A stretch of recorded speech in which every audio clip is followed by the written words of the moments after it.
On a summer afternoon in the year 2000, the shrill chorus of cicadas filled the air. Lin Fan lowered his gaze to his 10-year-old younger sister Lin, one who wore her hair in playful oxhorn braids, her brows and eyes soft and adorably mischievous. The little girl clung to the hem of his shirt, swaying back and forth as she wheedled in a syrupy voice, "Go, I want to eat Wo-Wo milk candies." Lin Fan's lips twitched helplessly into a faint smile as he reached out to ruffle her head.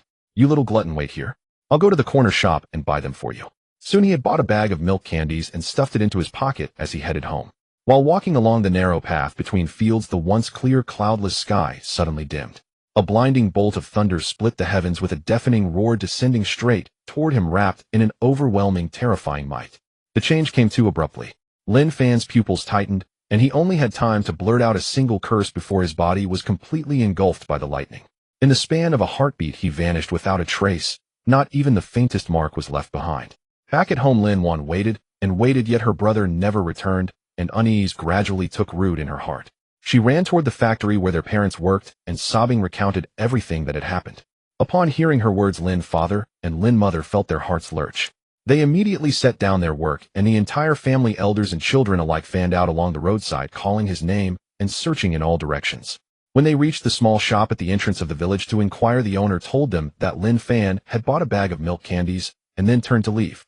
A heavy, suffocating panic seized them, and they dared not delay any longer, reporting the matter to the police at once. The officers arrived swiftly, conducting a door-to-door search along the route, combing through nearby fields, woods, and alleys, yet no clue could be found. It was as if Lin Fan had evaporated from the human world. No matter how his family cried out day and night, or waited in bitter hope, there was never any word of him. In the end, this bizarre missing person case was merely recorded and archived by the police, sealed away within a file. Elsewhere, Lin Fan stood in bewilderment within a strange land, blankly staring at the elder before him. The man wore a dark long robe, his hair and beard streaked with white, his features gentle and kindly. Seeing someone appear out of thin air inside his secret residence, the elder too was startled. His thoughts turned sharply. With a casual wave of his hand, an invisible force surged forth, sending Lin Fan flying backward against his will. Terrified, Lin Fan cried out at the top of his lungs, "Immortal, spare me. Immortal, please spare me." The elder suppressed his astonishment and asked in a deep voice, "Who are you? Your clothing and appearance are exceedingly strange. How did you suddenly break into this place?" Lin Fan, still shaken, shook his head repeatedly. "I don't know either. I was just walking when a bolt of lightning struck me. When I opened my eyes again, I was here." Upon hearing this, the elder lifted his hand in a probing motion. The Wo-Wo milk candies and Lin Fan's identity card that he carried on him floated out of his pocket and landed in the elder's palm. The elder tore open the candy bag, took out a piece, and held it before his nose, gently sniffing it, then picked up the card to examine it carefully. The script on the card was in a markedly different style, yet he could roughly make out its meaning. The phrases XX National Resident Identity Card and Hangqing Police Department were clearly visible, along with a series of numbers and information such as Lin Fan's name, gender male, ethnicity Han, and date of birth November 20th, 1983. The youth in the photograph matched the features of the boy before him. The elder lifted his eyes and asked, "What is this?" "This is an identity card," Lin Fan replied, forcing himself to calm down before answering. "It's proof of my identity. It records my date of birth and home address." At his words, the elder's gaze suddenly sharpened. He focused intently on the youth before him, studying him with a faint gleam flowed through the elder's eyes as he secretly activated a sect's secret art to probe Lin Fan's physique. To his astonishment, he discovered that within this seemingly ordinary youth's body there lingered an extremely subtle, vast, and ethereal power of space, weak yet incomparably pure and exceedingly rare. The elder's heart stirred, and he mused inwardly, could this be the will of heaven? His given name was Mo Xuanchen, and he was the grand elder of the hidden great sect Daotian sect, his cultivation unfathomably deep. Throughout his life, he had mastered spatial escape techniques and arts of stealing fortune from the heavens. He had secluded himself here for hundreds of years, rarely concerning himself with affairs of the outside world. Mo Xuanchen had lived for several thousand years and seen countless prodigies in cultivation, yet he had never encountered anyone who could be naturally wreathed in pure space power out of nowhere, let alone a mortal youth who had been struck by a thunderbolt from the 9 heavens, yet whose flesh remained intact and soul unscathed, instead crossing time and space to appear within his secret realm. He calmed the ripples in his heart, sending the candies and identity card back through the air to Lin Fan's hands. The astonishment faded from his expression, replaced by a solemn, profound gaze. A layer of gentle, yet domineering pearly-white radiance suddenly coiled around Mo Xuanchen's fingertips as a mysterious, soul-searching secret art began to operate at once. He raised his palm and slowly reached toward Lin Fan's forehead, his voice steady, yet carrying an unquestionable authority, as he warned in a deep tone, "Boy, remain calm, and do not move. Do not resist. Otherwise your soul will be wounded, and you will end up a fool. Do not blame this old man for being merciless." Lin Fan's entire body tensed in an instant, his pupils contracting sharply as a flood of terror surged up from the depths of his heart. He fixed his gaze on the elder's great hand, sheathed in white light, and slowly pressing toward his head. His body locked up, his limbs turned cold, his heart gripped by absolute terror. Even his breathing halted subconsciously. He did not dare make the slightest move. Faced with this unknown secret art, he had no power to resist, and could only passively endure everything that was happening to him. Mo Xuanqian's white glowing palm lightly touched Lin Fan's forehead, and a vast, yet gentle soul force seeped into a sea of consciousness, rapidly leafing through every memory from his childhood up to the present. Scene after mundane scene shimmered past family and neighbors, ordinary days at school. Nothing but the smoke and fire of everyday life, with not a trace of spiritual energy, cultivation, or martial arts. After a short while, Mo Xuanqian withdrew the secret art, and his hand clarity shining in his eyes. He had already concluded that this youth before him must hail from a small mortal world unknown to anyone here. Having worked this out, Mo Xuanqian could not help but tilt back his head and laugh aloud. His laughter was hearty and clear, echoing through the tranquil secret realm and dispersing the heavy tension from moments before. "Excellent. Truly excellent." He praised again and again, his gaze burning as it fixed upon Lin Fan, filled with delight. This old man long ago grew indifferent to the mundane world. After years of seclusion, I had already abandoned the notion of taking disciples and passing on my Tao lineage. Yet the will of heaven is unfathomable. Unexpectedly, the heavens have granted me a peerless, uncut jade, whose very nature is born with the Tao resonance of space. He restrained his laughter, his expression turning solemn and dignified as he slowly introduced himself to Lin Fan. "I am Mo Xuanqian, Grand Elder of the hidden great sect Daotian sect. I have cultivated the Tao for several thousand years, and my strength long ago reached the peak of the spirit transformation stage. I had already entered closed-door cultivation, preparing to challenge heavenly tribulation and ascend to the upper realm with no intention of ever accepting another disciple in this life. Yet precisely as my Tao path was nearing its conclusion, and I had resolved to seal my lineage, you, bearing a thread of spatial origin, crossed lightning and space to abruptly appear in this old man's secret realm." Mo Xuanqian leaned forward slightly, his gaze earnest and sincere as he asked in a deep voice, "Boy, such heaven-sent fortune comes but once in 1,000 years. Are you willing to acknowledge me as your master and follow me in cultivation to seek the Tao?" At this moment, Lin Fan's head was still heavy and muddled. The soul-searching secret art had left his mind in a haze, and he had yet to fully recover from the bizarre events of being struck by heavenly lightning and unexpectedly meeting a reclusive high cultivator. Faced with the elder's solemn question, he had no time to weigh the pros and cons. Guided only by instinct, he subconsciously nodded his head. Seeing Lin Fan nod in agreement, a trace of satisfied amusement flashed through Mo Xuanqian's eyes. Before the youth could regain his senses, the elder casually flicked his sleeve, and the power of space surged forth. Before Lin Fan's eyes, light and shadow twisted and flowed. After a brief sensation of heaven and earth spinning, his figure was instantly shifted to a vast, majestic, ancient hall. This was precisely the grand hall of the sovereign peak, the core of the Daotian sect. The hall was majestic, paved with ancient jade, while thousand-year-old spirit lamps hung from the domed ceiling, their iridescent glow swirling without dispersing. The surrounding stone pillars were carved with profound Tao patterns, and the air was thick with pure, refined spiritual energy, a world utterly different from the mortal realm Lin Fan had once known. Seated within the hall, handling sect affairs with composure, was the current sect master of the Daotian sect, a man named Chu Kanglin. His cultivation was profound. He had presided over the sect for centuries, typically calm and steady. Suddenly, Chu Kanglin saw Patriarch Mo Xuanqian, who had been in secluded cultivation for years and rarely showed himself, appear out of thin air, accompanied by a strange-looking common youth with an ordinary aura. His heart jolted violently, and his expression instantly turned solemn. Chu Kanglin hurriedly rose and cupped his fists, about to ask if some crisis had befallen the sect or if the elder had urgent business, when Mo Xuanqian spoke first. His voice was steady and vast, resonating throughout the entire hall. "Kanglin, transmit my decree, summon all elders and core disciples of the sect. Tomorrow at an auspicious hour, I shall personally hold a grand disciple appointment ceremony." The moment the words fell, the entire hall fell into an abrupt silence. Chu Kanglin was frozen solid on the spot, the calm composure on his face shattering, instantly replaced by an expression of utter disbelief and shock. His lips parted slightly, stunned for a long moment, almost thinking he had misheard. Everyone knew that Patriarch Mo Xianxun was the stabilizing pillar of the Daotian sect. Having cultivated for several millennia, his cultivation had peaked in this realm.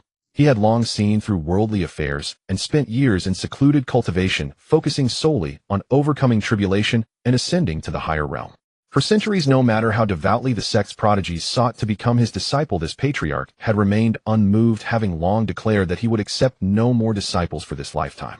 But today, this supreme being who only sought ascension was actually willing to make an exception to accept a disciple and moreover to hold a grand ceremony for all the sect to witness. Chu Kanglin suddenly turned his head, his gaze landing on the bewildered youth standing to the side, Lin Fan, who wore a strange ordinary cloth robe and emanated an unremarkable aura. A storm of shock and confusion raged in his heart. He simply could not fathom what this mortal youth, who seemed to have no foundation in cultivation at all, had done to earn such favor from the patriarch. But he dared not voice any doubt. He quickly bowed and cupped his hands in respectful acceptance. This disciple obeys the decree. I shall immediately summon the entire sect to assemble in the Great Hall tomorrow for the patriarch's disciple appointment ceremony. Mo Xianxun nodded slightly and gazed tenderly at the still bewildered Lin Fan beside him. He raised a hand and waved it gently. A warm stream of spiritual energy slowly flowed into Lin Fan's limbs and bones, dispelling the residual drowsiness. From now on, you are my sole, personally accepted disciple. His voice was gentle, yet carried the weight of 1,000 mountains, every word resounding with firmness. After tomorrow's grand ceremony, the entire Daotian sect shall be your shield. Lin Fan finally came to his senses a little. Gazing at the majestic sect hall before him and the extraordinary master beside him, images of his parents back home and his sister Lin, one who was waiting for him to return, flashed through his mind. The thunderbolt of fate had shattered his mundane life, hurling him into this vast, unfathomable world of immortal cultivation. He clutched the bag of Wowatang milk candies in his pocket, candies he had not yet given to his sister. His fingertips trembled slightly, and in his heart he made a silent vow. Since he had been reborn into this life and set foot on the immortal path, one day he would surely achieve the great Tao, return to his homeland, and see his family again. Meanwhile, one after another transmission decrees flew out from the sovereign hall, spreading across the 1,000 peaks and myriad mountains of the Daotian sect. In an instant, the entire reclusive great sect erupted into fervor.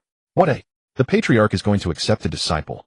I thought the elder had long ceased taking disciples and was focused on overcoming tribulation and ascending. How did he suddenly break the precedent? To be personally chosen by the patriarch and have a grand ceremony held. Just what sort of astonishing genius is this new junior brother? Countless elders and disciples emerged from seclusion to discuss the news, and the entire Daotian sect from top to bottom eagerly anticipated the upcoming grand ceremony. After Chu Kanglin withdrew to prepare for the grand ceremony, Mo Xianxun waved his sleeve once more.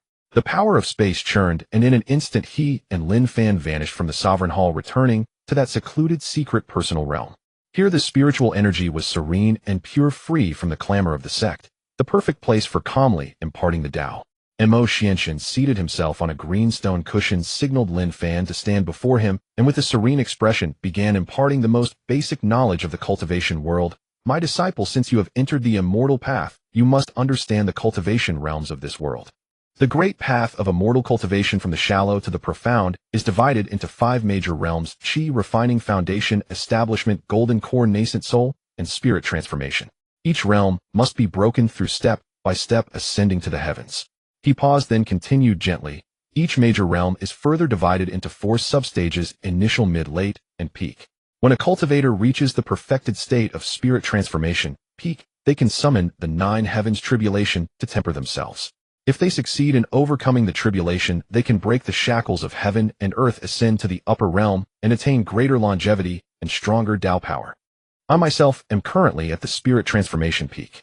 As the words fell, Mo Xianxun gathered a wisp of pure and gentle spiritual power on his fingertip and lightly tapped Lin Fan's forehead. In an instant, countless mysterious and abstruse characters, Tao rhythms, and images surged like a tidal wave into Lin Fan's sea of consciousness, taking root firmly in the depths of his soul. A unique cultivation method took shape, called the heaven-stealing void sourcing art. This was precisely Mo Xianxun's lifelong core technique, focused on seizing heavenly opportunities, traversing the void, and mastering the principles of space, perfectly matching Lin Fan's innate spatial origin physique. A vast amount of information about the technique flooded into his mind.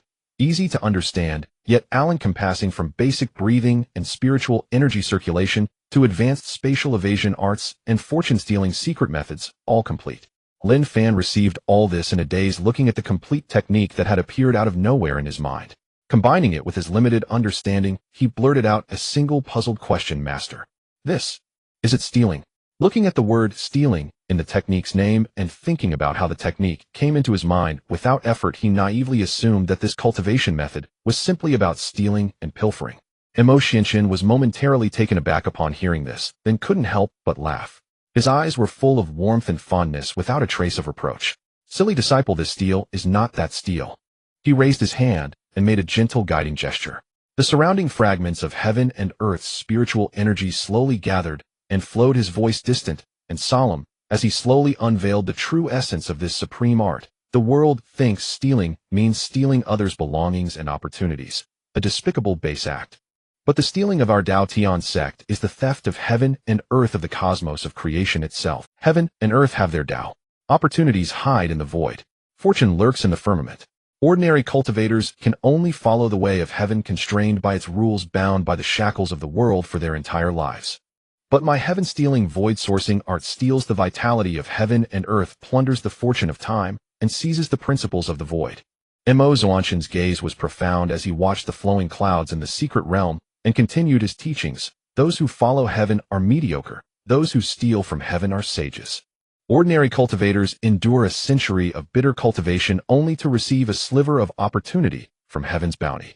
But those who cultivate my Dao-stealing secret art can actively seize the spiritual energy of heaven and earth, comprehend the origin of the void, steal the variables of creation, defy fate, and break through the boundaries of realms.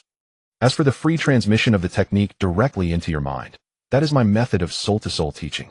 It is a master-disciple inheritance, absolutely not theft." He turned to look at the still naive Lin Fan, his tone softening. "You possess a trace of spatial origin within you which makes you naturally compatible with this art, a truly $9 exceptional Dao body. In your future cultivation, you will come to understand that the supreme stealing in this world is never about scheming against others, but about stealing the injustices of heaven and earth and seizing your own great Dao." Lin Fan nodded with half understanding, yet the chaotic, obscure characters of the cultivation method in his mind seemed to grow several shades clearer and more transparent with his master's explanation. The two characters that had once felt strange, Dao Tian to steal from the heavens, suddenly became vast and domineering, radiating boundless majesty. Seeing the confusion in Lin Fan's heart, Mo Xianxian did not continue to speak abstractly of the Dao, but instead smiled faintly, intending to guide him to fully comprehend the method's profundities through the most intuitive demonstration. "It matters not if you cannot grasp the abstruse principles of the Dao. As your master, I will let you witness with your own eyes what it means to steal from the heavens." As his words fell, Mo Xianxian lifted a finger to lightly tap the void, his motion gentle to the extreme, carrying not the slightest earth-shattering might. Within the secret realm, the fine strands of spiritual energy drifting with the wind, the floating clouds and thin mists, and even the faint vitality hidden deep beneath the earth were all drawn by an invisible, wondrous force converging from every direction. Countless scraps of seemingly useless energy scattered between heaven and earth flowed and condensed at his fingertip, finally coalescing into a lustrous, crystal-clear spirit pearl that hung motionless in midair. "Look," Mo Xianxian said softly, explaining in a calm tone, "ordinary cultivators cultivate by awaiting the gifts of heaven and earth. When spiritual energy arrives, they absorb it. When fortune appears, they seize it. They walk in accordance with the heavens, passively bound by heaven and earth." He gently twisted his fingers, and the spirit pearl slowly shattered its pure spiritual energy, dissolving completely into the surrounding void. "My Dao of stealing from the heavens, however, is the path of active pursuit. The scattered vitality of heaven and earth, the ebbing fortune of passing years, and the hidden traces of the Dao within the void are all things discarded by the heavens, unclaimed and uncontrolled. We cultivators seize, refine, and transform them into our own strength. This is stealing the remnants of heaven and earth to mend our personal Dao." His gaze turned gentle yet firm. "This theft deceives neither men nor creatures. It only takes that sliver of unclaimed fortune that heaven and earth have impartially left drifting." With that said, he lowered his gaze to Lin Fan and raised his hand, gently stirring the dormant power within Lin Fan's body. In an instant, Lin Fan's body trembled lightly as the weak, obscure power of space buried deep within his meridians quietly awoke. The air within several meters around them faintly twisted and delicate spatial patterns surfaced all around. You were born with the source of space within you. You are by nature an exception acknowledged by heaven and earth. Mo Xinshan guided in a deep voice. Others must conform to the rules of heaven and earth in their cultivation, shackled at every step. But by cultivating the Dao Tian Su Kong Ju, you can steal the power from the seams of the void, traverse distance, shuttle between the tangible and intangible, seize the flaws in the rotation of heaven and earth, defy fate, and break through worlds to survive. So-called stealing from the heavens has never been about petty thievery. It is about breaking free from the shackles of the heavenly Dao and carving out from the boundless firmament a path that leads straight to the heavens and belongs to you alone. This tangible demonstration and straightforward explanation completely swept away the doubts lingering in Lin Fan's heart. Gazing at the mysterious lines flowing through the void and feeling the awakened spatial power surging within him, every obscure passage of the Dao Tian Su Kong Ju in his mind connected in an instant, and his understanding opened wide like breaking clouds. The term stealing from the heavens, which had once seemed merely strange, now became completely engraved upon his heart, vast, overbearing, and supremely transcendent. Lin Fan's eyes shone with unreserved brightness. All traces of disdain vanished as he clasped his hands respectfully. Disciple understands. This is a heaven-defying Dao, by no means a vulgar act of theft. With his heart knots unraveled, Lin Fan looked at his extraordinary transcendent master, and the thought he cherished most could no longer be suppressed. He stepped forward, his expression tinged with nervousness and hope, and asked softly, Master, can I still return to my original world? This question had been buried in his heart for a long time. Every waking moment, he thought of his hometown, of his younger sister Lin Wan, who was still waiting for him in hardship, and of his parents. Mo Xinshan saw the deep attachment and stubborn resolve in the youth's eyes and understood. His tone was gentle yet tinged with gravity as he said slowly, when you were struck by the nine heavens' thunder, you crossed endless void and traversed between two worlds, emerging with both flesh and soul intact only because of that innate thread of pure spatial source guarding your body. It was a stroke of fortune not seen in 10,000 years. He nodded slightly, offering a grave warning. But such fortune comes but once. The chaotic currents of the void are perilous beyond measure, and the Tao of heaven is fickle.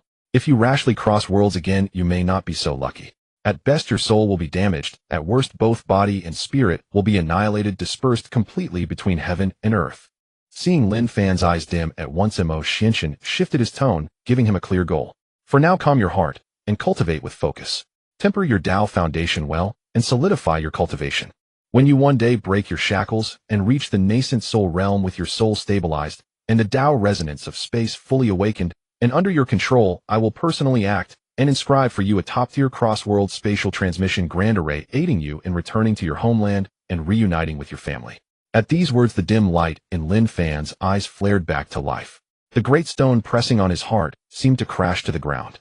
He clenched his fists tightly as boundless fighting spirit and hope ignited within him. Nascent soul realm. Then he could go home. He bowed deeply, his voice firm beyond doubt. Disciple will remember Master's teachings. I will devote myself to arduous cultivation, attain nascent soul as soon as possible, and fail neither your expectations nor my family and homeland. Mo Xinshan watched his resolute bearing and nodded slightly, his eyes filled with praise. Then he raised his hand and sent several strands of pure spiritual power into Lin Fan's body, helping him unblock sealed meridians and steady his newly formed Tao foundation. Under his master's meticulous guidance, Lin Fan calmed his mind, and following the methods of the Dao Tian Su Kong Ju, began his breathing and cultivation practice. Thanks to his unique physique endowed with the source of space, the dense spiritual energy around him surged into his limbs and bones like 100 rivers returning to the sea. The once obscure cultivation method now circulated within him as smoothly as drifting clouds and flowing water, meeting no resistance. This was Lin Fan's first cultivation upon stepping onto the immortal path, and he met no bottlenecks at all. His foundation sank firmly into the great road of cultivation as he quietly completed the first step of entry and foundation establishment, shedding the coarse aura of the mortal world entirely. The night of cultivation passed in a flash. At dawn the next day, the morning glow bathed the myriad peaks of the Dao Tian sect's spiritual energy, rose like mist, and auspicious clouds coiled around the mountains, presenting a solemn and magnificent scene. Mo Xinshan, his dark robe immaculate, and his bearing ethereal and transcendent, led the now less naive and more steady Lin Fan as they walked step by step into the towering, majestic grand hall of the sect. By this time the hall was already packed. The elders of the sect sat in rows on both sides, their robes drifting and auras dense and profound, each a top-tier cultivator guarding the sect. Many core disciples also stood in orderly ranks, their gazes all falling in unison upon the newly entered pair of master and disciple. Aside from a few elders away on sect missions who could not return, nearly all high-ranking members of the sect were present enough to show the weight carried by this disciple acceptance ceremony. The hall was utterly silent. Every gaze was fixed on Lin Fan with curiosity, shock, and surprise intermingled in their expressions. No one dared speak carelessly. Mo Xianxian stood at the center of the main hall, his posture straight and his presence vast. Without a word, merely by standing quietly, he compelled everyone in the hall to collect their hearts in solemn respect. Beside him, Sect Master Chu Kanglin spoke at the opportune moment in a resonant voice. The auspicious hour has arrived. Perform the ceremony of taking a master. As his words fell, Lin Fan, following the etiquette Mo Xianxian had instructed him in advance, stepped forward and took his place at the center of the hall. His expression was grave, all traces of youthful laxity were gone. With gratitude and unwavering resolve in his heart, he adhered strictly to the ancient rites of apprenticeship. First he bowed 3 times to heaven and earth, paying respect to this immortal realm and its firmament. Then he bowed twice to the sect, honoring the Dao Tian sect's millennia of Dao inheritance. Finally, he knelt upon both knees and performed 3 full kowtows to Mo Xianxian, the most profound rite of respect. Disciple Lin Fan this day takes Elder Mo Xianxian as master and enters the Dao Tian sect. In this life, I will abide by my master's teachings, guard my Dao heart, devote myself to seeking the Dao, and never betray the grace of instruction. His clear, steady voice echoed through the grand hall, each word falling heavy and distinct. Mo Xianxian's expression was gentle, yet grave as he reached out to help the kneeling Lin Fan to his feet. He then produced a warm, smooth, life-bound jade token and a set of garments for a personally instructed sect disciple, which he placed into Lin Fan's hands, formally completing the process of accepting and instructing his disciple and taking him under the sect's gate. From this moment, Lin Fan became the sole personally instructed disciple of the Dao Tian sect's supreme elder at the peak of the divine transformation realm in thousands of years. As the ceremony concluded, all worldly clamor faded away. In the years that followed, Lin Fan resided in Mo Xianxian's exclusive secret realm, cultivating with single-minded focus day and night without pause.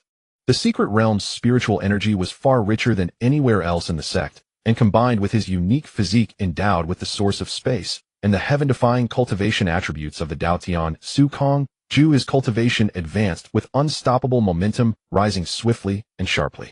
30 years slipped by in the tranquil silence of the hidden realm like a flicked finger of time.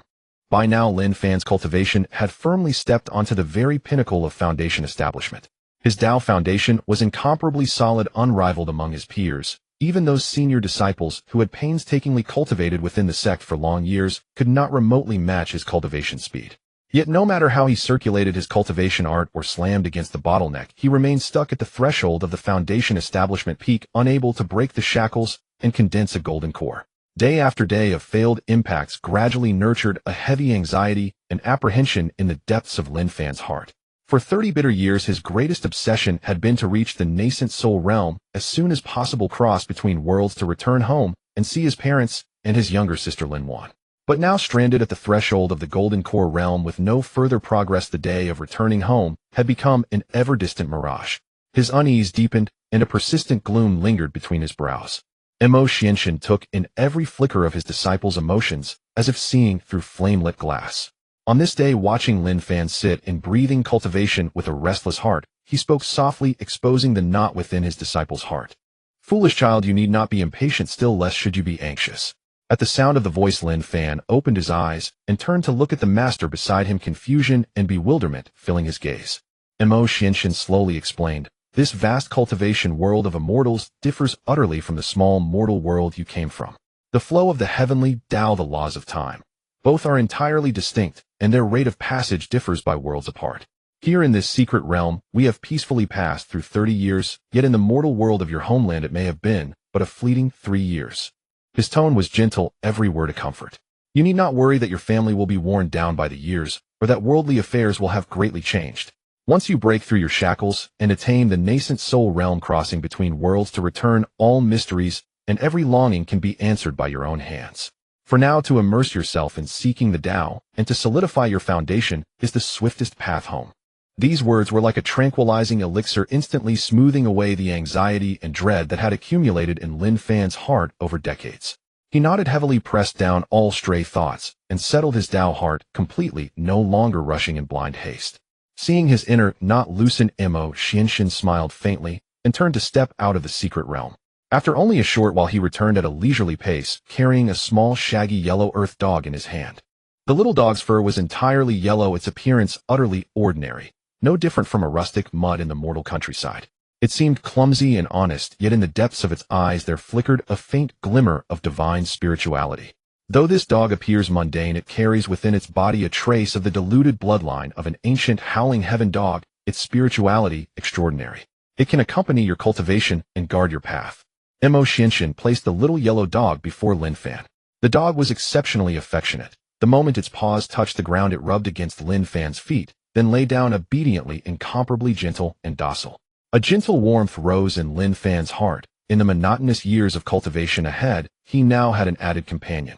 Time flowed on silently, and another full 100 years drifted by without a sound. After a century of tempering and polishing, Lin Fan shed all restlessness, and his cultivation underwent yet another ultimate metamorphosis. He now stood firmly at the pinnacle of the golden core realm. His Tao heart was crystal clear, his foundation incomparably thick. He was but one final step of enlightenment away from shattering the realm and condensing a nascent soul, thus taking the crucial stride onto the path home. Gazing at the disciple before him, whose temperament was steady, whose Tao aura was restrained, and who already possessed the bearing of a powerhouse, Mo Xianxin's eyes were filled with deep gratification. He lifted his hand, in a gentle turned spiritual light flaring in his palm, as a jade pendant of flowing radiance fell into Lin Fan's grasp. The pendant was warm and weighty, its surface encircled by fine spatial Tao patterns, mysterious and unfathomable. "This is a spatial protective artifact your master refined for you," Mo Xianxin said as he slowly described its wondrous uses. "It can hover around you at all times, constructing a layer of spatial defense that even I would need to attack with full strength for half an hour to break. Inside it is an independent storage space, nearly 1,000 meters in radius, capable of containing all things, storing treasures to be retrieved at will." He continued, "Within the pendant storage space, I have prepared for you many cultivation treasures and all manner of rare pills." As Mo Xianxin's calm words fell, spiritual light flickered once more in his palm, and a long blade, entirely jet black and ancient in form, without any sharp edge, slowly floated into view. The blade was long and weighty, its surface flowing with faint dark gold Tao patterns. There was no dazzling brilliance upon it, yet it naturally radiated a chilling aura of slaughter that could suppress all things. Even the surrounding air froze and trembled. "This blade is called Jincong, Space Suppressor, and divine weapon I obtained in my early years while traversing other worlds and venturing through void secret realms," Mo Xianxin said. Letting his gaze rest upon the long blade, Mo Xianxin slowly revealed its terrifying power. "It may appear plain and unadorned, yet it conceals supreme might, perfectly in harmony with your own spatial Tao. This blade can sever spiritual energy, break techniques, and shatter formations. The protective spiritual barriers of ordinary golden core and nascent soul cultivators are worthless before it. It can pierce defenses with a single stroke and cleave apart their Tao aura. Beyond that, it carries its own space-suppressing power, capable of subduing chaotic void currents and binding spatial laws. In battle, it can seal the space around your opponent, preventing them from instant movement or escape, and keeping them from invoking spatial secret arts to flee. Even when facing high-level cultivators, you can use this blade to tear open their domains and break the bindings of their techniques. It has followed me through the heavens, slaying void beasts and defeating foreign world cultivators, its heritage of slaughter profound beyond measure. Now I bestow it upon you that it may guard your path of cultivation from worry and stand by your side as a weapon of slaughter in every battle against your foes." Lin Fan raised his hand to receive the Jincong blade. It was incomparably heavy in his grasp, and a vast domineering aura poured from its body through his palm and meridians into his own being, instantly resonating with his spatial source power, merging seamlessly without the slightest trace of rejection. Weapon in hand, Lin Fan looked at the master who had poured heart and soul into preparing everything for him, from protective artifacts and vast stores of pills to a supreme weapon of slaughter. 100 emotions surged within his heart, overflowing with gratitude. Hundreds of years of teaching and protection, and now the bestowal of such heaven-defying treasures. The weight of this kindness was as heavy as heaven and earth, leaving him utterly at a loss for how to repay it. He spoke no further word. Dropping heavily to his knees, he kowtowed solemnly to Mo Xianxin, paying his respects with reverence to the utmost. Seeing this, Mo Xianxin hastily reached out to gently lift him up, his eyes filled with tenderness and pity as he sighed softly. "Foolish child, we are bound as master and disciple. There is no need to speak of repayment. If you devote yourself to seeking the Tao, uphold your true heart, and attain the great Tao as soon as possible. That will be the greatest return you can give your master. The years lay silent. In the secret realm, there was no sense of cold or heat. Another 170 years quietly slipped away. After several centuries of grinding and accumulation, Lin Fan's Tao heart had long since become perfectly complete, and his comprehension of the spatial Tao had grown utterly transparent. On this day, boundless spatial radiance suddenly erupted from his entire being. Patterns of the void flowed across the heavens around him, and the cultivation accumulated over hundreds of years burst forth, completely surging to break through the final layer of shackles. A rumbling resounded as invisible Tao sounds echoed through the secret realm. Nascent soul radiance soared into the heavens, and Lin Fan at last broke through, stepping firmly into the nascent soul stage. In this moment his soul was condensed and solid. With every movement of his hands and feet, threads of spatial Tao aura flowed. His bearing was transcendent, his mortal youthfulness completely shed as he joined the ranks of the top cultivators of this world. And the little yellow dog Xiao Huang, who had long accompanied his cultivation and absorbed the secret realm's spiritual energy and the world's Tao fortune, had likewise transformed. Its cultivation had advanced in leaps and bounds, steadily reaching the golden core stage. Its yellow fur had grown ever more lustrous and smooth, its spirituality abundant. The clumsy innocence of its youth was gone, and it could already speak in human tongue. Lin Fan drew back all the radiance around his body and slowly opened his eyes. In their depths lay the warmth and expectation of centuries. Turning his head to the squatting Xiao Huang beside him, he spoke, unable to hide his excitement. Xiao Huang, I have finally broken through to the nascent soul stage and attained the Tao. It is time to go home. Xiao Huang wagged its fluffy tail, its spiritual eyes sparkling as it spoke in a clear, crisp human voice laden with expectation. Master, once you are home, could you find a few companions of my kind for me? I have cultivated alone for 100 years. It has truly been rather lonely. Lin Fan chuckled softly at these words, reaching out to rub Xiao Huang's head with gentle affection. His smile was warm and indulgent as he said, very well. Once I make a trip home, I will seek out some spiritual dogs of your kind. Then you will have companions to cultivate with, and will no longer be alone. After soothing Xiao Huang, Lin Fan could no longer restrain the longing for home that had been compressed in his heart for centuries. His steps grew hurried as he flew straight toward the depths of the secret realm. Nascent soul Tao aura flickered faintly around his body, and his brows and eyes were filled with irrepressible haste and burning expectation. Even his figure carried a restlessness that could not be entirely calmed. During his hundreds of years of bitter cultivation in the secret realm, day and night, he had honed his cultivation and guarded his Tao heart. The sole obsession that sustained him through countless lonely years was to return to his homeland and see his parents and younger sister once more. Now, with his nascent soul attained, he had finally earned the qualification to go home. His heart surged like waves, and he was unwilling to wait even a single moment longer. Deep within the secret realm, Mo Xianxian sat upright upon the cloud terrace stone seat. Long since aware of his disciple's aura after breaking through and the restless stirrings of his heart, he watched Lin Fan hurrying over with anxious expression and could not help but burst into hearty laughter. His laughter was open and unrestrained, laced with teasing and understanding. Foolish child, seeing you so flustered and unable to sit still, are you truly this impatient to return home? Lin Fan quickly strode to his master's side and bowed with cupped hands. When he lifted his gaze, brilliant light blazed in his eyes, his brows burning with emotion. His voice carried a barely suppressed excitement and earnestness, even trembling slightly. Master, your disciple has achieved the nascent soul realm and forged a steadfast Tao heart. Back then you promised that once I reached nascent soul, I could cross realms and return to my homeland. Today this disciple has come to earnestly ask Master to activate the cross-realm transmission grand array. I truly can no longer wait to see my family. His figure was tall and straight, his entire being suffused with the aloof aura of a nascent soul cultivator. Yet at this moment, all the composure and chill of a cultivator had fallen away, leaving only the purest, most searing obsession of a youth. Hundreds of years of cultivation and dormancy had all transformed into this burning arrow-straight yearning to return home. Looking at the blazing desire for home in his eyes, Mo Xianxian's smile slowly faded. He nodded lightly, his expression turning solemn. Very well. Since your Tao heart is firm and your cultivation complete, then today your master shall fulfill the promise made in years past. As his words fell, he flicked his sleeve, rose to his feet, and stepped into the void, his figure drifting forward with ethereal grace. Come with me. Lin Fan immediately followed. Little Huang at his side also leapt forward, obediently trailing behind the two of them. Man and dog followed closely upon Mo Xianxian, and in the blink of an eye they arrived at the place of the void fracture in the deepest part of the secret realm. Here a vast and ancient array platform hovered in the air, incomparably grand. Its foundation spanned 1,000 zhang of empty sky, countless spatial Tao patterns of varying depth crisscrossing and interweaving streams of light circulating as they pierced through the formlessness between two realms. A boundless desolate cross-realm aura surged forth. This was the cross-realm transmission grand array Mo Xianxian had spent the past 100 years setting up. Mo Xianxian stood outside the array, turning slightly toward Lin Fan to intone a solemn warning. This is the cross-realm transmission grand array. Your master has used his own origin cultivation to stabilize the passage between the two realms.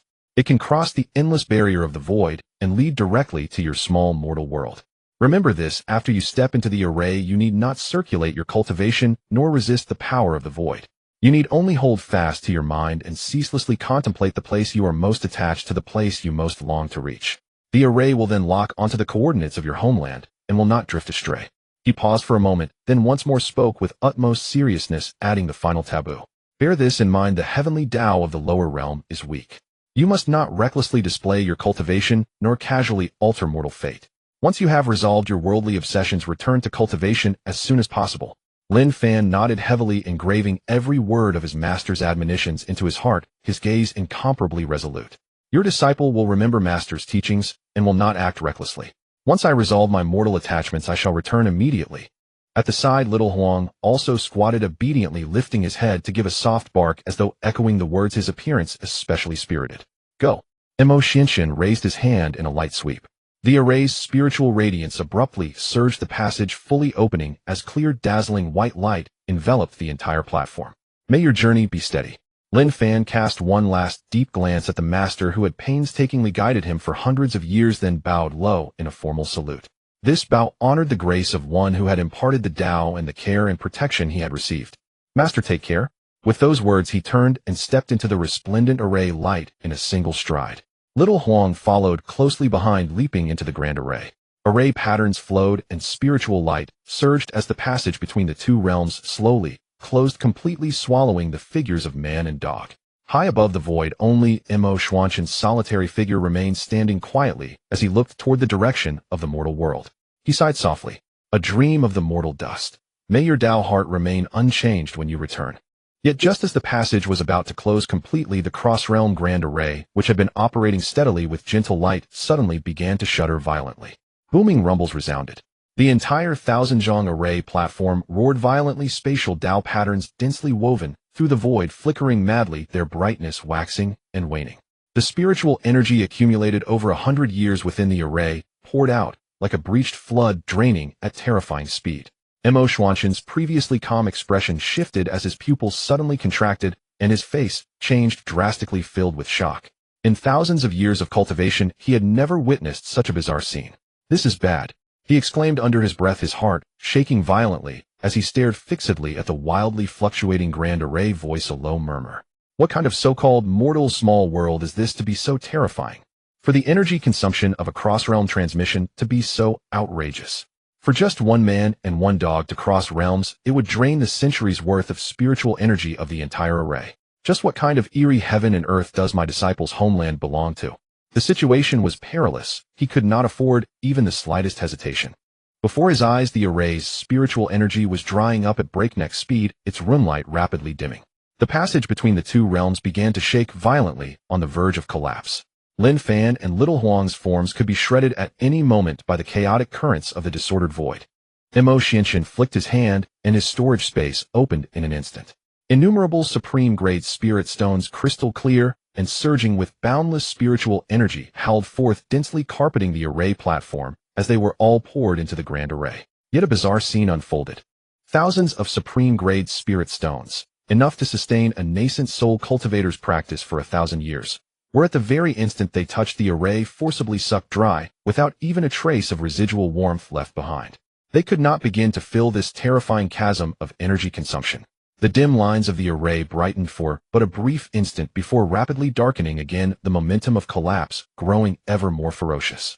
Driven to a desperate corner, Mo Xianxian clenched his teeth and staked everything, no longer holding back. As a peak deity transformation expert, he directly roused the origin spiritual power refined over 1,000 years of cultivation. His vast pure spiritual chi surged forth like rivers and seas, pouring incessantly into the grand array, forcibly stabilizing the passage between the two realms that was on the brink of shattering. With a resonant hum, the grand array stabilized for a brief moment. Yet in the next heartbeat, an even more violent devouring force erupted, swallowing even his origin's spiritual chi in an instant, utterly like a drop of water into an ocean. Mo Xuanqian's body shuddered violently, his vital essence churning as his face turned deathly pale. More than half of his 1,000 years of foundational cultivation had been consumed. He looked at the utterly depleted and Suntov-shattered cross-realm grand array, and at the now twisted, blurry, completely unstable spatial passage. A trace of despair surged up from the depths of his heart. "It's over," he murmured to himself, his voice carrying unprecedented helplessness and anxiety. "The passage's origin is completely exhausted, the void barrier entirely out of control. This time my disciple likely cannot reach his homeland at all, but will be utterly lost in the endless chaotic currents of the void." At the same time, within the broken passage, Lin Fan and little Huang had long since been completely engulfed by the raging currents of time and space. All traces of spiritual light and warmth had vanished, replaced instead by pitch-black, deathly silent, chaotic void currents. Innumerable shattered fragments of space slashed about like blades, cleaving through airflows and grinding what little light remained to dust. A vertiginous sense of weightlessness swept over their entire bodies as the surrounding time and space twisted and inverted. One moment earlier it had been a bright passage home, in the next it had become a void purgatory that devoured all things. Little Huang curled tightly into Lin Fan's arms, his yellow fur whipped into disarray by the raging currents. The protective barrier sustained by his golden core cultivation teetered on the brink of collapse as he shivered uncontrollably. Lin Fan too had his spirit shaken to the verge of collapse by the chaotic time and space. The Tao resonance of his nascent soul trembled continuously under the crushing pressure of the disordered void on the brink of dispersing at any moment. The passage completely collapsed. All external support from Mo Xuanqian was severed, and the two of them plunged entirely into the boundless darkness of the fissure between time and space. At this life-and-death juncture, as they were about to be torn apart by the chaotic currents and utterly lost in the void, the spatial origin within Lin Fan's body suddenly went berserk and awakened. It was the ultimate Tao resonance he had been born with, rooted deep within his very soul, the innate power of space that had once left even Mo Xuanqian full of admiration. In the boundless void, a gentle, clear spatial radiance burst forth from his meridians and the depths of his spirit like a guiding beacon in the darkness. It forcibly severed the raging currents of time and space, shielding his and little Huang's bodies, while at the same time locking onto a faint yet familiar mortal coordinate and quietly pulling their falling trajectory toward it. There were no heaven-shaking visions, only the most fundamental and domineering laws of space, silently protecting the Tao, wrenching the two who were on the verge of dissolution back from annihilation in the void. They did not know how long they drifted and floated in the deathly still void. Perhaps, but an instant, perhaps an eternity. The chaotic darkness finally receded, the violent vertigo slowly fading away. Lin Fan's consciousness gradually returned, and his heavy eyelids lifted bit by bit. As he slowly opened his eyes, his entire body felt sore and weak, and his soul carried a faint exhaustion born of overextension. A warm weight pressed against his chest. Xiao Huang was sprawled in his arms, sleeping soundly, still nestled tightly against him. Fortunately, even after braving the perilous void, Xiao Huang had come through completely unscathed. Lin Fan raised a hand and gently stroked Xiao Huang's fur, then pushed himself up and lifted his gaze to survey the surroundings, only to freeze in stunned silence. There was no familiar mortal smoke and fire, no villages or fields, and not the slightest trace of the homeland mountains and rivers he knew. Before his eyes stretched an utterly desolate, deathly pale, silver landscape. The ground was riddled with countless circular craters of varying size, the dust fine and ash gray. Stepping upon it would make no sound at all. The whole world around him was empty and bleak, not a blade of grass in sight. There was no wind, no insect chirps, not the faintest breath of living presence. Only a terrifying, absolute silence. Above his head stretched the deep and boundless blackness of the cosmos. Innumerable stars hung high in the heavens, bright, sharp, and dazzling to the point of heartbreak, far clearer and more magnificent than any night sky of the mortal world. At the farthest edge of the heavens, a vast azure sphere floated quietly, translucent and gentle, perfectly round, shrouded in faint white cloud. It was incomparably beautiful, yet remote, resting in silence within the ink-black universe. There was no air, no clouds or mist, only the boundless stillness between heaven and earth. Lin Fan's heart shook violently, and he understood in an instant. This place was none other than the moon. He had crossed the endless void and evaded the deadly shredding of turbulent space-time, yet instead of falling back to his mortal homeland, he had landed upon this lonely satellite that revolved around the azure star. Having survived calamity, Lin Fan felt his soul aching and his spiritual power depleted by more than half. Resisting the turbulent space-time just now had nearly drained the majority of the spiritual power of his nascent soul. He immediately sat down cross-legged upon the icy gray-white lunar dust. Relying on the stability of his nascent soul cultivation, he steadied his state, then raised his hand to activate the spatial protective jade pendant at his neck. With a single thought, a high-grade spirit stone from the pendant's storage space floated out on its own and dropped steadily into his palm. The pure, gentle spiritual energy within the spirit stone streamed ceaselessly through his palm's meridians into his limbs and bones, slowly nourishing his damaged soul and restoring his exhausted spiritual power. Lin Fan secretly gave thanks that though the turbulence of the void had been perilous to the extreme, the storage space within the treasure his master had bestowed remained intact. Every pill, divine weapon, and scripture was perfectly preserved. Not a single item had been lost. Fortune amidst absolute peril. Seizing the gap while he regulated his breathing and recovered, Lin Fan sank his spiritual sense into the storage space and began to carefully inventory its contents. An array of exquisite pills was neatly arranged. Healing pills, longevity pills, beauty-preserving pills, all complete. Various cultivation spirit stones and formation talismans lay undamaged, as did the many ancient cultivation secrets his master had reserved for him. There were also simple short-distance teleportation formations, as well as jade slips containing the complete layout method for the one-time cross-realm teleportation array his master had prepared for Lin Fan's eventual return. Yet as he gazed upon these treasures and inheritances, no joy rose in Lin Fan's heart. Instead, a deep powerlessness and confusion welled up within him. Even the grand teleportation array his master had constructed with all his might had been unable to withstand the consumption of power at the barrier between the two realms, ultimately collapsing and scattering. With merely his current nascent soul cultivation, the idea of independently constructing a cross-realm array in the future and opening a pathway back to his sect was nothing but a wild fantasy. In that moment, he understood with painful clarity that he might never be able to return. Just as Lin Fan's mood sank, Xiao Huang stirred slightly, slowly opening his canine eyes and fully awakening. The little fellow shook out his fluffy yellow fur, stretched his limbs, and looked around in puzzlement at the lifeless, barren silver ground. He was just about to open his mouth and ask a question when he realized that no sound whatsoever could pass his throat. Seeing this, Lin Fan immediately employed his nascent soul's spiritual sense, sending a soundless transmission directly into Xiao Huang's mind. This place is a true vacuum of the cosmos. Without air, sound cannot travel, ordinary speech cannot be transmitted.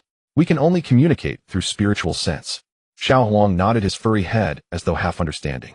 His intelligent eyes swept over the bare, grassless, cratered ground, and he sent a depressed spiritual message. Master, is this really your home? It is just a bald stretch of wasteland, cold and desolate, with no trace of vitality. It is far worse than our secret realm. Lin Fan let out a soft laugh at his words, then lifted his gaze toward the distant azure planet floating in the dark cosmos. His eyes churned with boundless gentleness and longing as he replied through spiritual sense, "This is not my home. That cloud-wreathed, translucent blue planet, that is my homeland. My family, all of them are there." Man and dog stood quietly upon the moon's barren surface and began to calmly regulate their breathing and rest. Lin Fan held the spirit stone, continually absorbing its pure spiritual energy. His damaged soul and exhausted spiritual power rapidly recovered, and the foundation of his nascent soul cultivation became utterly firm. Xiao Huang also settled nearby, operating his golden core cultivation method to smooth out all the chaotic remnants of the void drift. After a short while, both of them had fully restored their states, their essence, energy, and spirit all returned to their peak. Lin Fan lifted his eyes to the distant blue planet, his heart already yearning to return with desperate intensity. Almost unconsciously, he attempted to activate his innate Tao of space. With his current mid-stage nascent soul cultivation and innate spatial origin, the short distance between Earth and Moon should have required no elaborate array at all. With a single thought, he ought to have been able to tear open space and perform a short-range teleport, arriving on the blue star in an instant. Yet just as his mind stirred and he prepared to call upon his origin power, a strange phenomenon erupted. The spatial origin within him, once gentle, vast, and freely circulating, seemed to be gripped by some invisible, inexplicable force that locked it entirely deep within his dantian and meridians. No matter how he urged his mind or mobilized his spiritual power, that origin force which governed space and traversed the void remained completely stagnant, utterly unmoving, beyond his ability to stir even a fraction. Lin Fan's expression tightened, a flicker of astonishment flashing in his eyes. He tried again and again, repeatedly testing, yet the result remained exactly the same. His nascent soul cultivation was completely intact, spiritual power abundant, his body and soul devoid of any trace of damage. Only his most central and fundamental ability, the power to traverse space, had been entirely sealed, impossible to wield even in the slightest. How strange, Lin Fan murmured under his breath, frowning as he pondered. Could it be that the collapse of the cross-realm passage and the scourging of the space-time dark currents have left behind some unknown restriction? Or perhaps the void barrier between Earth and Moon possesses its own suppressive force that has sealed my origin power of instantaneous movement. After several fruitless investigations, Lin Fan could only temporarily set his doubts aside. Unable to teleport freely if he wished to cross the Earth-Moon distance and return to his homeland, his only remaining option for now was the short-distance teleportation array recorded within one of the storage jade slips. This formation was simple, yet forceful, requiring no heaven-defying cultivation. Only the support of spirit stones, to construct a short-range void passage capable of spanning the Earth-Moon distance and delivering him directly to the blue star. With a flick of his hand, Lin Fan sent the specialized formation flags, formation discs, and spirit stones flying out of the storage space. Standing upon the lunar dust, his fingertips shone with spiritual light as he worked. One intricate, precise formation line after another flowed from his fingers, imprinting steadily onto the barren surface of the moon. Dense golden formation lines intertwined layer upon layer, linking ring by ring as they spread across the lunar surface, gradually forming a neat, compact teleportation array. Xiao Huang sat obediently beside the array, his bright eyes vigilantly scanning in all directions as he waited patiently. Focused entirely on their task, man and dog were utterly unaware that far away on the blue star countless eyes had already locked onto the anomaly on the moon. At that very moment, in a certain national-level aerospace command center on the blue star, a gigantic holographic monitoring screen was live broadcasting high-definition images of the lunar surface while a scientific team carried out routine deep space observation. Within the previously monotonous, barren, and lifeless lunar imagery, two abrupt figures suddenly appeared in the monitoring feed. One figure was tall and straight with a distinctly humanoid silhouette. A faint radiance coiled around his body as he lifted his hand, carving lines into the air with smooth motions full of mystery. Beside the man sat a four-legged, fur-covered creature whose outline was clear, looking very much like an ordinary mongrel dog. The vast aerospace command center fell into instant, deathly silence. Operators who had been typing on keyboards froze in place. A researcher about to deliver a report fell abruptly silent mid-sentence. The chief engineer's pupils contracted sharply. Every gaze was riveted to the holographic screen, breaths halted, and the entire hall became utterly soundless. After several seconds of oppressive quiet, a trembling, incredulous voice finally shattered the silence, laden with utter absurdity and shock. I'm not seeing things, am I? Is that a human on the moon? Immediately a second hoarse voice followed, thick with disbelief, and that shadow beside him. That's a fat mutt, isn't it? How can there be a human and a dog on the moon? Everyone felt a chill down their spines, their hearts racing. The moon, devoid of oxygen and atmosphere, desolate and silent, was a place where even landing probes faced tremendous difficulty. At this moment, a human being was inexplicably standing upright, accompanied by a leisurely squatting yellow dog, and bizarre golden patterns were being inscribed on the ground. This shattered their understanding and challenged their worldview. The elite researchers at the entire space center were left utterly dumbfounded. The atmosphere of deathly silence enveloped the room for a long time before someone finally broke the silence with a trembling voice filled with despair and absurdity. This is ridiculous. It's already 2030, technology has covered the globe, and we've been exploring the universe for decades. How can such an utterly unscientific event occur? The moon, with its lack of oxygen, atmospheric pressure, and ecosystem, could not possibly harbor any life forms, let alone humans and dogs. As his words fell, everyone snapped back to reality, their faces filled with shock and confusion, their minds reeling from the overwhelming revelation. Zheng Gong, the chief engineer at the control center, who had been in the industry for 30 years and had witnessed countless deep space phenomena and aerospace wonders, had long cultivated a calm demeanor. Yet at this moment his hands were trembling uncontrollably. He fixed his gaze on the incredibly clear image on the screen, not daring to waste a moment, and immediately seized the dedicated communication device to urgently connect with the highest authority of the Space Administration. As the call connected, Zheng Gong suppressed the turbulent waves in his heart, his voice urgent, yet solemn, each word ringing in the ears directly. Emergency situation. The real-time monitoring footage of the moon has captured an unknown anomaly, a human standing upright along with a yellow dog. The image is strikingly clear, it's not a malfunction, nor an illusion. On the other end there was a brief silence followed by a calm, yet clearly impatient and skeptical voice, filled with disbelief. Zheng Gong, it's 2030, a national deep space monitoring system. You are also a seasoned chief engineer with 30 years of experience. Do you realize what nonsense you are saying? The moon has existed for billions of years without any trace of life. In an oxygen-deprived vacuum, how could humans and dogs possibly survive? Director Lee's tone was heavy with seriousness and doubt, even hinting at accountability. Could it be a malfunction of the monitoring equipment, data disruption, or visual errors caused by reflections from space meteors or light refraction? Have you triple-checked the data? Do not report such absurd, nonsensical information lightly. Zheng Gong retorted urgently, his tone incredibly certain. Director Lee, I have checked the data 3 times. The equipment is functioning normally, the data shows no discrepancies, and the image is transmitted in ultra-clear real-time, without any optical interference or system flaws. The figure in the image is moving clearly, continuously inscribing unknown patterns, and the dog is clearly alive, undeniably a real living being. The situation is extremely abnormal, far beyond current scientific understanding. I urge you to come to the control room immediately to verify.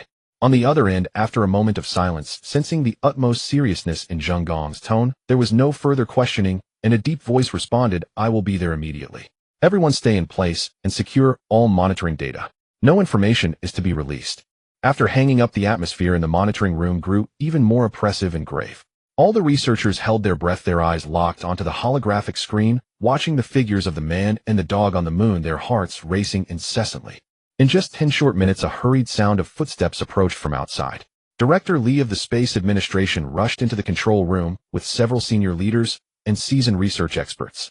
Upon entering, Director Lee spoke in a low voice, where's the footage?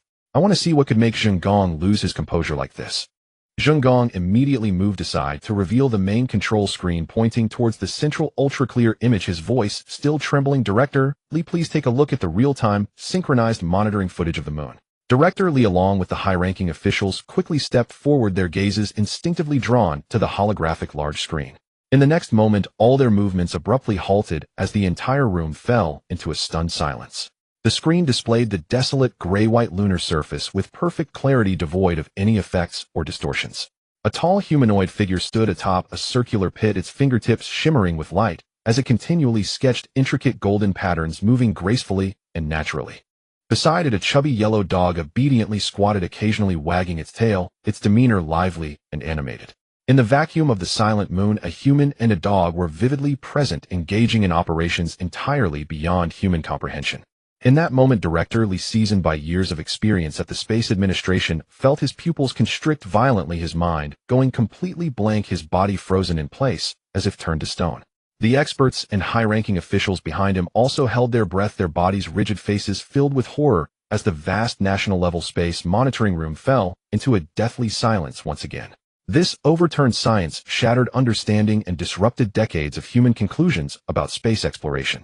The silence lasted for several seconds before Director Lee broke free from the extreme shock, his back already soaked in cold sweat, his expression grave to the extreme.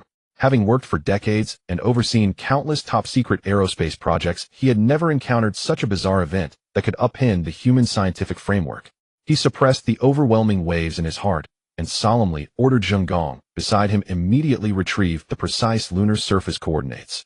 Lock onto the specific location of that person and the dog. Also check if there are any nearby operational probes that can reach the target area.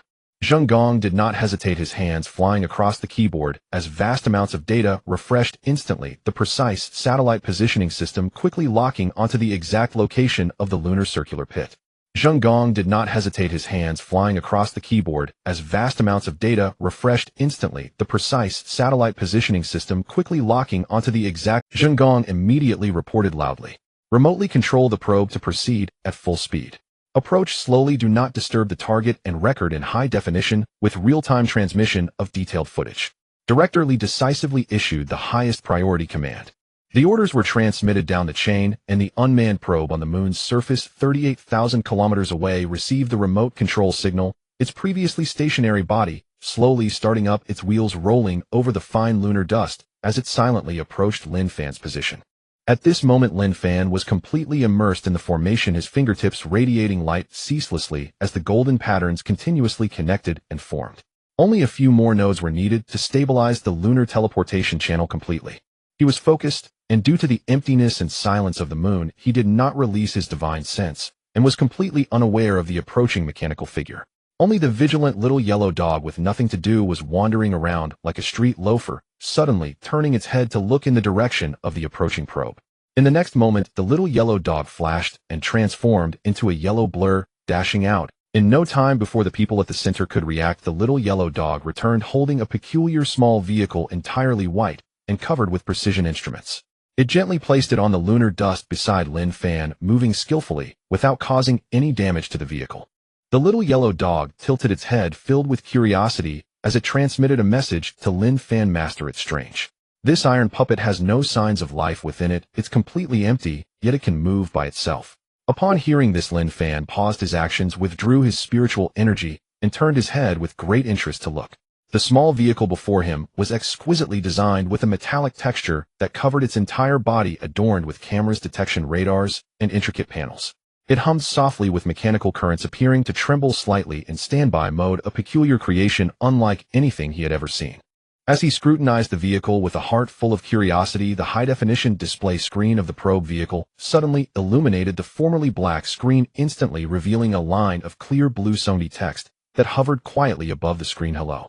These two simple words, clear and direct, caused Lin Fan's gaze to tighten momentarily. Meanwhile, at the Space Command Center 380 kilometers away, everyone stared at the screen displaying the yellow figure, carrying away the probe vehicle, successfully establishing interaction and showing the greeting text, sending shivers down their spines. Lin Fan fixed his gaze on the simple hello on the screen, his eyes flickering slightly, as he instantly comprehended the situation. This seemingly unmanned iron puppet was actually a device controlled by people from the distant blue star. Those two lines of text were a greeting that crossed 38000 kilometers. Understanding flooded his mind. He lifted his gaze to the blue homeland in the dark universe. After a brief contemplation, he gathered a thread of subtle spiritual energy, slowly tracing letters on the smooth lunar dust. The characters etched by the spiritual energy were neat and clear, each stroke falling precisely upon the silvery lunar dust. How are you? At the Blue Star Space Command Center, the real-time transmitted image clearly captured Lin Fan's writing action and the words that emerged on the ground. The previously silent hall trembled again. Everyone momentarily held their breath. The other party could actually understand the text and reply in an orderly manner. Director Lee's heart raced as he suppressed the turbulent waves within, immediately instructing a nearby researcher in a deep voice, continue inputting, continue the dialogue. Ask him about his origins. The researcher, fingers trembling, hurriedly input new content on the control panel. In the next second, the lunar probe screen refreshed, displaying new text. Hello, may I ask who you are? Lin Fan looked at the refreshed question on the screen with a calm expression, without a hint of hesitation, and once again lifted his hand, channeling spiritual energy, to slowly write 5 words on the lunar dust. I am a Blue Star person. The moment those 5 words were written, the entire national-level Space Command Center erupted. The experts and high-ranking officials who had initially feigned calmness all broke down, a cacophony of astonished exclamations filling the air, their faces reflecting extreme absurdity and disbelief. Blue Star person? We are all Blue Star people. Our home planet is Blue Star. Then why can he stand on them?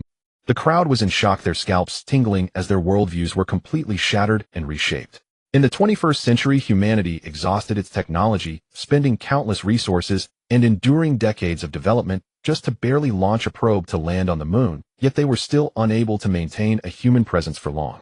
But this person, as a native human of the Blue Star, stood calmly on the moon's vacuum, without a spacesuit or any technological devices, even able to write and communicate leisurely, arranging unknown patterns. Director Lee stared at the 5 words on the screen, his throat dry and tight, his mind blank, filled only with endless shock and horror. Lin Fan looked at the text on the probe vehicle's screen, his emotions stirring, and once again let his fingers channel spiritual energy, writing a new question with careful strokes on the lunar dust. What year is it today? This simple question carried the unease and anticipation he had hidden in his heart for 300 years. He feared the ruthless passage of time, dreaded that his 300 years of arduous cultivation in the secret realm would lead to a homeland where everything had changed and family members had departed. Lin Fan looked at the text on the probe vehicle's screen, his emotions stirring, and once again let his fingers channel spiritual energy, writing a new question. With the blue light on the screen flickered, and a line of clear text appeared. The current year is 2030. The moment those 4 digits entered his view, Lin Fan's heart, which had been tense for 300 years, suddenly relaxed, his eyes filled with endless relief and joy. In the secret realm of cultivation, he had toiled day and night, spending over 300 long years enduring the trials of weather and the solitude of time. Fearing that the time flow between the two worlds was vastly different, he was relieved that after 300 years of cultivation, only 30 years had passed in his homeland of Blue Star. Fortunately, Lin Fan murmured to himself, a great weight lifted from his heart, his expression lightening as he felt a sense of relief. It's not too late. Everything is still not too late. As long as my family is still here and old ties remain, my return this time holds profound significance. Once his emotions settled somewhat, Lin Fan's thoughts stirred, and he raised his hand to take out an old sealed card from his storage jade pendant. It was the resident ID card he carried with him before crossing over, which had been carefully preserved over 300 years and remained intact. He held the ID card up to the probe vehicle's high-definition camera, adjusting it slightly so that the name, hometown address, and photo were all clearly visible without any obstructions. At the Space Command Center 380 kilometers away, the screen instantly locked onto the image of the old ID card, every character and every piece of information being accurately captured and rapidly entered into the backend system. Immediately, trace the entire network, retrieve household registration, and thoroughly check the files. Find out all the information about this person, Director Lee ordered sharply. Concerning the mysterious human on the moon, this was a top priority, classified mission. The entire national information database operated at full speed, rapidly matching and screening massive amounts of data. In just a few minutes, the researcher responsible for verification froze, his face pale, as he reported with a trembling voice, Director Lee, "We found it. This person's name is Lin Fan, registered in Hongqing, and the ID card information completely matches the archived data. The records show that this person mysteriously disappeared 30 years ago at the age of just 17, vanishing without a trace. His parents passed away 10 years ago, leaving this world with regrets, never seeing their missing eldest son return home. Only one younger sister remains in the family, now around 40 years old, who has been desperately searching for her missing brother for 30 years. As the report concluded, the entire command center fell into a deep silence. Everyone felt a deep sense of sorrow, shock, and confusion intertwining within them. An ordinary person who had disappeared without a trace 30 years ago, long deemed missing by household registration records, and a person whose family had been torn apart and whose parents had passed away with regrets, had miraculously appeared on the distant silent moon 30 years later. Everyone was left with the same question echoing in their hearts, shaking their very souls. Where did he go back then? And why did he suddenly appear on the moon?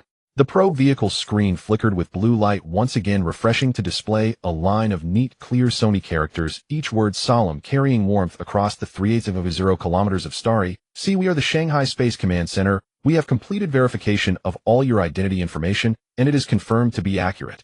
Welcome home, Lin Fan." In the command hall far away on Blue Star, Director Lee clenched his fists tightly, his eyes filled with reverence and emotion. The experts and researchers held their breath, focusing intently. This extraordinary person, who had been missing for 30 years and returned alone under the moonlight, was a native son of China, a wayfarer who had finally returned home after wandering for half a lifetime. On the moon, Lin Fan gazed at the words on the screen. The accumulated feelings of wandering for hundreds of years and the loneliness of crossing two realms were suddenly soothed by a wave of warmth. He gently nodded, refraining from saying more, and turned back to the teleportation array before him. After the recent continuous engraving and replenishing of spiritual energy, the entire lunar short-distance teleportation array was perfectly inscribed. Its spiritual light contained, and all the array nodes were closed, completely set up. The golden array patterns lay dormant beneath the gray-white lunar dust, stable and reliable enough to carry him and Xiao Huang across the distance between Earth and the moon, safely landing back on Blue Star. "Xiao Huang, prepare to go home," Lin Fan transmitted with his divine sense. Xiao Huang immediately got up, obediently following Lin Fan's side, gazing expectantly at the distant blue planet. Lin Fan raised his hand, condensing a wisp of spiritual energy, and neatly inscribed 3 characters on the lunar dust: "Homeward." The writing was clear and neat, standing out prominently against the desolate lunar surface. Having completed all this, Lin Fan no longer hesitated, stepping into the center of the array with Xiao Huang. Buzz! A deep rumble of the array suddenly erupted, and the dormant golden array patterns instantly lit up, the dazzling golden spiritual light sweeping over the entire circular pit, enveloping man and dog in a gentle yet forceful spatial power. The light suddenly intensified, causing the monitoring screen on Blue Star to momentarily whiten. In the next second, the golden light retracted and the array calmed. The desolate lunar surface was left empty. The figures of the man and dog that had just stood there completely vanished, and even the intricate array patterns faded away, leaving behind only the 3 solitary characters, "Homeward," on the lunar dust, proving that everything that had just occurred was not an illusion. In the Space Command Center 380 kilometers away, silence once again descended. All the researchers stared fixatedly at the suddenly empty screen of the moon, their pupils contracting, their bodies turning cold. The figures of the man and the dog, which had been clearly standing just a moment ago, vanished into thin air in an instant, leaving not a trace behind. They disappeared. Completely disappeared, a researcher whispered tremulously, his voice filled with fear and shock. Director Li's body tensed, his face pale and serious, the calm mindset he had maintained for years shattered. He immediately ordered in a stern voice, immediately initiate the highest level classified report. Directly to the headquarters, directly to the upper echelons. Report all details accurately. The human on the moon able to communicate through writing autonomously, setting up an unknown array, vanishing into thin air in an instant, along with all of Lin Fan's personal information and the circumstances of his disappearance 30 years ago, must be reported in full detail. This matter overturns humanity's understanding of space travel, classified as a national-level top secret. Immediately seal all monitoring data and video materials, silence all personnel, and no one is allowed to leak a single word. The order was rapidly issued, and emergency encrypted communications were instantly connected to the highest level. The moment the call connected, Director Li suppressed the raging waves in his heart, his voice heavy and hoarse, reporting solemnly, report, sir. Our Space Administration's Deep Space Monitoring has discovered a major anomaly on the moon. Confirmation of the existence of a living human identified as Lin Fan, the boy who went missing in Hang City 30 years ago. He possesses unknown supernatural abilities and has now vanished from the lunar surface. The level of this incident is top secret. On the other side, as the golden teleportation spiritual light suddenly scattered, the spatial passage slowly disintegrated. Lin Fan and Xiao Huang landed steadily in a lush, sparsely populated wilderness deep in the mountains. The gentle mountain breeze brushed his face, the greenery vibrant, a fresh mortal atmosphere he hadn't sensed in 300 years. The warm air filled his lungs, allowing Lin Fan's tense heartstrings to finally relax. The moment he landed, Lin Fan's thoughts stirred, and he sprinkled several strands of fine spiritual light from his fingertips, casually laying down a simple concealment array around him. The array silently enveloped both man and dog, completely concealing their figures and masking all traces of nascent soul cultivation, blocking all methods of detection, while perfectly hiding Xiao Huang's existence to avoid causing panic among ordinary people adhering closely to his master's instructions regarding worldly rules. Xiao Huang, follow me down the mountain, Lin Fan said softly, a long-lost fervent expectation hidden in his eyes. As his words fell, he lightly stepped forward, taking to the air with Xiao Huang, soaring hundreds of meters high, gliding with the wind towards the bustling, distant human settlements. The further he flew, the more Lin Fan's heart trembled at the sight below his body, suddenly freezing in midair, completely lost in a daze. The low old brick houses, country roads, and aged streets from his memories vanished without a trace. In their place stood towering steel skyscrapers reaching for the sky, glass facades reflecting dazzling sunlight, layered and continuous, grand and magnificent to the extreme. The broad and flat roads crisscrossed with vehicles flowing swiftly, while the streets bustled with people hurriedly moving about. Everywhere was the bustling and lively atmosphere of a prosperous world he had never seen before. Familiar Chinese characters filled his vision, signs, road markers, and shop plaques were everywhere, all engraved with the characters of his homeland deep in his soul. His gaze swept across a vast area bustling with shops. A large golden plaque stood out prominently, World Commodity City. Made his nose slightly. His gaze swept across a vast area bustling with shops. A large golden plaque stood out prominently, World Commodity City. Lin Fan's pupils trembled slightly, a realization washing over him.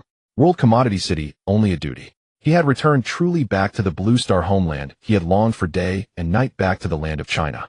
300 years of isolation and cultivation, 300 years of day and night longing. At this moment, the vibrant scenes before him finally soothed all his feelings of wandering and yearning. Though this place was not his hometown of Hang City, it was already close to home, within arm's reach. Without a moment's pause, Lin Fan suppressed the surge of emotions within him, his thoughts stirring as the spatial light around him quietly flowed. He, along with Xiao Huang, transformed into a nearly invisible stream of light, tearing through the lower air currents, heading straight towards Hang City at a high speed, his heart racing to return. At this moment, the land of China was engulfed in an unprecedented secret turmoil, dark currents surging, and the national leadership was intensely on edge. The classified report from the Space Administration rapidly reached the top levels, and within minutes the highest emergency protocols were fully activated, with the country's top secret departments mobilizing simultaneously. All monitoring footage, data, images, communication records, and identity dossiers concerning the living human on the moon were classified as national-level SS-grade top secrets, completely sealed and stored, strictly prohibiting any leaks through any channels. A streak of light pierced through the sky as Lin Fan, accompanied by Xiao Huang, concealed himself amid the clouds above, racing forward with the ingrained memories of the past, soon hovering steadily over the old district of Hangzhou. He drew in all the spatial spiritual energy, surrounding him quietly, floating in midair, gazing the familiar old streets and alleyways, the weathered traditional courtyard walls, the old tree still standing at the entrance, and the scattered brick houses.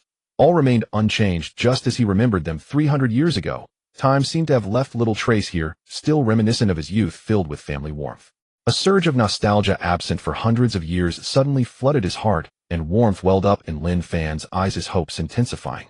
He eagerly unfurled his nascent soul's spiritual sense, gently sweeping across every inch of his old home, wishing to immediately find the figures of his family to make up for the decades of longing in his heart.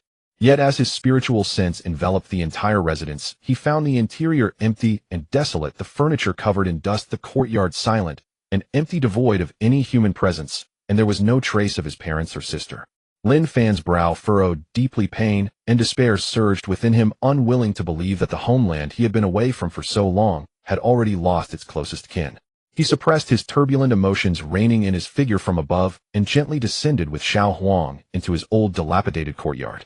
The gate was weathered and rusted, emitting a creaky sound as he pushed it open. Within the courtyard, the vegetation was half-withered, dust accumulated thickly, and everywhere showed signs of long abandonment. Lin Fan stepped into the familiar doorway, and the interior was arranged just as it had been when he left: the old wooden table, the faded sofa, and the old items in the corner. All details carved with his youthful memories, now covered in thick dust cold enough to make his nose tingle. His gaze slowly swept across the room, finally resting on an old family portrait framed and hanging in the center of the living room wall. The photo was aged and slightly yellowed, showing his parents with gentle smiles, the youthful Lin Fan standing beside them, and his little sister snuggling close, the family all beaming with warmth. This was the image he had dreamt of countless times during his 300 years of cultivation, the only thought that sustained him through endless loneliness. After 300 years of arduous cultivation, traversing voids and crossing seas of stars to return, the homeland remained unchanged, the mountains and rivers still intact, but the once lively and warm home was now filled with dust and silence. Staring blankly at the vibrant image of his family in the photo, the years of pent-up grievances, guilt, and regrets collapsed all at once, and the tightly strung heartstrings of Lin Fan snapped completely. Hot tears could no longer be restrained, silently streaming down his resolute cheeks, each drop falling onto the dust-covered ground, creating small dark spots. He stood there, his back slightly trembling, wordless, only allowing the silent tears to flow, letting endless regrets and longings wash over him. Little Huang, full of spirit, keenly sensed the profound sadness within its master. It obediently lowered its tail, no longer frolicking or disturbing, silently retreating a few steps, understanding and avoiding the sorrowful atmosphere. While Lin Fan was immersed in his grief, Xiao Huang's gaze shifted, spotting a small, square, exquisitely crafted wooden box covered in a thin layer of dust deep within the corner cabinet.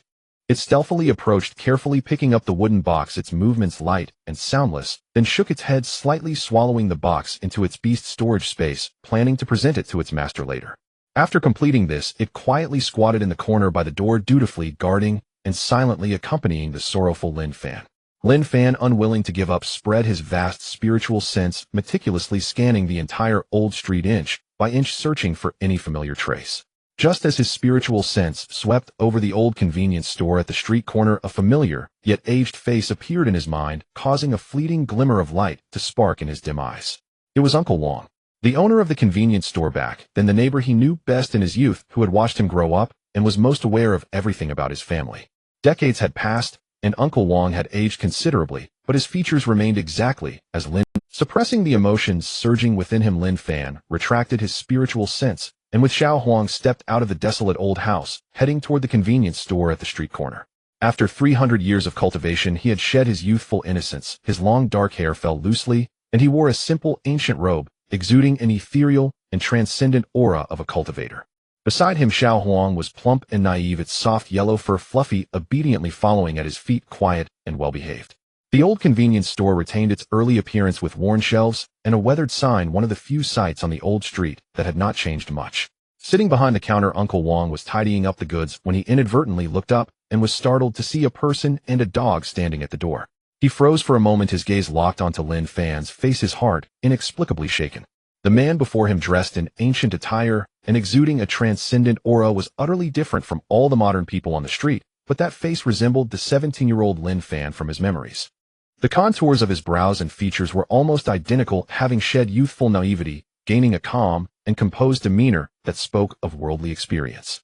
Time seemed to have completely halted on this face. 2 decades had flowed by without leaving a trace. Before Uncle Wong could recover from his shock, Lin Fan had already stepped forward, his voice tinged with a husky urgency, as he asked, "First, Uncle Wong, long time no see.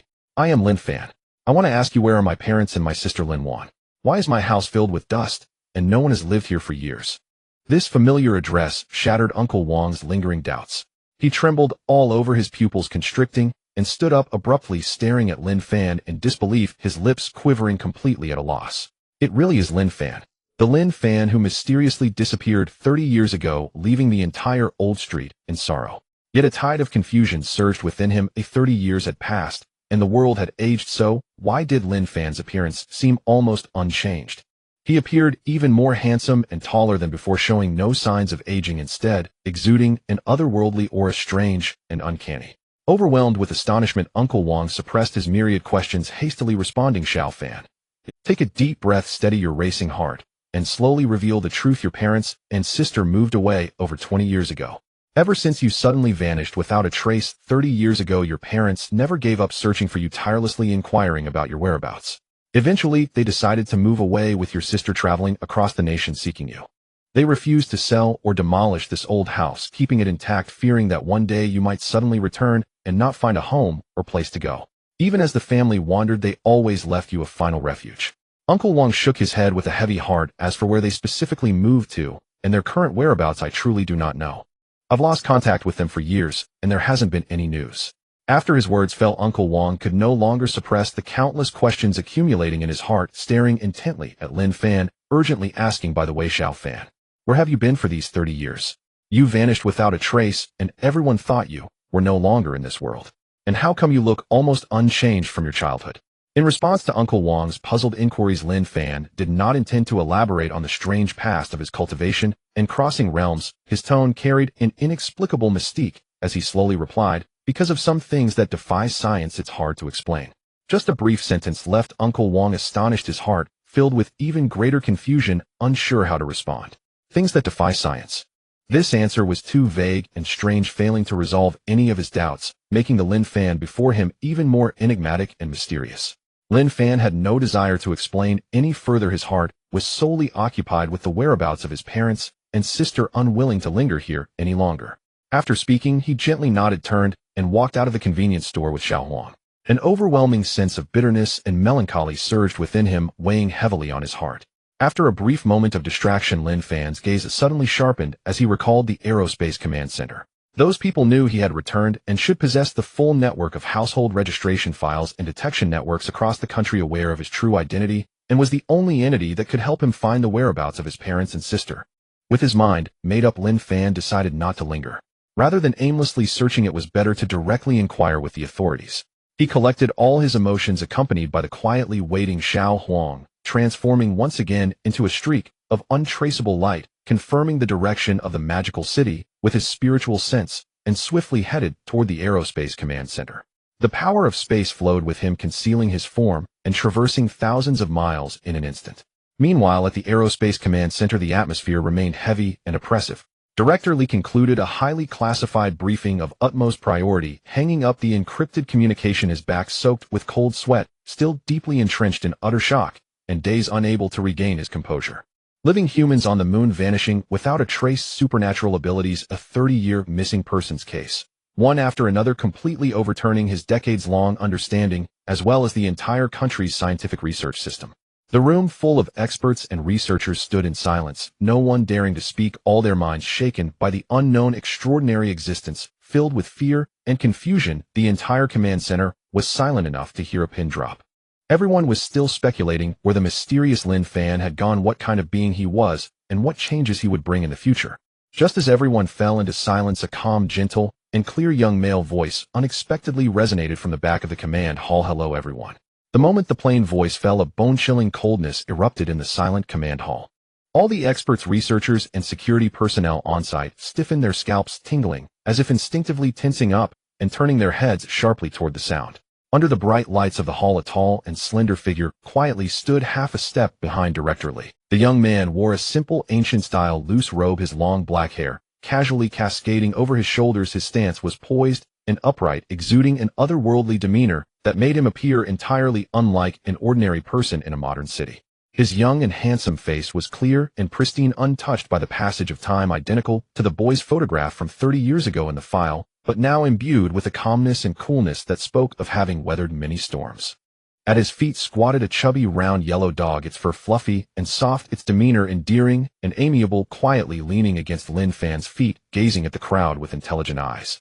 The man and the dog were none other than Lin Fan and the yellow dog, who had just inexplicably vanished from the moon, causing a stir among the nation's top officials and overturning the entire scientific community's understanding. The entire venue fell into a deathly silence, with even a pin drop audible. Everyone's pupils constricted suddenly, their minds blank, and their blood felt as if it had nearly frozen. They had just been watching the young man on the satellite footage 38,000 kilometers away on the moon.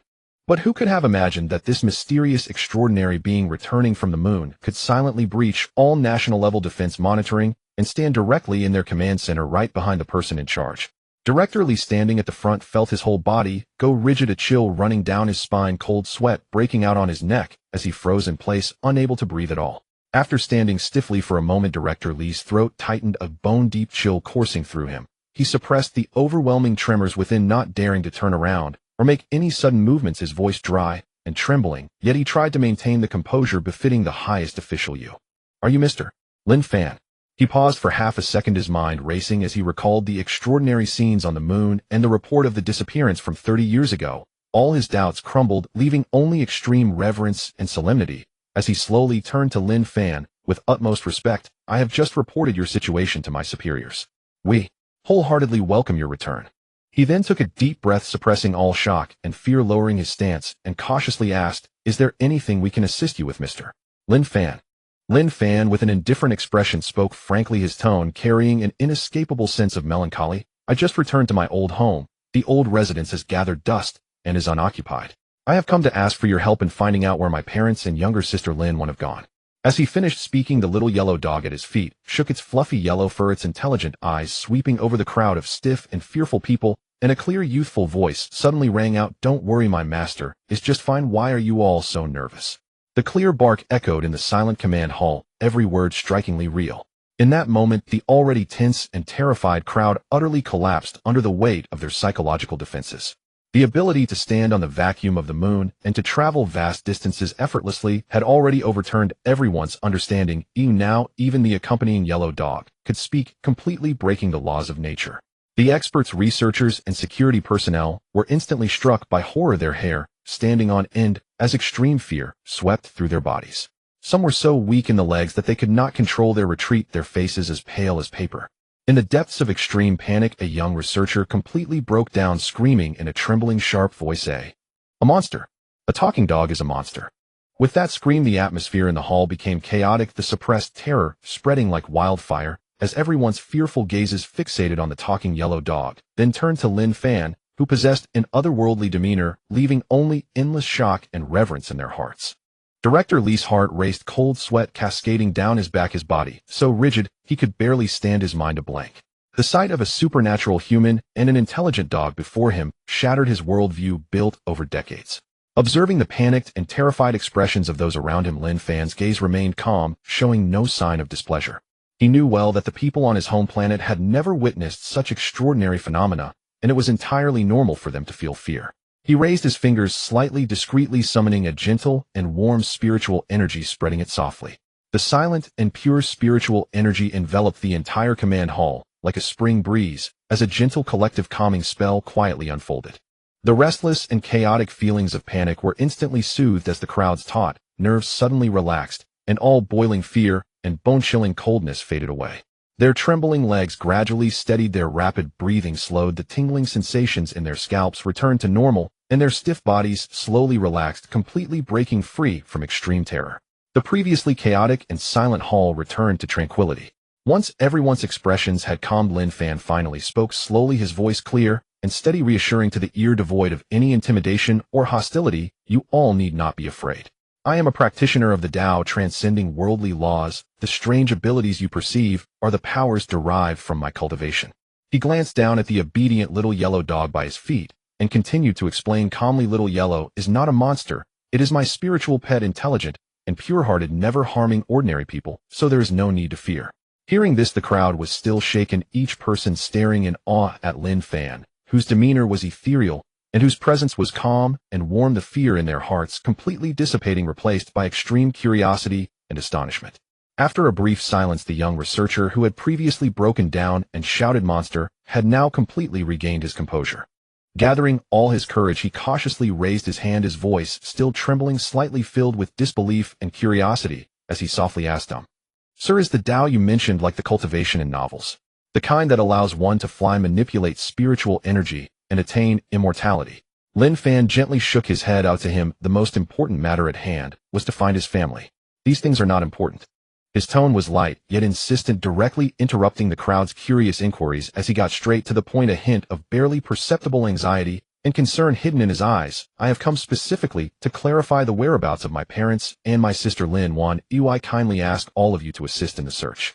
As the voice fell, Lin Fan gently waved his hand, and a warm spiritual light quietly circulated. In midair, a translucent jade bottle suddenly appeared, crystal clear and pristine, within which lay dozens of round, plump pills radiating a faint glow. The fragrance of the pills was elegant and rich, silently wafting throughout the hall, refreshing the soul. The crowd's pupils contracted slightly, watching this miraculous creation, their lingering doubts entirely transformed into awe, and no one dared to utter a word. Lin Fan's gaze was calm as he slowly explained the origin and effects of the pills to the crowd. "These are strength-enhancing pills I refined during my cultivation, specifically crafted for the physiques of ordinary mortals. The properties are gentle and devoid of any harshness, with no side effects whatsoever. Any ordinary person who consumes one can cleanse their body of impurities, open up all their meridians, and eliminate the chronic ailments accumulated over the years. Frequent consumption can prevent all illnesses and prolong life." He gently floated the jade bottle onto the desk in front of him, speaking sincerely, "This bottle of pills is a gift for you as a token of my gratitude. You only need to help me find the whereabouts of my family, and this token of gratitude will belong to you." Director Li looked at the jade bottle on the desk, which was infused with spiritual energy and clearly extraordinary, and an involuntary bitter smile surfaced in his heart. In fact, the moment they confirmed Lin Fan's identity, they had already used the highest authority on the internet to thoroughly investigate all the movements, household registrations, and travel records of Lin Fan's entire family. All results were already clearly laid out in the case group's database. He understood everything in his heart, but momentarily did not know how to speak. This extraordinary being, possessing unparalleled abilities and transcending the mundane world, sought nothing more than the whereabouts of his family, a long-awaited reunion. After a moment of silence, Director Li suppressed the sighs and reluctance in his heart, his expression growing more serious. He slowly spoke to Lin Fan's sincerity, mixed with a hint of cautious apology. "Mr. Lin Fan, we have already confirmed the whereabouts of your family." He paused, avoiding Lin Fan's suddenly intense gaze, lowering his voice to convey the cruel reality. "Your parents passed away from illness and suffering 20 years ago. 10 years ago, they both succumbed to their ailments. As for your sister Lin Wan, she has been searching for you domestically over the years and has never given up. Recently, she processed her exit procedures and is currently within the borders of Myanmar." 10 years ago, Lin Fan's mind erupted with the supreme secret techniques taught by his master. Stealing the heavens and tracing the void, altering fate, and reversing the ordinary shackles of life and death could all be forcibly turned back. Even if the bones were cold and the spirit scattered, as long as they had not entered reincarnation or returned to the heavens, he could use secret methods to summon souls and condense bodies back to life. However, his master had repeatedly warned that such techniques were bound by heavenly laws. Within 7 days of passing, if the soul was not scattered and there was still a remnant of vitality, one could defy fate and continue living. But once past the 7 days, the soul would fully return to oblivion and the vitality would completely vanish. The heavenly cycle would seal the fate, and even a demigod or a heavenly thief could do nothing to reverse it. 10 years' time was already enough for his parents' souls to disperse, returning to the earth, leaving no trace behind. He could steal the heavens and alter creation, break through all worldly laws, yet he could not save his dear parents who had been gone for 10 years. He had cultivated for 300 years, and the only thought that sustained him through countless desperate situations was to return and serve his parents, to make up for the regrets of his youth. He had envisioned his parents aging and becoming frail, anticipated the vicissitudes of time, but never dared to imagine returning to find only a dusty, empty home, with no parents left to nurture him in this world. Separated by life and death, he would never return. The pressure of the nascent soul which had been suppressed tightly could no longer be contained and erupted uncontrollably. A deafening roar filled the air as an invisible and intangible terrifying pressure instantly engulfed the entire command hall, shrouding every inch of space. The lights on the ceiling trembled violently, the screen flickered madly, all equipment emitted piercing alarm sounds, and the tables and chairs creaked under the invisible pressure. All the researchers, security personnel, and executives in the room were instantly subdued by this overwhelming force, their legs giving way as they collectively knelt on the ground, their bodies stiff and trembling, lacking even the strength to raise their heads, with only extreme fear and awe remaining in their hearts, not daring to breathe. And Lin Fan, at the center of the pressure, was in even greater pain and distress. He staggered violently, his once upright body slightly hunched, and his legs, usually as steady as a rock, nearly gave way. The beauty of his cold face drained of color, turning deathly pale, his thick eyelashes trembled violently, and his bloodshot eyes filled with hot rolling tears in an instant. Thinking of his parents who had yearned for his return for decades, worrying day and night, ultimately succumbing to their ailments and regrets, never having seen him one last time, Lin Fan felt as if his heart was being shredded by countless blades. The suffocating pain engulfed his entire being, shaking his spirit to the core, nearly driving him to the brink of collapse. If it weren't for that bolt of thunder that struck down, if he hadn't accidentally entered another world for 300 years, his parents would never have suffered and passed away early. The once stable and harmonious family would not have ended in such a tragic separation. Endless guilt, regret, and despair intertwined and engulfed his mind. Beside him, Xiao Huang keenly sensed his master's profound sadness and the surrounding terrifying pressure, but showed no sign of fear. It looked at Lin Fan, who was secretly shedding tears and trembling, nuzzling against his pant leg, then raised its furry head to look at Director Li, who was pressed down and unable to move. Its clear voice, filled with a mix of innocence and urgency, suddenly rang out, "Where is the Myanmar you mentioned? My master wants to find his sister." Xiao Huang's question pierced through the suffocating silence, bringing back the chaotic minds of the crowd and slightly rekindling Lin Fan's shattered consciousness. He bit down hard on his pale lips, forcibly suppressing the sorrow that surged within his soul, dissipating the released, terrifying pressure. In an instant, the immense pressure that enveloped the entire hall suddenly dissipated. The instruments trembled, and alarms ceased, and the kneeling crowd dared to breathe slowly, still drenched in cold sweat and feeling residual fear. Lin Fan's eyes were red, tears unshed, his voice hoarse and broken, trembling with intense emotion and deep stubbornness as he fixed his gaze on Director Li, speaking slowly and firmly, "Where exactly is my sister Lin Wan in Myanmar? Tell me immediately." With his parents gone, there would never be another chance for recompense in this life. This was his greatest regret. The only remaining sister was his only connection and kin in this mortal world. No matter how far the road ahead or how dangerous the situation, he would travel 1,000 miles to find his sister, dedicating the rest of his life to protect her and make up for all he owed. As Lin Fan's words fell, the hall remained enveloped in a heavy silence. The onlookers gazed at his red-rimmed eyes, filled with deep sorrow, their hearts heavy with grief, and none dared to speak recklessly. At that moment, the young researcher who had just exclaimed that Xiao Huang was a monster took a deep breath, summoning his courage to step forward. His expression was grave, tinged with concern, as he respectfully addressed Mr. Lin Fan. Recently, the situation within the Myanmar electric realm has been particularly unstable, with circumstances extremely chaotic and complex. He quickly organized the intelligence he had retrieved earlier and spoke rapidly and truthfully. Over their various forces are entrenched, mixed together like fish and dragons, with dark forces rampant.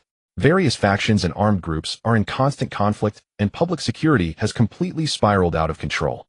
Visitors from outside and cross-border personnel have frequently gone missing, with scams, kidnappings, and coercion incidents occurring one after another, creating a chaotic situation with an extremely high level of danger.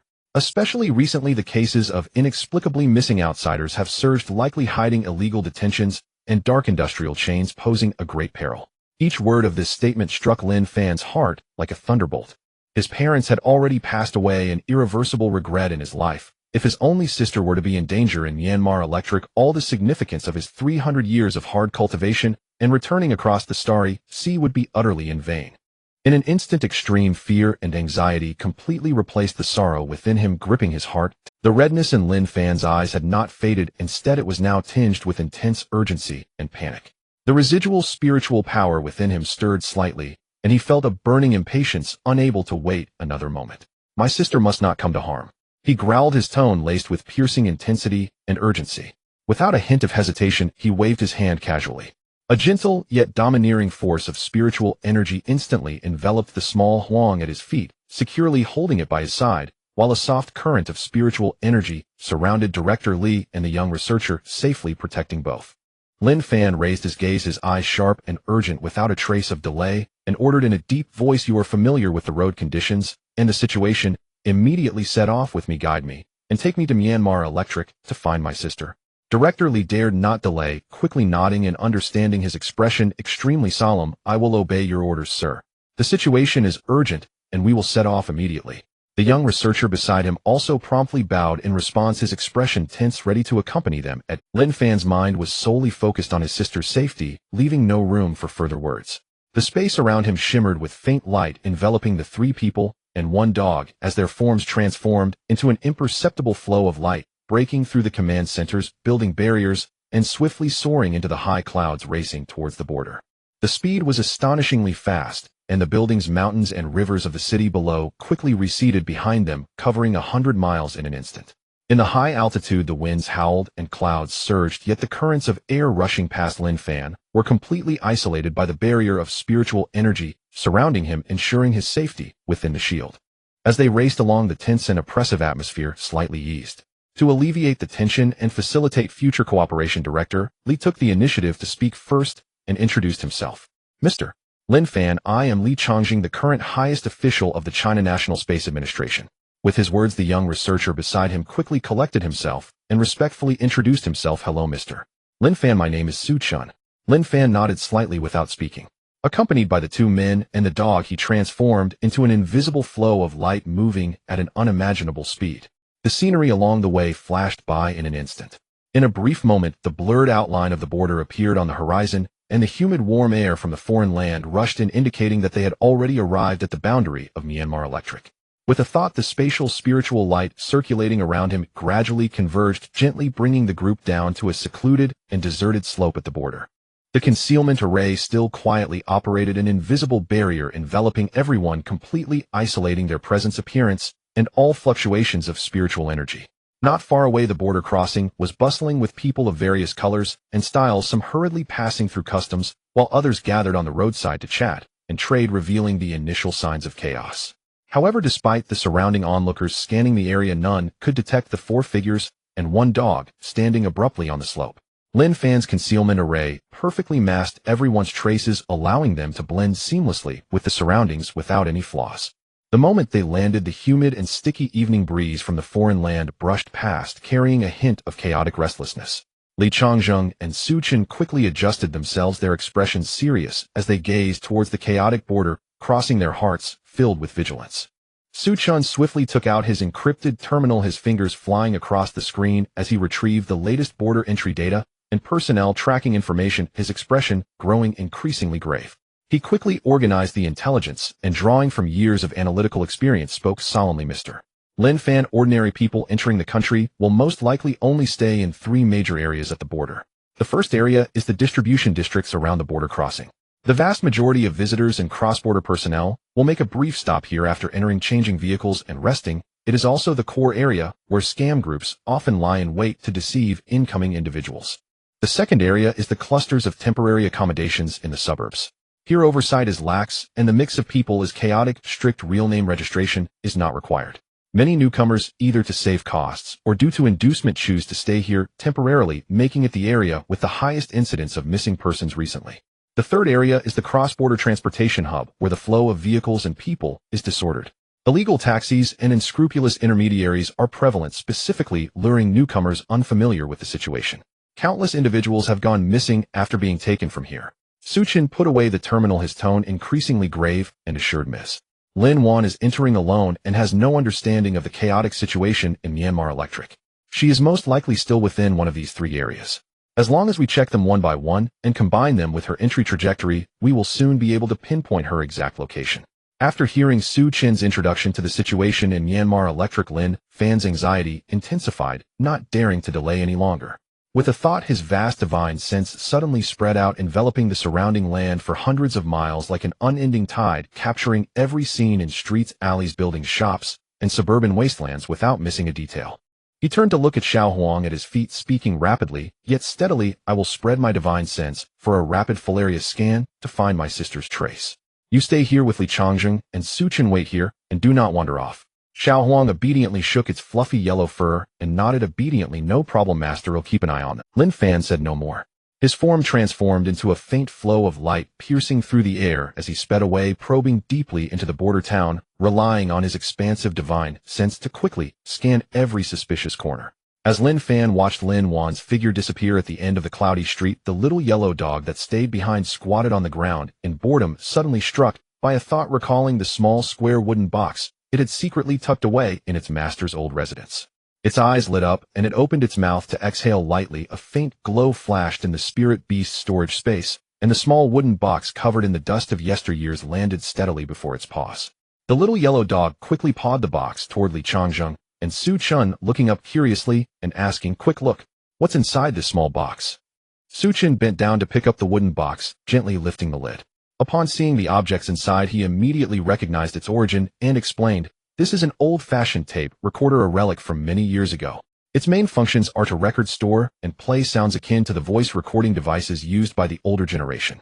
The little yellow dog listened with wide-eyed amazement, its round eyes bulging as it couldn't help but exclaim, "Wow, isn't this just the recording stone and sound stone from the cultivation world? It can actually store sound, how incredible." It then, unable to contain its curiosity, reached out its chubby paw and randomly pressed several buttons on the tape recorder. But the machine remained silent, the screen dark, and without a sound, showing no reaction whatsoever. The little yellow dog looked confused and quickly nudged Su Chen with its paw, urging, "Why isn't it working?" Su Chen took the tape recorder and examined it carefully. Opening the battery compartment on the back, he instantly understood and smiled helplessly, saying, "It's not broken, or it just doesn't have batteries. Without power, it can't turn on or function. Such old electronics require compatible batteries to operate." "That's easy. You go buy the batteries," the little yellow dog commanded without hesitation, wagging its tail. Su Chen looked helpless. The border here was chaotic, and they were unfamiliar with the area. For ordinary outsiders, acting rashly was extremely risky. He could only turn to the exceptionally intelligent little yellow dog. "We're not familiar with the market here. Could you please take us to the roadside shop?" "A trivial matter." The little yellow dog proudly lifted its head, a layer of soft spiritual power forming a barrier around Li Changzheng and Su Chen, enveloping them securely. In the next moment, a flash of spiritual light appeared beneath its feet, and with a flick of its ability, it brought the two of them to the entrance of a small street shop on the side of Miandian Road, all without a sound, smooth as can be. Li Changzheng and Su Chen were once again struck with awe, increasingly respectful of this seemingly simple mind. Su Chen quickly entered the shop, purchased compatible batteries according to the model of the old tape recorder, and after exiting, skillfully opened the battery compartment, inserted the batteries, and secured the lid. He pressed the power button delicately. This old-fashioned tape recorder, which had been stored for decades, remarkably remained intact and was still able to function properly. The little yellow dog instantly became excited, bouncing around the tape recorder occasionally, using its paw to gently fiddle with the buttons, switching channels, and turning the machine on and off, completely immersed in play and casting aside the surrounding tension. Meanwhile, Lin Fan, who was thoroughly investigating, had crossed the entire border city. His divine sense swept across 100-mile territory, inspecting every high-risk missing area, such as the port district, guest house clusters, and transportation hubs, yet he had not found the slightest trace of Lin Wan. The anxiety and unease in his heart grew stronger. He suppressed his emotions and continued to extend his divine sense deeper into the outskirts of the city, leaving no corner unchecked. But just as his divine sense swept over a concealed private hospital on the outskirts of the city, Lin Fan suddenly froze in place, his entire being stiffened, blood and energy freezing momentarily, his breath completely halted. In his sea of consciousness, a chillingly cold image firmly anchored all of his thoughts. In the innermost part of the hospital, in a sealed ward, lay a cold and rigid female corpse on a simple hospital bed. The person had graying hair at the temples and a haggard complexion. Despite the torment of time and suffering leaving her extremely gaunt, Lin Fan, upon a single glance, immediately recognized her as his sister Lin Wan. Her eyes were hollow, her body emaciated and cold, with no rise or fall in her chest. All signs of life were completely extinguished, the silence sending chills to the heart. Beside the bed, a nurse was leisurely tidying up the syringe and blood bags in her hands, her face devoid of any compassion, filled instead with impatience and annoyance. She muttered to herself, her tone sharp and cold, each word laced with venom. "What a worthless waste of money, just a waste of effort. I barely started drawing blood when she couldn't hold on any longer and breathed her last. Absolutely useless. It was all a waste of my previous efforts to Photoshop her missing person notice edit fake videos and go through so much trouble to deceive her here. It was purely a waste of time. Forget it, even in death her body can still be used. She casually tossed the used syringe into the trash can and turned her gaze to the corpse on the bed, her tone even more cold and utilitarian. Quickly call old Wang to come over and check her thoroughly, see what organs are intact and usable, and take everything that can be removed. Ooh, we can't let this deal go to waste. Every word pierced the ears and struck the heart. It turned out that his sister had been deceived into coming here using Lin Fan's whereabouts and the so-called brother's video. It was all a meticulously fabricated scheme. His sister, bearing a lifetime of obsession and hope, had foolishly rushed here, never contemplating that the path ahead was not a reunion, but a carefully laid hellish trap designed to drain her of her flesh and organs. In an instant, Lin Fan's mind exploded. The last glimmer of warmth in his eyes completely faded, replaced by a sea of crimson engulfing his pupils. The Tao heart he had cultivated for 300 years shattered completely at that moment. A terrifying pressure from his nascent soul surged into the sky, the air violently trembled, and a chilling aura swept across the surroundings. All things in heaven and earth faded in his eyes, leaving only the pitiful cold corpse of his sister and the cold-blooded, greedy faces of the villains.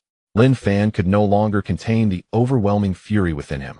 In a flash, like thunder breaking through the air, he crashed through the thick walls. Stones and bricks flew apart in chaos, and in an instant he appeared in the cold ward. The nurse who had meticulously set the trap and deceived others didn't even have time to turn around and see who had come before Lin Fan's released spiritual power instantly sealed her life force. Silent, and without a sound, she fell to the ground dead, without even the slightest chance to plead for mercy. Lin Fan didn't even bother to glance at the body of the villain. All his attention and focus were fixed on the hospital bed. These people, relying on their poor Photoshop skills and fake videos, had precisely pinpointed his sister's yearning for family, deceiving her into traveling alone to a foreign land and stepping into danger. His sister's lifelong anticipation and years of waiting had resulted in not a reunion, but her blood being drawn and her life drained, dying, abandoned, becoming a tool for these people to profit. At the thought of this, Lin Fan's hands uncontrollably trembled violently, slightly convulsing.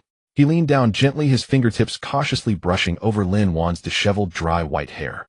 This head of frost and snow was not a result of age, but of decades of longing and waiting, the torment of wandering and hardship, and the obsession of unfulfilled desires endured day after day, year after year, resulting in a profound sorrow and melancholy.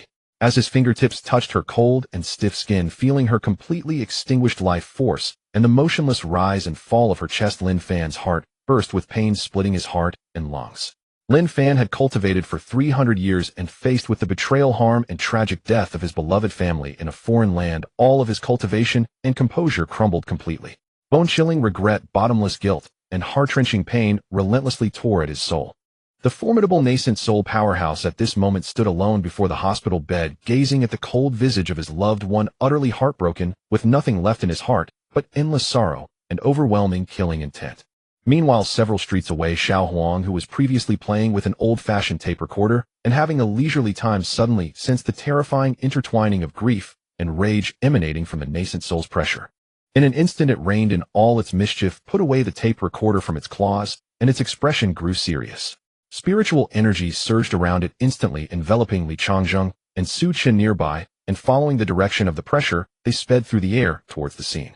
By the time Xiao Huang arrived with the others, the entire hospital had already been completely shrouded by a heavy layer of spiritual energy barrier casually set up by Lin Fan. The pale golden barrier shimmered in the void, seemingly calm, yet isolating all sounds and movements from within, and without firmly sealing off the entire bloody battlefield, making it impossible for any external noise or commotion to breach its inner sanctum. Inside the barrier, a chilling silence prevailed. Blood suffused the air, creating a realm of desperate. Xiao Huang, familiar with its master's spiritual energy aura, lightly guided its own spiritual energy to touch the barrier, which instantly opened a gap for passage, allowing the two to enter with ease.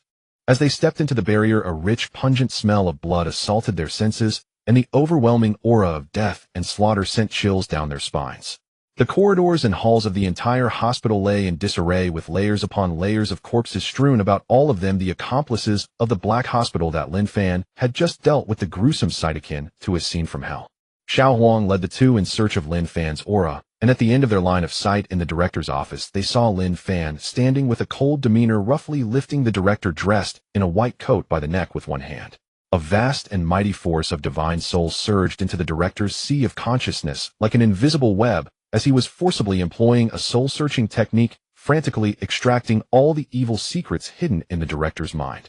The director's eyes bulged, his body convulsed violently, his face twisted in extreme agony as he endured the excruciating pain of his soul being torn apart, already on the brink of collapse. Seeing this, Xiao Huang was about to speak when its gaze suddenly froze on the cold female corpse carried on Lin Fan's back. The pale and haggard features, vaguely familiar, bore a resemblance to Lin Fan, instantly shocking it to its core, leaving all words stuck in its throat. In a hurried and panicked tone filled with deep unease, it asked, "Master, what on earth happened?" Meanwhile, Li Changjing and Su Chun, witnessing the shocking scene of corpses and slaughter everywhere, wore expressions of extreme gravity.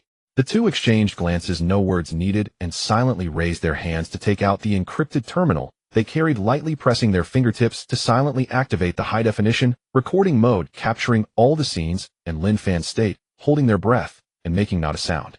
Lin Fan slowly withdrew the soul-searching energy from his fingertips, releasing the director, who had already collapsed into a heap, his voice hoarse and bone-chilling, devoid of warmth, echoing heavily in the silent room. "My sister was deceived by them, using AI-generated videos and altered photos of life."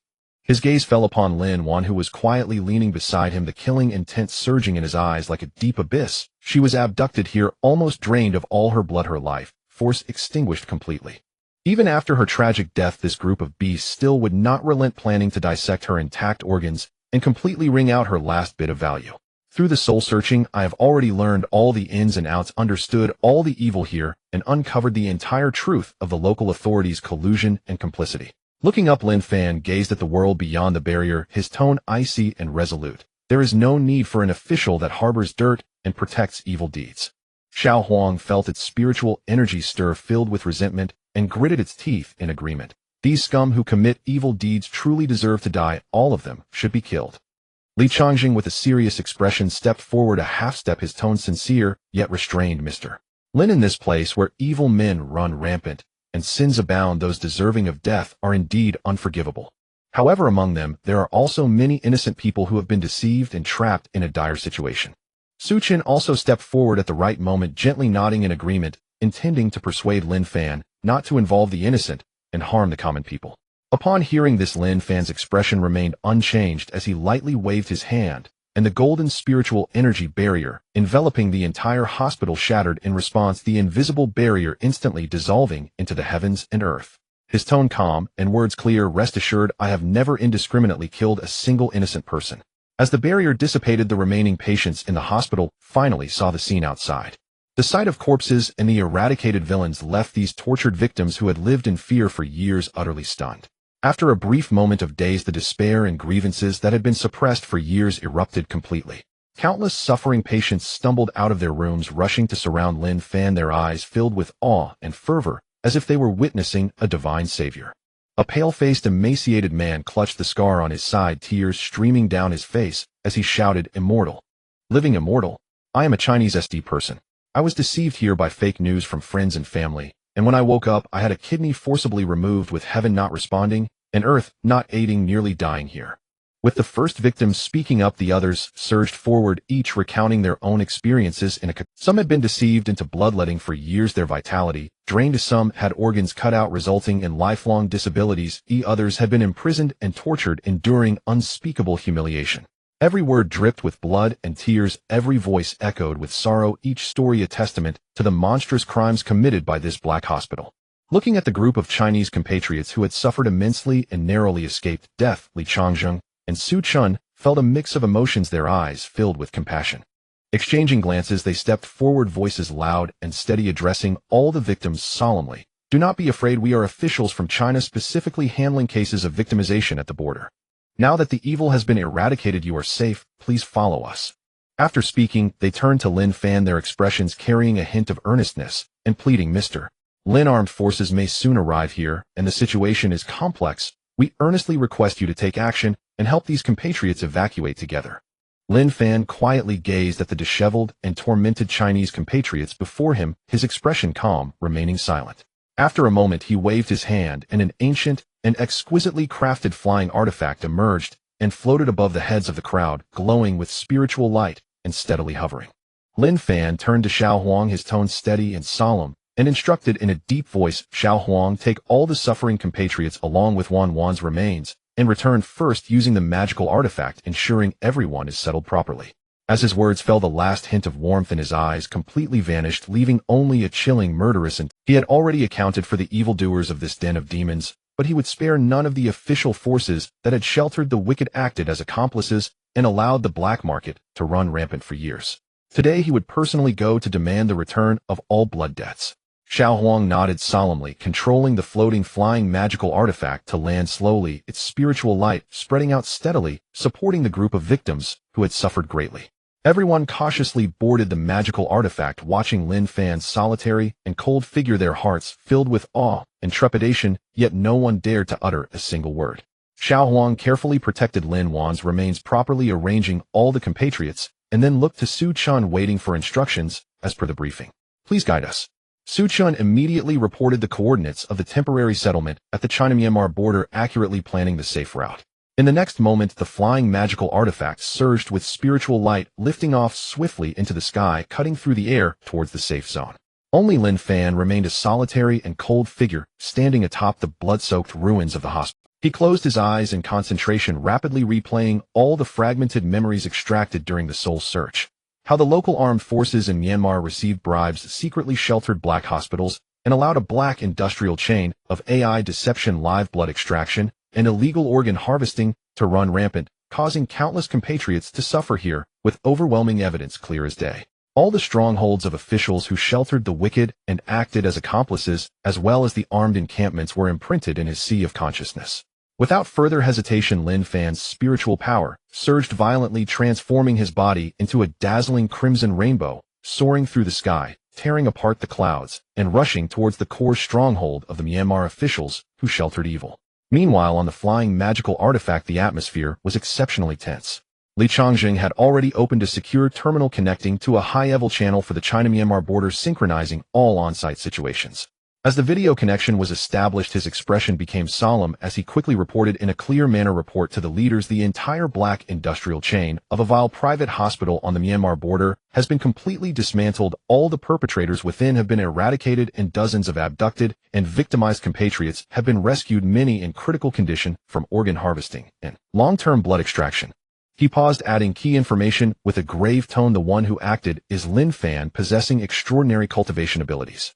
His younger sister Lin Wan was lured here by evil people using AI face swapping and forged photos and videos, drained of blood to death, and even after death there were schemes for her organs." Lin Fan was enraged and sought revenge on the entire black hospital. According to the information obtained during the soul search, the local Myanmar officials had fully sheltered and profited from these acts, being the behind-the-scenes protectors of the entire black industry chain. Lin Fan has now gone alone to the Myanmar official stronghold to seek accountability and revenge. On the other side of the terminal, several high-ranking officials sat in a meeting room, listening in silence, their expressions increasingly solemn. The group quickly reviewed all the information, combining it with the backlog of cases of compatriots missing and victimized at the border, and after a brief period of contemplation and discussion, they made a swift decision. Soon encrypted instructions were sent back to the terminal, the tone decisive and firm: "We understand the situation." Immediately arranged for a special foreign affairs and border enforcement team to rush to the scene, establish contact with the Myanmar officials at the first opportunity, strongly negotiate for accountability, and thoroughly investigate all public officials involved in sheltering evildoers and colluding with the black market. No leniency will be shown. Ensure the proper support of the victimized compatriots, preserve evidence throughout, and stabilize the border situation. Li Changjing replied, "Solemnly received." The crimson rainbow tore through the sky, covering 1,000 miles in an instant as Lin Fan descended directly onto the core stronghold of the local armed forces in Myanmar, according to the coordinates obtained during the soul search. This was a stronghold hidden in the depths of the mountains, with formidable barriers and numerous sentries constantly providing protection for the black industrial chain, serving as the core den for sheltering evil and profiting from ill-gotten gains. Lin Fan hovered high in the air, his eyes slightly closed, his vast divine sense pouring down instantly, completely enveloping the entire stronghold. However, when his consciousness captured the scene of the underground secret chamber, the crimson fury in his eyes surged violently. On the ground there were orderly barracks, cold weaponry appearing to be a regular armed stronghold, but beneath the surface was a hell on earth that was utterly appalling. The dark and damp underground prison cells were stacked one upon another, filled with iron cages within which countless Chinese women deceived and trafficked here were shackled by chains and detained at will. They were dressed in tattered clothes, covered in wounds, their faces haggard and desperate, suffering daily from humiliation and abuse, reduced to mere tools for the amusement and profit of these armed thugs, unable to survive or die.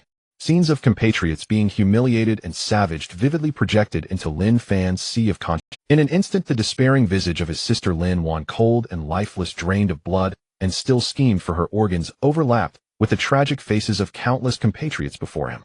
Old pains and new hatreds intertwined, extreme anger and compassion crashing down on his final defenses of the heart.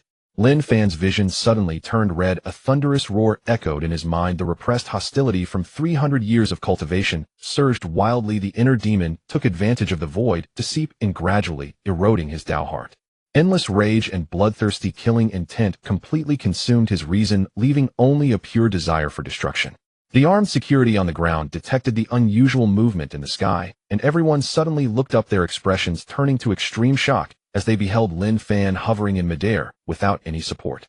Some were dumbfounded, unable to suppress their astonishment. A person is in the air. What kind of high technology is this? Discussions erupted among the crowd, filled with disbelief at this utterly unnatural spectacle.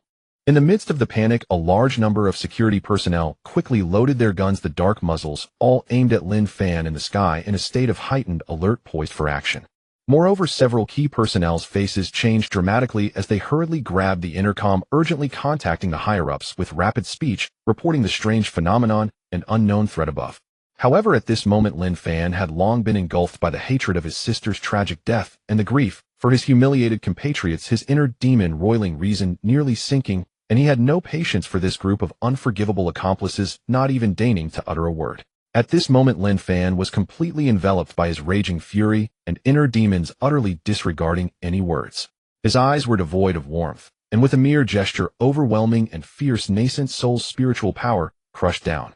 The invisible force pressed down on the entire stronghold and all the gathered spectators and armed security below before they could even let out a scream, had their life force crushed by the spiritual power, collapsing to the ground in an instant, slaughtered without leaving a trace. Deep within the command building of the forest base, the local commander of the Myanmar Electric stood rigidly in front of the monitoring station, his gaze fixed on the high-definition surveillance screens that captured both the aerial phenomena and the recent bloody massacre in their entirety. As he witnessed his fully armed elite subordinates being silently annihilated in an instant, all collapsing to the ground, without even a trace of the enemy's attack, this commander, who had long commanded the border with decisiveness, felt his pupils constrict sharply, his face filled with disbelief, and a storm of turmoil surged within him. Having led local armed forces for many years, he had encountered countless ruthless men and gangsters, dealt with various heavy weapon confrontations, yet he had never before witnessed such a terrifying power that transcended physical understanding and crushed everything in its path. With a single person's strength, an entire squad of armed forces was obliterated in an instant. Such methods had long surpassed the limits of mortals, akin to a god descending, instilling a sense of terror that made one's scalp tingle. After the initial shock, a bone-chilling panic enveloped him entirely. He dared not hesitate for a moment, hurriedly grabbing his encrypted personal phone, his fingers trembling as he swiftly dialed the contact numbers of nearby armed outposts and elite defense units, simultaneously forwarding the recently recorded footage of the massacre. His speech was rapid and frantic, filled with a desperate resolution at all costs, as he issued a distress signal: emergency assistance. Our outpost is under attack by an unknown super-strong enemy, resulting in instant collapse. The enemy's methods were bizarre. I personally offer a reward of 100 million US dollars to any force that can come to assist, eliminate, or capture this person immediately, without delay. With the hefty bounty of 100 million US dollars announced, various communication channels instantly buzzed, and countless armed forces responded in droves. As for what was strange or not, let my heavy weapons decide. Just as this commander had finished sending out all the distress messages, feeling a slight sense of relief while awaiting the arrival of reinforcements, the monitoring screen suddenly showed Lin Fan in the sky, gently raising his hand and casually waving it. Buzz.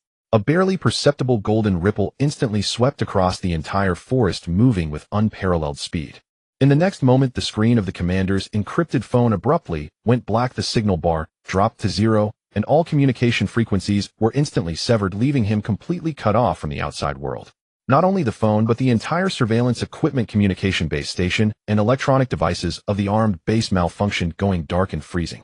A thin yet immensely resilient golden barrier quietly enveloped the entire forest base, seamlessly covering every inch of the area.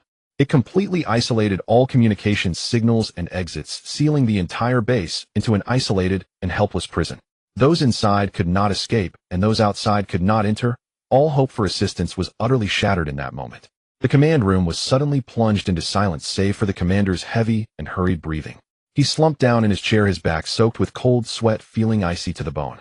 The external assistance he had once hoped for and the heavily rewarded reinforcements had under this bizarre barrier turned into mere illusions. After a brief moment of despair, this commander, who had long been embroiled in bloodshed and had his hands stained with sin, suddenly revealed a fierce and savage glint in his eyes. Since death was inevitable, he refused to resign himself to fate. He gritted his teeth, smashed the alarm on the desk, and roared as he burst out the door, rallying a group of elite guards and the remaining upper echelons of the outpost.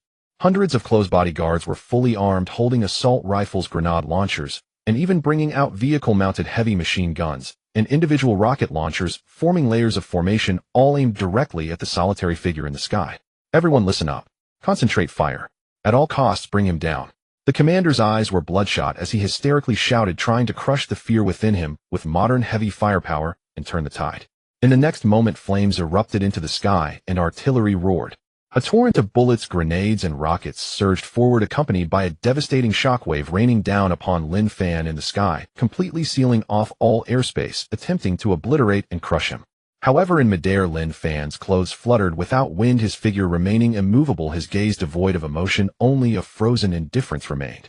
The heavy firepower that could obliterate the world in the eyes of these mortals was as insignificant as ants shaking a tree before the might of a nascent soul. Before the shells and bullets could even come within 3 feet of him, they were all frozen and shattered by an invisible barrier of spiritual power, turning into ash and scattered sparks, not even brushing against the edge of his clothing. The barrage of artillery was completely extinguished, and the entire position fell silent in an instant. All the armed personnel below had their pupils dilate, and the madness and ruthlessness on their faces instantly transformed into utter despair. Lin Fan slowly lowered his gaze, the blood-red hue in his eyes deepening, his voice hoarse and cold, resonating. Throughout the forest you harbor illegal industries, accept bribes, harm your fellow compatriots, and condone the breeding of hell. Today you shall all accompany the dead. As soon as his words fell, he gently clenched his 5 fingers. Boom! The overwhelming spiritual power of the nascent soul crashed down, enveloping the entire base with terrifying force. The ground trembled violently, the walls of the barracks collapsed with a loud bang, and all the firearms and equipment shattered and twisted. All the remaining armed forces, the malicious upper echelons, and the corrupt elite that resisted below were instantly crushed and imprisoned by the spiritual power, unable to even let out a cry, their lives extinguished inch by inch, collapsing to the ground together. In a fleeting moment, the entire armed base was devoid of any survivors. The billowing smoke gradually dissipated, leaving the devastated forest base in complete silence with only debris and cold corpses remaining. Lin Fan hovered in midair, slowly turning his head, his gaze penetrating the soil, landing on the stacked underground prison cells below. There lay a hell where countless compatriots suffered humiliation and struggled in despair. His eyes surged with rage, the inner demon unvanquished, and the killing intent remained sharp. This was merely the beginning. Among the evidence obtained from the souls, there still existed a higher-ranking protectorate, one with heavier sins than this local commander, comfortably sitting in a distant urban office evading justice. Lin Fan's figure flickered, directly breaking through the dilapidated ground and plunging into the dark and deep basement. The underground was damp and cold, the stench of rot mixed with blood and despair rushed to greet him. Iron cages rusted and chains dragged across the ground, emitting a chilling clink. Countless tattered and scarred Chinese women huddled in the corners, each pale and hollow-eyed, filled with numbness and fear. Years of humiliation and abuse had long stripped them of all vitality, leaving only helplessness. Upon hearing the commotion, they all looked up in terror, and when they saw Lin Fan walking toward them, they instinctively shrank back, their eyes filled with caution and dread, fearing yet another wave of brutality from the outpost's villains. But as they watched, they realized something was amiss. The man before them, clad in a long black robe with ink-black hair, gently swaying in the wind, stood tall and imposing, his features lacking any trace of a villain's brutality, instead emanating an icy solemnity and compassion, his aura clean and dignified, contrasting sharply with the evildoers present. An older woman trembled, and spoke, her voice hoarse and dry, filled with utmost caution and a glimmer of faint hope. Are you here to save us from Huaxia? It sounded like there was a fierce battle outside. This statement instantly broke the long-held silence. The once silent basement erupted with soft sobs. Countless women, who had been trapped for years and humiliated, raised their heads, a flicker of nearly extinguished hope reigniting in their eyes. They spoke up one after another, their tone filled with anxiety and longing. Did a fight break out outside? Did those bad people get into trouble? Do we still have a chance to go home? Eyes turned toward Lin Fan, filled with fear, hope, and incredulous joy. They gazed at this unfamiliar man in a long black robe with extraordinary temperament, a flicker of hope for survival blossoming within their hearts. Lin Fan's gaze swept over the faces marked by suffering, observing the countless scars and tattered clothing on them. The lingering rage in his eyes softened slightly, his voice deep yet resolute, each word clear as it fell upon their ears. I am not an official, but like you, I am a compatriot of Huaxia. The evildoers here have all been eliminated. Do not fear, follow me. A simple sentence like the dawn's light pierced through the endless darkness that had shrouded them for years. The tense nerves of the crowd suddenly snapped, and the emotions that had been suppressed for so long erupted violently, yet no one panicked or rushed. They merely supported each other, trembling, following Lin Fan step by step out of the hellish prison that had confined them for years. As Lin Fan stepped out of the basement, the group of women finally saw the light of day, arriving at the vast square of the stronghold.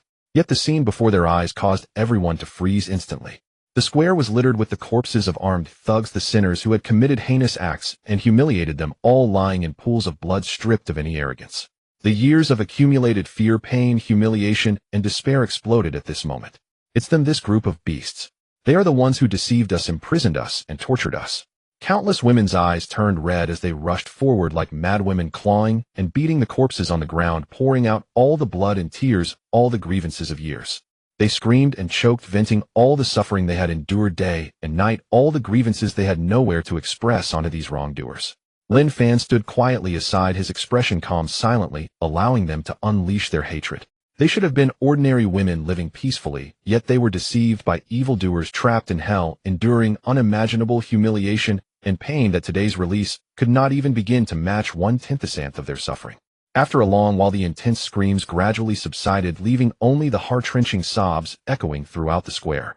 The crowd cried out all their grievances, their tears drying up, their bodies exhausted as they collapsed onto the ground, the numbness in their eyes finally fading away, leaving only the bitter sweetness and relief of surviving a calamity. Seeing the crowd's emotions slightly stabilize, Lin Fan raised his hand and gently waved it. A buzzing sound echoed as a beam of white spiritual light broke through the air, revealing a small, exquisite jade-colored boat that slowly appeared floating in midair. The boat shimmered with spiritual light, warm and sacred. As spiritual energy was activated, its size rapidly enlarged, steadily descending to the ground, the hull broad and stable enough to accommodate everyone. The sudden miracle made the women instantly stop their crying, all staring wide-eyed in shock, their faces filled with astonishment. They stared blankly at the miraculous boat that hovered down, looking at Lin Fan's calm demeanor, and finally reacted, exclaiming in awe, Is this a celestial technique? Are you a deity? Lin Fan's expression remained indifferent, offering no further explanation, merely gently waving his hand. A gentle stream of spiritual energy quietly spread out, softly enveloping the wounded women. They were already exhausted, the years of fear and fatigue having completely overwhelmed their taut nerves. Under the soothing power of the spiritual energy, their eyelids grew heavy, and one by one, they peacefully fainted, softly collapsing to the ground. In the next moment, with a flick of his finger, Lin Fan guided the unconscious women, all of them gently lifted by the soft spiritual light, floating steadily in the air. One by one, they landed orderly onto the jade-colored boat, lying down quietly, secure and at peace. After ensuring everyone was settled, Lin Fan extended his divine sense, accurately locking onto the residual aura of Xiao Huang, and his surrounding spiritual energy suddenly surged. He stepped into the air, propelling the luminous boat through the sky at incredible speed, turning into a streak of light, heading straight for the border stronghold of Huaxia. In just a moment, Lin Fan had reached his destination. At that time, the compatriots rescued from the hospital had just settled in, taking a moment to rest. Xiao Huang sensed the familiar fluctuations of spiritual energy and turned to see Lin Fan descending with the floating boat, immediately rushing forward. Xiao Huang hurriedly approached, looking at the densely packed, unconscious, unfamiliar women on the boat, filled with confusion, and quickly asked, Master, who are these people? Lin Fan stood before the boat, his voice cold and steady, briefly recounting the sequence of events. the Mian armed stronghold privately constructed prisons long-term trafficking and detaining Huaxiao women, wantonly humiliating and enslaving them. I just cleared them out. These are the rescued compatriots. His brief words unveiled yet another shocking dark secret, causing everyone present to feel their hearts sink with anger. Meanwhile, the shocking scene of Lin Fan flying through the sky with the floating boat had not been intentionally concealed and had been captured by passers-by along the border, quickly spreading across various online platforms. The video instantly exploded across the internet, skyrocketing in popularity, and the comments section was in a frenzy. Countless netizens gathered to watch this surreal aerial phenomenon, discussing it endlessly. My God, is someone flying in the sky and carrying a glowing boat? Is this really a deity appearing in the world? This is too outrageous. How can there be flying in modern society? It's definitely an AI-generated special effects video, just a gimmick. The quality is too realistic. The movements are perfectly smooth, not like AI. Could it be that there really is extraordinary power? Public opinion across the internet became polarized. Some marveled at the miracle, filled with awe, while the vast majority remained convinced it was an advanced AI edit, a sensational gimmick meant to attract attention. The topic's popularity surged, quickly climbing to various trending lists. The uproar of public sentiment rapidly reached the Border Special Task Force, and emergency messages popped up on the encrypted terminals of Li Changzheng and Suchun. The two opened the notifications, and after hearing the urgent directives from their superiors, their expressions instantly turned serious. The leaders clearly indicated Lin Fan's actions were too conspicuous. The anomaly spreading across the internet could easily provoke unnecessary public panic and international disputes, and they must persuade Lin Fan to act with restraint, to remain low-key, and to minimize the public exposure of extraordinary means. The two exchanged glances, feeling helpless, and quickly approached, carefully choosing their words to gently advise Mr. Lin. The scene of you flying with the boat has spread across the internet, sparking widespread discussion. The higher-ups hope you will act more discreetly in the future, avoiding excessive exposure of extraordinary powers to prevent unnecessary public disturbances. In response to their persuasion, Lin Fan remained silent, neither agreeing nor rebutting.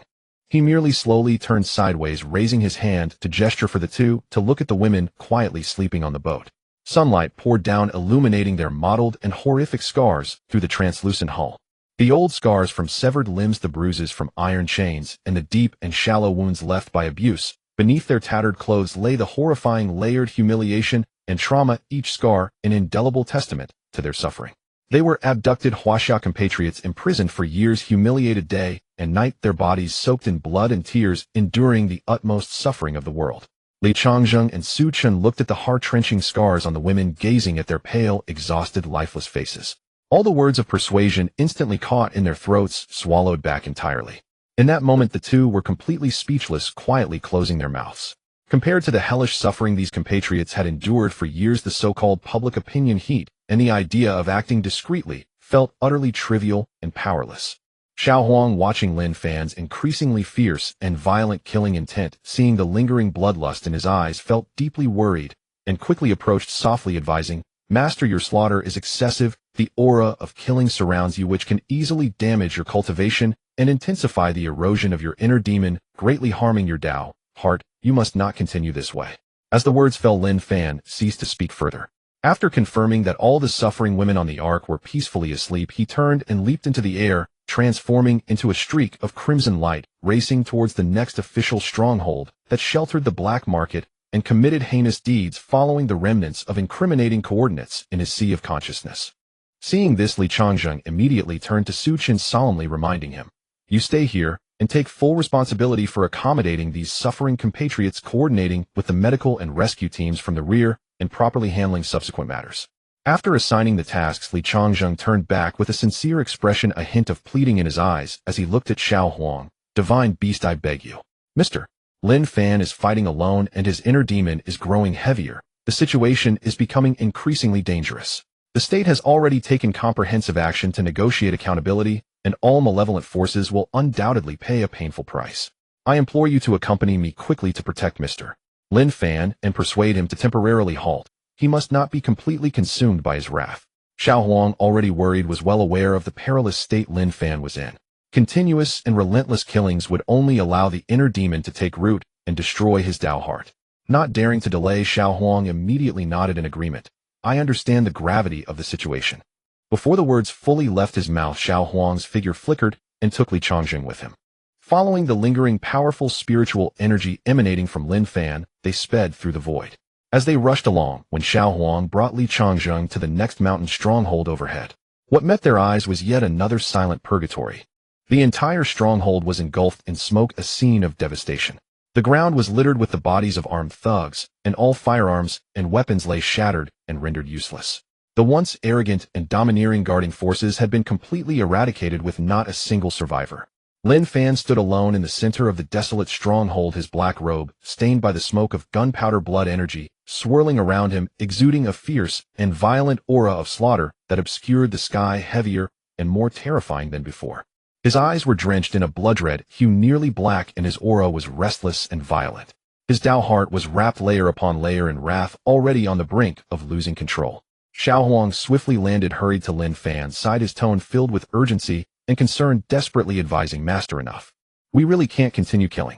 Let's return to rest first. If this continues, the inner demon will completely consume your reason, and both your cultivation and Dao heart will collapse."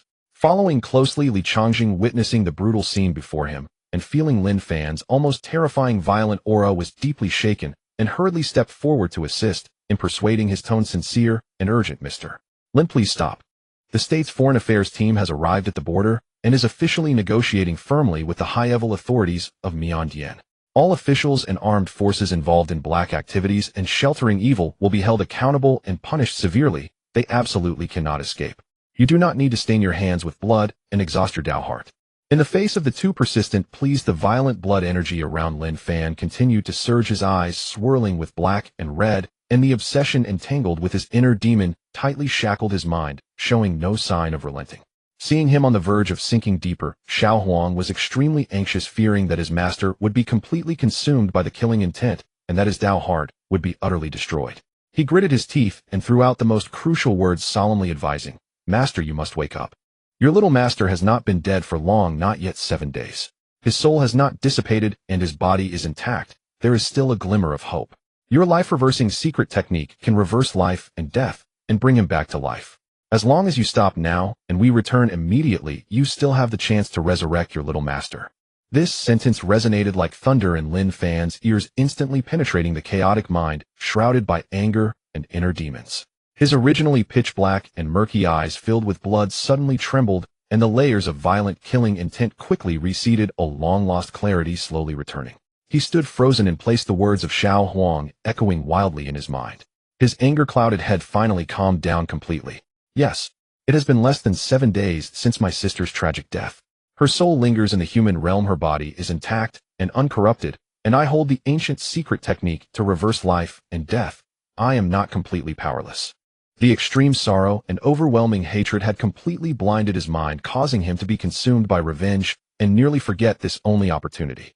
Lin Fan's chest heaved violently as the rampant spiritual energy around him rapidly receded like a tide, the overwhelming blood energy gradually dissipating, returning to calm, leaving only a cold and lonely presence. Li Changzheng, standing nearby, felt a slight tremor in his body. Extreme shock flashed in his eyes, and his heart resonated with a thunderous roar. Resurrection. He had always thought that Lin Fan was merely an extraordinary cultivator, but he never imagined that the other party possessed a heaven-defying secret technique capable of reversing life and death, bringing people back to life. Such a heaven-defying ability that subverts modern understanding was too shocking, too astonishing. Li Changzheng's expression remained unchanged as he forcibly suppressed the tumultuous waves in his heart, not revealing anything, and firmly committed this top-secret information that could shake all upper-level cognition to memory, not daring to leak a single word. Lin Fan took a deep breath, suppressing the lingering wrath and killing intent in his heart, fully stabilizing his mind. Resurrecting his sister is far more important than momentary slaughter and revenge. After a moment of silence, Lin Fan raised his eyes, his voice hoarse and low. "Why didn't the state take action soon? Watching our compatriots deceived to this extent, trapped in such dire straits." The blood energy swirling around him gradually receded, but the coldness in his brow did not diminish in the slightest. He looked sternly at Li Changzheng, his tone carrying an unyielding firmness. "For today, I will temporarily halt my actions. But if the final response does not satisfy me, I will still take action again. Thus I shall cease for now." He uttered 2 cold words, his tone shedding all violence, leaving only a heavy obsession and hope. At this moment he no longer had the mind to settle accounts with the remaining thugs in the stronghold. All grievances in the world did not compare to the slim chance of his sister's resurrection. As the words fell, Lin Fan turned and soared into the air, his figure transforming into a ray of light leading the way back to the border settlement. Xiao Huang and the contemplative Li Changzheng followed closely, and the three raced back swiftly. Before long, they successfully returned to the temporary settlement. Lin Fan quickly landed, his gaze immediately locking onto the frail corpse lying quietly at the center of the settlement. That was his sister Lin Wan, who had waited for him for half a lifetime, but had been ruthlessly harmed. Lin Wan lay quietly on the soft cushion of the temporary settlement, her body cold, breathless, her frost-white hair clinging to her pale and weary cheeks, silently telling the story of a lifetime of suffering and grievance. Lin Fan stepped forward slowly, his movements gentle and cautious as he carefully cradled his sister's cold body in his arms. After half a lifetime of reunion, what awaited him was a separation between heaven and earth. His eyes brimmed with a mixture of bitterness and determination, with only one thought remaining in his heart: to reverse life and death at any cost and bring her back. He turned to Xiao Huang and commanded in a deep voice, "Follow me." As the words fell, Lin Fan held Lin Wan, a layer of warm and pure spiritual energy enveloping them securely, protecting his sister's body and her lingering soul. He leaped upward, shooting straight into the sky. Xiao Huang followed closely, transforming into a streak of light, racing upward. One man and one pet tore through the sky, heading towards the nearby mountain dragon veins location, rich in spiritual energy, seeking an optimal venue to invoke the resurrection secret technique. On the ground, Li Changzheng gazed at the two figures disappearing into the clouds, his heart trembling for a long time, unable to calm down.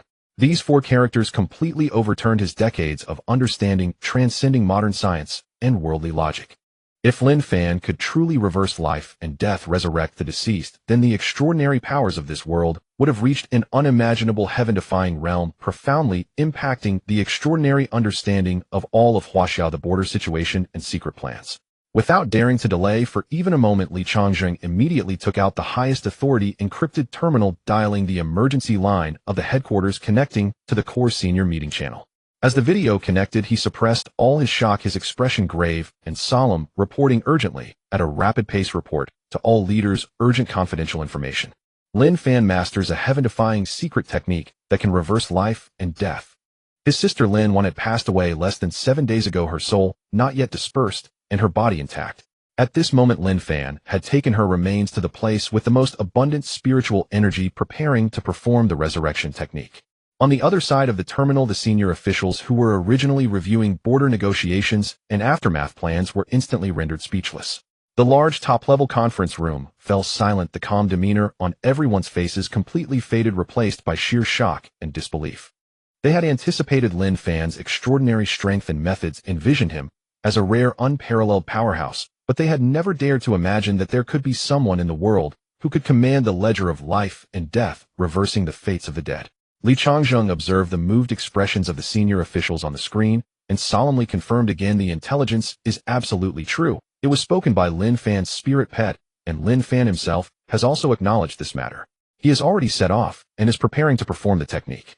The tense silence in the top-level conference room lasted several seconds until a senior leader from the Special Task Force spoke first, his voice deep and heavy, carrying an undeniable determination: immediately activate the highest contingency plan, raising Lin Fan's personal threat level and the importance level of this special individual to the highest level, heaven grade. Incorporate him into the national-level top-secret monitoring list. All related intelligence, his extraordinary abilities, the resurrection technique, and every move he makes will be classified as top secret, prohibiting any leaks at any level. The senior officials present nodded in agreement, with no one voicing any dissent. Having the capability to single-handedly crush modern armed strongholds and disregard the bombardment of conventional weapons, and now possessing the heaven-defying ability to reverse life and death, such a person had long transcended the understanding of the modern system and completely fell outside the assessment of existing conventional and unconventional combat power. He could serve as the nation's ultimate blade or become an insurmountable hidden danger, absolutely deserving of the highest level of national attention. The atmosphere in the conference room grew increasingly oppressive and serious as a senior official responsible for assessing national defense combat power furrowed his brow, staring at the on-site data transmitted back on the screen, solemnly throwing out the most feared and serious question in everyone's hearts. His voice was hoarse, laced with extreme caution and gravity. Setting aside all personal emotions and interests, let's conduct the most objective assessment of combat power. Based on Lin Fan's currently displayed physical strength, spiritual power shield, and extraordinary combat power, Do our current methods of mushroom bomb strikes have any effect on him? As soon as these words were spoken, the conference room fell into complete silence. Everyone's expressions suddenly darkened, their hearts heavy. Mushroom bombs are humanity's ultimate deterrent, the trump card of great powers, a weapon capable of obliterating all surface forces. But today, for the first time, they felt immense uncertainty regarding this ultimate trump card. Prior saturations of automatic firearms, grenades, and rockets had not even shaken Lin Fan's 3-foot spiritual barrier in the slightest. With conventional weapons rendered completely ineffective, would the mushroom bomb, which transcends several dimensions of combat power, still be ineffective? No one dared to assert an answer, nor did anyone want to jump to conclusions. If even a mushroom bomb can't restrain Lin Fan, then this individual has truly stood above mortal civilization, an existence that defies solution. Meanwhile, Lin Fan carefully cradled Lin Wan's cold body, enveloped by a layer of warm spiritual power that tightly locked her lingering soul. Beside him, Xiao Huang spread its wings as the two of them broke through the sea of clouds, traversing mountains and rivers, all in search of a place with the purest spiritual energy and the most profound dragon vein to set up the resurrection array and reverse life and death. Ordinary mountains and rivers have mixed spiritual energies, the mundane world filled with worldly smoke and residual chaos, unable to support the heaven-defying resurrection secret technique. Lin Fan expanded his divine sense all the way, discerning the spiritual veins and energies soaring through the air, gliding over countless verdant peaks and ravines without ever stopping. Until he crossed several domains with Lin Wan and Xiao Huang, reaching the moment above the territory of Laojun Mountain, a vast, pure, and distant aura of spiritual veins suddenly pierced through the clouds and rushed toward him. This spiritual energy, accumulated over millennia, is pure and rich, rooted in the dragon vein beneath the ground, connecting the mountains and clouds, free from any trace of malice or impurities, warm and enduring, a unique top-level spiritual site within 1,000 miles, perfectly meeting all strict requirements of the resurrection array. Lin Fan's suspended form suddenly froze, a determined glint flashing in his eyes as the fatigue and anxiety from days of traveling completely dissipated. "This is the place," he murmured softly, his tone carrying a sense of relief from regaining what was lost. "This location has a flourishing spiritual vein and a stable aura sufficient to stabilize Lin Wan's dissipating soul and nourish her decaying body, supporting him in completing the resurrection technique that defies fate." At this moment, it was the peak tourist season, and Laojun Mountain was bustling with fire offerings and throngs. Inside and outside the main hall at the mountain's summit, on the viewing platforms and surrounding trails, it was packed with visitors from various places, the sounds of laughter and chatter filling the air, the incense smoke swirling and lingering, the heavy atmosphere of worldly life permeating the entire mountaintop. The bustling crowd, the mixed smoke, and the restless worldly atmosphere would disturb the array's aura and disrupt the lingering souls. A moment of carelessness could lead to irreversible consequences. Lin Fan looked down at the noisy sea of people below, his expression calm and unwavering, without a hint of impatience, solely seeking a glimmer of hope for his sister. He gently supported with one hand, while the other slowly raised his fingertips, shimmering with spiritual light, pure nascent soul energy, bursting forth, transforming into countless delicate runes that silently scattered into the void.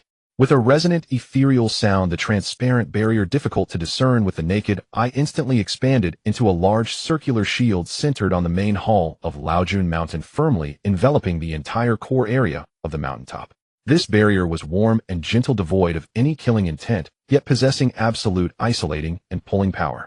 The next second, all the visitors inside and outside the hall, those offering incense, and the scenic area staff, felt an invisible, gentle warmth enveloping their bodies. There was no pain, no jostling, no squeezing, as if gently lifted by heaven and earth. Everyone's bodies uncontrollably floated, moving smoothly outward. In just 2 or 3 breaths, those who were still praying in the hall, taking photos at the railing, or walking along the path, were orderly pushed to the open mountain road at the mountaintop by the invisible barrier. The core area of the grand hall was instantly emptied, not leaving a single person behind. The once noisy mountaintop fell into a deathly silence at this moment. All the visitors stood frozen in place, their smiles, astonishment, and casual chatter crystallized. Everyone looked down at their hands and feet, feeling the inexplicable magical force that had just swept through them, their minds blank, overwhelmed by sheer shock. "I was just kneeling inside the hall. How did I end up outside in an instant? This is outrageous. I didn't even feel the wind. I was just teleported several meters away. What kind of power is this? A magnetic field? Special effects? Or celestial magic?" The fragmented gasps of amazement erupted, and the once silent crowd was suddenly in an uproar. Then someone raised their head first, their pupils contracting sharply as they shouted, Look at the sky, quickly look above the mountaintop. Thousands of gazes pierced through the clouds, focusing on the void above the grand hall. Amid the rolling sea of clouds, the heavenly light fell, revealing a figure clad in black, standing suspended in midair, unsupported, and standing on emptiness, exuding an air of solitary coldness untouched by the filth of the mortal world. Lin Fan carefully cradled a quiet, pale woman in his arms, his movements gentle to the extreme, a stark contrast to his previous ferocity. By his side, Xiao Huang hovered silently, surrounded by a halo of spiritual light, exuding an extraordinary presence. Together they floated atop the towering mountaintop, overlooking the multitude below, resembling true immortals descending to the mortal realm. Witnessing this scene that defied all physical laws, the tens of thousands of visitors held their breath, their bodies numb, their scalps tingling. No one dared to speak loudly anymore. Everyone instinctively trembled as they pulled out their phones, adjusting to high definition, aiming at the figure in the sky, the sealed mountaintop hall, and the transparent invisible barrier, recording videos and capturing images from every angle.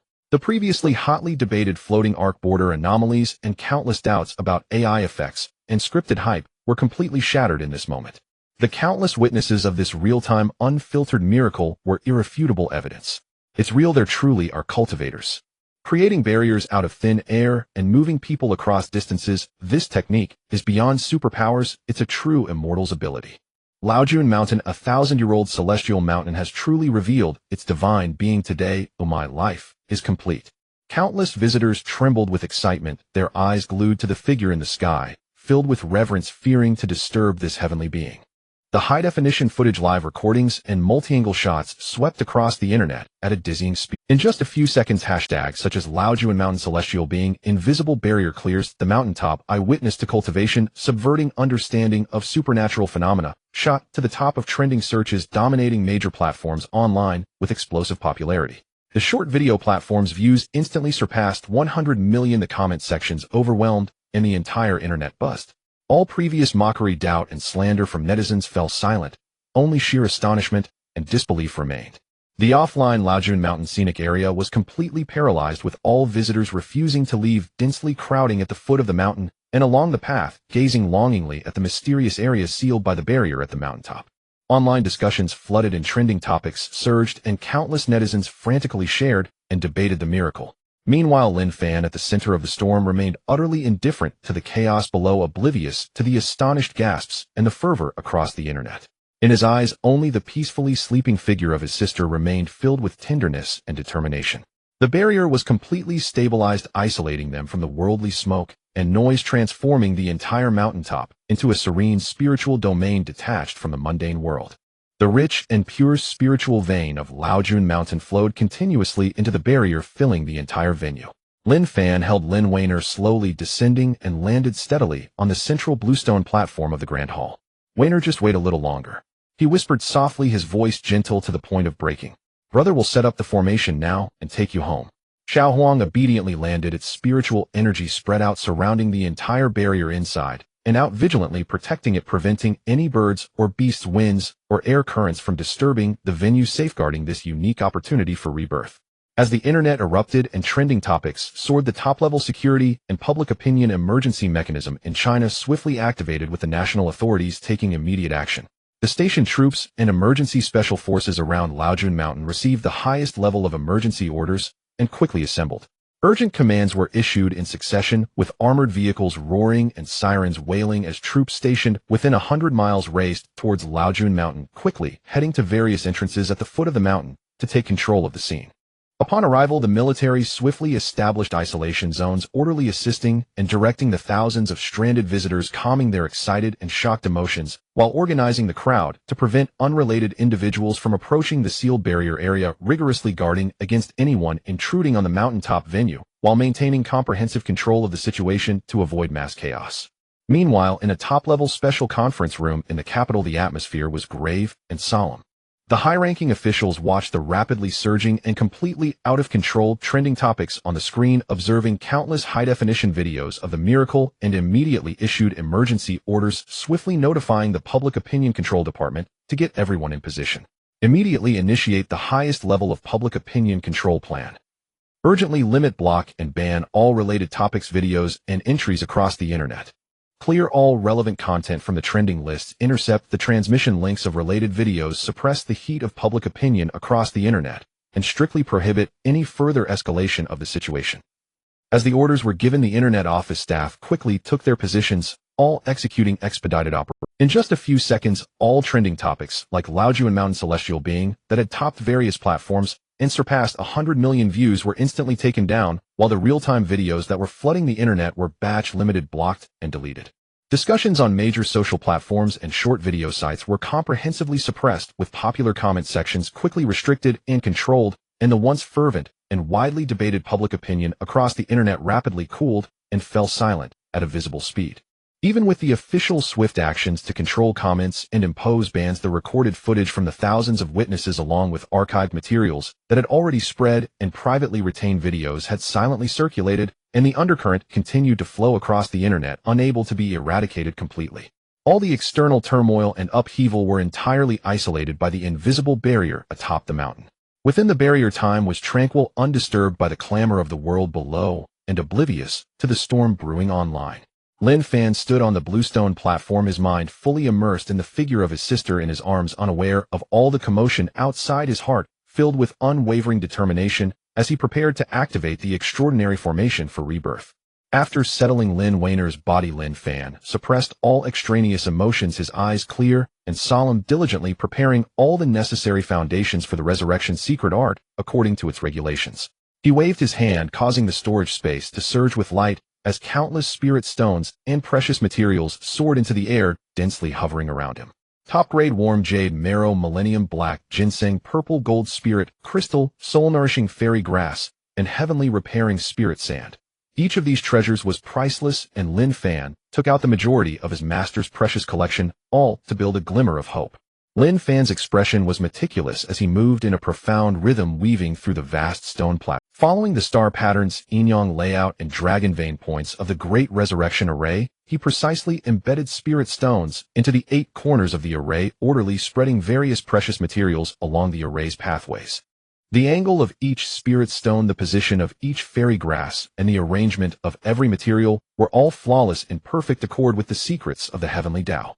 As the spirit materials landed, the golden array patterns gradually lit up, strands of pure spiritual energy interconnected and intertwined, continuously gathering from the dragon vein beneath Laojuan Mountain, slowly sketching out the grand resurrection array. The process of setting up the array was tedious and mentally exhausting. Even the slightest mistake could lead to complete failure, not only rendering Lin Weiner irretrievable, but also shattering her remaining soul.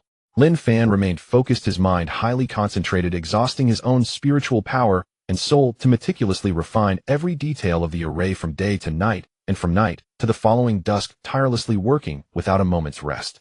As time slowly passed, a full day and night went by. After an extreme refinement and repeated calibrations, a grand resurrection array covering the entire mountain summit, intricate in its patterns and shimmering with spiritual light, finally took shape. The spirit crystals around shone brightly, golden array patterns intertwined into a net, and the dragon veins spiritual energy spiraled firmly, locking the entire Taoist venue, protecting Lin Weiner's body. In the center of the array, the aura stabilized to its utmost degree. At the moment the array was completed, outside the barrier the sky had turned dark and the evening wind gently blew through the mountains. Xiao Huang remained vigilantly stationed at the edge of the barrier, not moving an inch, silently guarding his master. Li Changzheng had also been waiting at the foot of the mountain, not leaving. At this moment, seeing the barrier's spiritual light stabilize, he could no longer contain his shock and confusion, and slowly walked to Xiao Huang's side, softly inquiring. Looking at the array at the mountain summit, shimmering with colors and mysterious in its complexity, he spoke with an incredulous gravity. Spirit beast, is this array really as miraculous as it seems, able to reverse life and death and bring back the deceased? This question had weighed on his heart for a long time. Even though he knew Lin Fan possessed forbidden secret techniques, witnessing this array, which required countless precious materials and a day and night to create, still filled him with tremors and disbelief.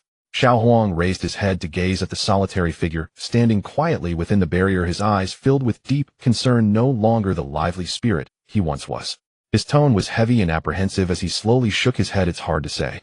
Reversing life and death is inherently a taboo act against the heavenly Tao. There is no guarantee of 100% success in this world. The master has poured all his resources into this array, exhausting his heart and soul to refine every detail, and in the end, there is only a glimmer of hope. If it succeeds, the young master's soul will return to her body, and she will live again. If it fails, her remaining soul will completely dissipate, and Lin Wainer will no longer exist in this world. The master will also suffer a backlash from the heavenly Tao, his inner demons taking root, and his Tao heart utterly destroyed. These few words encapsulated the peril and weight of this defiance against fate. Hearing this, Li Changjing's body stiffened, his heart sinking as he suddenly grasped the dangers involved. What appeared to be a celestial technique of resurrection was in truth a colossal gamble, with Lin Fan's Tao heart cultivation and the foundation of his life at stake. At this moment, an elderly man in a Zhongshan suit with a composed demeanor slowly spoke up beside Li Changjing. The old man, advanced in age with deep-set eyes and an aura of calm authority from years in high positions, was a strategic advisor who had come with the team. He solemnly asked Xiao Huang's spirit beast, "When will this truly be considered accomplished? When will the resurrection be activated?" Xiao Huang looked up at the sky above, where dark clouds were gathering, the turbulence of spiritual energy becoming increasingly evident. His expression was grave as he spoke plainly. "It does not wait for time or Tao methods. It only awaits the descent of heavenly thunder." Heavenly thunder. Li Changjing's pupils instantly contracted, exclaiming in disbelief. The old man showed no surprise, his expression solemn and grave. He immediately turned to the waiting guard beside him and commanded in a deep voice, "Send the order down. All station troops and personnel must retreat 3 miles. All personnel must exit the mountain area away from the barrier's coverage, and no one is allowed to approach or observe." As soon as he finished speaking, the guard did not dare to delay, quickly saluting and turning to relay the order. The military order was transmitted rapidly, and the station soldiers and personnel at Laojun Mountain's paths and the foot of the mountain began to move, retreating in an orderly manner. Everyone was filled with confusion, but adhered strictly to military discipline, daring not to ask a single question, swiftly retreating to safety and preparing for any eventuality. The old man gazed up at the gathering, ominously swirling clouds above, his eyes filled with gravity. "Reversing fate and forcefully extending life will surely invoke the heavenly Tao's punishment, and heavenly thunder will descend." Xiao Huang nodded heavily, his worries deepening. Indeed, the heavenly thunder striking the array is the final trial. If it withstands, the soul will return to the body and the dead will rise. If it cannot withstand, the array will collapse, the soul will scatter, and the master will suffer the full brunt of the heavenly Tao's punishment. As he spoke, the clouds above Laojun Mountain grew heavier, the wind howled fiercely, and the spiritual energy in the world transformed from gentle and harmonious to wildly chaotic, a sense of impending doom brewing quietly within the depths of the clouds. The once clear evening sky suddenly darkened completely. Billowing black clouds rapidly gathered from all directions, layered upon Laojun Mountain's peak, the dark clouds dense as lead, obscuring the sky and sun, enveloping the entire mountaintop in a shroud of deathly darkness.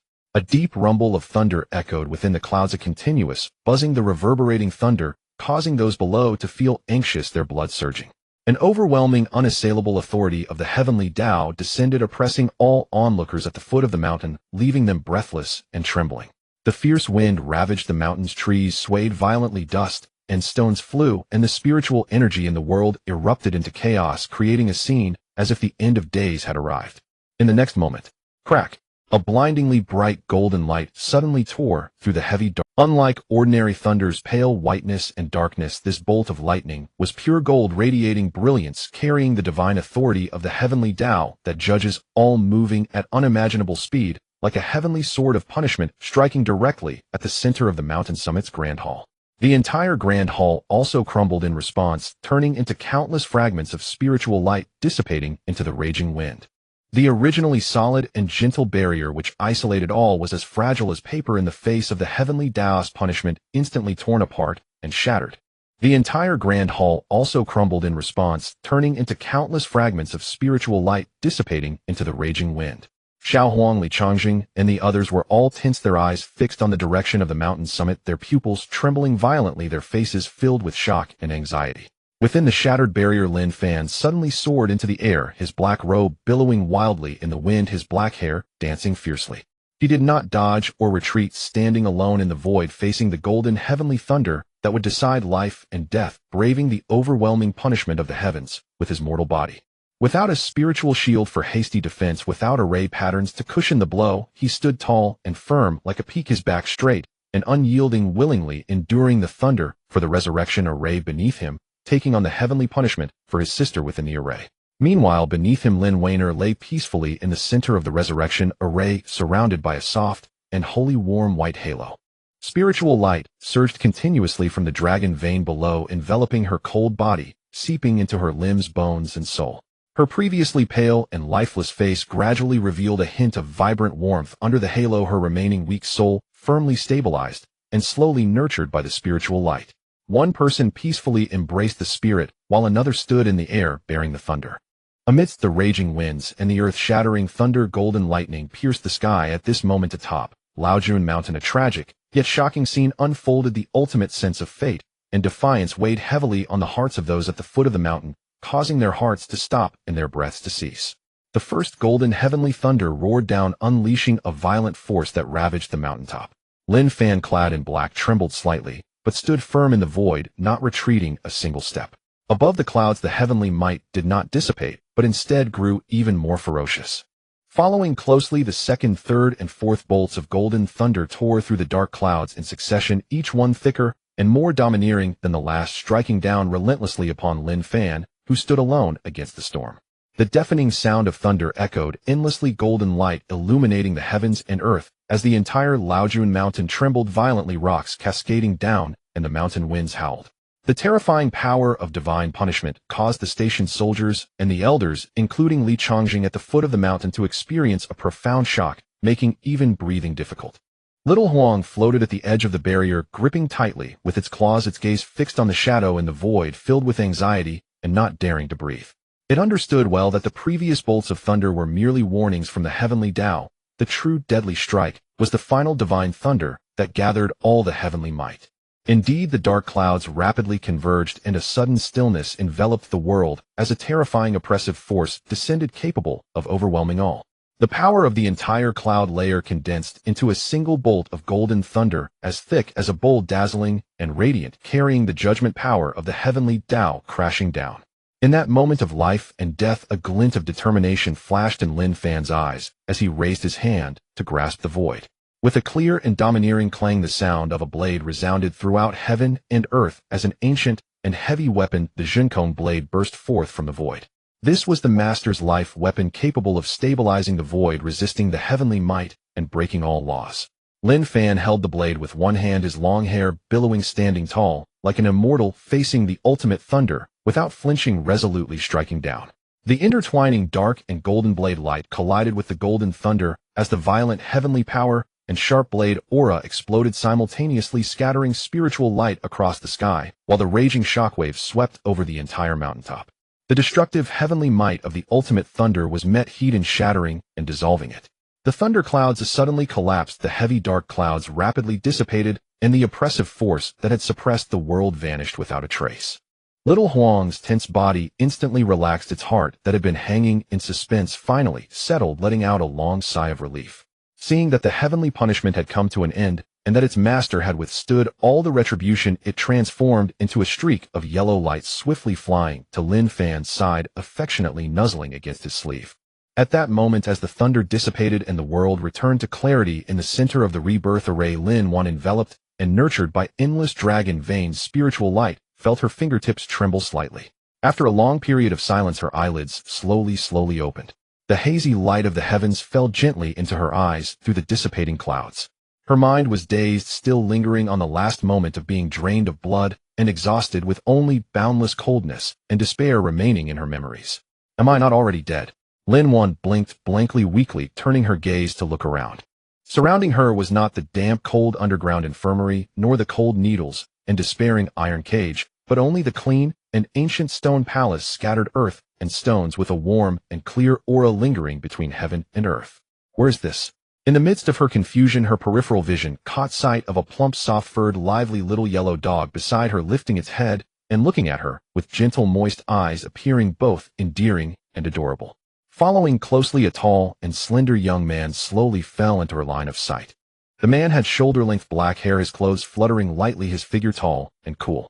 Despite just having endured a heavenly punishment, his eyes still reflected an unshakable warmth and fatigue. Sunlight fell on his profile, washing away all aggressive and fierce aura, leaving only an extreme gentleness and preciousness. Lin Wan stared blankly at that familiar yet strange face, her heart suddenly fluttering. This face she had longed for in her dreams for decades, and had hoped for in her heart for a lifetime, carved into her bones and merging with her soul. Time flowed on, and the years changed, yet that outline, that gentle essence never altered. Her pupils widened slightly, filled with disbelief and dazedness, her voice hoarse and weak, trembling slightly as she cautiously whispered, "Are you my brother?" Lin Fan looked at his younger sister, who had just awakened, her eyes filled with confusion and timidity, his eyes instantly reddening with warmth. The residual power of the thunder tribulation had not yet dissipated, and the spiritual energy atop the mountain flowed slowly.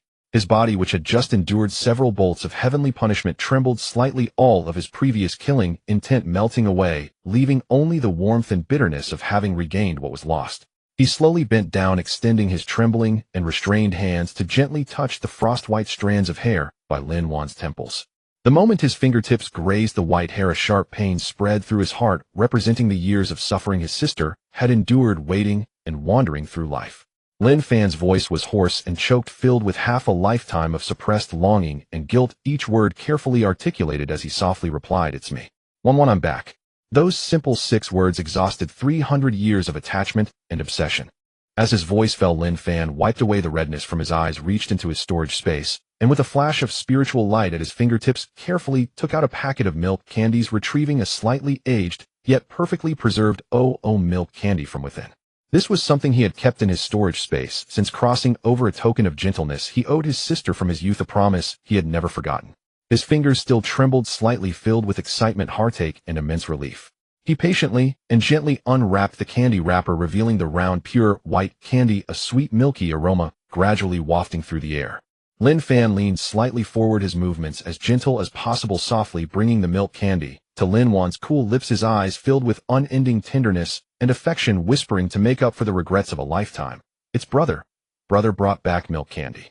The warm milk candy melted in her mouth, the sweet milky fragrance slowly dissolving between her lips and teeth, soothing Lin Wan's weak body bit by bit. The daze in her eyes gradually faded as she gazed at her brother, who was so close, her eyes slowly reddening.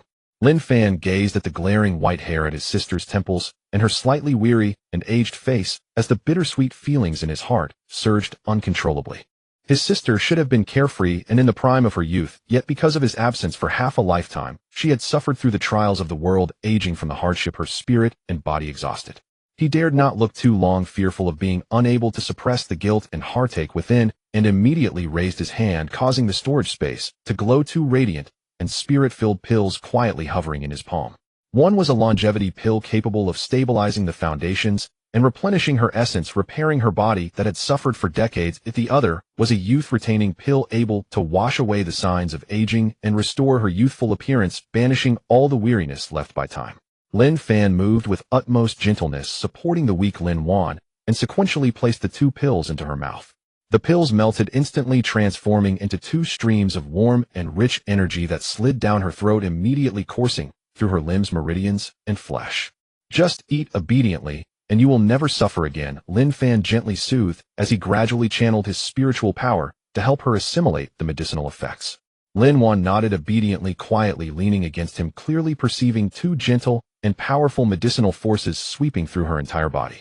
Her previously weak, cold, and weary body gradually became warm and soft, enveloped in a comforting warmth as if wrapped in the spring sun, dispelling all ailments, fatigue, and chill, while the withered flesh seemed to be rejuvenated. The medicinal power quietly nourished her body and cleansed her marrow, while the spiritual energy of the dragon vein at the mountaintop converged around her layer upon layer, nurturing her newly reborn flesh and returning soul. Meanwhile, the celestial might in the safe area at the foot of the mountain completely dissipated and the world regained its clarity. Li Changzheng and the old man with white hair, seeing the tribulation conclude and the storm calm, hurriedly ascended the mountain, with several accompanying personnel walking towards the two. The 2 wore expressions of genuine joy and reverence, just as they were about to congratulate Lin Fan on defying fate and saving his kin. Their steps halted as they glanced at Lin Wan. Before their eyes, the elderly woman was visibly transforming and being reborn at an astonishing. Strands of glaring frost-white hair rapidly faded from root to tip, replaced by dark hues, and within mere moments they all transformed into black silky tresses cascading down her shoulders. The weathered lines and dull texture on her face swiftly faded, her rough skin becoming fair, delicate, and translucent, while the pallid and haggard complexion brightened into a rosy, vibrant glow, with the fatigue and age around her eyes peeling away, replaced by the purest, most lively appearance of a young girl. In a brief moment, the woman who had endured a lifetime of hardship and aged appearance completely vanished, replaced by a youthful maiden with delicate brows and bright eyes, as if they were meeting for the first time. Li Changzheng and the old man with white hair locked eyes, both with pupils constricting sharply as a colossal wave of disbelief surged within them, their bodies stiffening in utter astonishment. Resurrection from the dead was already a miraculous event. After being reborn, it was as if she had shed her old self and returned to youth. Such a method, which only existed in ancient legends, was now vividly manifesting before everyone, completely overturning their understanding. The old man swallowed hard, finally exhaling a breath of turbid air, his voice trembling with barely concealed shock. This is truly a miraculous power, reviving the dead from flesh and bone, which hardly suffices to describe this method. Li Changzheng fixed his gaze on the transformed Lin Fan, his mind in turmoil, struggling to find words. This celestial technique had long surpassed the realm of ordinary understanding. After a long time, Li Changzheng finally recovered from the profound shock, suppressing the waves of surprise in his heart. Stepping forward with a respectful and sincere demeanor, he solemnly said to Lin Fan, "Mr. Lin, congratulations, you have fulfilled your wish." The old man beside him also stepped forward, his attitude more respectful than before, not daring to show any negligence, slowly speaking, "Mr. Lin, congratulations. Witnessing your miraculous powers has truly opened my eyes in this lifetime." The old man slightly bowed, calmly introducing himself. "I am Long Yuan, a lifelong researcher of ancient history and metaphysics. It is a great fortune to witness your miraculous resurrection and return to youth." Facing the two's congratulations and respect, Lin Fan still gently protected Lin Fan beside him, his previously cold brows softened after the tribulation, and with a calm and gentle tone, he said, "Thank you." These simple words were spoken lightly and composedly, without any hint of pride, only the stability of protecting his sister after the dust had settled. Just as everyone's emotions gradually calmed and the scene returned to tranquility, Xiao Huang suddenly lifted his head, looking at the sky above, his expression once again growing serious, and he voiced his confusion. "Master, why are there still thunderclouds in the sky?" At this remark, everyone present looked up towards the sky above Laojun Mountain. The black clouds, which were thought to be dissipated, had not completely vanished. Deep in the high sky, thunderclouds still rolled ominously, dark layers upon layers, with flashes of lightning lurking within, as the heavy rumble of thunder gradually resumed, and the oppressive force of the heavenly laws had not diminished in the slightest, but was instead quietly accumulating and brewing. Lin Fan's gaze suddenly sharpened, his eyes locking onto the unscattered thunderclouds, a flicker of bewilderment and confusion crossing his expression. Having just personally endured all the heavenly punishment, shattering the ultimate thunder with the blade of tranquility, and completing the tribulation of the rebirth formation, logically speaking, the heavenly punishment should have concluded, and the thunderclouds should have dissipated, allowing the world to return to clarity. "It shouldn't be like this," Lin Fan murmured softly, his eyes filled with surprise, his tone laced with suspicion. "The tribulation has clearly been fully overcome, and the heavenly punishment has vanished. Why are the thunderclouds not dispersing?" He swiftly turned his thoughts, rapidly reviewing all records of ancient rebirth techniques in his mind, replaying every detail of the entire rebirth ritual, checking for any oversights. In an instant, countless thoughts flashed through his mind like lightning, and Lin Fan's expression suddenly changed dramatically, his pupils constricting sharply as a disruptive hypothesis sprang forth in his heart. Could it be that the remaining thunderclouds of divine punishment are not directed at him or the rebirth form? Lin Fan's heart sank heavily, his gaze instantly returning to Lin Fan, who had just been reborn, and a layer of cold sweat broke out on his back. This unfinished heavenly punishment was likely specifically targeting Lin Fan, who had returned from the dead. Lin Fan's mind raced, flipping through countless secret arts and miraculous methods, rapidly deducing all possible countermeasures, but the more he thought, the heavier his heart became. He understood that while ordinary tribulations could be endured, shattered, or subdued, this specific divine punishment, directed at the reversal of life and death, resurrection from the dead, was a judgment that struck at the very essence, an inescapable, unavoidable, and insurmountable trial.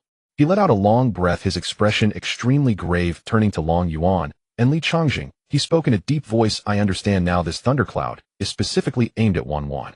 His tone carried an unprecedented sense of helplessness and caution. "This heavenly punishment is locking onto her rebirth fate. The heavenly laws aim to sever her fate and return her to the cycle of reincarnation.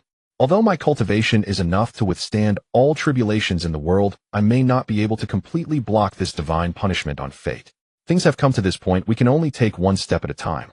Xiao Huang looked at the increasingly oppressive thunderclouds in the sky, observing his master's furrowed brows, and hurriedly took a few steps forward, suggesting in a moment of inspiration, "Master, Since we can't block it, then let's not block it.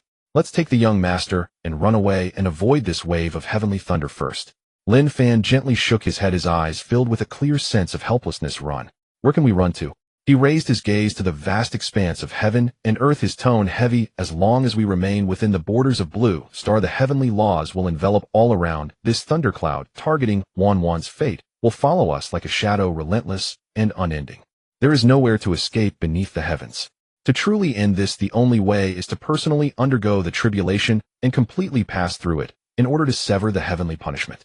Xiao Huang tilted his head. A flash of inspiration struck him, and he blurted out, "Then let's go beyond the heavens. If we leave Blue Star, we can escape from this realm's rules, and the heavenly thunder won't track us down."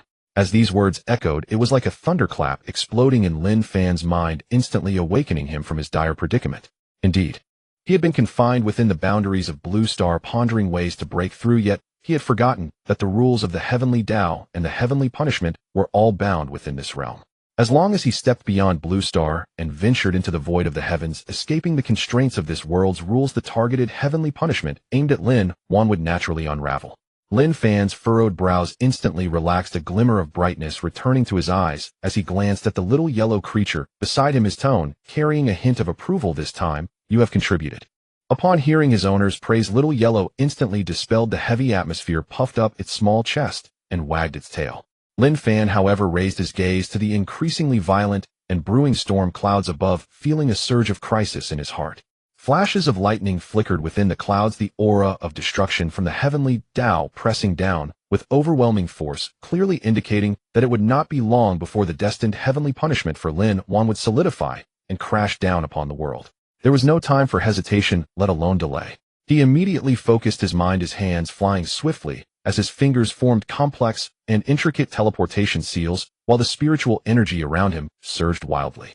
Compared to the time-consuming life and death array that took a day and night, he was already very familiar with the patterns of this short-distance teleportation array. In this critical moment, Lin Fan urged his cultivation to the fullest, using pure spiritual power as ink and the blue stone ground, as paper, rapidly sketching the array for interstellar teleportation. Brilliant silver patterns lit up from the ground, crisscrossing and spiraling, quickly spreading and expanding across the blue stone surface at the summit of Laojun Mountain. The wind howled, thunder rumbled, and the pressure of the heavens grew heavier. Every moment was an intense torment as Lin Fan raced against the heavenly Taoist punishment, daring not to pause for even a moment. Spiritual power flowed freely, the array nodes locking in tightly, the Tao rhythm of the starry sky slowly rising, and the complete teleportation array to the outside world formed and stabilized at a visible speed. In just a few dozen breaths of extreme sprinting, a massive teleportation array covering the entire platform and adorned with star and moon patterns shimmering with silver light was fully constructed. Just as the thunderclouds in the sky were about to reach their full might and strike down, the array stabilized, the starlight flowed, and it became extraordinarily solid. "Quick, enter the array," Lin Fan called out in a low voice, speaking rapidly. Little Yellow, who had been waiting nearby, leaped into the array without hesitation, while the just-revived Lin Fan obediently followed Lin Fan into the center of the array. Li Changzheng and Long Yuan exchanged a glance, hesitating not for a moment as they stepped into the teleportation array, standing upon the array's patterns. With all four and one pet in position, they stood firmly within the teleportation array. Lin Fan hesitated no longer, raising his hand to execute the final activation spell, pouring all his vast spiritual power into the array's core. Boom! The resonating hum echoed through the mountains as the entire teleportation array erupted with a dazzling golden radiance, a myriad of golden light shooting into the sky, instantly enveloping the entire mountaintop. The rich power of the starry sky enveloped their bodies, isolating them from all the rules and energies of the blue star below. In the next instant, a powerful sensation of weightlessness suddenly engulfed them, as if the entire world had been instantaneously stripped away. The void beneath their feet distorted, and the scenery of Laojun Mountain, black clouds and earth blurred and retreated rapidly. The feeling of weightlessness, dizziness, and disorientation passed in an instant, too quick for anyone to react. When they opened their eyes again, the surroundings had completely transformed. Gone were the thunderous roars and mountain winds. There were no earthly landscapes or human fires in sight. What greeted their eyes was the desolate and silent gray-white ground covered in countless craters, vast and ancient, steeped in tranquility. Above them was a deep, vast, boundless black starry sky with billions of stars shining brightly and magnificently, while distant nebulae slowly rotated, breathtakingly beautiful. Beneath their feet lay the desolate and cold surface of the moon. The vacuum of space was dead silent, devoid of air and oxygen, capable of instantly stripping a normal person of life. Yet at this moment, a warm and thick pale golden spiritual energy barrier enveloped Lin Fan, Lin, Wan, Little Yellow, Li Chongjing, and Long Yuan. This layer of spiritual barrier isolated them from the vacuum's cold cosmic radiation and the deadly weightlessness of outer space, creating a stable living space for them, allowing them to breathe normally and feel secure, completely unaffected by the external lunar environment. The group stared in awe at the vast and boundless starry sky and the desolate lunar surface, their minds thoroughly shaken, unable to regain their composure for a long time. They had truly crossed interstellar space, instantly arriving from Laojun Mountain on Blue Star to the distant moon. Lin Wan gazed in a daze at the magnificent and brilliant sea of stars before her, with the ancient desolate lunar ground beneath her feet, surrounded by the silent and boundless universe, her eyes filled with disbelief and wonder. She gently raised her hand, touching the warm spiritual barrier before her, feeling this transcendental stability, and softly murmured, "Brother, am I dreaming?" She looked up at Lin Fan, who stood beside her like a celestial being, her eyes filled with confusion and admiration, and continued to ask, "You, have you become an immortal?"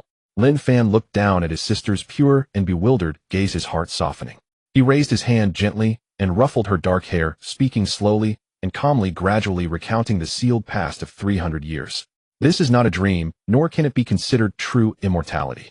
He gazed at the distant, profound, starry sky, a hint of nostalgia crossing his eyes, as he slowly narrated, "Years ago, I was struck by a thunderbolt in my hometown, accidentally tearing apart space and falling into an unfamiliar realm of cultivation. That place was rich in spiritual energy, where the Tao flourished, and everyone could cultivate and comprehend the Tao. I by chance became a disciple of the supreme elder of the Daotian sect in that realm, dedicating myself to cultivation and the Tao, tirelessly practicing day and night without daring to slacken. It took a full 300 years for me to attain my cultivation. I managed to tear through the barriers between dimensions with the interdimensional teleportation array created by my master, crossing endless star rivers and finally teleporting back to Blue Star from that realm. The 300 years of immortal path were filled with countless loneliness and dangers, which he briefly glossed over, concealing the unimaginable hardships and persistence within." Lin Wan's pupils contracted sharply, her entire being stunned, filled with shock. She had never imagined that her brother, who had vanished without a trace back, then had experienced such a long and legendary life. Her heart tightened, and she quickly grabbed Lin Fan's sleeve, a hint of anxiety and panic in her voice, as she urgently asked, "Then, brother, will you return to that other realm?" Lin Fan looked down at his sister, who was tightly clutching his sleeve, his eyes filled with tenderness and resolve. He gently shook his head, his tone carrying a hint of relief, yet also a trace of helplessness. "No, I won't be going back. I can't go back either." Nearby, Little Yellow shook its plump body, leaning forward to interject, its tone carrying a hint of fear. "Indeed, when the Master and I crossed dimensions, traversing endless star rivers, we nearly got lost in the chaotic void currents, facing complete destruction. It was a tremendous stroke of luck that we managed to return." Li Chongjing and Long Yuan stood quietly within the spiritual barrier, both suppressing their emotions, silently committing this astonishing secret to memory. Cultivating in a foreign realm, 300 years of hard work, crossing star rivers, dimensional barriers. Every term shattered their previous understanding of the world, a top-secret revelation capable of shaking the entirety of Huaxia and overturning the secular system. Their expressions grew more respectful, and their awe for Lin Fan had reached its peak. After a brief moment of shock, Lin Wan observed the loneliness and helplessness hidden in Lin Fan's eyes, gently releasing her grip on his sleeve, and with a sweet and soft smile, she feigned ease, saying, "It's all right, brother, I'm here." She scanned the desolate and tranquil lunar surface around her, then looked up at the brilliantly shining starry river, her eyes lighting up with curiosity as she playfully shifted the topic. "Is this the moon? Are there any celestial beings like Change on the moon? I read in books when I was a child that Change lives in the Moon Palace." Lin Fan's tension eased slightly at her innocent demeanor, and he gently lowered his gaze, responding softly, "No. I scanned the moon with my divine sense, and it's completely empty. There's no moon palace, no celestial beings. Only craters and the remains of various countries' probes with no other life forms present." Little Yellow tilted its round head, looking bewildered, and curiously asked, "Little Master, who is Change? Is she a celestial being as powerful as the old Master?" Lin Wan couldn't help but chuckle, patiently explaining to it, "Change is a celestial sister who is said to live on the moon, residing alone in the Moon Palace, and she's very beautiful." Lin Fan gazed at his sister's lively and bright eyes, feeling a stir in his heart, and he blurted out a gentle promise, "From now on you will be the Change of this moon. Let's just live here and never go back." As the voice faded, Lin Wainer was momentarily stunned and instinctively looked around. The surroundings were desolate and silent, devoid of any vegetation or human presence, only the cold meteorite ash and the endless void of space, quiet and somewhat desolate.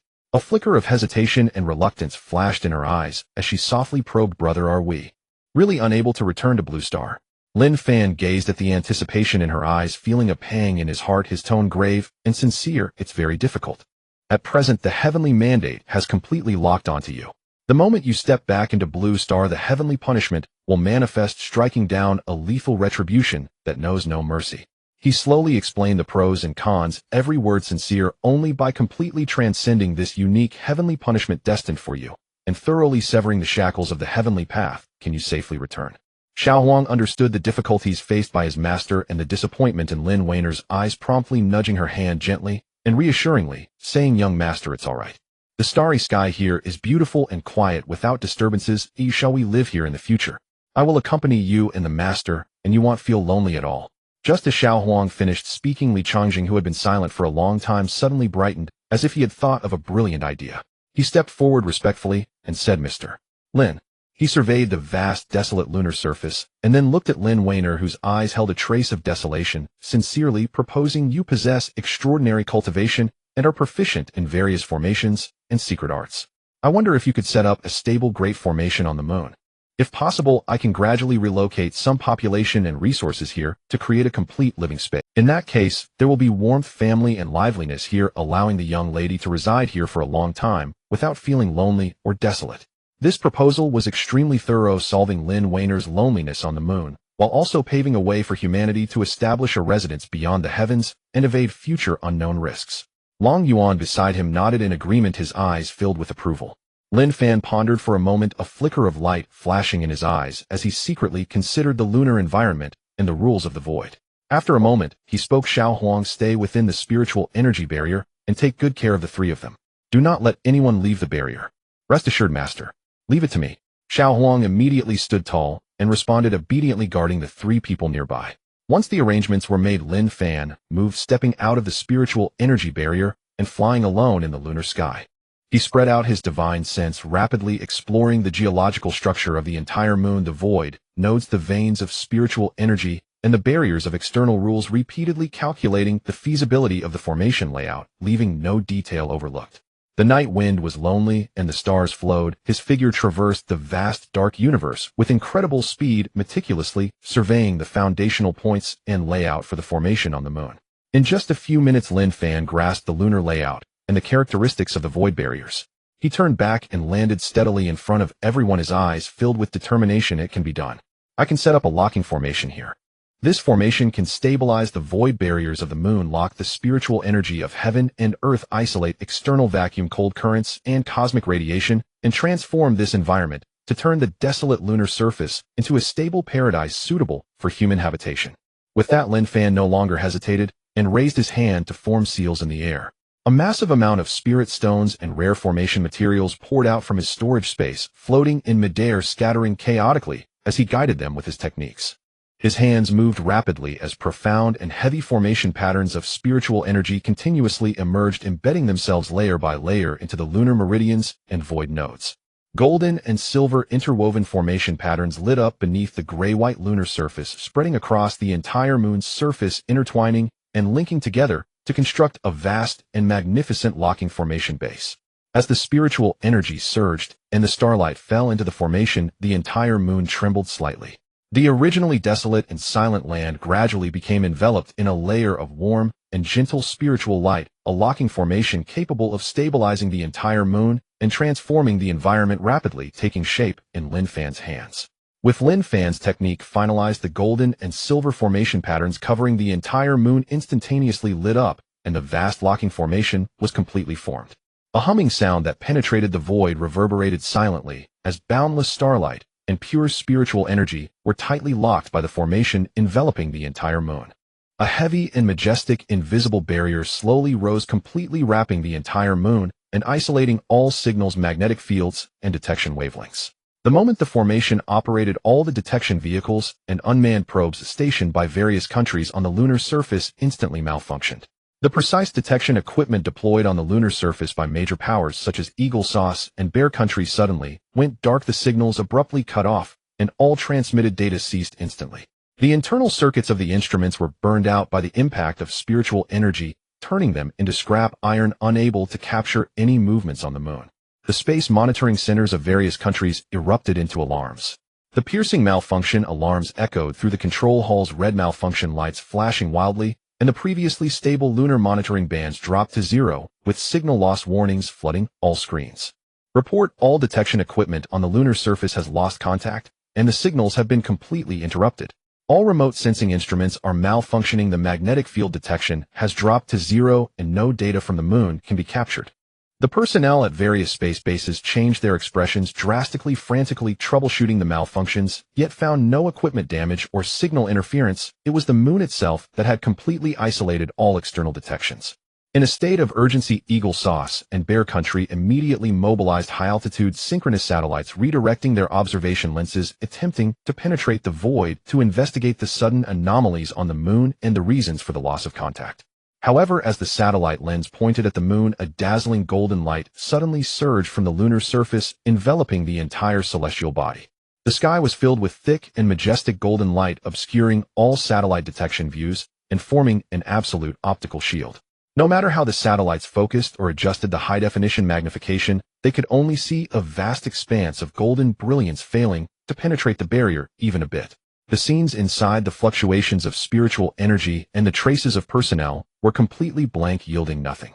The monitoring halls of various countries fell into silence. All senior officials and researchers turned pale, their eyes reflecting extreme shock and disbelief. It completely shielded all signals, optical detections, and magnetic field scans. This is not a natural phenomenon, it's a manually arranged super barrier. Someone has completely sealed off the entire moon. At this moment, the top powers across the globe were all taken aback, their hearts trembling. The moon, which humanity had explored for centuries, was suddenly sealed off by an unknown and terrifying force, becoming an absolute unknown forbidden zone in just a few moments. In contrast to the global panic, confusion, and helplessness, the Huaxia Space Command Center and the top-secret conference room remained calm and composed, everyone appearing stable, without any signs of surprise or chaos. The station troops had already relayed the entire sequence of events from the first moment, from Lin Fan's miraculous revival and the descent of heavenly tribulation to finally activating the interdimensional teleportation array, taking Li Changzheng and Long Yuan away through the void. Everyone was clear in their hearts that the strange movements on the moon, the complete signal shielding, and the golden divine light sealing the heavens were not any unknown cosmic phenomena, but the works of the great Lin Fan, who descended from the heavens and reversed life and death. The top leaders sat at their posts, looking at the completely blank lunar monitoring interface on the screen, their expressions calm, as they slowly concluded no need to investigate faults, no need for urgent assessments. The moon's sealing and signal isolation were caused by Mr. Lin. With this statement, all personnel present fully understood, their hearts free of any lingering doubts. While outsiders feared unknown miracles and panicked over the changes in the heavens and earth, they knew well that this was their own extraordinary being creating a pure land beyond the heavens to protect themselves and evade the heavenly punishment. Compared to the panic and all-night investigations of various countries, Huaxiao remained steady as a mountain. Above the moon, the locking sky great array was thoroughly stabilized, enveloping the entire celestial body in vast golden and silver spiritual light, quietly floating in the pitch-black, boundless universe, completely isolating it from all external detection and the laws of the heavenly path. Having witnessed Lin Fan's miraculous ability to reshape the world with his bare hands and seal the entire moon, Li Changzheng and Long Yuan were already dumbfounded beside him. The two stared blankly at the solidified void barrier, their hearts trembling for a long time. The act of waving his hand to lay out the boundless array and sealing the entire star had long transcended all their comprehension of the limits of cultivation, representing a true celestial power capable of changing the heavens and overturning the stars, deepening the awe within their hearts. Lin Wan glanced up at her brother, who stood with an extraordinary demeanor, calm and indifferent, observing his godlike figure, who could change the world with a snap of his fingers, her eyes filled with admiration and longing. Having experienced resurrection, relocation from beyond the heavens, and various miraculous feats of formation and star sealing, a faint expectation quietly arose in her heart. She gently tugged at Lin Fan's sleeve, her gaze clear yet cautious, carrying a hint of humble hope, and softly asked, "Brother, you are so powerful. Can you bring back Mom and Dad?" This simple question, gentle and feeble, struck Lin Fan's heart like a sudden thunderclap. Lin Fan was instantly frozen, his entire body immobilized. Hearing his sister's question, his heart abruptly tightened. A torrent of emotions surged within him. Sourness, guilt, and regret swept through him. The air suddenly fell silent, and the atmosphere became heavy. Little Huang, sensing his master's distraction and unspeakable bitterness, quickly stepped forward, softly comforting him with a truthful explanation. "Little master, that's not possible. The resurrection secret art has very strict limitations. It can only revive those who died within 7 days, have intact bodies, and whose residual souls have not dissipated. Uncle and aunt have been gone for too long. Their residual souls have long scattered into the cycle of heaven and earth. Their bodies returned to dust. Time cannot be reversed, and the cycle cannot be broken. Even if the master possesses transcendent power, he can never summon them back." Upon hearing this harsh truth, the atmosphere grew even heavier. Li Changjing, feeling a multitude of emotions, looked at the somber brother and sister and softly spoke to comfort them. "Miss Lin, life and death are the celestial order. The affairs of the world are often helpless. Mr. Lin has already defied fate, bringing you back from the cycle of death. This is a miracle beyond ages. If the two elders were aware, seeing you siblings reunited and safe would undoubtedly bring them great comfort with no regrets." Meanwhile, Long Yuan's expression grew solemn, silently committing the strict limitations of the resurrection secret art to memory. The 7-day limit, intact bodies, and undispersed souls. These few rules completely locked away all possibilities of ancient resurrection. He felt a deep sense of regret. Such an extraordinary resurrection secret art was limited by the cycle of time, rendering it impossible to trace the past or redeem the deceased, truly a cause for lament. A heavy atmosphere of regret quietly spread among the group, with no one willing to speak first. Little Huang looked around at the barren gray surface of the moon, sensing the overly oppressive atmosphere, and quickly took the initiative to change the subject, breaking the heaviness. "Master, little master, this place is too desolate. It's bare and lacks everything. A living here would be quite monotonous." Hearing this, Li Changjing immediately regained his senses, seizing the crucial opportunity to respectfully propose. "Mr. Lin, since you have set up the locking sky great array to turn the moon into a stable sanctuary, could you perhaps build a stable teleportation array here? With a stable teleportation channel, future exchanges between the two places, resource transportation and population migration would be greatly facilitated, eliminating the dangers of relying on temporary cross-boundary teleportation." Lin Fan nodded slightly, truthfully stating the difficulties involved. A stable interstellar teleportation array is feasible, but it consumes an enormous amount of spirit stones and incurs significant losses, especially for long-term maintenance of communication between the two locations. Operating day and night requires an astronomical number of spirit stones, which ordinary people cannot afford. Long Yuan's eyes brightened, and he immediately stepped forward to sincerely ask, "Mr. Lin, if the entire nation of Huaxiao gathers resources, do you think we could gather the required spirit stones? Huaxiao is vast and rich. Perhaps we could find quite a few resources." Lin Fan looked at the two and replied calmly, "Every piece of natural jade contains subtle spiritual energy. After purification and refinement, it can be turned into usable spirit stones. In simple terms, jade is merely an unrefined spirit stone." Upon hearing this, Li Changjing felt reassured, his eyes firm, and he immediately stated with conviction, "I see. Then the state will take full responsibility for gathering these resources. The entire nation will collect jade from all over the world, sending it to the heavens, fully supporting the construction and daily operation of the interstellar teleportation array, ensuring that resource issues do not become an obstacle." Lin Fan nodded slightly and continued to outline the core requirements for building the interstellar teleportation array. A stable teleportation array can be constructed, but fixed-point teleportation across the stars has very strict rules. It requires fixed coordinates on both ends of the stars, and the construction of two corresponding array platforms that resonate with each other. Only then can the channel be stabilized for long-term transportation of resources and personnel. Missing anyone is unacceptable. He looked at Li Changjing and Long Yuan seriously. "I can personally select the location and build the array platform on the moon, but for the array platform on Blue Star, a site with abundant spiritual energy, stable terrain, low population density, and convenient for mass resource transportation must be chosen." Li Changjing and Long Yuan exchanged serious glances. The site selection for the Blue Star teleportation array was of great significance, involving national resource allocation, regional planning, and security layout, far beyond their unilateral decision. Li Changjing spoke solemnly, "Mr. Lin, this matter is of great importance and involves too many aspects. We cannot make a decision on the spot. We need to return to Huaxia immediately to hold a high-level special meeting combining geological surveys, spiritual energy networks, transportation logistics, and security conditions. for a comprehensive assessment to determine the most suitable construction site. Long Yuan echoed, indeed, this is a foundation for eternity. The site selection must be flawless, allowing no room for error. It must be decided collectively. Lin Fan, understanding, showed no dissent, and turned gently to Lin Wan, speaking in a soft and affectionate tone. Little sister, he'll send these two back to Blue Star first to handle the teleportation array site selection. Then he turned to Little Huang, instructing Little Huang, stay here and keep Wayner company, guard her closely. Rest assured, master. With me here no one can harm little master in the slightest. Little Huang immediately stood straight, earnestly agreeing, obediently staying by Lin Wan's side. Lin Fan raised his hand. A flash of spiritual light appeared, opening a storage space. He took out a small bottle of pure white, pure spiritual energy pills and handed it to Lin Wan, his expression gentle with a hint of heartache. Wayner, please endure a little for now.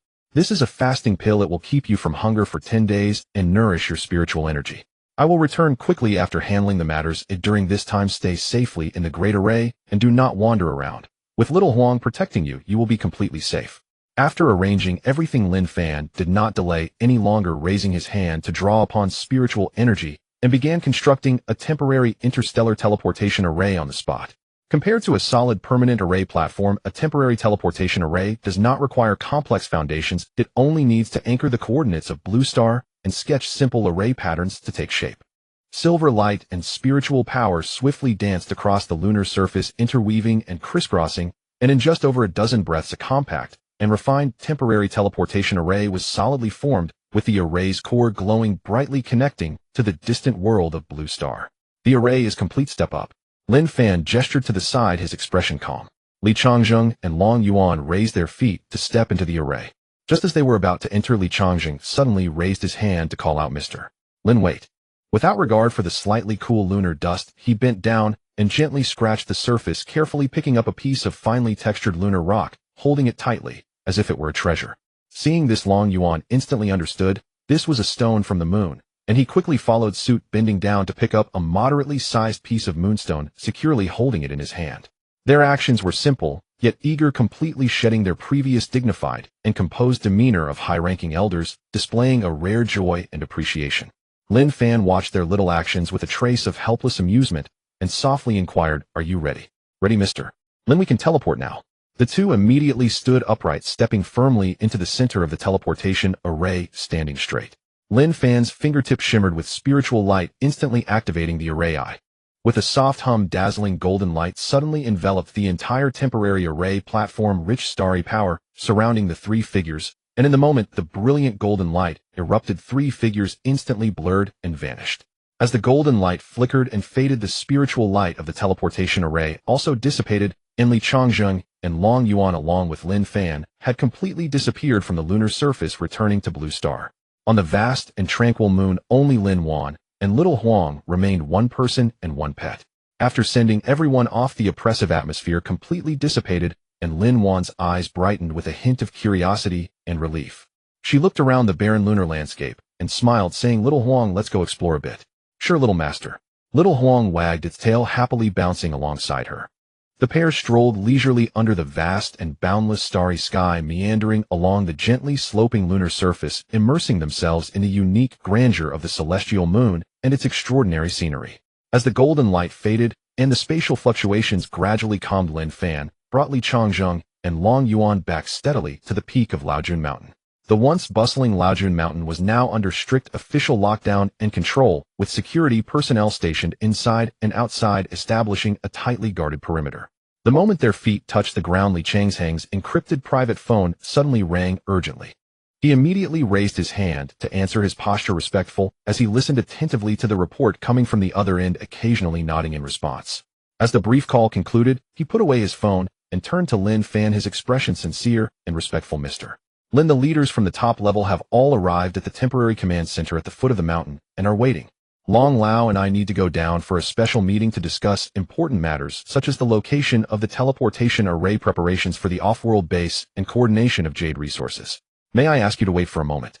Lin Fan's expression was calm, and he nodded slightly in acknowledgement, indicating no need for further word. Before the two could move, he suddenly shifted, accompanied by two gusts of wind, directly carrying Li Changzheng and Long Yuan off the ground, swiftly crossing layers of mountain paths and landing steadily in the temporary command area at the foot of the mountain, his movements fluid and graceful. Thank you, Mr. Lin the two quickly expressed their gratitude with a bow. As soon as they finished speaking, the two did not dare to delay, and quickly walked towards the temporary conference building, fully engaged in preparing for the meeting, urgently discussing matters concerning the ancient foundation for communication between Blue Planet and the Moon. The clearing in the mountains instantly became quiet, leaving Lin Fan standing alone in place. Soon an elderly man dressed in a simple Zhongshan suit with a kind expression and steady demeanor approached, slowly flanked by several bodyguards. The old man exuded a calm and restrained aura commanding respect without any arrogance, his gaze warm as it fell upon Lin Fan. Arriving before Lin Fan, the old man stopped and spoke first, his tone carrying a hint of nostalgia and expectation. Mr. Lin, if I may ask, how does modern China compare to 30 years ago? Lin Fan looked towards the distant mountains and well-ordered towns, a faint sense of relief crossing his eyes as he replied sincerely, the changes are remarkable. It is a prosperous and stable era. Compared to the year 2000, it is like heaven and earth. Hearing this, the old man's face broke into a satisfied smile, and he nodded slowly, introducing himself. I am Zhong Weiman. He then spoke sincerely, filled with gratitude. Mr. Lin, my life has been saved by you. If it weren't for the health pills you left behind that strengthened my foundation and eliminated the illness I fear, I would not have survived and would have long been buried. Lin Fan smiled slightly, responding with composure. It was merely a small effort, just a token of gratitude. No need to mention it, and no thanks are necessary. Zhong Weiman nodded in understanding, no longer dwelling on the matter of gratitude. His expression quickly turned serious as he shifted to business. Mr. Lin, we have taken decisive action against the Myanmar electrical forces who harmed your sister and committed numerous atrocities, sealing and eradicating them entirely. Core members of the 4 major families in the area have all been captured and brought to justice. Currently, only a few scattered remnants remain on the periphery, their forces in disarray, and without a leader, no longer capable of causing any significant disturbances. However, as soon as he finished speaking, the warmth in Lin Fan's eyes vanished, completely replaced by a sharp, cold glint. His tone was flat, yet carried a decisive air. Since they have harmed my sister, why should any remnants be allowed to exist? Or should I take matters into my own hands and completely erase the entire Myanmar electrical region from them? A simple statement casually uttered, yet it concealed the immense power to overturn regions and flatten territories. Zhong Weiman felt a sudden shock in his heart, his body tightening, as he quickly raised his hand to dissuade Mr. Lin. Please do not. There is no need for such drastic measures.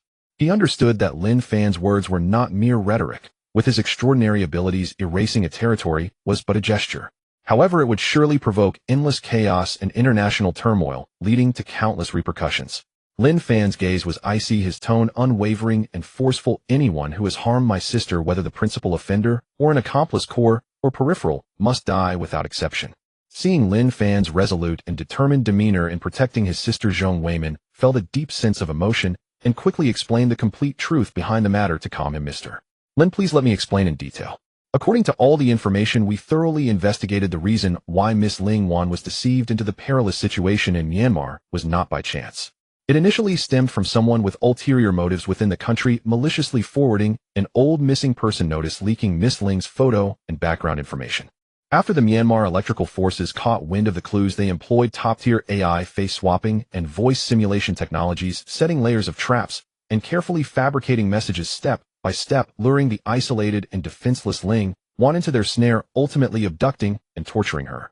In this operation, aside from the core villains you personally eliminated before, all those involved in forwarding, planning, assisting in the deception, and harming Miss Ling regardless of their location or status have been thoroughly investigated and identified by us, all executed according to the law without exception.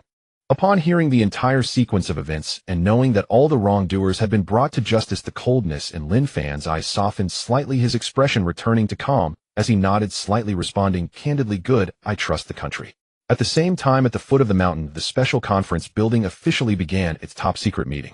The hall was filled with the core leaders of China's strategic experts and infrastructure heads, all seated, the atmosphere solemn and grave as they quietly listened to the special report from Li Changjing and Long Yuan.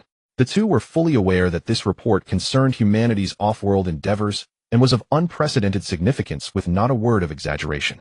Li Changjing stepped forward first, gently placing 2 well-preserved lunar stones he had personally retrieved from the moon at the center of the conference table. The grayish-white fine lunar soil stones lay quietly displayed, possessing a unique texture and faint starlight aura that served as undeniable physical evidence, instantly stirring the expressions of all present, making them realize that this journey off-world was not mere talk. Ladies and gentlemen, this is the lunar stone we retrieved while accompanying Mr. Lin to the moon. Li Changzheng pointed to the strange stones on the table, his voice steady and powerful. On this journey, we witnessed numerous astonishing secrets, and will first report Mr. Lin's true origins and the off-world plans. He laid out all the core information clearly. 30 years ago, Mr. Lin unexpectedly encountered a tribulation that tore apart space, falling into an otherworldly realm of cultivation. He joined a top-tier sect and diligently practiced for 300 years, attaining godly powers that enabled him to cross cosmic rivers and break the barriers of dimensions, ultimately returning to Blue Planet. Then Long Yuan took over the conversation, focusing on reporting the core achievements of lunar transformation to avoid heavenly retribution and protect his sister. Mr. Lin personally deployed a locking array across the entire moon. This array thoroughly transformed the moon's environment, blocking cosmic radiation, vacuum, cold currents, and external dangers, locking in spiritual energy, turning what was once a desolate void into a stable paradise suitable for mortal long-term survival, habitation, and reproduction. Currently, the moon's environment is stable and possesses all the necessary conditions for human settlement, resource development, and base construction. Subsequently, the two discussed the core planning for the future to establish a permanent passage between Blue Planet and the moon, thoroughly resolving the challenges of off-world material transport and population exchange. Mr. Lin plans to build a bidirectional fixed teleportation array between the two stars. Compared to the temporary cross-dimensional teleportation array, the fixed array can operate stably day and night without risks from chaotic void currents, supporting large-scale and regular communication between the two places. Following a comprehensive report, an intense discussion commenced among the attendees, with experts from various fields meticulously evaluating the feasibility and long-term value from multiple perspectives, including metaphysical formations, spatial physics, infrastructure, engineering, resource allocation, and strategic security. The consensus among the crowd was unanimous. This celestial layout represented an unprecedented opportunity for China, capable of opening new realms for survival, avoiding unknown risks on Earth, and leveraging the power of the immortal path to elevate the national strategic landscape with an incalculable value. Within mere minutes, the entire assembly reached a unified consensus, fully endorsing the construction of a fixed teleportation array between the two stars and advancing plans for a lunar habitation base and population migration. The meeting ultimately confirmed all core decisions, while specifying two critical pending matters. First, the optimal construction site for the Blue Star teleportation array, the suitable array specifications, and the conditions for spiritual energy matching, which ordinary people could not anticipate, and thus required complete consultation with Mr. Lin. As second, the upper limit of the population that could be migrated to the moon, the criteria for selecting the resident population, the planning of habitation areas, and the requirements for settlement control, all constrained by the capacity limits of the spatial locking array and the rules of the lunar environment, necessitating full consultation with Lin Fan for detailed execution plans. Just as the meeting finalized all core decisions, and everyone prepared to discuss the details with Lin Fan, a tall and respectful guard hurried down the mountain path, walking directly to Lin Fan and Zhong Weiman, bowing respectfully and stating, "Mr. Lin, Elder Zhong, all agenda items for the meeting have been prepared, and the leaders and experts request that you both proceed to the conference room to discuss core matters such as lunar population migration and the site selection for the teleportation array." Lin Fan nodded slightly, his expression calm, and walked with the guard towards the temporary conference building, with Zhong Weiman closely following. The moment the two entered the conference room, all the senior executives, strategic experts, and infrastructure leaders instinctively looked up, their gazes focused on Lin Fan. As they beheld this young man, handsome and youthful, a profound sense of awe and shock filled their hearts. This seemingly ordinary young man had single-handedly reversed life and death, withstood the heavenly tribulation, crossed the cosmic river to return home, sealed the entire moon with unparalleled divine powers, and reshaped the celestial patterns, possessing the ability to overturn the era, yet he remained composed and understated, without a trace of arrogance. A moment of silence enveloped the room as no one dared to underestimate him, all awaiting Lin Fan to set the... Without waiting for anyone to ask, Lin Fan took the initiative to speak, directly resolving the crucial issue of the teleportation array site. The fixed teleportation array on the Blue Star does not need to be sought elsewhere, can be directly established at Laojun Mountain. He articulated, clearly outlining the key advantages and disadvantages. Laojun Mountain has a thriving spiritual vein for a millennium with rich and pure spiritual energy, making it one of the few top spiritual sites across the vast expanse of China.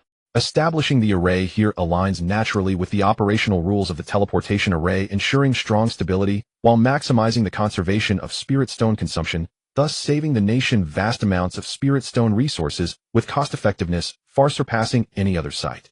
Hearing this, the attendees' eyes lit up and they nodded in approval. This selection was both safe and economical, perfectly matching the current resource preparation pace of the nation, making it the most optimal solution without any flaws. After finalizing the site selection, Lin Fan shifted the conversation to the subsequent lunar habitation construction. Additionally, the lunar array is now stable, with abundant spiritual energy suitable for habitation, but the surface remains desolate, necessitating the government's intervention to oversee the renovation and infrastructure projects on the moon. There is no need for on-site construction in space. It is overly complicated and dangerous. You can prefabricate all buildings, courtyards, and residential facilities on the Blue Star, and once completed, I can directly collect them and transport them to the moon, allowing for immediate formation, saving time and effort with maximum efficiency. As soon as he finished speaking, an elderly expert with gray hair who had dedicated decades to ancient architecture and large-scale infrastructure planning stood up respectfully and sincerely asked, "Mr. Lin, do you have any specific requirements for the lunar architectural complex? Do you need a modern-style, ancient garden style, or any other special designs? We would like to design precisely and execute to the best of our ability." Lin Fan pondered slightly, instantly envisioning the appearance of the Daotian sect he had worked hard to cultivate for 300 years. That was the place he had sought throughout his life, elegant and beyond the mundane, majestic and ethereal, nestled against the mountains and stars, surrounded by an aura of immortality, the most suitable residence on the moon, providing his sister with a stable and tranquil celestial abode. He looked up at the blank blueprint on the conference table, gently tugging at the spiritual energy with his fingertips, causing the smooth white paper to suddenly rise and hover steadily before everyone. Then wisps of pure spiritual energy transformed into an invisible brush, rapidly sketching on the white paper. The lines flowed effortlessly, neatly, and mysteriously, without the need for drafts or pauses, as one majestic, elegant, and ethereal architectural complex after another quickly took shape. In just over 10 breaths, the entire blueprint was completed. Pavilions and towers were arranged in an orderly manner, jade palaces and crystal buildings built against the mountains with flying eaves, ancient stone paths, stargazing terraces, and spiritual pools, creating a grand and elegant overall layout, embodying an ethereal aura of a celestial sect, perfectly reflecting the complete essence of the Daotian sect. Lin Fan raised his hand to gather the spiritual energy, and the floating blueprint gently descended, accurately landing in the hands of the elderly infrastructure expert.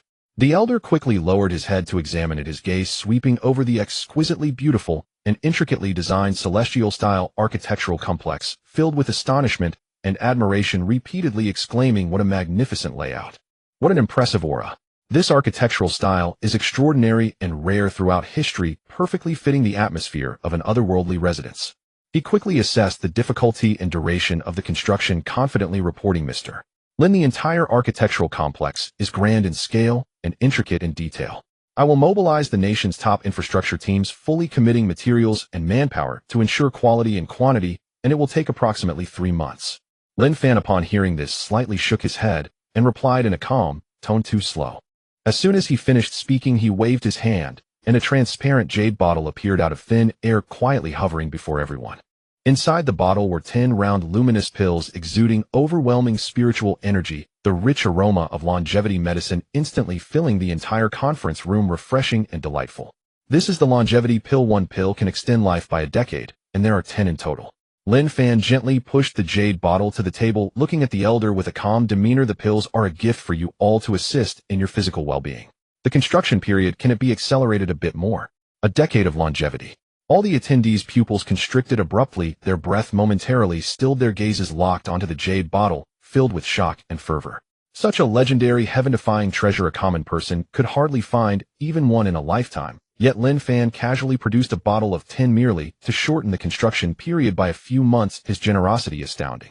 The elderly infrastructure expert's heart trembled violently, suppressing the surging emotions within. He immediately stood up, solemnly promising with conviction, "Mr. Lin, rest assured, I will immediately mobilize the nation's top teams, working 3 shifts, continuously coordinating all material resources to compress the entire construction timeline. For a 3-month period, I guarantee it will be completed in 1.5 months, delivering all architectural facilities." In the conference room, the gaze of every high-level executive and expert was fixated on the white jade porcelain bottle containing the longevity pill. The air was thick with the rich aroma of medicinal herbs, stirring everyone's emotions as they struggled to conceal their shock and anticipation. Zhong Weiman stepped forward with a respectful and serious demeanor, inquiring of Lin Fan, "Mr. Lin, are there any special restrictions on the consumption of the longevity pill? Is the pill able to be split for consumption? Lin Fan replied calmly and softly, as long as the person is alive there are no restrictions regarding qualifications, age, or physique. However, if the pill is cut it will cause a slight loss in efficacy, and it is best to consume it whole for optimal. Zhong Weimin nodded slowly at these words solemnly, taking the jade bottle into his hands. As his fingertips touched the cool and smooth surface, he pondered inwardly. Everyone present at the meeting was a pillar of huaxia, with countless contributors, yet there were only 10 longevity pills, which was wholly insufficient for distribution. If it could be split into more doses it would benefit more people, which would be ideal. Lin Fan saw through his concerns and did not interfere much, saying lightly, you may discuss and decide how to allocate the pills among yourselves. I will go to the mountaintop to set up the 2-star fixed teleportation array. With that he turned and walked straight out of the conference room, heading towards the peak of Laojun Mountain to prepare for the grand arrangement. Inside the conference room a profound silence fell, leaving behind a crowd with fiery eyes filled with anticipation. All gazes converged on the jade bottle in Zhong Weimin's hand, holding their breath as they quietly awaited the distribution results. Zhong Weimin watched Lin Fan's retreating figure, scanning the eager expressions of the attendees.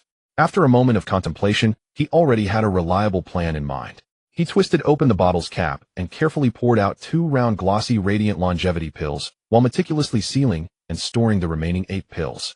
He then gestured for a guard to step forward, saying, please divide these 2 pills precisely into 20 equal portions, ensuring each portion has a balanced dosage. The guard immediately stepped up, taking out sterile precision instruments. Holding his breath in concentration, he carefully divided the 2 complete longevity pills into 20 equal portions of fine powder, minimizing the loss of efficacy to retain the original medicinal potency. Soon the 20 equal portions of powder were distributed. Upholding the principles of fairness and justice, Zhong Weimin handed out the powder to each of the 20 core personnel present, ensuring everyone received their share without bias. The crowd did not hesitate, raising their hands to send the smooth and delicate powder into their mouths. As the powder melted in their mouths, the sweet and gentle medicinal essence slid down their throats without any bitterness or unpleasant taste, instantly flooding into their limbs and meridians. A gentle yet powerful warmth instantly enveloped their bodies, dissipating all fatigue and tension. The chronic lumbar damage, shoulder stiffness, and chronic subhealth issues accumulated over years of sitting were rapidly dissolved under the nourishment of the medicinal power. The older gentlemen felt a release of the long-held pressure in their chests, their heart and lungs began to function more smoothly, and their murky eyes instantly became bright and clear, with their spirits soaring multiple times. The subtle hidden injuries within their bodies and the lingering fatigue from long-term deficiencies were gradually repaired and nourished by the pure medicinal power, revitalizing their energy and blood. Some elderly individuals with gray hair found their roots subtly reflecting a hint of black luster, and their previously sagging skin slightly tightened, visibly appearing younger. Although the split powder had slightly diminished efficacy and could not achieve the miraculous effect of extending life by a full decade, as the whole pill, could it still possess strong capabilities to strengthen the foundation, nourish the body and mind, and prolong life. In just a short moment, everyone felt completely comfortable and refreshed, filled with vitality, as if they had shed decades of physical burdens. The crowd exchanged glances, their eyes filled with uncontainable shock and joy, and their reverence for Lin. The mere split powder had such miraculous effects, it was hard to imagine what extraordinary powers the complete longevity pill contained. Immersed in the soothing effects of the medicinal power, everyone was filled with awe and reflection. Zhong Weimin observed the good condition of everyone and wasted no time. He promptly took out a high-level encrypted mobile phone, walked to a secluded area, and dialed Long Tai's number.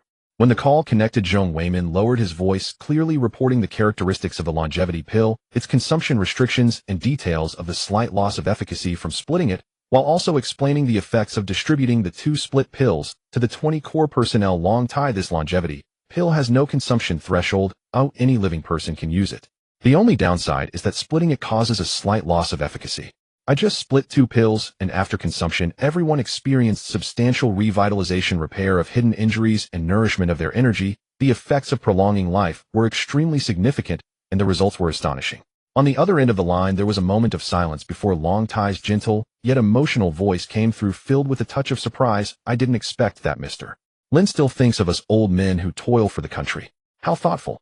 He spoke steadily, affirming Zhong Weimin's handling. Weimin, you did very well this time. Since the pill can be split and still has miraculous effects despite some loss, your approach of fair distribution and reassuring the people is perfectly acceptable.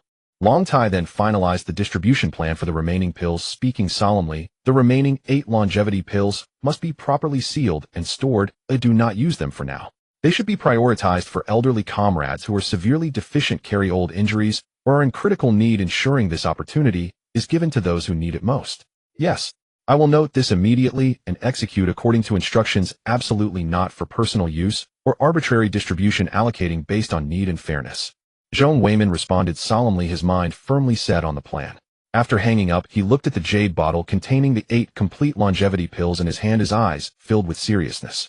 This was not merely an extraordinary treasure for cultivation, but a tremendous opportunity bestowed by Lin Fan to the older generation of contributors to Huaxia. Meanwhile, on the peak of Laojun Mountain, Lin Fan ascended the mountaintop, gazing around at the remnants scattered across the mountain, unable to suppress a light, helpless smile. Previously, he had defied heaven and returned to life, withstanding the ninefold divine thunder of the heavenly path, as endless lightning had struck the entire Laojun Mountain, leaving the peak battered by the thunderous force. Now the ground was still covered in charred cracks and marks from lightning burns, with shattered rocks and scorched vegetation, and the remnants of the heavenly tribulation and the oppressive force of the heavenly path lingered in the air everywhere, bearing the scars of that once astonishing battle. In just a few short days, the world had changed drastically, with people and things transformed. Lin Fan gently shook his head, collecting his thoughts, dismissing distractions, and restoring his expression to one of focused solemnity. His purpose for coming was to establish a permanent 2-star teleportation array connecting Blue Star, and Lin Fan stood at the very center of the spiritual vein of Laojun Mountain, where the spiritual energy flowed most abundantly, and the ground was most stable, making it the best location for the 2-star teleportation array on the entire Blue Star. He slowly raised his hands, the light at his fingertips surging, and pure vast spiritual power surged forth, transforming into countless fine strands of light that spread along the mountains and earth.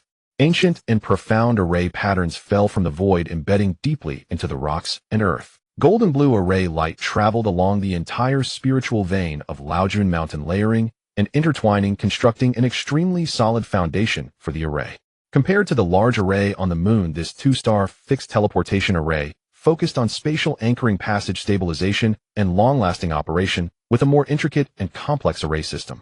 Lin Fan's expression was focused. With a thought, countless rare spirit stones and array materials flew out from his storage space, floating in the surrounding area, accurately landing according to the array's trajectory, continuously providing the array with essential energy.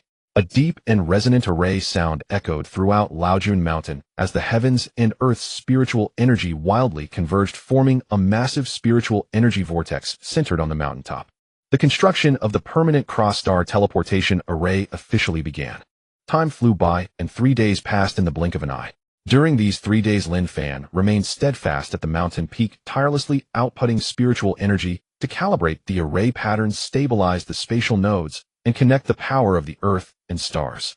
The structure of the interstellar teleportation array was intricate and profound, involving the docking of 2 celestial anchor points, allowing for no margin of error. He remained focused throughout, meticulously refining every detail of the formation. Finally, at dusk on the 3rd day, as the last array pattern settled into position and the spatial barrier perfectly aligned, the grand teleportation array covering the summit of Laojun Mountain and linking the earth and moon was completely completed. A resonant array sound echoed through the heavens and the earth with a thunderous boom. The entire Laojun Mountain was illuminated with spiritual light as thousands of golden blue array patterns lay buried deep underground, winding around the mountains, creating stable and profound spatial fluctuations that gradually rippled outward. In the void above, an invisible interstellar passage was fully formed, firmly anchoring to the lunar array base. The bidirectional pathway was extraordinarily stable, continuously absorbing the spiritual energy of heaven and earth to maintain its operation day and night. With the array completely stabilized, the flow of spiritual energy was long and even. The spatial passage firmly locked onto the coordinates of the 2 stars, eliminating any risk of chaotic void currents, truly achieving permanent communication and regular transport.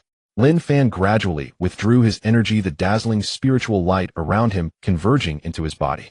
He stood tall and upright, his expression calm and composed. At that moment, a group of high-ranking figures arrived at the foot of the mountain and silently stood behind him, gazing in awe at this supreme formation that spanned the galaxy. Leading them, Long Tai stepped forward, looking at this interstellar formation that would reshape humanity's destiny, filled with emotion and respect. He slightly bowed to Lin Fan and sincerely said, "Mr. Lin, you have worked hard over the past 3 days without rest." Lin Fan turned at the sound, gazing at the calm and simply dressed elder before him. He paused slightly, a hint of clear puzzlement crossing his eyes. He distinctly remembered that the longevity pills distributed by Zhong Weimin were highly potent, capable of nourishing blood and revitalizing life even when split into fragments, yet the elder before him still appeared fatigued, his vitality seemingly depleted, bearing the marks of years of toil, without any reduction.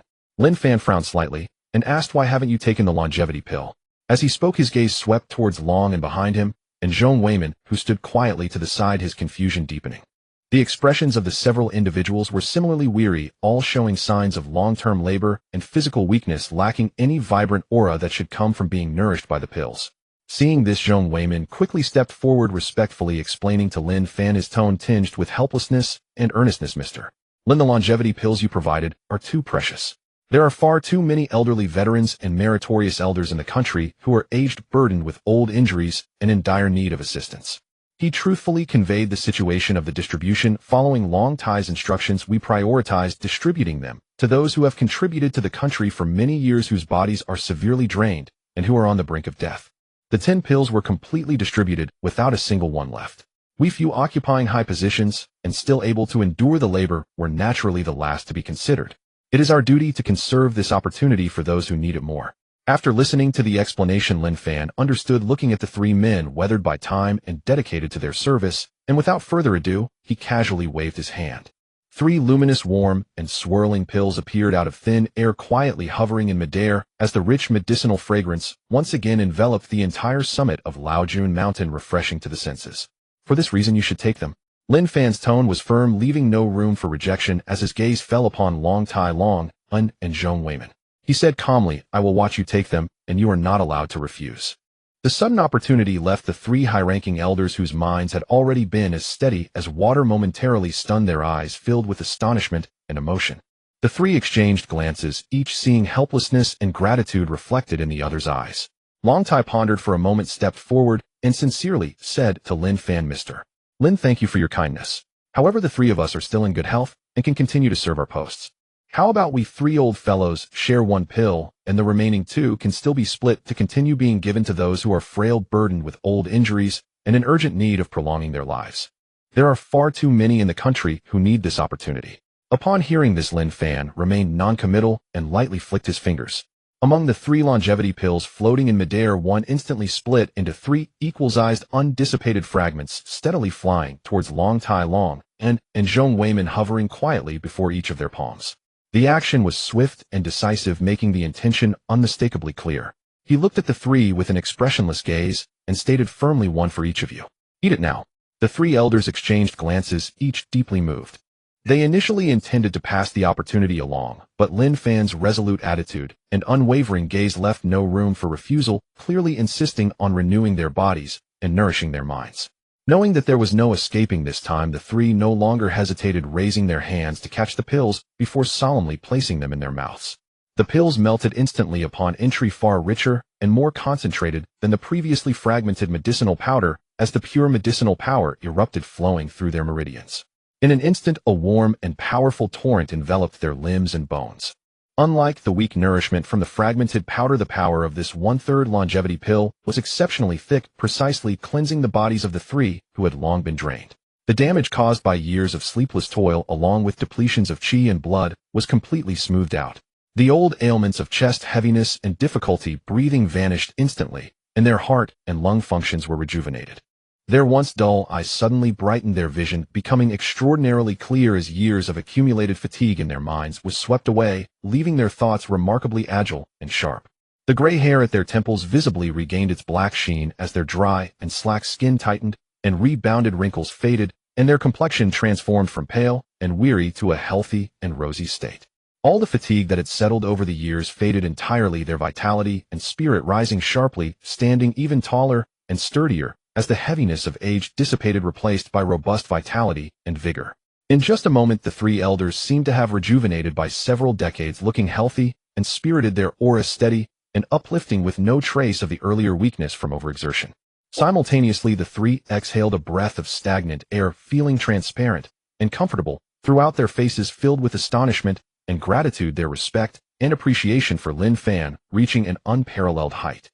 Lin Fan watched as the 3 appeared invigorated and full of vitality, having completely shed their fatigue and age, and felt a sense of relief in his heart. Let's go. I will take you to familiarize yourselves with the teleportation array. Lin Fan gestured, leading Long Tai Long and Zhong Weimin and the other high-ranking individuals to step into the very center of the grand array atop Laojun Mountain. Standing at the core of the formation, everyone could distinctly feel the pulsation of the mountains and earth beneath their feet, as well as the stable spatial fluctuations connecting the endless starry river spanning the two celestial bodies of Earth and Moon, which was truly mysterious. Lin Fan pointed at the dim spirit stones deep within the formation base and cautioned, "This permanent teleportation array can operate autonomously, but it is not without consumption. If you later find the luster of the spirit stones within the array dimming and the spiritual energy insufficient, you will need to replenish the spirit stones in time. Otherwise, the teleportation channel will gradually become unstable, posing a risk of spatial deviation." Upon hearing this, everyone committed it to memory, solemnly noting this core maintenance rule. After explaining the maintenance matters of the formation, Lin Fan waved his hand, and 5 streams of light flew out from his storage space, hovering steadily before everyone. These were 5 translucent, ancient-looking white jade tokens, each engraved with a powerful golden character for heaven, intricately patterned, emanating a faint pressure. They were the keys to the teleportation array. "This is the jade token for entering the teleportation array and the only pass required." Lin Fan slowly explained the usage rules. In the future, anyone needing to teleport across stars must stand at the array's center while holding the jade token and silently recite the teleportation command to activate the channel, allowing free travel between Blue Star and the Moon. He then added a strict limitation. The array has a carrying capacity. The number of people teleporting at one time must not exceed 20. Overcrowding is strictly prohibited, or it may cause spatial overload, resulting in the channel shaking and collapsing. The 5 jade tokens with the heaven character slowly descended, landing in the hands of Long Tai Long and Zhong Weimin, Li Changjing, and Long Yuan, who were entrusted with their safekeeping, managing the teleportation permissions to ensure regulated, safe, and orderly passage. Lin Fan looked at the 5 people holding the jade tokens, his expression serious, and cautioned, "I have imposed a deadly restriction throughout the entire teleportation array. The rules are strict with no exceptions. Ordinary people without cultivation, if they touch or step into the teleportation channel without a dedicated jade token, will be instantly shredded by the chaotic spatial currents, leaving no trace behind. It is a certain death." This statement was heavy and forceful, immediately causing the attendees to shiver in realization, understanding that this jade token was the only pass to save their lives, and becoming ever more aware of the dangers and strictness of interstellar teleportation. After warning everyone of all the rules and taboos, Lin Fan's expression softened slightly as he looked at the high-ranking officials present and calmly invited, "Since the array is complete and the channel stable, would you like to accompany me to the Moon for a visit to see the celestial paradise with your own eyes?" Upon hearing this, everyone felt a surge of excitement, their eyes gleaming with anticipation. The Moon, a distant star hanging in the starry river since time immemorial, was now within reach, having been transformed into a habitable fairyland by Lin Fan, who all had long harbored a yearning for it.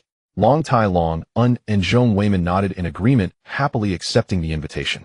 To adhere to the array's limit of 20 people per teleportation, the 3 of them carefully selected 10 experts and core staff from the crowd to accompany them, ensuring that with the 5 token holders and Lin Fan, they were exactly within the teleportation limit, without any overcrowding. With all preparations complete, the group of 15 straightened themselves, filled with awe and anticipation, and stepped firmly into the center of the array, quietly waiting for the teleportation to commence. Lin Fan, not needing a token, willed the core of the formation into action. A brilliant and gentle golden spiritual light instantly filled the entire array platform, activating the spatial channel, enveloping everyone in the stable cosmic force. In a flash of golden light, 15 figures within the array blurred and vanished from the summit of Laojun Mountain in an instant. The once noisy mountaintop returned to tranquility, with only the vigilant guards dutifully maintaining their posts, meticulously watching over the supreme array connecting Earth and Moon, firmly guarding the only portal from Blue Star to the celestial realm. A dazzling golden light suddenly erupted on the Moon's surface as the gentle spatial force gradually receded, revealing the figures of the 15 individuals firmly on the vast lunar surface. As soon as they landed, everyone was immediately awestruck by the sight before them. The once barren and desolate lunar land, now filled with swirling spiritual energy and gentle breezes, had completely shed its former desolation. The entire expanse of heaven and earth was clear and transparent, with the vast starry river suspended above, its brilliant starlight spilling onto the ground, a breathtaking sight. The locking array enveloped the surroundings, isolating all cosmic dangers, transforming this place into a tranquil and stable celestial abode. Just as everyone was marveling and gazing around in shock, two swift figures shot across the distant horizon, moving at incredible speed, arriving in the blink of an eye. It was Xiao Huang carrying Lin Wan riding the starlight, and flying swiftly, reaching the group in an instant. Xiao Huang's bright beastly eyes were filled with joy, and he eagerly shouted, "Master! Master! You finally returned. You have been gone for so long, Miss Wan, and I have almost become bored to death on the moon." Lin Wan gracefully leaped down from Xiao Huang's back, her eyes carrying a hint of grievance, and quickly walked to Lin Fan's side, softly chiding, "Brother, why did you take so long? I waited for you for such a long time." After finishing her sentence, she curiously turned her head, her gaze landing on the group behind Lin Fan, scrutinizing them closely. The accompanying individuals were all top figures in Huaxiao, often appearing in public images, their faces well known. Lin Wan, having followed current affairs from a young age, was particularly familiar with a few of these faces. Her gaze swept past, quickly locking onto the two elders at the forefront, her eyes brightening with surprise and politeness as she tentatively spoke. "Are you Long Tai? And you must be Long and right." The young girl's eyes were clear, her tone sincere, carrying a hint of shyness and respectful familiarity.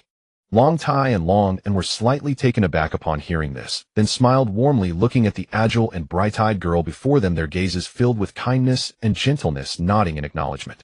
Long Tai looked at the spirited Lin Wan, his heart a mix of emotions. The gentle smile on his face slowly faded, replaced by a deep sense of guilt and remorse. He took a step forward, his tone sincere, yet heavy, as he solemnly addressed Lin Wan. "Miss Lin Wan, regarding the events of your being deceived, stranded in Myanmar, and suffering all those hardships back, then we have thoroughly investigated everything and uncovered all the details and involved parties without exception." He spoke solemnly, taking on the responsibility with sincerity. "This matter carries an undeniable responsibility on the state. It was due to our initial oversight and supervision, the inadequacy of public sentiment and information tracing, that allowed malicious individuals to take advantage of the situation, spreading old missing person notices, wantonly using AI technology to set traps and deceive you, ultimately causing you to suffer so much injustice and hardship." Beside him, Long and Zhong Weimin also showed guilty expressions, nodding silently. If it were not for the initial loophole within the country, foreign forces would not have been able to intervene. Ultimately, it was their failure to guard adequately. Long Tai looked at Lin Wan with gentle eyes, continuing to reassure. "All involved parties, regardless of whether they were domestic or foreign principal offenders or accomplices, have all been dealt with legally, with no leniency, and all have been brought to justice, which should serve as some comfort for all the suffering you endured back then. Today, seeing you safe and sound, lively, and well brings us both comfort and guilt. We are truly sorry for what you went through, child." Listening to Long Tai's sincerely remorseful words, Lin Weiner gently shook her head. The clarity in her eyes had long since dispelled the shadows and resentment of the past, leaving only a gentle sense of relief. She spoke softly, her voice sweet, yet remarkably clear. "It's okay, those hardships have long been behind us." She nestled close to Lin Fan, looking up at her brother, who steadfastly protected her. A faint warmth flickered in her eyes as she continued, "Moreover, my brother has returned safely and continues to guard me. I am doing well now, I truly have no regrets." As her words fell, the brightness in her eyes dimmed slightly, the smile on her lips faded, and a hint of unmasked melancholy and regret seeped into her voice as she whispered, "If only Mom and Dad could see how things are now, that would be wonderful." Her simple words lingered softly in the air, gentle, yet heavy, resonating in the hearts of those present, adding a touch of wistfulness to the tranquil and beautiful lunar landscape.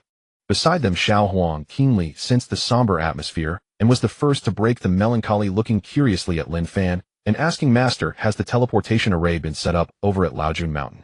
What are we preparing to do next?" Lin Fan raised his gaze to the vast lunar sky, recalling his parents. A fleeting shadow of sadness crossed his eyes as he spoke in a flat tone tinged with loneliness. "We will set up a corresponding array here on the moon. With both arrays connected, it will be fully stabilized." After speaking, he fell silent, turning away to the open areas of the moon, preparing to set up the connecting teleportation array. His solitary and desolate silhouette was particularly striking under the starry sky. Lin Weiner gazed at her brother's forlorn expression and instantly understood. Mentioning their parents had touched upon Lin Fan's deepest regrets and obsessions, plunging him back into a state of melancholy. Unable to bear seeing her brother in sorrow alone, she quickly called out to Xiao Huang in a soft voice, "Xiao Huang, hurry, let's go check on my brother."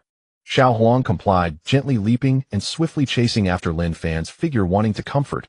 After the trio departed, the remaining high-ranking individuals and experts relaxed completely, exchanging glances filled with awe and curiosity. They couldn't help but murmur in astonishment, their hearts filled with emotion. While common travelers traverse mountains and rivers, they had directly crossed stars to the moon, a ludicrous long-distance journey unprecedented throughout history.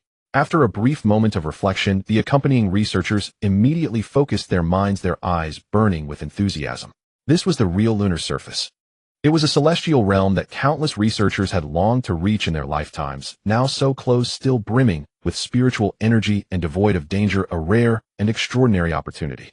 Unable to contain their excitement any longer, everyone took out their precision detection equipment, scattering to carefully investigate the lunar soil, measure the spiritual energy concentration, record atmospheric data, and observe the cosmic landscape, immersing themselves in the research with every detail.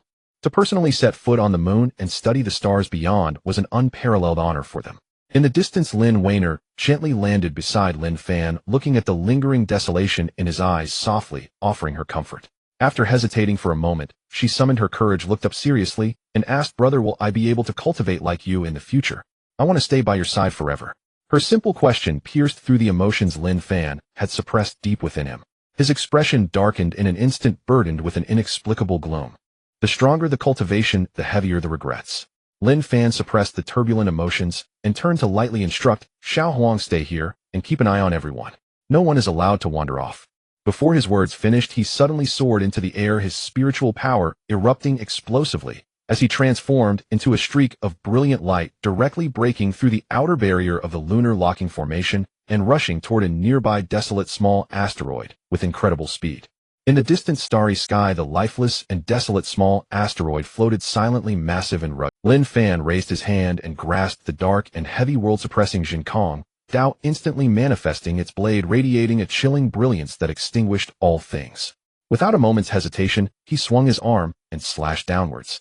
The dazzling and domineering blade light tore through the dark starry sky, carrying supreme, celestial might and the weight in his heart, crashing down upon the asteroid.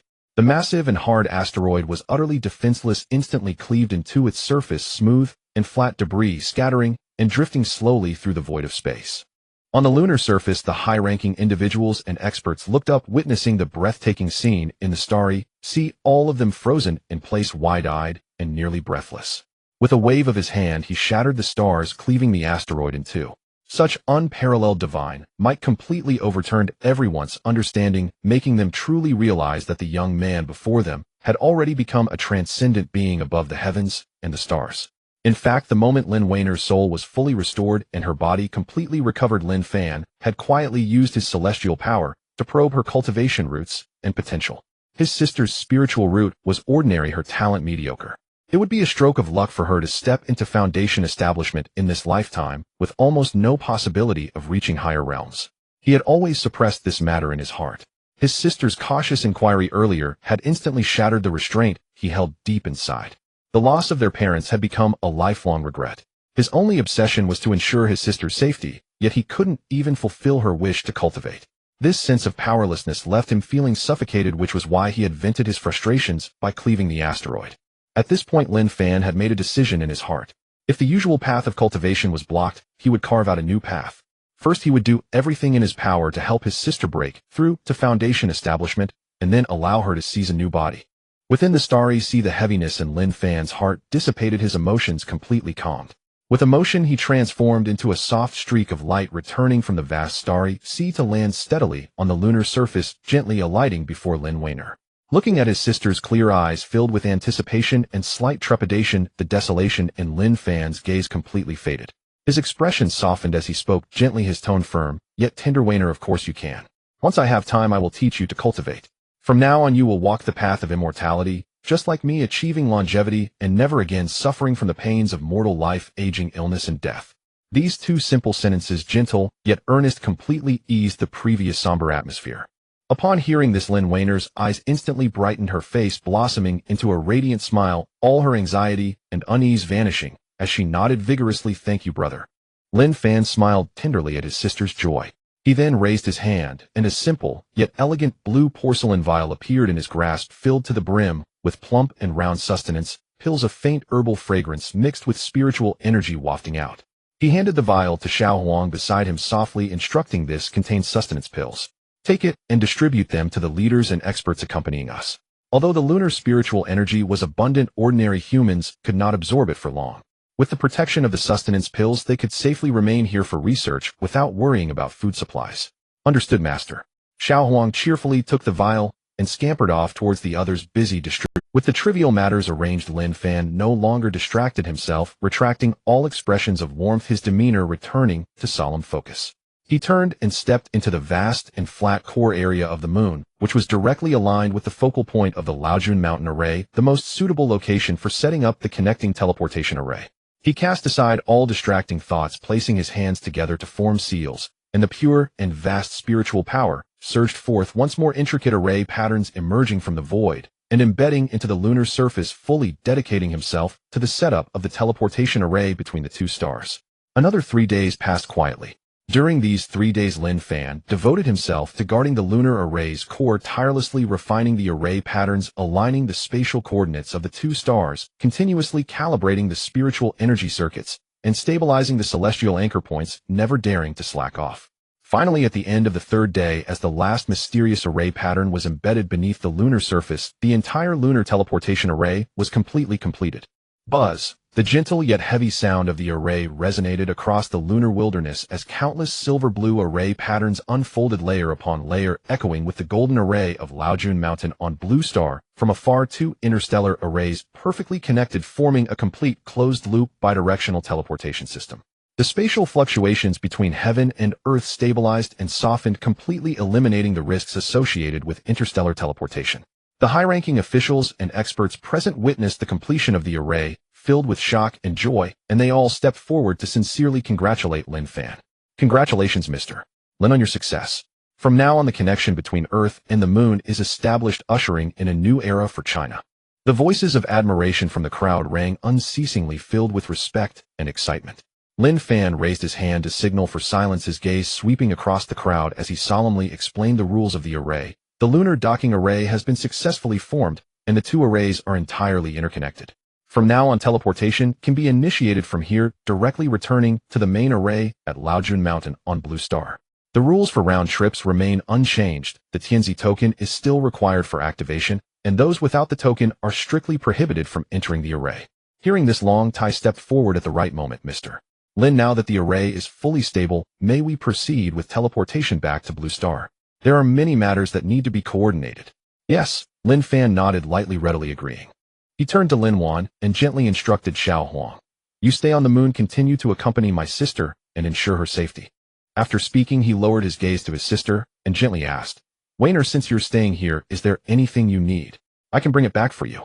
Lin Wan's face fell at his words, and with a hint of grievance and helplessness, she mumbled, Brother, everything here is fine, but there are no phones, no computers, and there's no internet. It's so boring, there's nothing to play with.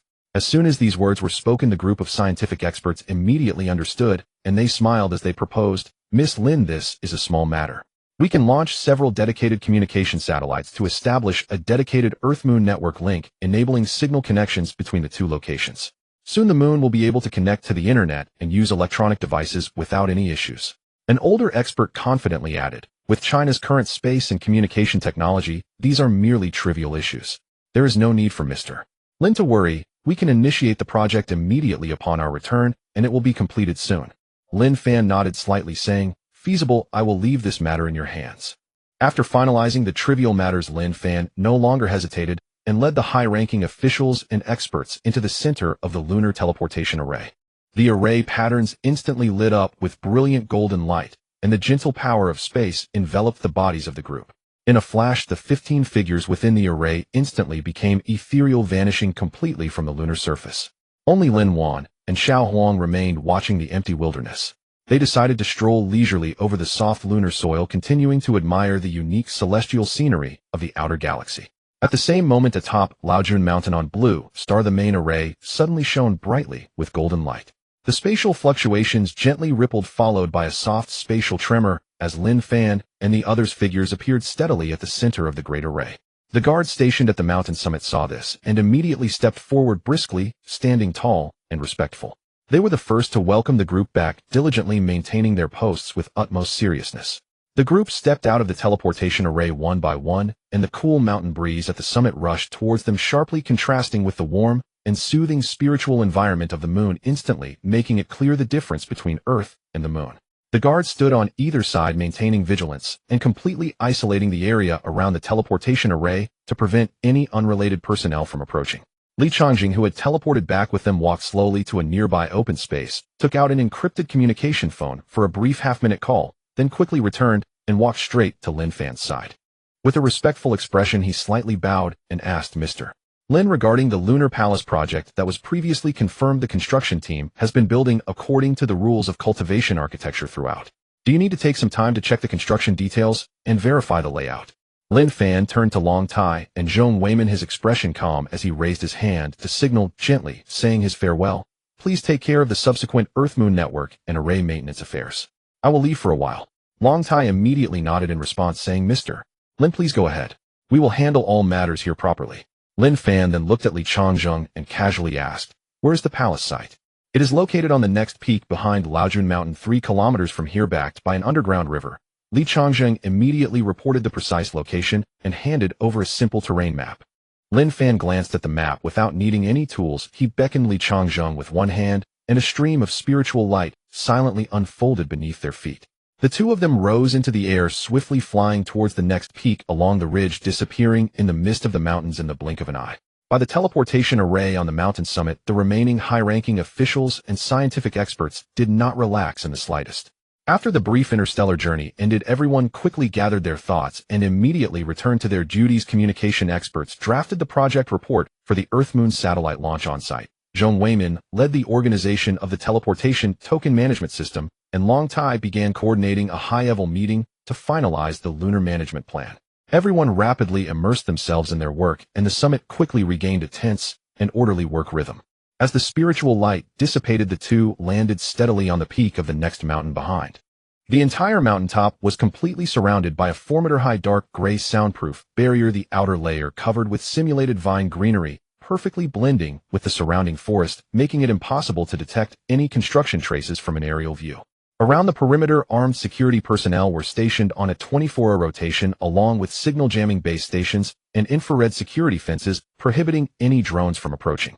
The construction workers on site were uniformly dressed in logo-free work clothes, wearing dust masks and anti-static gloves. All personal phones were collected for safekeeping, and independent conversations and photography were strictly prohibited on site. All construction machinery employed silent and noise-reducing models, and all soil and building materials were transported in sealed containers. Even the vehicles entering and exiting had undergone soundproofing, making it almost impossible to hear any construction noise from outside the mountain. Li Changjing noted Lin Fan's gaze and quietly added, Mr. Lin, all construction personnel, supervisors, and logistical staff here have signed the highest level of lifetime confidentiality agreements.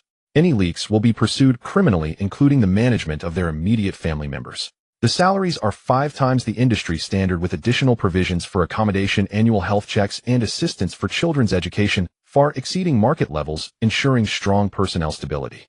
Lin Fan surveyed the neatly organized construction site, his expression calm as he nodded without raising any objections, then inquired, are there any completed buildings on site that can be used directly? Li Changjing raised his hand and waved to the site construction manager, wearing a white safety helmet not far away. The manager quickly jogged over, displaying a respectful and cautious demeanor.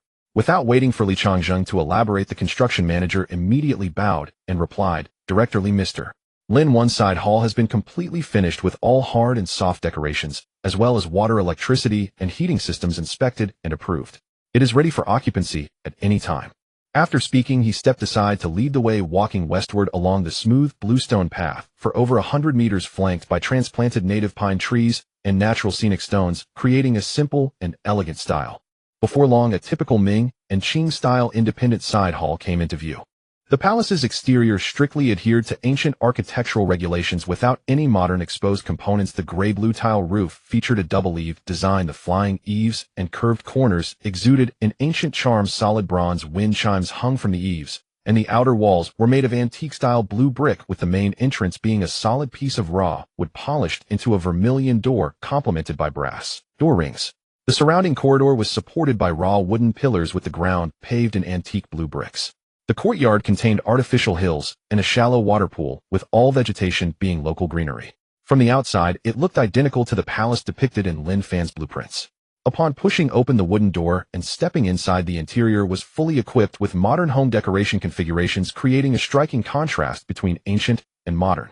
The walls of the hall retained original wood antique carved panels with all electrical wires, network cables, and air conditioning pipes completely embedded within the walls, achieving zero exposure.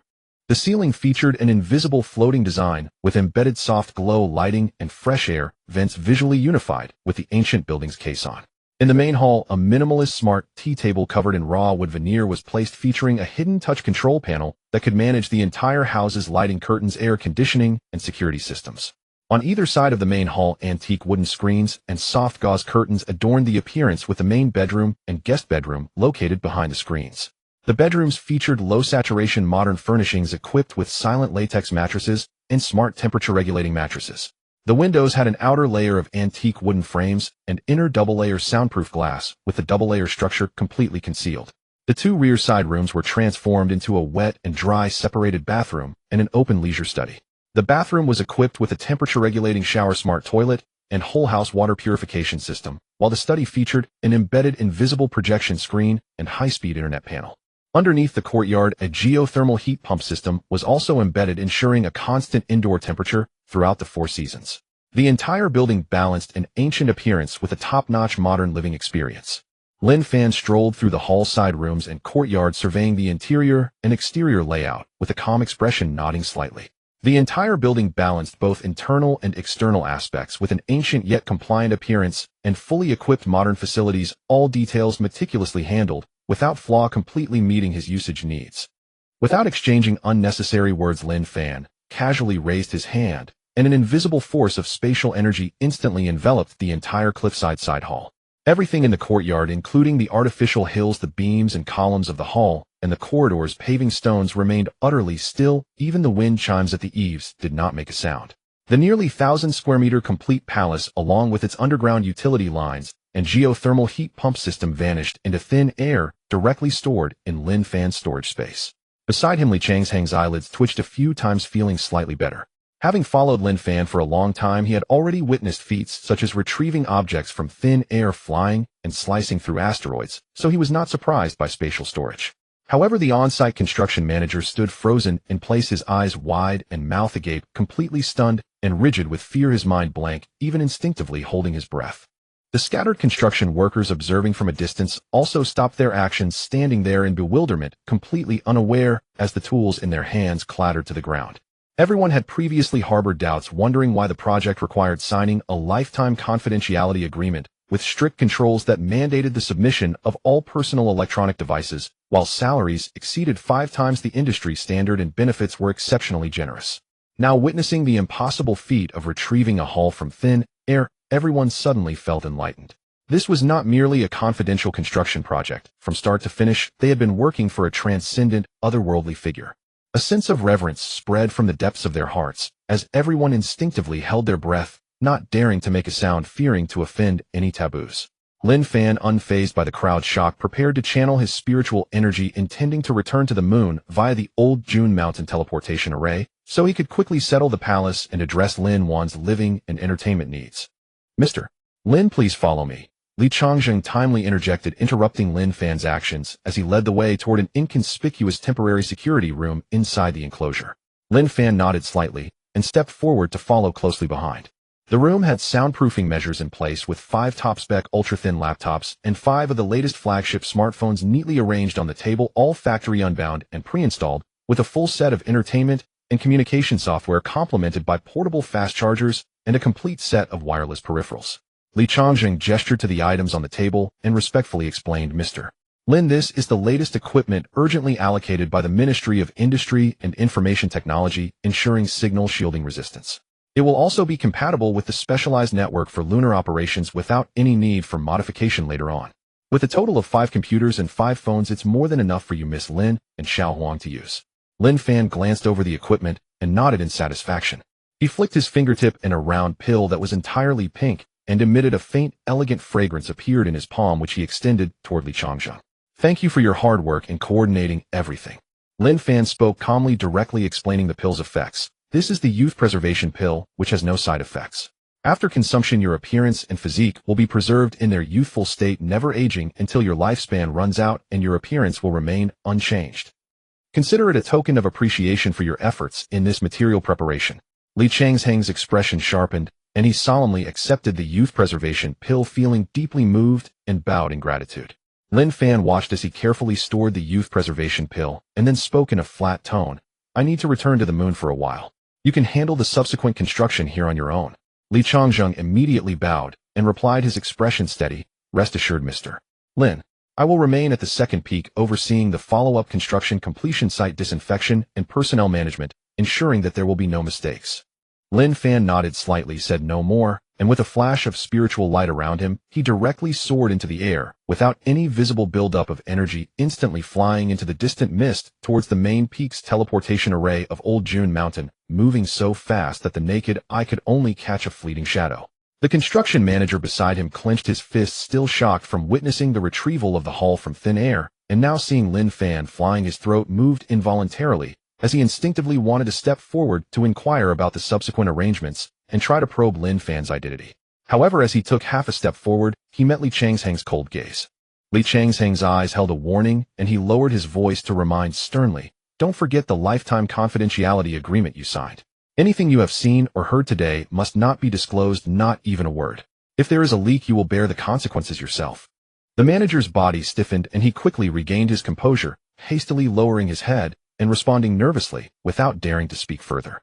The other construction workers in the room also focused their minds, burying themselves in their work, remaining silent throughout. After calming the on-site personnel, Li Changsheng walked alone to a secluded corner by the fence, took out an encrypted internal phone, and dialed the dedicated line for Zhong Weiman. Once the call was connected, he did not waste any time on pleasantries and truthfully reported all the details. Old leader Zhong, Mr. Lin just gifted me a youth-preserving pill. The pill has no side effects, and once taken will permanently preserve one's youthful appearance and physique until the end of one's lifespan without aging. According to the regulations for managing classified items, I personally have no authority to keep it privately, and I intend to hand it over according to the rules and seek guidance on subsequent handling plans. Zhong Weiman on the other end of the line was silent for a moment, then thoughtfully replied, you did the right thing. Such a defiant pill must not be kept privately. It should be directly handed over to the National Institute of Life Sciences, where it will be sealed and recorded, and an expert group will be organized to analyze its properties and components. Even if we can only replicate 1% of its youth-preserving and anti-aging effects, it would be a revolutionary breakthrough for medical and life science research in our country, benefiting the entire populace. All subsequent research progress must be reported to the top.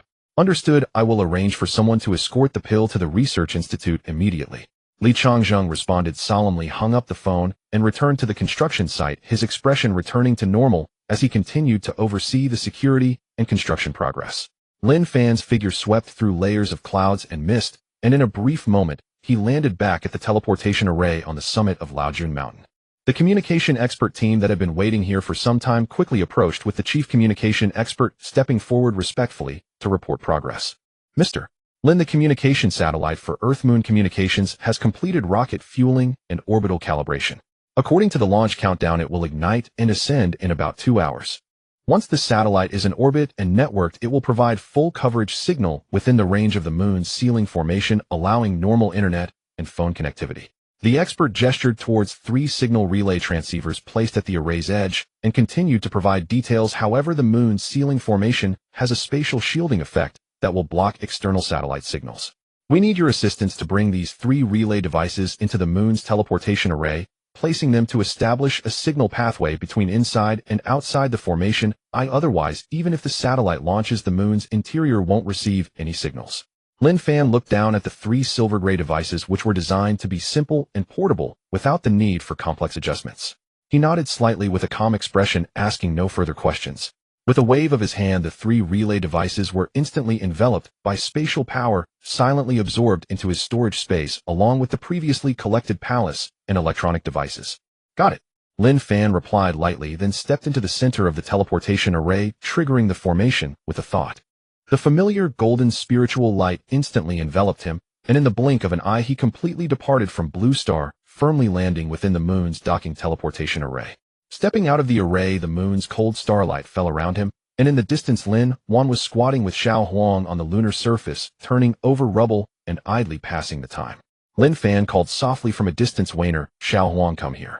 The two and the beast immediately turned their heads and quickly ran to Lin Fan. Lin Wan's eyes were bright with curiosity, her previous easygoing smile still present as she asked, brother, you're back so quickly. Have you finished everything on Blue Star? Lin Fan did not answer, only scanning the surrounding area, which was open and flat-backed by the Lunar Ring Mountains. The spiritual energy in this area was gentle, and the view was wide, making it the most suitable place for establishing a residence. He raised his hand and spread it in the air. With no fluctuation of spiritual power, the storage space opened instantly.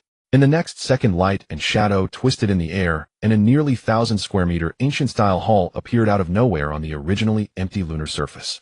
The gray-blue heavy eaves roof, crimson wooden doors, and corridor rockeries took shape in sequence, with copper bells on the eaves swaying gently in the wind, bringing an aura of ancient and heavy architecture that formed a stark contrast with the surrounding desolate and gentle lunar landscape. When the entire palace landed, not a speck of lunar dust was stirred up, firmly rooting itself on the lunar soil. Lin Wan's smile instantly froze, her eyes widened in shock, and she stood there completely dazed. She instinctively raised her hand to cover her mouth, holding her breath out of reflex, and her clear eyes were filled with disbelief. Previously, she only knew her brother was powerful, capable of severing asteroids and building interstellar formations, but witnessing an entire complete palace emerge from thin air was a shock that far surpassed any previous scene. In her cognition, buildings needed to be constructed brick by brick over months, consuming considerable manpower and resources, yet Lin Fan had merely raised his hand for a moment and created a delicate and complete courtyard palace.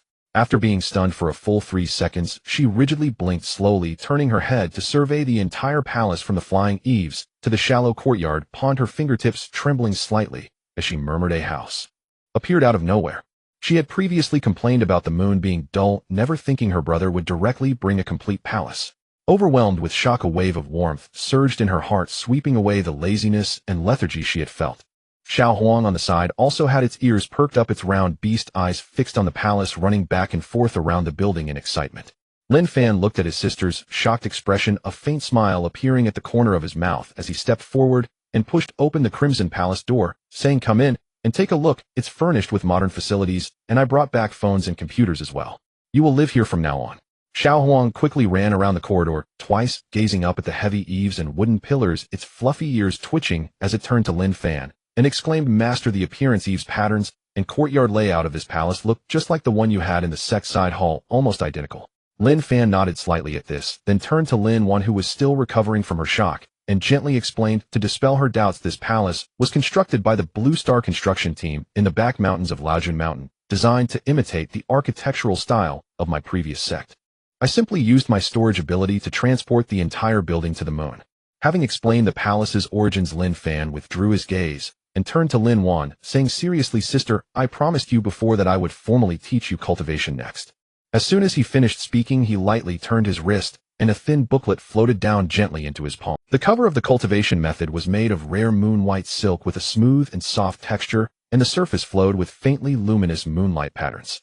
It had no unnecessary extravagant carvings, and the edges were polished, round, and smooth, feeling extremely light in hand and perfectly fitting for a woman's palm. The inner pages of the booklet were not made of ordinary paper, but crafted from the silk of a millennia-old ice silkworm from another world, moisture-proof and dust-resistant, ensuring that even when exposed to the vacuum of the moon, it would not deteriorate. The title page was inscribed in silver-gray ancient seal script, reading Moonlight Tranquility Technique, with characters that were subdued and gentle, lacking any aura of violence. Lin Fan lightly tapped the pages with his fingertip and explained carefully to the two of them, this is an exclusive technique for women that I obtained in my early years. It is the most suitable technique for you. It does not emphasize combat or deplete vitality, focusing instead on absorbing the essence of the stars and moonlight, allowing your mind to remain undisturbed during cultivation, free from any malevolent thoughts. Coincidentally, the moon faces the starry river throughout the year with a concentration of moonlight far exceeding that of Blue Star. Cultivating here will yield twice the results with half the effort, making it the most reliable method. Lin Wan cautiously accepted the thin booklet, her fingers touching the silk cover, feeling the cool and gentle airflow entering her body, dissipating any anxiety she had from being on an alien planet. Her eyes brightened with excitement as she held the technique, and she quickly nodded, saying, I will study hard, brother. Lin Fan looked at Lin Wan, who was tightly clutching the technique with a mix of nervousness and anticipation, and gently reminded her it's difficult to cross the threshold of qi induction by simply studying the technique on your own. When a mortal first absorbs the spiritual energy of heaven and earth, it is easy to be disrupted by the chaotic moonlight and damage the meridians. I must personally guide you in chi induction. You cannot cultivate alone. After saying this, the two moved to the center of the palace courtyard where there were no building obstructions and the moonlight poured down directly. The density of moonlight spiritual energy here was twice that of other areas on the moon, making it most suitable for initial chi induction. Lin Fan instructed Lin Wan to sit cross-legged on the flat bluestone slab, keeping her back straight, and her eyes gently closed, relaxing all her muscles as required by the moonlight tranquility technique, clearing her mind of distractions. He sat sideways behind Lin Wan, bringing his two fingers together and condensing a thread of pure white moonlight spiritual energy, gently tapping it on the Feng Fu acupoint on the back of Lin Wan's neck. This thread of spiritual energy had been repeatedly purified by Lin Fan, gentle and without edges, ensuring no harm to the mortal's fragile meridians, specifically tailored for beginners in chi induction.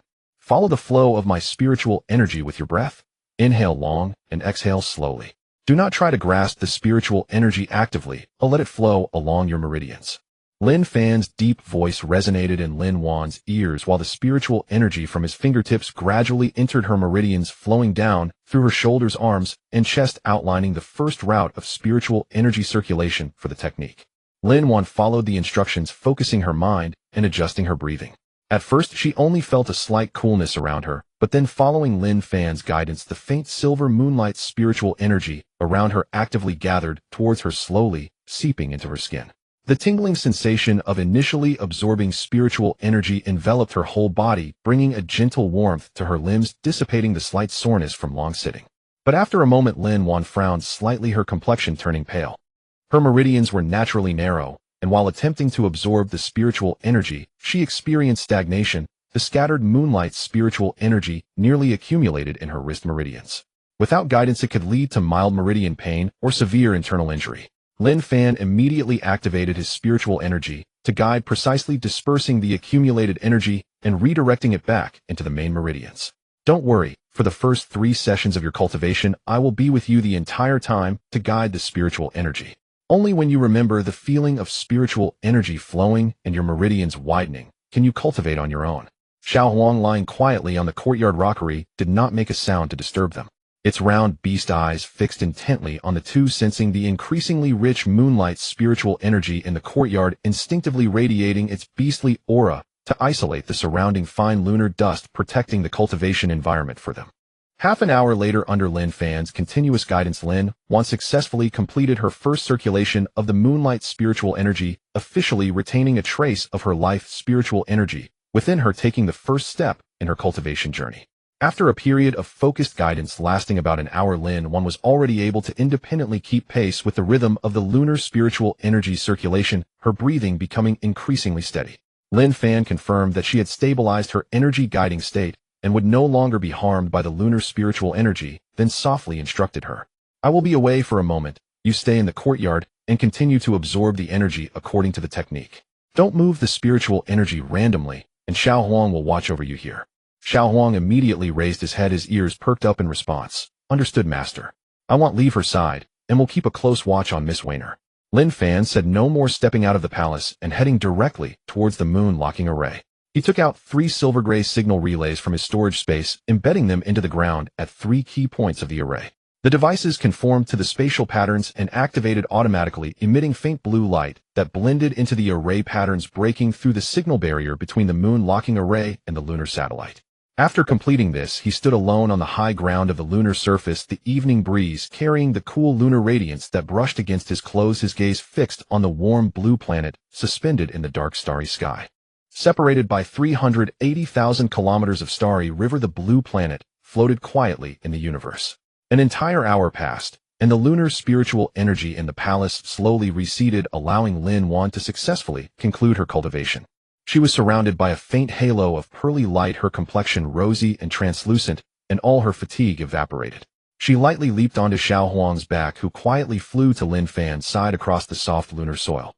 Lin Wan looked at Lin Fan's lonely profile as he gazed at the blue planet, a pang of sorrow rising in her heart, and she softly asked, "Brother, you have returned to the blue planet. So many times have you visited Mom and Dad's grave?" Lin Fan's body stiffened almost imperceptibly for a moment, his hanging hands slightly clenched, and after a long silence his voice came out hoarse and deep. "No. I dare not go. Lin Fan never had the courage to face the gravestone. Lin Wan gently reached out and tugged at Lin Fan's sleeve, her tone soft yet firm as she patiently advised, "Brother, you shouldn't keep trapping yourself like this. Mom and Dad in heaven would surely be happy to see you return safely and see me well. I can't leave the moon right now, but you can. Their grave is right next to Grandpa and Grandma's cemetery. Will you go see them for me and for yourself, okay?" Xiao Huang quietly crouched nearby, his round, beastly eyes gazing at Lin Fan, understanding the pain in his heart, and without disturbing, he merely lowered his head, providing silent companionship. The evening breeze was silent, the stars shifted in the river of time, and as Lin Fan looked at his sister's sincere, clear eyes, his tightly wounded heart finally softened.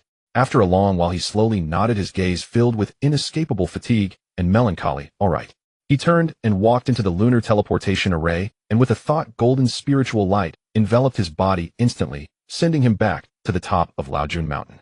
The high-ranking officials and guards stationed at the mountain peak had already noticed the unusual activity of the teleportation array and were preparing to approach.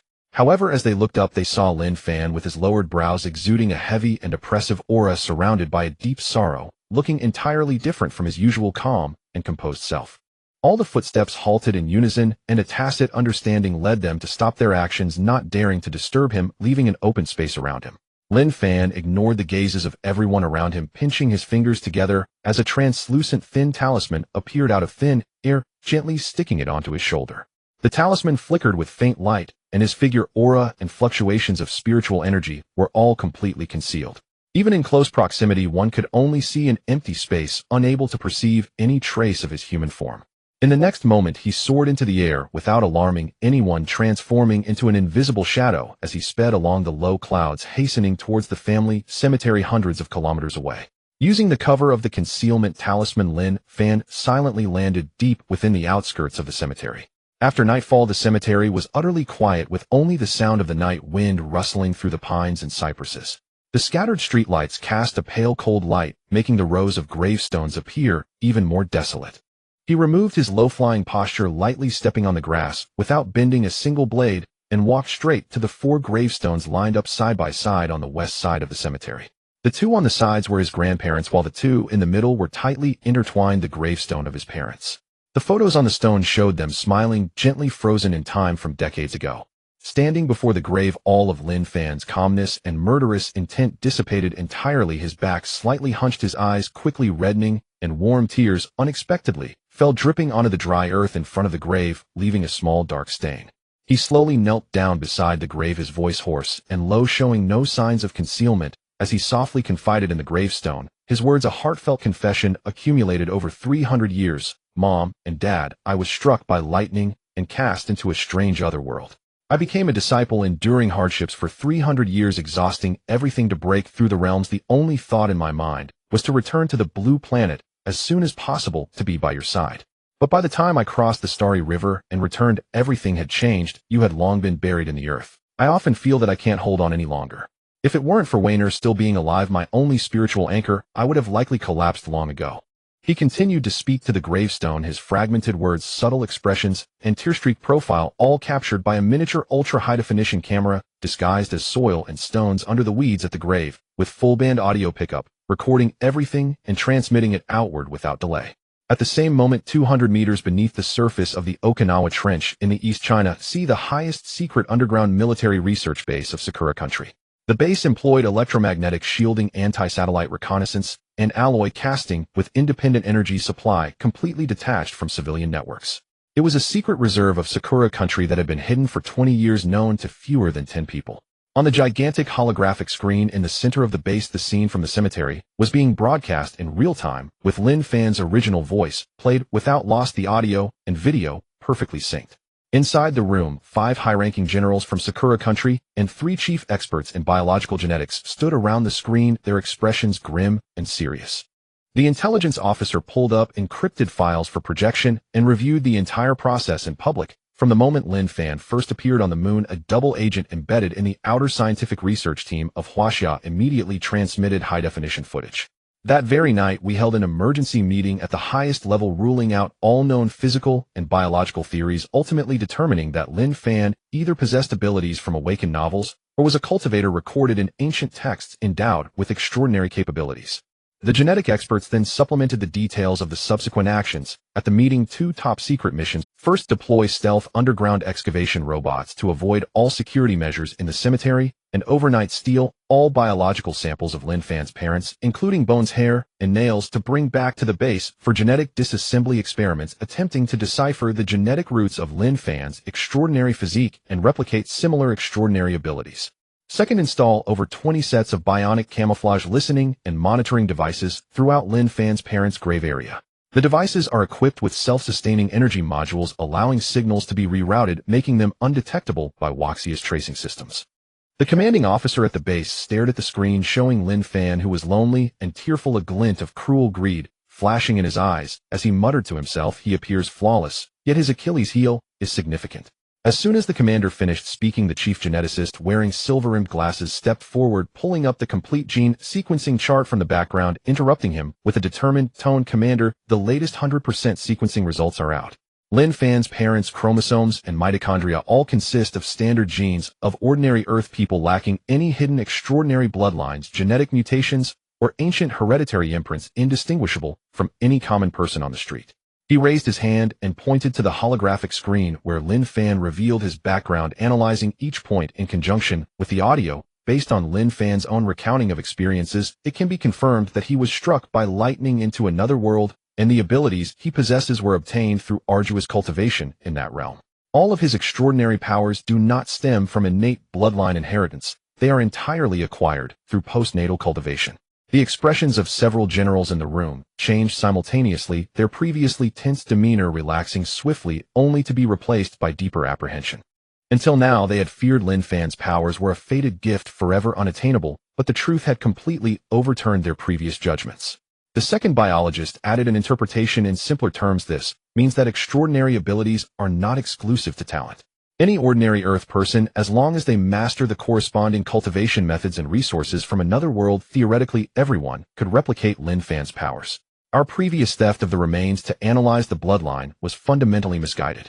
The commander slowly tapped the control panel with his fingers, his expression shifting between darkness and light, mentally weighing the pros and cons. While bloodline abilities cannot be replicated, postnatal cultivation paths can be, indicating both opportunities and catastrophic risks. This means that the only leverage we have against Lin Fan remains his emotional vulnerabilities.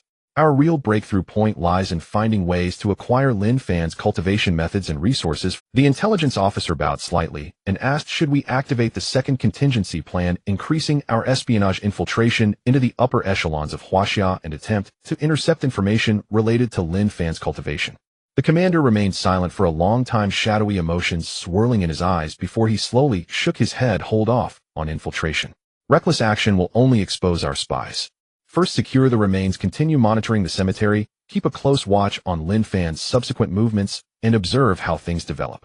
Lin Fan continued to speak intermittently to the tombstone for a long time, expressing the suffering of 300 years, slightly relieving the congestion in his chest. He did not rise immediately, instead sitting quietly with his legs crossed atop the cold grave soil, as dusk completely enveloped the cemetery, the wind around growing increasingly desolate. His gaze swept across the scattered weeds sprouting from the grave mound, and he instinctively raised his hand, pulling up the chaotic weeds one by one to tidy the appearance of his parents' grave. As he pulled near the side of the tombstone, his fingers brushed against a fist-sized gray stone covered in wet mud, its texture distinct from the surrounding natural gravel. The mud layer on this stone was rigidly adhered, its edges artificially polished, greatly differing from the native stones of the cemetery. Even with a bionic disguise, it could not escape Lin Fan's acute perception. Lin Fan's brow furrowed slightly, and he casually dug the stone out of the soil, his fingers applying a slap. With a faint cracking sound, the hard bionic exterior shattered instantly, dirt falling away to reveal a densely packed array of miniature circuit boards, signal transmission lines, and micro-light-sensitive lenses, an intact set of precision electronic components forming a camouflage surveillance terminal. His finger movements abruptly halted, his previously reddened, sorrowful eyes momentarily stunned, the warmth in his gaze completely replaced by a chilling cold. Having been lost in emotion and introspection, he had not outwardly projected his perception, but now, upon discovering the surveillance device, a strong sense of vigilance surged within him. Without a moment's hesitation, Lin Fan's mind stirred, and a vast, formless divine sense instantly expanded outward from his center, enveloping the entire western area of the cemetery. The divine sense covered a radius of 100 meters, penetrating the soil, weeds, and branches of the pines, probing every concealed corner without missing a detail. In an instant, all hidden devices were laid bare. Within the roots and stems of the weeds on the grave, the crevices of the tombstone, the scars of the surrounding pines, and the gravel beneath his feet, over 20 groups of bionic cameras and full-spectrum listening devices were densely laid out, including even signal relay modules buried underground, all aimed directly at the shared grave of his parents, continuously collecting audio and video 24 hours a day. Yet within the two grave mounds of his parents, under his divine senses probing, he found them completely empty. The spots where the coffins should have been resting filled only with backfilled loose soil, not a trace of bones remaining. A chilling sensation rushed up Lin Fan's spine to the crown of his head. The grief he had felt earlier completely replaced by a bone-deep rage. He collected his divine sense without revealing any signs of abnormality, maintaining a calm and steady expression, avoiding alarming the adversary, but deep within his eyes a murderous intent began to crystallize like ice. Lin Fan's fingers hanging by his side curled slightly, his eyes murderous intent restrained to the utmost, his face showing no sign of emotion, not even altering his breathing rate. He did not exert any external spiritual power, but used his divine sense to envelop a subtle spatial pulling force, causing the over 20 groups of disguised cameras, listening devices, and underground signal relay modules within 100 meters to completely detach from their original hiding spots.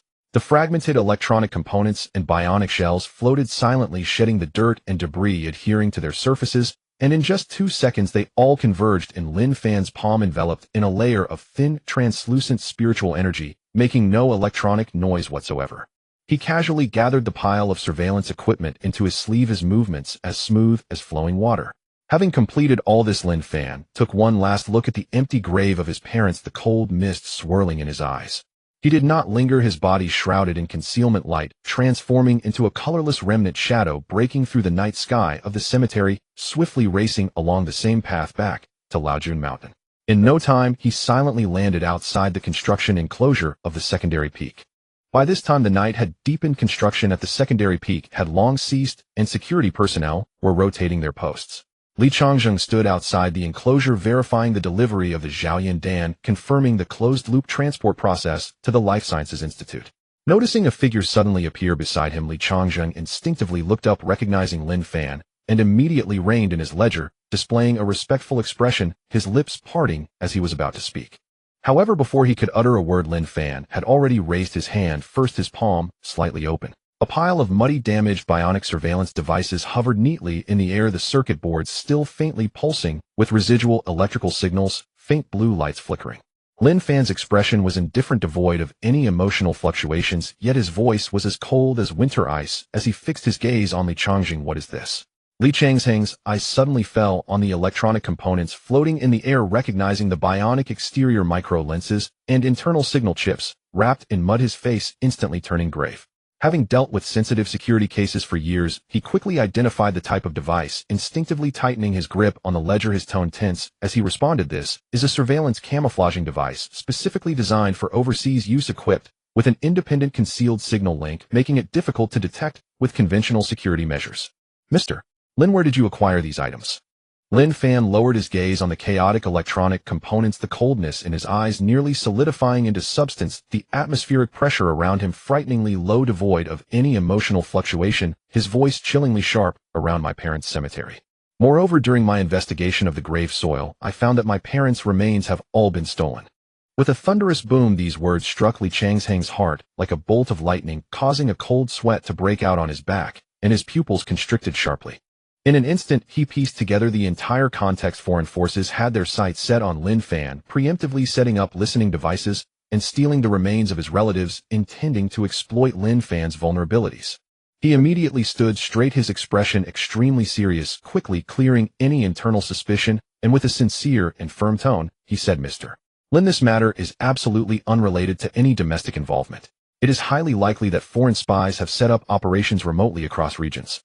Without daring to delay, even for a moment, Li Changzheng quickly took out an encrypted walkie-talkie and directly called the electronic countermeasure and network tracing expert team stationed at Laojun Mountain.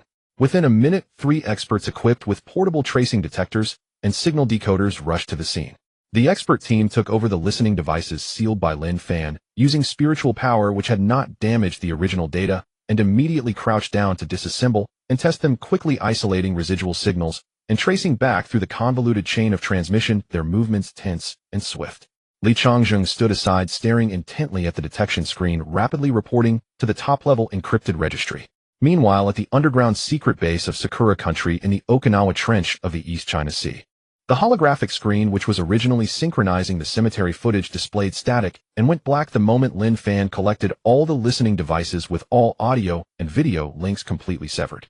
The alarm indicator light within the base flickered weakly, and the previously stable background data stream dropped. The technician responsible for signal operations turned pale, hurriedly reporting, "Commander, all front-end listening nodes have lost contact. The equipment has been uniformly confiscated by an external force, and the other party has definitely detected our setup." All the generals in the room wore tense expressions, and the atmosphere inside was suffocating. The commander pressed his fingers tightly into the armrest of the control console, his face darkening, his eyes filled with panic and apprehension, murmuring softly, his voice betraying an unmistakable fear. "He has already found the listening devices. With this person's extraordinary abilities, could he trace the signal back to our underwater base?" A lieutenant general nearby immediately stepped forward, steadying the chaos in the room with a resolute tone. "Commander, there is no need to worry. This underwater base serves as the ultimate defense card of our homeland and is linked to the launch chain of the mushroom bomb. Even if he truly crosses thousands of miles to trace us back, we also have our own countermeasures to fall back on, and we still have a fighting chance." This statement somewhat calmed the panic within the base, and the commander's expression eased slightly, yet he still dared not relax. He immediately ordered the severing of all remaining convoluted signal links, completely erasing traces of equipment tracing, shutting down all external information channels, and entering full concealment. Meanwhile, at the secondary peak of the back mountain of Laojun Mountain, the electronic countermeasure expert team had completed the disassembly of all listening devices, chip tracing, and signal link restoration. The chief electronic expert stood up, his expression grave as he approached Lin Fan and Li Changzheng, handing over the tracing report. "Director Li, Mr.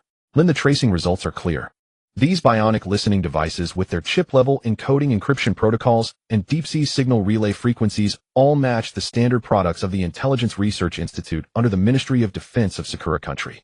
They are undoubtedly official equipment deployed by Japan, and civilians simply cannot acquire such classified military-grade listening devices. Moreover, the devices utilized 3 layers of transnational signal relay passing through 3 unmanned islands in the Pacific, and conventional tracing would only be able to track to the Pacific high seas.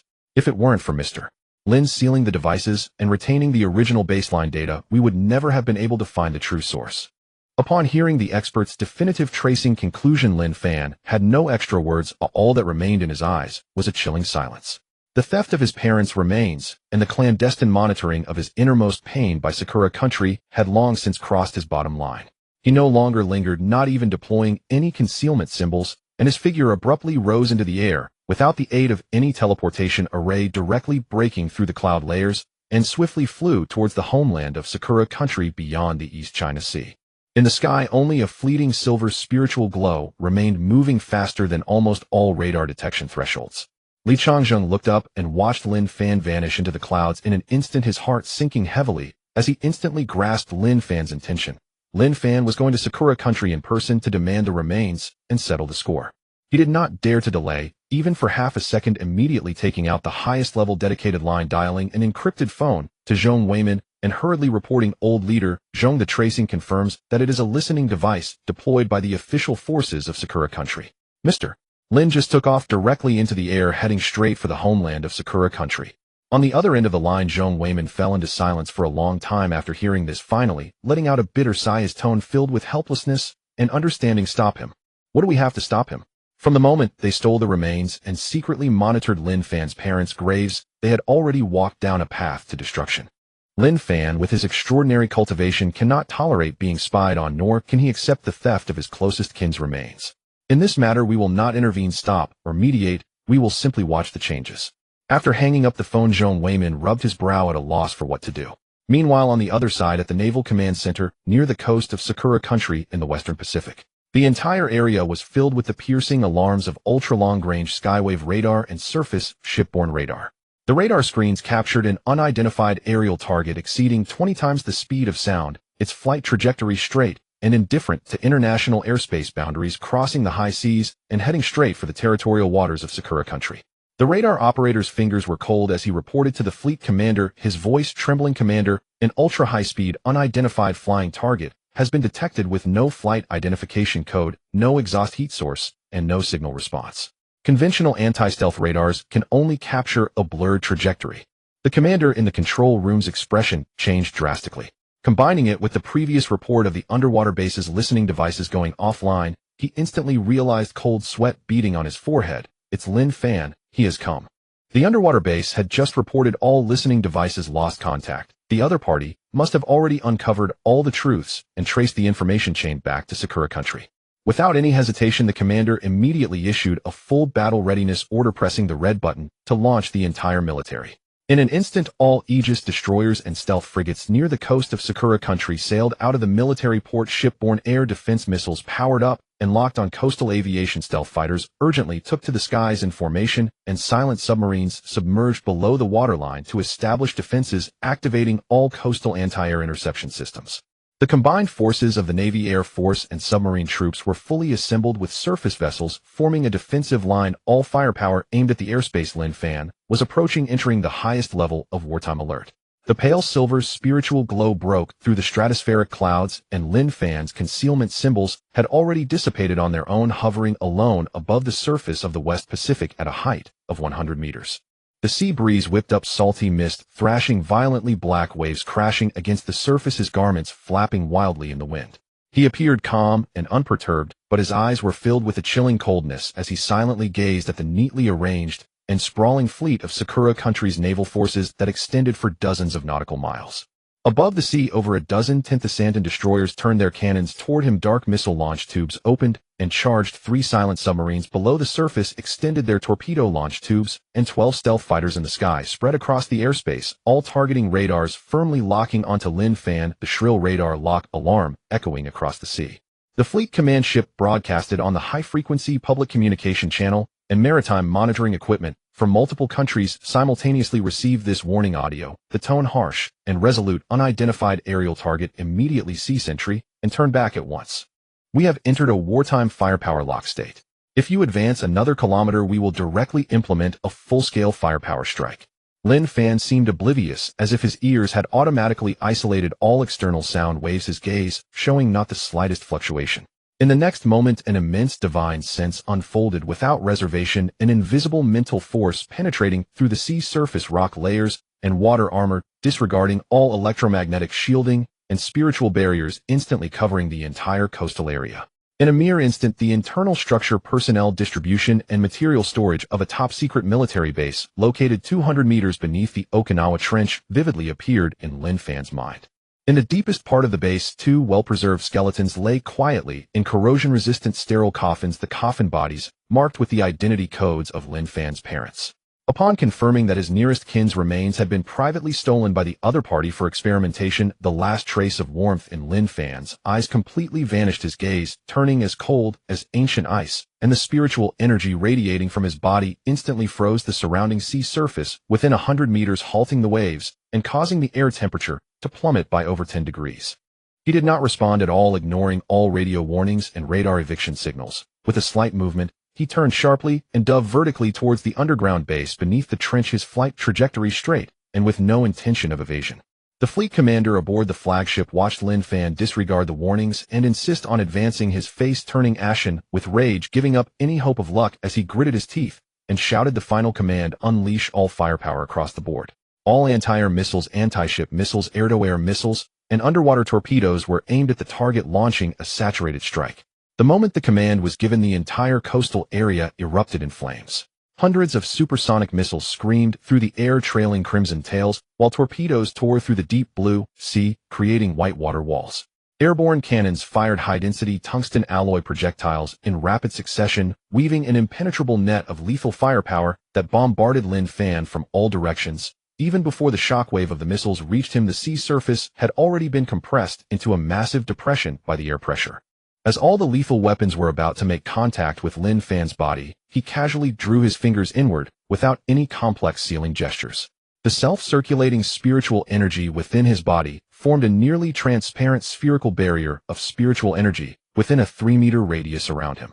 The barrier was nearly impossible to discern with the naked eye, lacking any dazzling light, phenomena so ordinary that it was inconspicuous, yet it created an absolutely independent spatial domain.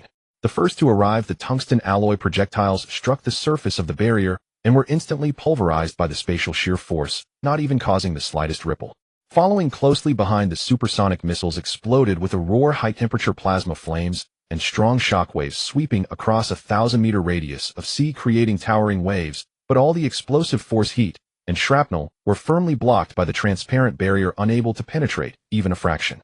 Amidst the sea of flames, Lin Fan's figure continued to dive steadily, his hair and clothing not even fluttering, his expression unchanged throughout, charging relentlessly towards the underground base in the deep sea.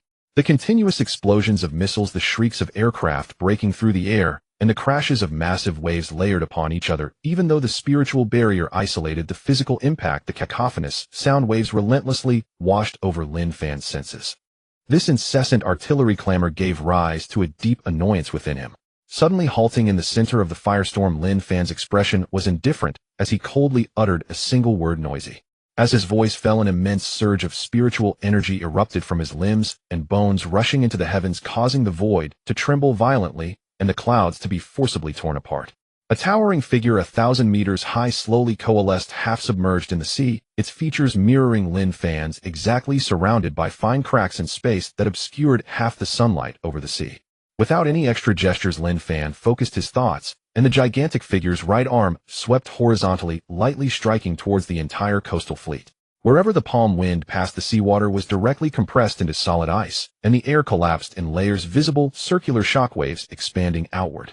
In the blink of an eye, over a dozen Tenthasantan destroyers, 3 silent submarines, and 12 stealth fighters, along with countless undetonated missiles, were all swept away by the palm wind. The ships crumpled and shattered as if they were made of paper. The alloy wreckage was instantly ground into tiny fragments by the airflow, and the aircraft disintegrated midair. The entire coastal fleet, extending 20 nautical miles, was obliterated in an instant, leaving only oil slicks and floating debris on the sea surface. This scene of annihilation across the western Pacific was broadcast live with zero delay by meteorological and ocean monitoring satellites. In orbit, high-definition footage sent to the top command centers of the 5 major countries, where military and political personnel witnessed the entire process in real time. In the command center of the Pentagon, originally bright and bustling with the sounds of keyboards, the hall fell into an instant silence. All officers froze at their stations, their pupils trembling as they stared at the central giant screen. The chairman of the Joint Chiefs of Staff gripped the table tightly, his lips quivering, muttering in a daze filled with shock and disbelief. God, is this Jesus come down to earth? How could a mortal possibly possess such power? Beside him, the intelligence officer's face turned pale as he repeatedly refreshed the satellite data, his voice trembling. The satellite data is undistorted, with no special effects composite. This is a real physical phenomenon. Heat weapons are meaningless in front of him. The high-ranking officials of the United States fell into panic, ordering an immediate pause to all military deployments in the Asia-Pacific region, retreating entirely to domestic defenses. In the command room of the Bear Federation's Security Bureau, the lights were cold and high-ranking officials stared at the screen, showing the giant figure covering the ships, speechless for a long time. The president rubbed his temples, turning to the defense minister next to him, his tone heavy with confusion. Did the vodka you brought yesterday exceed the alcohol content? Did we all get drunk and hallucinate collectively? The defense minister immediately retrieved footage from multiple backup satellites for cross-verification, shaking his head and replying solemnly, Mr. President, it's not an illusion. All satellite data is completely consistent. This is real power. The high-ranking officials of the Bear Federation quickly assessed the situation, determining a neutral stance, deciding to intervene in no conflict between Lin Fan and any party on Blue Star.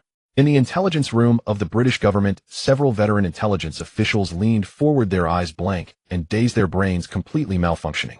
The intelligence director instinctively scratched the back of his head, turning to ask his deputy, with a face full of confusion, his tone filled with disbelief and fear, asked the space monitoring team, what exactly is that thing? There has never been a record of such individual combat power within the scope of Blue Star.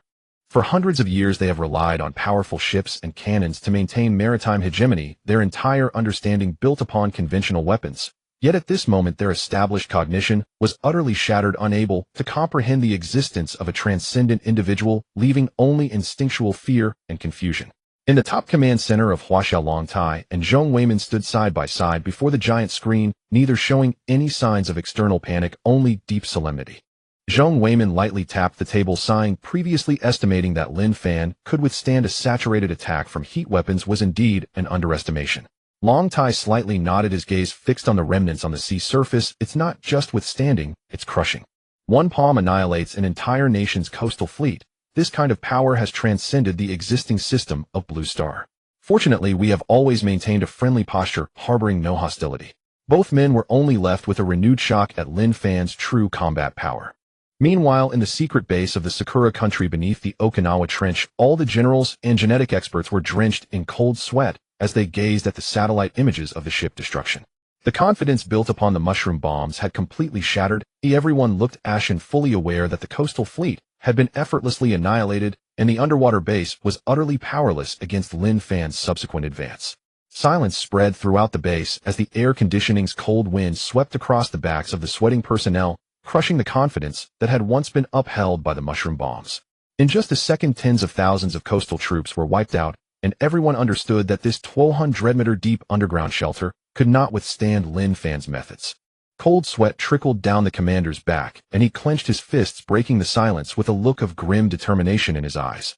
Activate the Jade Shatter Plan. The moment those 5 words were spoken, everyone present held their breath. The Jade Shatter Plan involved using the deep-sea submarine-launched mushroom bombs installed in the base, not to crush Lin Fan directly, but to restrain him at the cost of mutual destruction. The commander scanned the pale-faced generals and experts, his voice hoarse and deep. The coastal fleet has been completely destroyed. Oh, we have no conventional defenses left. Lin Fan would break through the rock layers and invade the base at any moment. Once he reached the mainland with the power that had annihilated the fleet, he could obliterate all urban clusters in our territory within half a day. Rather than waiting for millions on the mainland to be buried alongside us, it would be better to launch the mushroom bombs directly, forcibly locking down this area of the sea, dragging Lin Fan down with us. As long as we keep him in this sea area, the mainland can be preserved, and we will have room to breathe in the future. A brief silence settled in the room for 2 seconds, and the first to speak up was the genetic expert who had initially vehemently opposed the radical plan. He looked at the screen filled with metallic debris on the surface of the ocean, fully realizing the gravity of the situation, and nodded heavily. I agree. We have already stolen the corpses and set up surveillance in advance, creating an irreconcilable enmity with Lin Fan. He will never leave any survivors. Rather than passively being killed, it is better to take the initiative and shatter ourselves. The other 4 Army and Navy generals nodded in succession, with no one opposing. Everyone understood that Lin Fan's murderous intent was completely unmasked. It was impossible for him to spare them.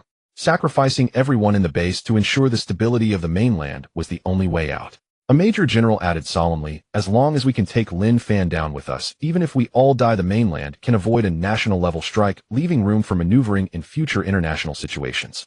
The commander no longer hesitated, reaching for the red button on the control panel to activate the Jade Shatter Plan, just as his fingertip was about to touch the key. Boom.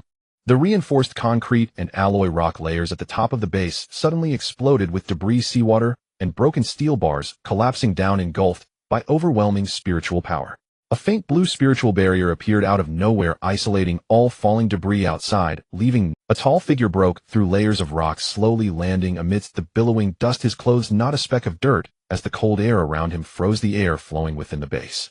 It was Lin Fan. He ignored the multiple shielding detections of the base and directly penetrated vertically through the seabed rock layers, instantly arriving before the crowd. His 1,000-meter Dharma form had already retracted, yet the lingering aura of overwhelming slaughter still caused everyone's legs to buckle uncontrollably. His indifferent gaze swept across the terrified and frozen high-ranking officials, ultimately landing on the commander. His tone was cold, devoid of any fluctuation, as he slowly asked, "Why did you steal my parents' remains?" As the chilling question fell, the base plunged into utter silence, the only sound being the faint hum of the ventilation ducts. A chief expert wearing a genetic research badge trembled with his jaw clenched, his face pale, instinctively opening his mouth to defend and shirk responsibility, but he had only just uttered half a syllable. Lin Fan's eyes did not lift, his gaze still cold, as he indifferently uttered 2 words, "Shut up." An invisible soul pressure instantly descended, causing the expert's head to drop sharply, as if an unseen hand was choking his throat, leaving him unable to speak, blood oozing from his mouth and nose, his body stiffening and unable to move. Even his eyes could not turn. Before anyone else could react, Lin Fan's 5 fingers curled as he drew in a breath. The air around the commander suddenly collapsed, the heavy bulletproof chair crumbled, and he was uncontrollably lifted into the air, dragged in front of Lin Fan by his neck, his feet off the ground, struggling violently, choking sounds escaping his throat. Lin Fan lightly tapped the commander's forehead, and a faint silver thread of divine sense seeped into his skull, without any mercy, directly initiating the soul search. A torrent of memory fragments, meeting records, the process of corpse theft, surveillance setup details, and genetic experimental data surged into Lin Fan's sea of consciousness. In just 3 breaths, all the causes and effects became clear. The Sakura country coveted Lin Fan's postnatal cultivation secrets, stole the remains in an attempt to analyze the genes, and even planned to subsequently coerce Lin Fan into handing over his cultivation methods. Beside him, the personal aide witnessed the commander's vacant eyes, dilated pupils, and the horrific sight of his consciousness being forcefully extracted. Every hair on his body stood on end as the last shred of rationality was swallowed by fear. His voice twisted and hoarse as he retreated and screamed, "Devil! You are not human, you are a devil."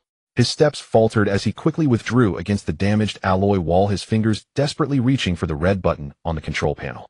Without any hesitation, he slammed his palm down on it.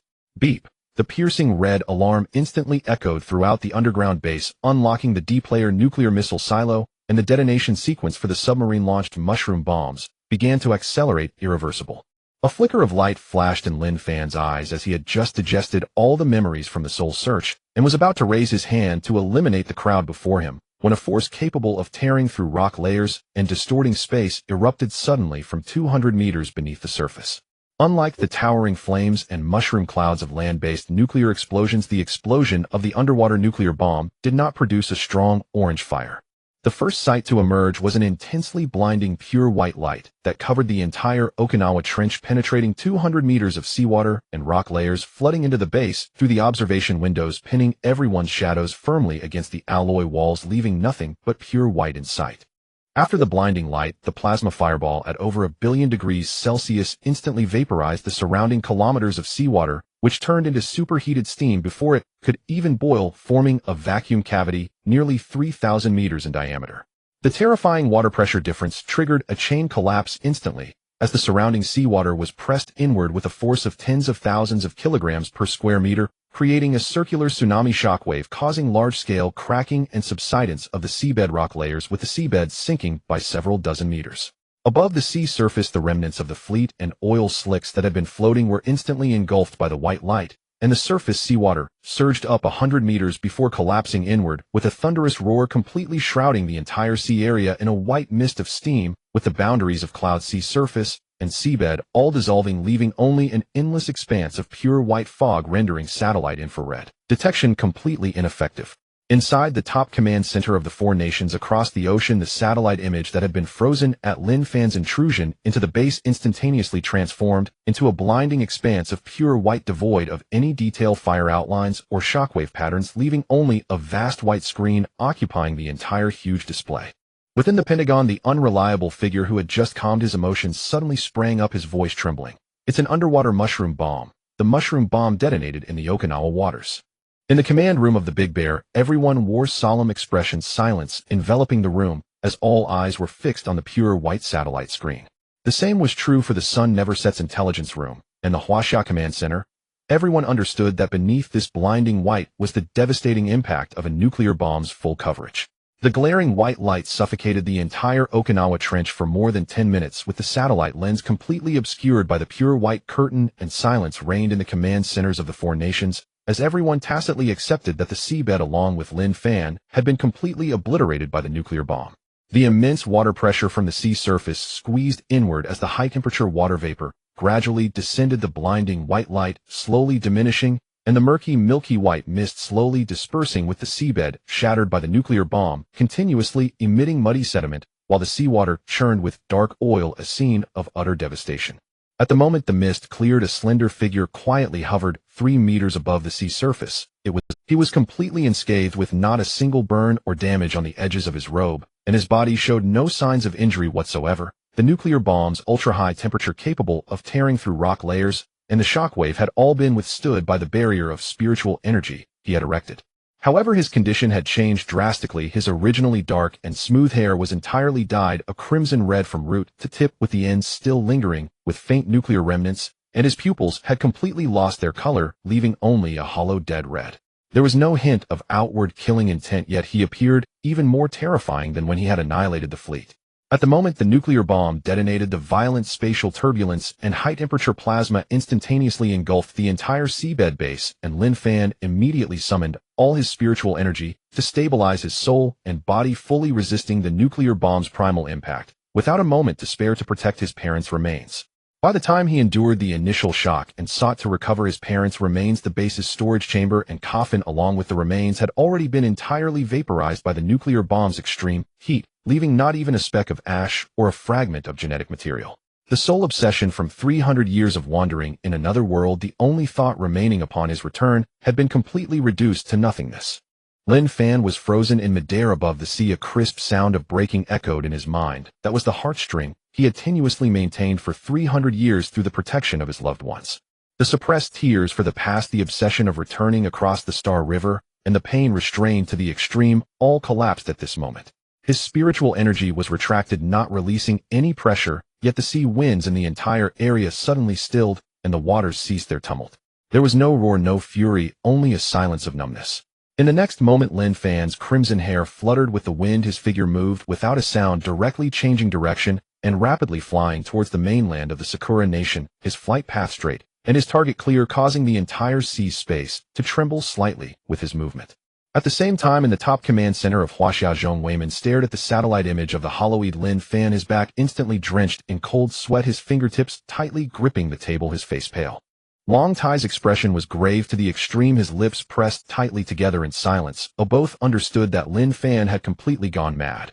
Without a moment's hesitation, Zhong Weiman immediately picked up the highest security dedicated line, directly contacting Li Changzheng Station at Laojun Mountain, speaking rapidly and tensely.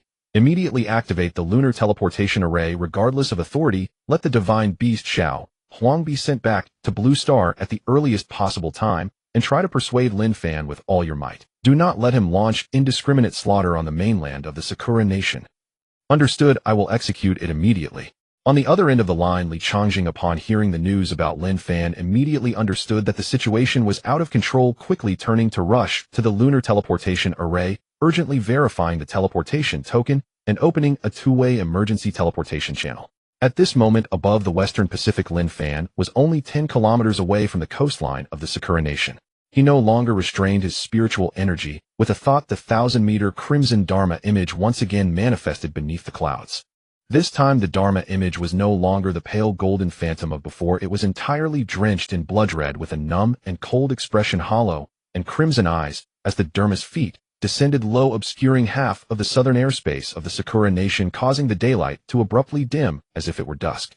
The blood-red Dharma image enveloped Lin Fan's body, steadily stepping into the airspace above the southern coastal cities of the Sakura nation.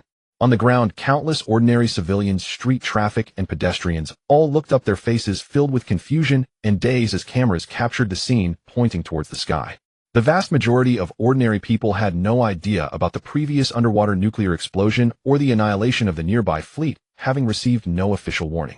They only saw the daylight suddenly darkening as a blood-red giant emerged beneath the clouds, and the sea breeze carried an intense, chilling pressure, sweeping the entire city, causing the temperature to drop by several degrees. Pedestrians on the street exchanged bewildered glances filled with confusion, whispering to one another, completely unaware that a catastrophic crisis had already descended. The local military and police radars briefly detected the giant phantom, yet could not identify any target parameters. The air defense systems all malfunctioned, alarms failed to sound, and the official emergency departments had yet to ascertain the source of the sky's anomalies, plunging the entire city into a state of chaotic confusion. Above the blood-red Dharma image's eyes were hollow and crimson, devoid of any emotional fluctuations, not even a flicker of movement from its fingertips, entirely a primal expression of annihilation. Lin Fan's body hovered at the brow of the Dharma image, his crimson hair wildly billowing in the air, his eyes void of life. The despair of his parents' remains being completely vaporized had utterly consumed all reason, and he uttered no words, merely stirring a thought within. Boom! The blood-red Dharma image, which obscured the light over half the city, slowly raised. Unlike the restrained palm strike that had annihilated the fleet before, this strike gathered all of Lin Fan's remaining spiritual energy, the spatial malice enveloping the nuclear bomb's impact, along with the boundless sorrow and fury from the breaking of his heartstring. The clouds of the sky were forcibly torn apart by invisible power, revealing a dark and somber sky, as a massive palm print spanning over 10 kilometers and glowing with dark red light, slowly formed within the clouds. The palm pattern was clear and profound, every line intertwined with the residual ionized light of the nuclear bomb, and the blood-red halo stained the entire sky, completely obscuring the sunlight, shrouding all of heaven and earth in a dark crimson haze. The palm print did not roar through the air. Instead, it emitted a heavy and suffocating hum, descending vertically towards the southern coastal city, with a posture that seemed to crush everything. The crowd on the ground erupted in chaos. Previously, they were merely looking up in confusion, taking pictures, while the traffic on the streets came to a complete halt. Everyone held their phones aloft, the lenses fixed firmly on the giant hand in the sky. The din of voices, the sounds of phone shutters, and the audio from live-streamed videos mixed together. At first, most people were in a state of curiosity, utterly unaware of the impending death. What is that? What is the shadow in the sky? A white-collar worker dressed in a business suit stood frozen in the middle of the road, his phone shaking violently as he shouted in panic. Is it a special effect? Or some new military exercise by the country? How is it so big? The street vendor dropped the cooking utensils in his hands, looking up with his mouth agape, his eyes filled with curiosity devoid of fear. Tourists around him crowded together, pushing and shoving for a better angle to film. Some people were excitedly shouting at the sky, while others began live streaming, shouting into the screen, "Look at this otherworldly phenomenon. I've never seen anything like it in my life, and it hasn't been captured online before." The honking of cars filled the streets, and the crowd surged as they trampled over one another. Initially, it was just chaos and noise, with no one realizing this was the beginning of an apocalypse. Until the blood-red handprint descended to within a kilometer of the skyscrapers, the air at ground level began to distort violently. In just 10 seconds, the temperature on the surface surged by over 30 degrees, the asphalt visibly softening and flowing, and the windows of high-rises shattering spontaneously, with shards flying everywhere. An invisible gravitational pressure descended from above, forcing weak pedestrians to kneel, their bones cracking under the unbearable strain. Curiosity instantly morphed into sheer panic. Phones slipped from trembling hands, shattering on the pavement. The cacophony of screams, cries, and desperate howls quickly engulfed the entire city. "Run! It's going to collapse. Help! What is it?" The crowd scattered in all directions, with vehicles colliding and blocking all major roads. The entrances and exits of the underground subway were overwhelmed by the throng, as everyone blindly rushed inland, yet the blood-red handprint covered the entire coastal metropolitan area, leaving no escape. Satellite images from 4 countries synchronized to capture this scene. In the command centers of Eagle Sauce, Big Bear, and the empire on which the sun never sets, everyone held their breath, afraid to make a sound. In the Huaxia command center, Zhong Weiman's fingers dug deep into his palm, his face pale, praying that Xiao Huang would arrive in time. Without any buffer, the blood-red giant hand crashed down. There were no violent explosions or flashes of fire, only the extreme restraint of spatial pressure. At the point where the handprint landed, the coastal urban area, within 100 kilometers, including skyscrapers, elevated road networks, ports, and residential areas, along with all vehicles and infrastructure on the ground, was instantly reduced to dust. The hard reinforced concrete, special alloys, and mountain rock layers showed no signs of collapsing or falling. They simply disintegrated on the spot. The coastline was flattened inward by 2 kilometers, the seawater forced aside by the hand's power, exposing the dry, bare seabed, before a massive influx of seawater surged back, creating a circular tsunami over 100 meters high. In the blink of an eye, the bustling coastal city had vanished, leaving only a smooth, flat expanse of hardened ground glowing red. There were no remnants of buildings or fragments of corpses on the surface. The entire area had been leveled, erased from the map. The glow of the blood-red handprint slowly faded, the fissures in the sky closed, and the raging winds. Lin Fan remained suspended in midair, his crimson hair cascading over his shoulders, his expression still numb and hollow. There was no delight in the aftermath of destruction, only an endless void of fatigue. As the turbulence in the void completely settled, the blood-red spiritual energy dissipated into the clouds. Lin Fan floated amidst the high-altitude clouds, feeling a faint prickling pain throughout his body. Having just withstood a mushroom bomb and activated his avatar, he had overdrawn his spiritual energy multiple times. His internal chi was already depleted, and his meridians were filled with fine cracks. At this moment, his mind remained in a state of numbness and emptiness, devoid of subjective thought, relying entirely on the instinct ingrained in his bones from 300 years of cultivation. His disheveled crimson hair stuck to his pale cheeks in the wind. Unconsciously, his fingertips reached into the void, directly extracting a handful of top-grade spirit stones the size of goose eggs from his storage space. More than a dozen gleaming white spirit stones circled around him autonomously. The outer layer of spiritual energy cracked inch by inch, and the purest milky white chi surged into his meridians through every pore. The sensation of spiritual energy washing over his cracked meridians hit him. His crimson pupils showed no sign of fluctuation as he mechanically inhaled and exhaled the chi, repairing his depleted spiritual energy and the damage to his meridians. A layer of oppressive dark aura, the essence of demonic energy, lingered around him.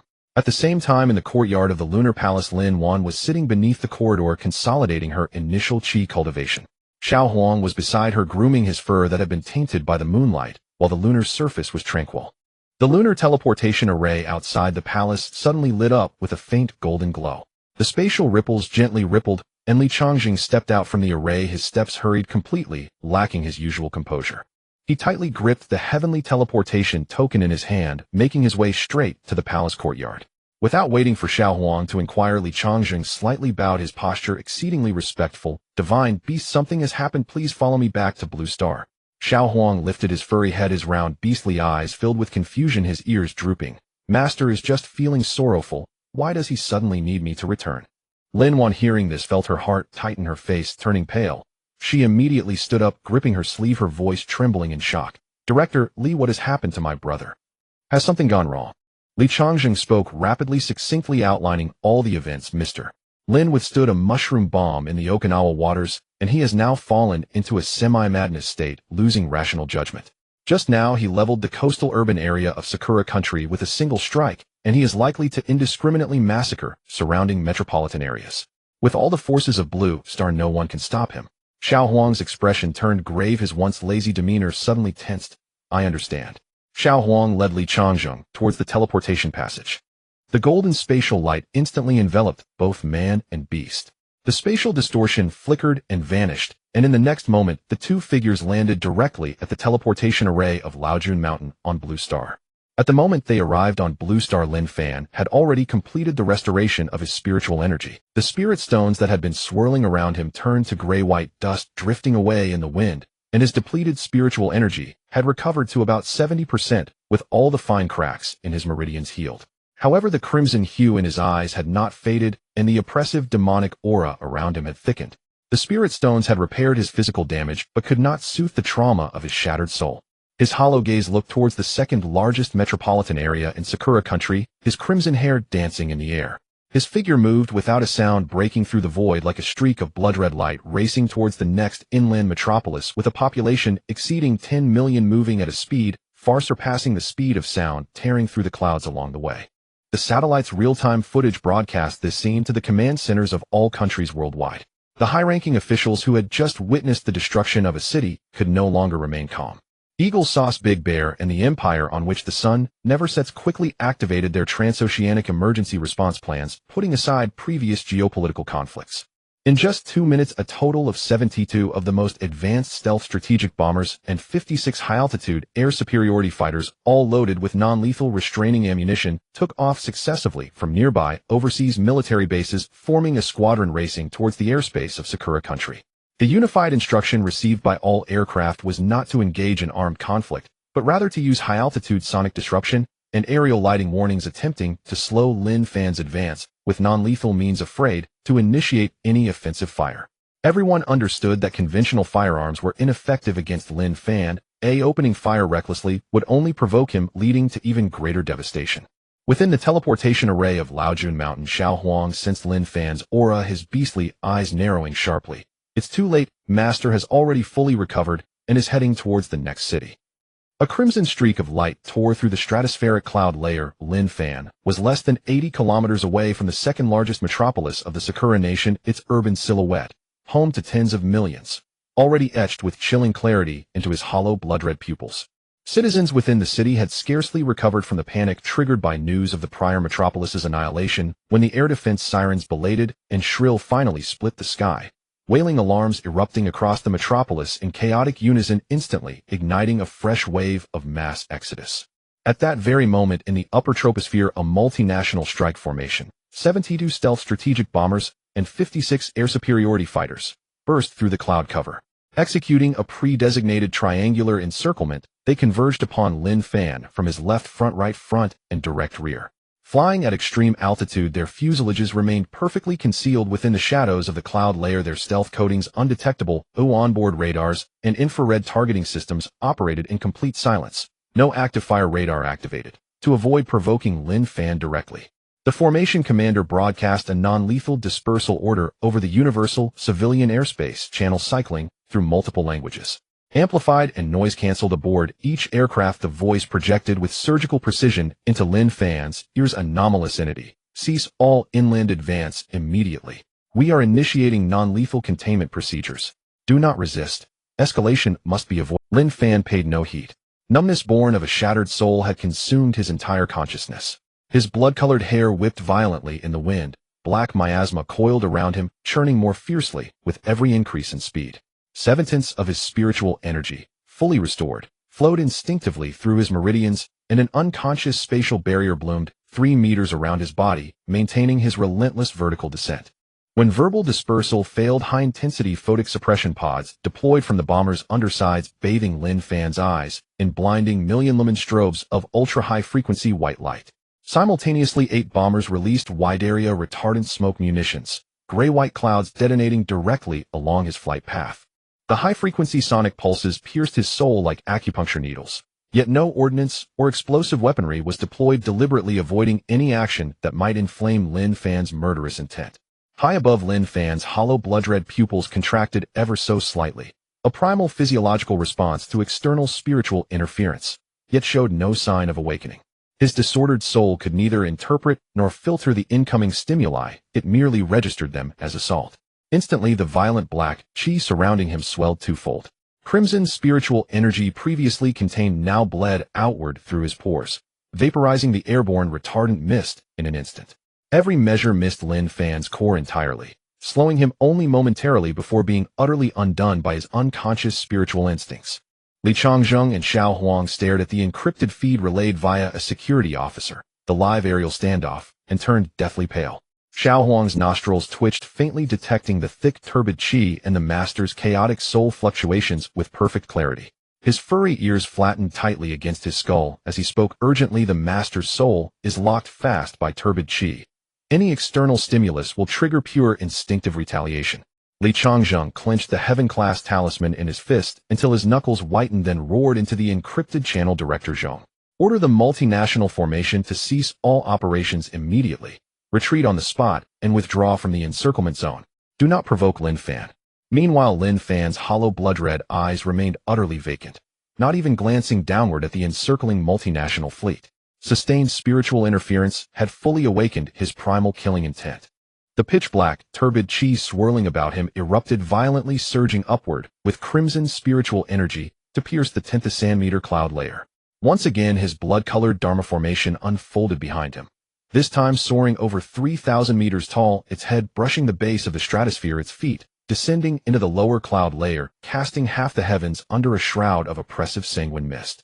No incantations were uttered. No spiritual energy was gathered. With effortless nonchalance, like flicking dust from a sleeve, Lin Fan lowered his wrist. His colossal blood-colored Dharma formation mirrored the motion precisely of vast thick palm, veined with pulsating crimson glyphs, swept sideways. Crackling ionized lightning akin to nuclear detonation coiled around its fingers, while the very air compressed beneath its passage, fracturing visibly into web-like fissures. The triangular encirclement of stealth fighters never even had time to evade. Their stealth coatings, supersonic airframes, and radar-evading geometries proved utterly meaningless before absolute spatial force.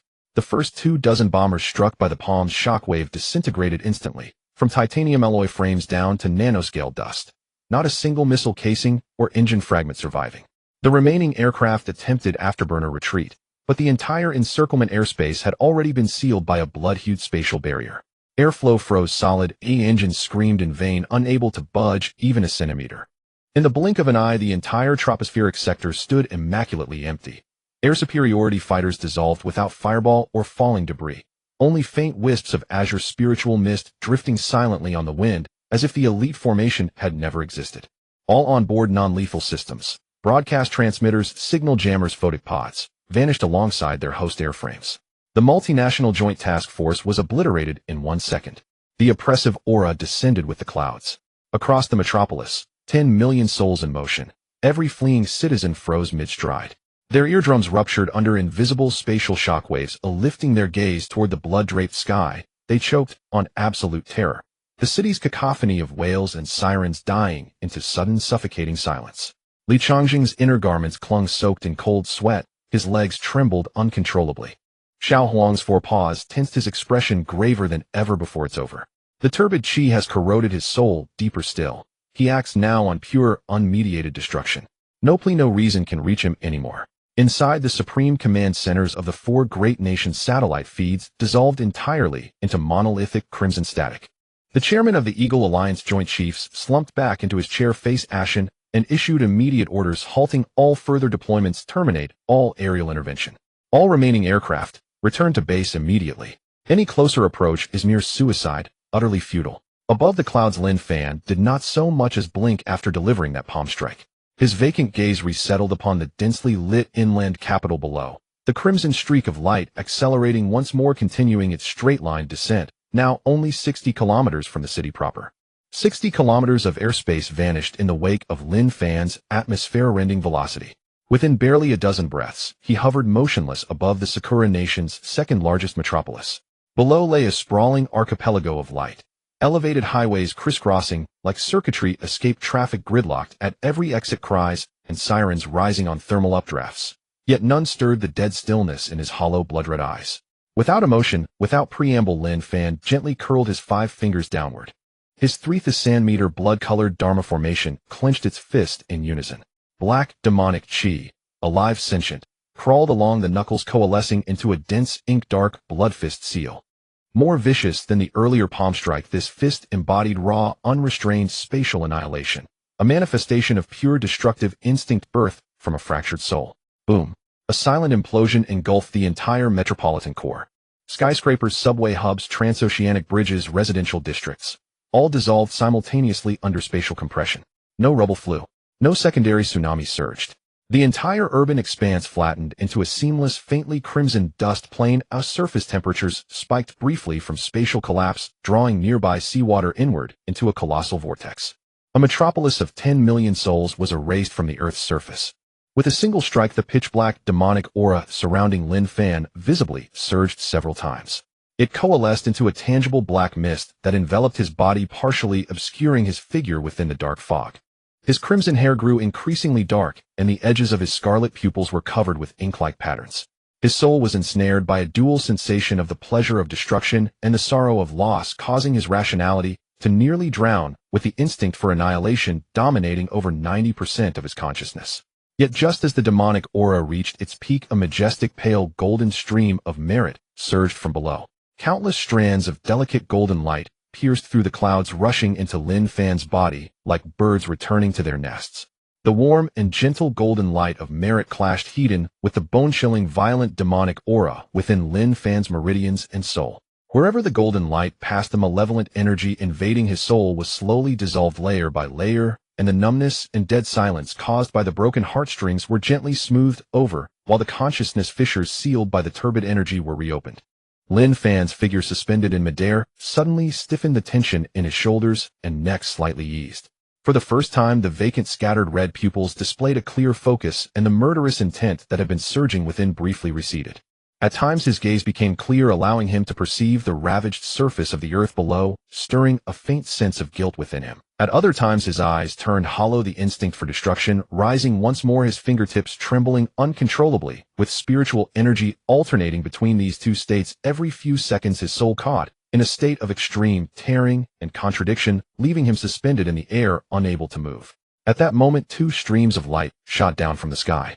Xiao Huang steadied Li Changzheng beside him within a protective barrier, and both man and dog looked up, completely stunned. Before them, Lin Fan's condition was extraordinarily bizarre. His left half was enveloped in flowing golden light and gentle spiritual energy, creating a stable and serene space, while his right half was shrouded in surging black mist and chilling murderous intent, causing the surrounding space to continuously develop minute cracks. The golden light and demonic aura were distinctly separated along the spine, yet they intertwined and tugged within the core of his soul. With each alternation, the spatial fluctuations around Lin Fan would violently tremble, and the pain emanating from his soul permeated the entire expanse. Li Changzheng held his breath, his palms drenched in cold sweat, staring at the distinct golden-black halo around Lin Fan, his eyes filled with astonishment as he urgently questioned Xiao Huang beside him. "Divine beast, what is happening?" Xiao Huang's eyes revealed a rare, genuine confusion, unable to explain the strange phenomenon. Instinctively, he activated his divine sense to sweep across the surrounding inland airspace. Within 100 kilometers, his fine divine sense piercing through the clouds and earth layers, tracing the source of the merit stream, quickly locking onto its origin underground.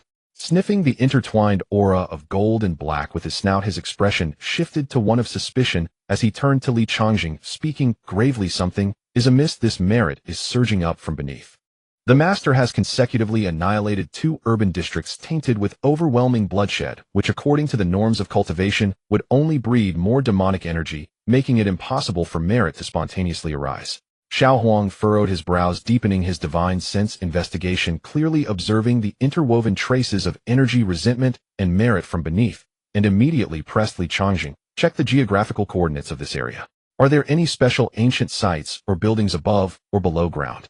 Li Changjing did not dare to delay, quickly retrieving the real-time satellite coordinate database of Huaxia, cross-referencing it with the current altitude and coordinates. 2 seconds later, his pupils constricted sharply, and he swallowed hard, his voice sinking to a low tone. The coordinates match below is a public toilet in the Cherry Blossom country, which enshrines war criminals from World War II, and is the source of our Huaxia's blood feud. Xiao Huang instantly realized everything, piecing together the entire causal chain. So that's how it is. The master destroyed this place, inadvertently drawing forth the golden light of merit. Now the situation is completely out of control. The destructive demonic energy within the master is evenly matched with the merit, clashing violently within the core of his soul, with both sides vying for dominance. With the causal chain clarified, Xiao Huang no longer dared to delay. His soul plunged into his storage space, frantically rummaging. After a full 10 breaths, his divine sense abruptly focused on a rounded pill sealed in a jade box in the corner, and his eyes instantly brightened. It was the Lotus Heart purifying pill given by the old master, specifically designed to resolve the malevolent energy of the soul. His paw slightly opened, and the jade box flew out of the storage space, the lid popping open on its own. A completely pure white pill exuding a faint, cool lotus fragrance floated out. Xiao Huang lowered his body, slowly approaching Lin Fan, and gently offered it toward Lin Fan's slightly parted lips. They were merely 3 meters apart, but at that moment Lin Fan's soul was in a state of extreme tearing, perceiving any life form approaching as a deadly threat. Before the pill could touch his lips, the eye shrouded in black mist on Lin Fan's right side suddenly flashed with a cold light. Without any thought or warning of spiritual energy, purely driven by his instinct, he instinctively swung his right arm in a horizontal strike. Xiao Huang was struck as if hit by a giant hammer, his body uncontrollably flying backward for 100 meters. The heart-purifying pill in his paw was also sent flying, tumbling down toward the ruins below. More critically, Xiao Huang had been maintaining a shared space barrier with his own spiritual energy to protect Li Changjing beside him, and in that instant, he was knocked away. The barrier completely dissipated. Li Changjing had no protective spiritual energy around him, nor any external leverage. Instantly, he was cast out of the stable airspace, his clothes ruthlessly torn by the fierce wind, his body uncontrollably soaring aimlessly through the air. At times, he was swept sideways by lateral gales, drifting dozens of meters, and at other times he was pulled downward by descending air currents. His limbs flailed instinctively, yet he couldn't grasp anything for support. His complexion turned pale, and his eardrums were painfully pressured by the high-altitude winds, leaving him to bite his teeth tightly to steady his consciousness, unable to cry out for help clearly. Xiao Huang endured the intense pain, his canine eyes fixed firmly on Li Changjing, who was being swept downward by the high-altitude whirlwind. Without a moment's hesitation, he pawed at the air to gain leverage, diving rapidly through the gaps in the turbulent air. Hold on tight. Xiao Huang barked sharply, adjusting his direction and heading straight towards the recently flattened coastal ruins. In just a short span of 10 breaths, the man and dog landed steadily, standing on the flat, dust-covered ground, shimmering with a dark red hue, the residual heat still lingering. The sea breeze carried the subtle ionized dust remnants of a nuclear explosion, rendering the air murky and dry. As soon as they landed, Xiao Huang immediately turned his head to scan the surroundings, his snout twitching vigorously as he followed the unique, cool, medicinal fragrance of the Lotus Heart locking onto a sunken depression 100 meters away. The Lotus Heart purifying pill that had been blown away earlier had fallen into the center of the depression. Upon closer inspection, Xiao Huang noticed that the surface of the pill was already covered in spider web-like cracks, completely dispersing its medicinal properties. The pure white pill body had turned black and shriveled, the fragrant lotus scent dissipated entirely, rendering it completely ineffective. The medicinal properties are all destroyed, it's unusable now. Xiao Huang growled softly, anxiety evident in his canine eyes. At this moment, Lin Fan's soul was tearing apart more with each passing moment, who any delay could lead him to completely descend into the demonic path. He immersed his spirit into his storage space, and a massive array of items surged forth from his paw, haphazardly piling up in the ruins. Meanwhile, Li Changzheng gradually recovered from the dizziness of weightlessness in the high altitude, the pain in his eardrums slightly subsiding. He knew clearly that life and death were at stake, and he did not hesitate to take action. Ignoring the dust that stained his clothes, he bent down, swiftly rummaging through the mountain of treasures. However, just as the two focused on searching for valuables, without any sound of breaking air, Lin Fan's figure floated down like a falling leaf, landing steadily on the dust-covered ground 10 meters away from them. His pupils, interwoven with crimson and black, were half open and half closed. To one side exuded a clear detachment, while the other was cold and murderous, silently standing still, quietly observing Xiao Huang and Li Changzheng, who were engrossed in their search. At this moment on the ruins, the man and dog remained focused on sorting through the treasures, their states entirely. Li Changzheng was merely a mortal who had never encountered cultivation treasures. The pile before him, half his height, was filled with bizarre objects whose uses he could not discern at all. He suddenly caught sight of an old portable recorder. The device's shell was covered in scratches, the plastic edges oxidized and turned white, looking just like the recording devices of the last century. It was the recorder Xiao Huang had taken from Lin Fan's home. Compared to the dazzling array of cultivation artifacts, this mundane object strangely evoked a sense of familiarity in Li Changzheng. He instinctively bent down, reaching for the recorder, wiping the dust from its surface with his fingertips and grasping it in his palm. Beside him, Xiao Huang remained oblivious, still tense, fully focused on selecting items that could harmonize the soul, his divine sense instinctively extending outward, his beastly muscles taut. 10 meters away, Lin Fan's soul was in a state of extreme tearing, overloaded with instinctive perceptions, his rationality intermittent and unable to distinguish between kindness and hostility. His fragmented, instinctive divine sense swept across the ground, capturing only Xiao Huang's outwardly projected divine sense, intense battle-ready posture, directly concluding in his confused perception that Xiao Huang was a threatening enemy. A nearly imperceptible spatial blade silently took shape, silently slicing toward the back of Xiao Huang's heart. This was a purely instinctual self-preservation strike, triggered by a complete overload of the soul, devoid of any subjective thought, and even the part of Lin Fan that was conscious could not intervene in time. At the critical moment, Li Changzheng's fingers gripping the old recorder spasmed uncontrollably due to the aftereffects of high-altitude weightlessness. Unconsciously, he pressed down, inadvertently hitting the playback button on the side. With a soft click, after a faint sound of static electricity, a song with low clarity slowly emanated from the thin speaker of the recorder. The volume was not loud, but it perfectly pierced through the howling sea wind, clearly reaching Lin Fan's ears. "Brother, listen to the song I've learned. Is it beautiful?" It was Lin Wan's voice from her childhood. Soft and gentle, with a hint of playful charm, it felt completely out of place in the current environment, filled with blood-red skies and swirling demonic energy. Lin Fan's stiff neck suddenly trembled, and the golden-black halo in his eyes shook violently. The spatial blade poised to pierce the heart of Xiao Huang froze in midair. The song from the recorder gradually began to play. The dark sky hangs low, bright stars accompany. The bugs fly, who are you missing? The short 4 lines of the song, with the characteristic electric hum of an old recording device, were incredibly clear.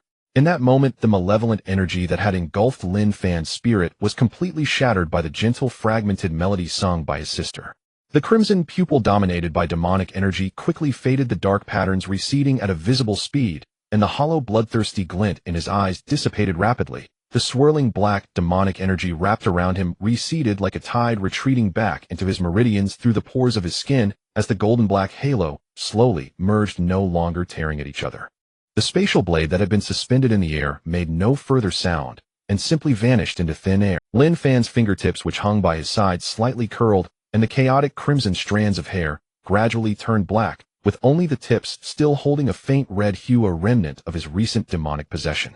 His vacant and unfocused gaze finally sharpened. He was no longer in a half-conscious, half-numb state, and his self-awareness had regained control over his spirit. He slowly turned his neck, his expression shifting from dazed stillness to a heavy clarity, looking at Xiao Huang 10 meters away, a glimmer of fear passing through his eyes. Just moments ago, he had been completely driven by instinct, almost killing Xiao Huang with his own hands. His gaze then dropped to the rusted old recording device in Li Changzheng's palm. Xiao Huang looked up at Lin Fan in confusion. It could clearly sense that the violent intent to destroy within Lin Fan had subsided. The sea breeze swept through the gray-white dust remnants of the nuclear explosion around the three of them, and amidst the desolation of the ruins, only the old recording device continued to play the soft children's rhyme, preserving Lin Fan's last shred of humanity upon the blood-soaked earth. Lin Fan stood quietly on the scorching, dust-covered ruins, slowly raising his eyes to survey his surroundings. As far as the eye could see, the city cluster that had once housed millions had been reduced to a flat wasteland, the coastal waters murky and yellow with fine dust floating on the surface, and everywhere was the silence of destruction. Recalling how he had been engulfed by demonic energy, mindlessly slaughtering living beings, he made no extra movements. His fingertips casually fell, and a warm, restrained white spiritual energy flowed down his fingers, cutting through the hard glass-like ground beneath him. The spiritual energy penetrated the stone without any fragmentation, and in just a few breaths, 3 lines of powerful stern white characters were deeply etched into the center of the wasteland, the inscriptions of spiritual energy enduring and would not erode for 100 years. If there is a next time, I will directly detonate all the dormant volcanoes in the Cherry Blossom Valley.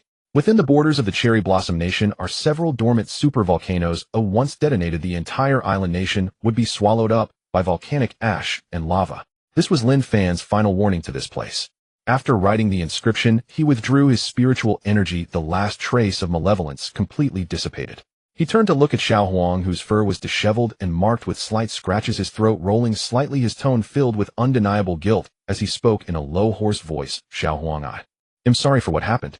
The fear of being locked by the spatial blade still lingered in Xiao Huang's heart, but having followed Lin Fan for hundreds of years, it had long understood his true nature and could easily see through its master's guilt and torment.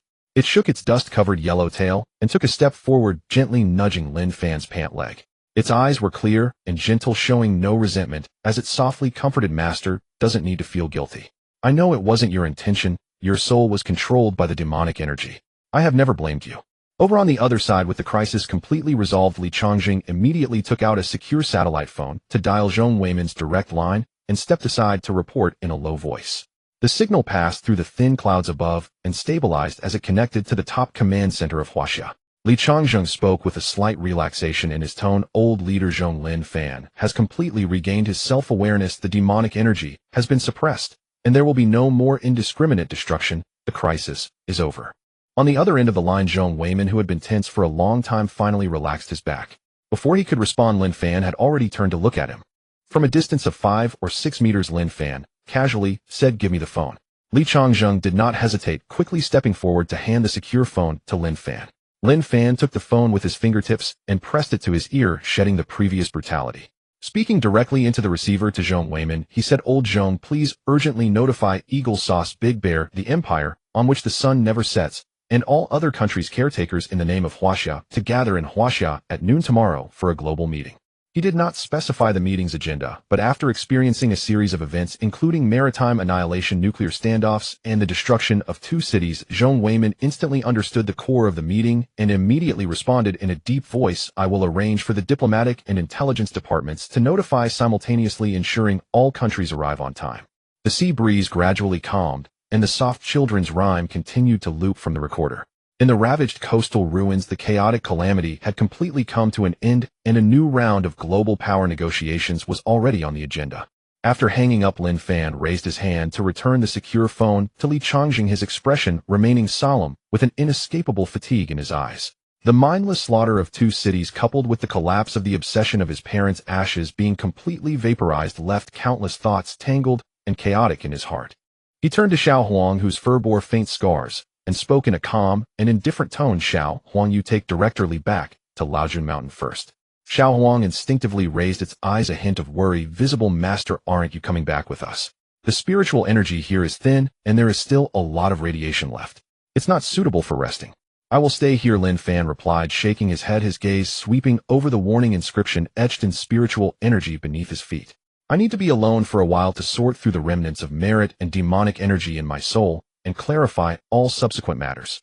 I will arrive on time before tomorrow's meeting." Xiao Huang understood the desire for solitude in his eyes and ceased further persuasion, merely nodding obediently. It turned around, using its broad back to carry Li Changjing, lightly leaping into the air, its body enveloped in spiritual energy, as they soared through the sea breeze, rapidly heading toward Huaxia's Laojun Mountain, disappearing in an instant at the edge of the clouds. The world fell completely silent, leaving only the soft children's rhyme looping from the recorder and the muted sounds of waves crashing against the ruins. Lin Fan released all the spiritual power from his body, his clothing gently swaying in the cool sea breeze as he sat cross-legged directly on the scorching glass-like ground. His eyes softly closed, his back straightened, and his mind sank completely into the sea of consciousness, contemplating how to delineate the boundary between the extraordinary and the mundane world for the global meeting tomorrow. Meanwhile, fragments captured by major civil and military satellites, onboard cameras of fighter jets, and footage shot by citizens of the Sakura Nation before their deaths bypassed the official internal firewalls of various countries, leaking in full through the dark web, short video platforms, and overseas social media. The unedited video displayed horrifying scenes, a kilometer-long blood-red Dharma image obscuring the sky, a single palm flattening a metropolis of millions, a nuclear blast's white light engulfing the sea, and civilian aircraft being disintegrated from afar. Within mere minutes, these clips topped global trending charts, igniting a worldwide uproar.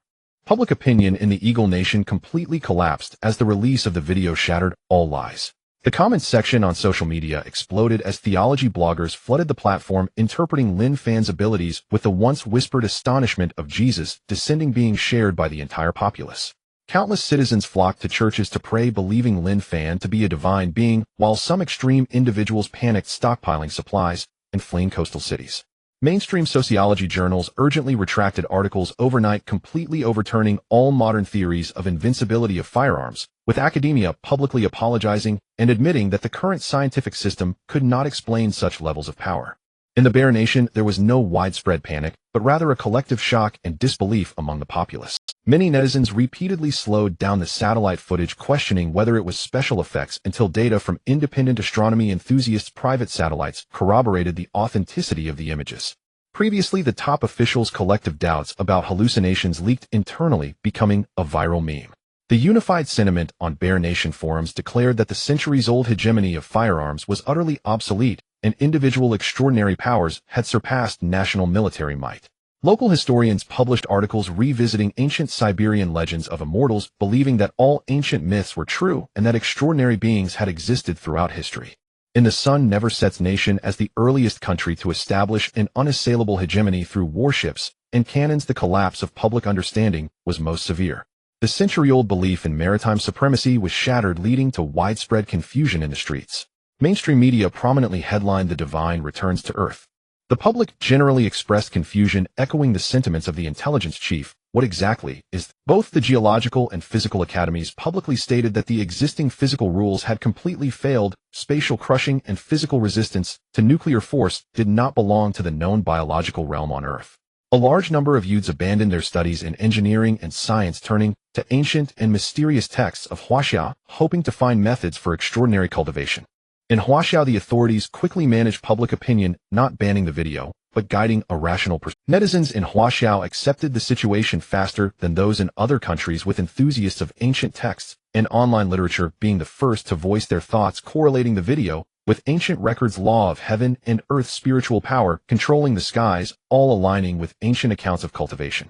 There was no panic in the public, only shock and realization. The millennia-old legends of immortals and the strange beasts of the classic of mountains and seas were no longer myths, but rather the real existence of extraordinary powers. At the same time, netizens organized the causality, acknowledging that the Sakura Nation had provoked the immortal first, leading to a one-sided public opinion, with no one blaming Lin Fan for the destruction of the city.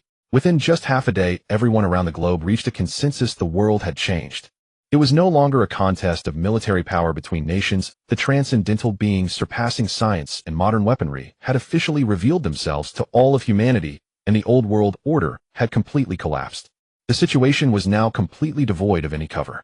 After the order for global stewards to convene in Huaxia was transmitted via Zhong Weiman, stewards from the Eagle Nation, Bear Nation, Sun Never Sets Nation, and other countries abandoned subsequent control of public opinion and emergency security plans, mobilizing aircraft and stealth formations overnight to rush to the capital of Huaxia.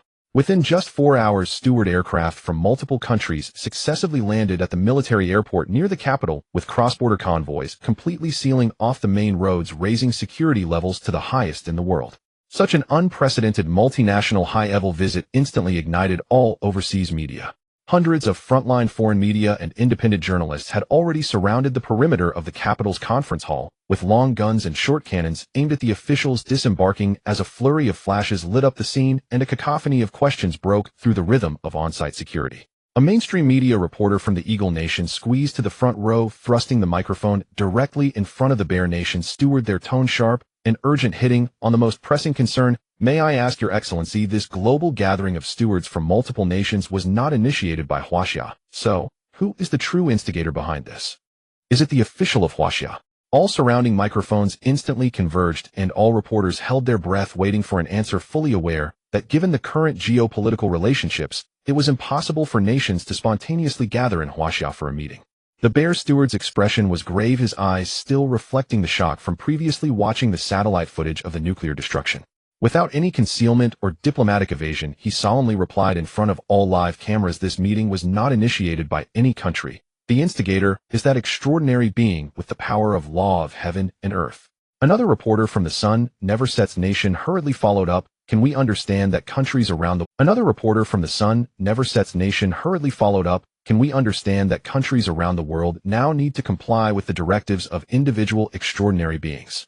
Has the sovereign military power of each country become unable to balance against one another? The Eagle steward, who arrived shortly after, had a stiff expression, taking over the conversation with a restrained yet powerless tone, responding plainly to the camera. The facts are laid bare before everyone. Saturated fleets, airborne formations, and strategic nuclear weapons pose no threat to him. We have no grounds to refuse participation in this meeting, nor is there any need for concealment. From now on, the rules of Blue Star will no longer be defined solely by the military of each country. This segment of the live interview video was transmitted back globally within 5 minutes, compounded by the previously leaked footage of the city's destruction, completely confirming the reality of extraordinary beings surpassing national military power. The global populace unequivocally acknowledged that this multinational conference was the first formal negotiation between mortals and top extraordinary individuals. The next morning, as dawn broke, the outer perimeter of the capital's conference hall in Huaxia was already packed tight. Media reporters from over 120 countries and regions filled the entire street, with barriers overflowing with people. Long-focus cameras, live streaming equipment, and recording microphones piled up, with nearly 1,000 media outlets stationed here. Above the streets, dozens of foreign media drones circled, providing real-time live coverage of the scene outside the conference hall, with billions of viewers around the globe watching the live stream simultaneously, causing network delays due to the surge in traffic. Everyone was waiting for the extraordinary individual who would shake the global order to appear.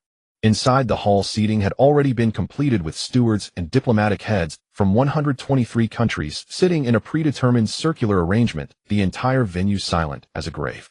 The fatigue from last night's journey was completely replaced by tension, with everyone's fingers subconsciously tense, and the quiet whispers felt as faint as a mosquito's buzz, all eyes fixed intently on the designated entrance of the conference. At noon, the clear sky showed a slight inward dip in the clouds, and the space rippled with an almost imperceptible wave. Lin Fan, following the precise coordinates sent by Zhong Weiman for the conference, instantly appeared in the square at the main entrance of the hall. He was simply dressed with only a hint of red at the tips of his hair, and emitted no trace of spiritual energy, his aura as mundane as an ordinary person. The moment he landed, the sound of shutters exploded across the venue. The continuous clicking of cameras converged into a roar as hundreds of flashes illuminated the entire square. Drones lowered their altitudes, capturing Lin Fan from every angle. Frontline reporters disregarded security barriers, straining to lean forward with microphones reaching over the railings, countless voices mingling in questions. Mr. Lin, how do you view the public revelation of extraordinary power? Will this meeting lead to a redefinition of global rules? Will there be accountability for the destruction of two? Facing the multitude of cameras and the cacophony of inquiries, Lin Fan did not lift his eyelids, his expression utterly unperturbed, completely ignoring the media's filming and questioning. With steady steps, he walked straight through the security on both sides, entering the hall through the main entrance. Stepping into the venue, the entire layout was fully revealed. The hall featured a symmetrical circular dome structure, with the lower level consisting of ordinary seats arranged in tiers, accommodating representatives from over 100 nations, all eyes directed towards the central high platform. The central main platform was arranged with 5 seats in a horizontal row, and directly above these 5 seats stood a solitary seat elevated by 3 meters, devoid of any extra decorations, positioned above all other seats, serving as the sole high point, where one could overlook every corner of the venue. The hushed discussions of the over 100 nation stewards came to an abrupt halt the moment Lin Fan entered the venue, as silence enveloped the space, and one could hear a pin drop. Everyone's gaze immediately bypassed the 5 main seats, focusing intently on the vacant solitary seat above, their breaths subconsciously quieting as they all observed Lin Fan walking forward. Ignoring the focus of the crowd, Lin Fan calmly ascended the exclusive staircase of the high platform, walking directly to the solitary seat above the 5 main seats. He did not bend to take a seat, but stood tall beside the chair, his back straight, the restrained aura around him slightly fluctuating. In the next moment, a wisp of fragmented spiritual energy swirled around his throat, the invisible sound waves spreading along the circular dome. There was no harsh roar, yet it distinctly covered every inch of the hall, penetrating the ears of everyone without any echo loss. I am Lin Fan, a person from Huaxia. The voice was flat and cold, devoid of emotion, yet it made the hearts of the leaders from over 100 nations tighten simultaneously. The Sakura nation secretly stole the remains of my parents, attempting to rely on genetic simulations to deduce my cultivation origins and seize extraordinary powers. After their plan was exposed, they even directly attacked me with a mushroom bomb. Upon the conclusion of his words, the venue fell into an extreme silence, with even the slightest sounds of breathing vanishing. After a brief silence, in the corner of the lower circular seats, the steward of the Sakura nation, Che Liwan Miao, turned pale, his fingers tightly gripping the armrest of the chair as he forced himself to stand up. His forehead was covered in cold sweat, his back stiff, and trying to follow the predetermined script, he raised his voice awkwardly. Mr. Lin, this matter. But before he could finish, a vast, cold, and bone-chilling pressure of divine soul suddenly poured out from Lin Fan's body. This pressure targeted only Che Liwan Miao, leaving all others unaffected. The invisible weight of the divine soul pressed down on Che Liwan Miao's shoulders. His knee joints instantly emitted a crisp sound of unbearable burden, blood in his body nearly stagnating, and his head was forcefully pressed down by an invisible force, making it impossible for him to maintain a standing posture. With a heavy thud, Che Liwan Miao's knees crashed onto the hard floor, the knee of his suit pants instantly torn, skin and flesh colliding with bloodstains, as he helplessly knelt on the ground, his body trembling uncontrollably. The crowd erupted in astonishment, but quickly fell back into silence, the steward's pupils contracting, the chill in their hearts profound. This power had completely transcended modern understanding. Lin Fan looked down at the figure kneeling below, his tone devoid of any waves. I have never liked the Sakura nation from the beginning. From now on you may speak to me while kneeling. The pressure of the divine soul did not dissipate, still firmly locking Che Liwan Miao in place. He endured a splitting headache, his forehead pressed against the cold ground, his voice hoarse and trembling as he hurriedly lowered his head to explain. Mr. Lin, the theft of the remains and the launching of nuclear bombs was not my intention. It was a decision made by radical factions in the country. I was completely unaware beforehand. Please forgive me. Lin Fan gazed down at the trembling Che Liwan Miao, his eyes showing no sign of compassion, only a chilling coldness, his tone unwavering, yet containing an unmistakable absolute determination that resonated throughout the circular venue. I care not whether it was the military acting on its own or high-level directives. The Sakura nation stands united, the guilt is indiscriminate. Should there be another offense, there will be no need for the Sakura nation to exist. With these words, the air around the solitary seat suddenly froze, an invisible intent of slaughter permeating the entire venue. All the stewards present felt a chill run down their spines, and none doubted the authenticity of this statement. Lin Fan could easily erase 2 coastal cities, and annihilating an entire island was but a gesture. The steward of Eagle Sauce, seated adjacent to Huaxia, tightened his grip on the armrest without hesitation, promptly turning to face Lin Fan above and exclaiming, "We fully agree." The Sakura nation was the first to provoke a cross-dire conflict, disregarding global order, and should bear all consequences. Following closely, the steward of Dexiong maintained a composed expression, his voice deep and powerful as he echoed, "We also concur. Any nation that unilaterally employs weapons of mass destruction or steals extraordinary-related items shall be treated as a threat to global stability with zero tolerance." With the 2 leading powers expressing their stance, the other stewards from over 100 nations fell silent, none daring to voice dissent. Everyone understood the current situation. From now on, Lin Fan's what would be the new baseline rule for Blue Star. Kneeling on the ground, Che Liwan Miao was drenched in cold sweat, his body trembling to the point of near fainting, no longer daring to utter a word of defense. Silence persisted in the venue for several seconds as Lin Fan scanned the expressions of all the tense stewards, not retracting the sound waves of spiritual energy that spread throughout the hall, his tone calm, yet carrying an unyielding force as he spoke again. In addition, I am issuing the second rule. All mushroom bombs globally, except for the quantity retained for military readiness by Huaxia, must be independently destroyed by all other nations within 3 months, and any remaining nuclear materials must be submitted for unified storage and supervision by Huaxia. This statement stirred an undercurrent in the venue. The leaders of Eagle Sauce tightened their fingers, a flicker of struggle passing through their eyes before quickly settling. They had witnessed firsthand the ineffectiveness of mushroom bombs against Lin Fan, which nearly brought about their doom, leaving them with no courage to oppose.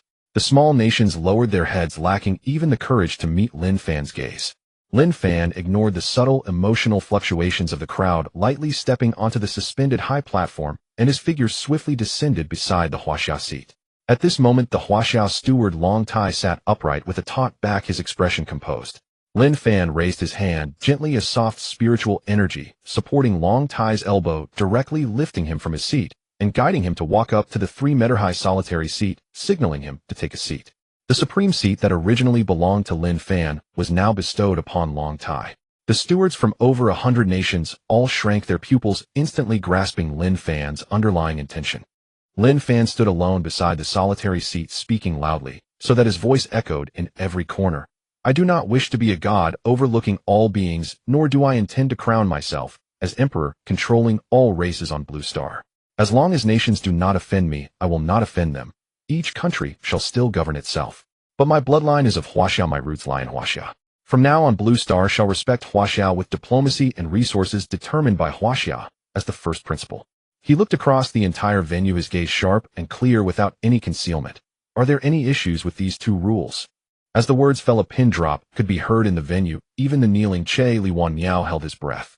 Eagle Sauce and the leader of Bear Country exchanged glances, stood up one after the other, and bowed in acknowledgement, expressing their agreement, first followed by over 100 other countries who dared not utter a word of dissent. Just when everyone thought the meeting rules were finalized, Lin Fan's gaze slightly lifted, penetrating through the venue as he looked towards the distant moon in the night sky. His voice, wrapped in spiritual energy, resonated throughout the hall. Once more, his tone still calm, yet imbued with absolute control that transcended the stars. Lastly, I would like to add a third point.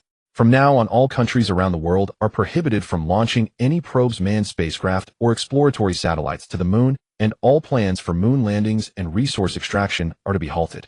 The venue immediately stirred with subtle agitation, and many leaders from spacefaring nations suddenly changed their expressions. For nearly a century, countries have regarded the moon as the first stop for deep space exploration, secretly delineating the benefits of lunar resources. This ban directly severed the deep space plans of all nations. Lin Fan observed the expressions of the crowd without any ripples of emotion, stating plainly, the previous ceiling of the lunar surface array was set by me. From now on, the entire lunar domain belongs to me privately. He withdrew his gaze from the night sky, his sharp eyes scanning the whole venue, solemnly questioning, is there any problem with this? The brief commotion instantly subsided, and all the stirring thoughts of the attendees were suppressed. Even nuclear disarmament and global respect for power had to comply, and no one had the right to refute the mere sovereignty over the moon. The head of the Eagle Sauce Space Agency wore a bitter expression and was the first to bow his head, saying, we have no objections. Following him, the leaders of Bear Country and European nations echoed in succession. In just 10 seconds, the venue's stance was once again unified, with all agreeing tacitly. Lin Fan's expression remained calm, and he did not proceed to add new regulations. With a casual gesture of his right hand, a faint light swirled in his palm as 4 frosted white jade vials materialized from the storage space, quietly hovering at his fingertips. The vials exuded a faint milky white medicinal fragrance, gentle and non-intrusive.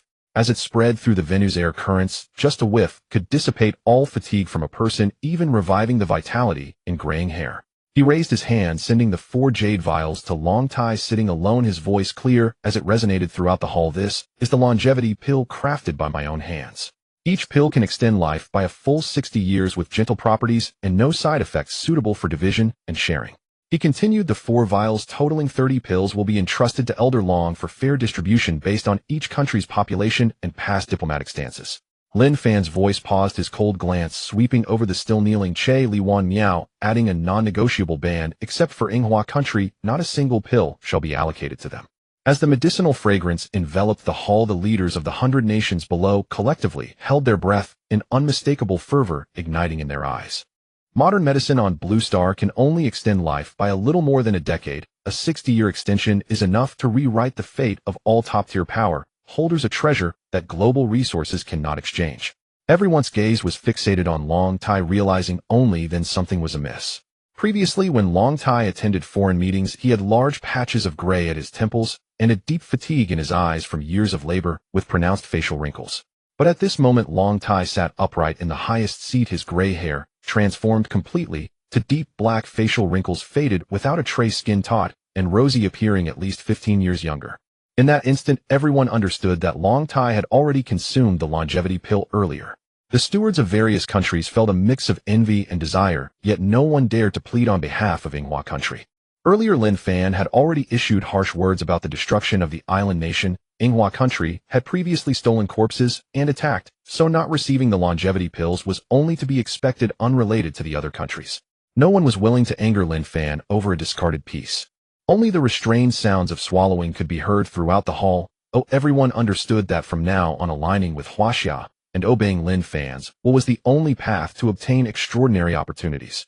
Lin Fan surveyed the entire venue, confirming that no one else had any dissenting opinions, his face remaining devoid of any fluctuation. He no longer lingered, a faint golden aura of spiritual energy emanating from his body, directly condensing into a golden rainbow light that spanned across the dome, vanishing in the clouds of the capital in an instant. No one in attendance could capture the trace of his movement. The rainbow light crossed 1,000 miles of sky, landing back on the summit of Laojun Mountain. At this moment, Xiao Huang was lying on the green stone at the peak, resting with Li Changjing, who had been waiting for a long time. After landing, Lin Fan did not engage in unnecessary pleasantries, directly instructing Li Changjing in a low voice, "Please supervise the construction of the palace closely." Once the instructions were given, Lin Fan turned to Xiao Huang, and the two of them were teleported back to the moon. Meanwhile, inside the hall in the capital of Huaxiao, the aura of Lin Fan's departure dissipated completely, and the tense atmosphere of the venue instantly relaxed, but everyone's stance had completely transformed. The stewards of over 100 countries who had previously maintained a dignified diplomatic posture all stood up and quickly clustered around the hovering solitary seat, surrounding it in layers, no longer feeling the estrangement of great power rivalry. The steward from Eagle Sauce stepped forward first, the previous stiffness and coldness on his face completely gone, replaced by a warm and humble smile. He slightly bowed, his tone as flattering as possible. "Elder Long, for the future global resource distribution and the follow-up verification of nuclear disarmament, we are willing to fully comply with Huaxia's arrangements, open all deep space observation data, and cooperate unconditionally with all arrangements." The steward from Bear Country quickly followed suit, altering his usual tough demeanor, voluntarily lowering his stance. "We are willing to deepen the all-round resource exchange with Huaxia, and all border disputes will be submitted to Huaxia for mediation, and we will never provoke conflicts on our own." The stewards of other smaller nations lowered their stances even further, some bent over at a 90-degree angle, while others proactively presented their country's top-secret resource lists, speaking in the most flattering manner. Some praised Huaxia's deep historical heritage, others stated that their country would fully follow Huaxia's diplomatic pace, and some subtly inquired about the subsequent distribution quotas of the longevity pills, speaking cautiously, fearing to upset Long Tai. Everyone understood that Lin Fan did not concern himself with worldly management, entrusting all secular authority entirely to Long Tai. With the power to allocate longevity pills and adjudicate global rules, Long Tai had become the supreme ruler of the secular realm on Blue Star. The facade of equal diplomatic relations maintained by various countries was completely shattered, leaving only bare subservience and flattery. Meanwhile, Che Liwan Miao, still kneeling in the corner, was deliberately ignored by everyone, with not a single steward willing to engage with him, completely relegated to the edge of the venue. Long Tai looked down at the eager stewards of various countries below, his expression calm and steady, not immediately agreeing to distribute the pills. He raised his hand through the ear microphone, summoning the top experts in biology and pharmacology from Huaxia, who were waiting outside the hall. A group of over 10 experts dressed in formal attire entered the high platform, quickly standing quietly at the sides and awaiting orders. The 4 vials of longevity pills amount to 30 pills in total. Excluding Inghua country, the remaining 112 nations will share evenly. The experts will perform on-site damage-free cutting, adjusting each country's share according to its population ratio, ensuring no loss of medicinal properties. The expert group immediately approached to verify the pills using spiritual energy-assisted instruments for precise cutting, completing the distribution in less than a quarter of an hour. Long Tai was the first to take out a share, handing it to the leader of a small nation that had long maintained close ties with Huaxia and had consistently stood by Huaxia in all international disputes. This leader trembled as he received half a longevity pill, showing no hesitation. In front of everyone present, he directly placed it in his mouth. The elixir melted upon entry, its warm medicinal power instantly circulating throughout the body. In less than 10 seconds, the housekeeper's graying hair rapidly turned black, the deep grooves of his face and under-eye bags completely faded, his murky gaze regained clarity, and his hunched back naturally straightened, visibly rejuvenating by nearly 20 years. The chronic ailments and organ fatigue accumulated over many years were smoothed out by the medicinal power, transforming him entirely. Witnessing the genuine miraculous effect of longevity, the entire venue erupted in commotion. The originally restrained housekeepers from various nations completely set aside their dignity, crowding forward with flattering words expressing utmost humility. Some expressed their willingness to open all their rare mineral resources to Huaxia, others promised to permanently open military supply ports, while some proactively offered to transfer their top scientific talents to Huaxia for free, all in exchange for early access to the longevity elixir. Long Tai raised his hand to silence the crowd, speaking in a tone that brooked no argument. Everyone quiet down. The unified distribution time for the remaining longevity elixirs is set for 3 months from now. The precondition is that all countries strictly follow Mr. Lin's directives and complete the destruction of all nuclear weapons and the surrender of nuclear materials by the deadline. Those who fail to comply will have their allocation rights permanently revoked. This meeting is concluded for today. You may disperse. Long Tai said no more and left the venue under security. The housekeepers from various countries gradually exited the circular hall, where thousands of media reporters outside immediately surged forward, microphones and cameras surrounding them, clamoring to inquire about the core resolutions of the meeting. The representatives from Eagle Sauce, the Great Bear, and Huaxia, as the core participants of this meeting, united to publicly announce the 3 ironclad rules set by Lin Fan: the destruction of all nuclear weapons globally, the supremacy of Huaxia on Blue Star, and the lunar territory being privately owned by Lin Fan, along with the terms for the distribution of the longevity elixir. The reporters' expressions changed dramatically as they immediately pressed, "Are all the above terms voluntarily agreed upon by all 123 countries worldwide? Is there any forced compromise?" Following closely behind the heads of various countries regardless of size, all nodded in front of the live cameras, uniformly expressing their voluntary acknowledgement without a single objection. All reporters and cameramen present simultaneously felt a sense of helplessness. Everyone understood that the international order that had lasted for centuries on Blue Star had completely changed. The official announcement content was simultaneously transmitted back to global networks, igniting a frenzy online in just a few minutes, with trending topics dominating the global charts. The entire Huaxia network was ablaze, and the comments section was filled with jubilant celebrations. Short video bullet screens were filled with phrases like "Our country is awesome" and "Huaxia is eternally supreme," while discussion forums exploded with activity. A massive number of young netizens posted inquiries about the pathways to extraordinary cultivation, eager to embark on the road of immortality and follow Lin Fan. Mainstream official media published articles defining Huaxia as ushering in an unprecedented change not seen in a millennium. The populace of the Great Bear expressed a generally calm, yet invigorated response, with lively discussions about the rewritten geopolitical landscape on forums. Netizens widely believed that being backed by Huaxia could completely break free from external blockades, while many historical bloggers reviewed ancient legends of cultivation, urging domestic archaeological departments to dig deeper into local ancient texts to find clues for cultivation. Official media released articles stating strength is always the foundation of discourse. The order of Blue Star has indeed been reshaped. Opinions were polarized across European networks. The upper-class elites were frantically discussing the compliance plan for the longevity elixir, pushing forward the nuclear destruction work.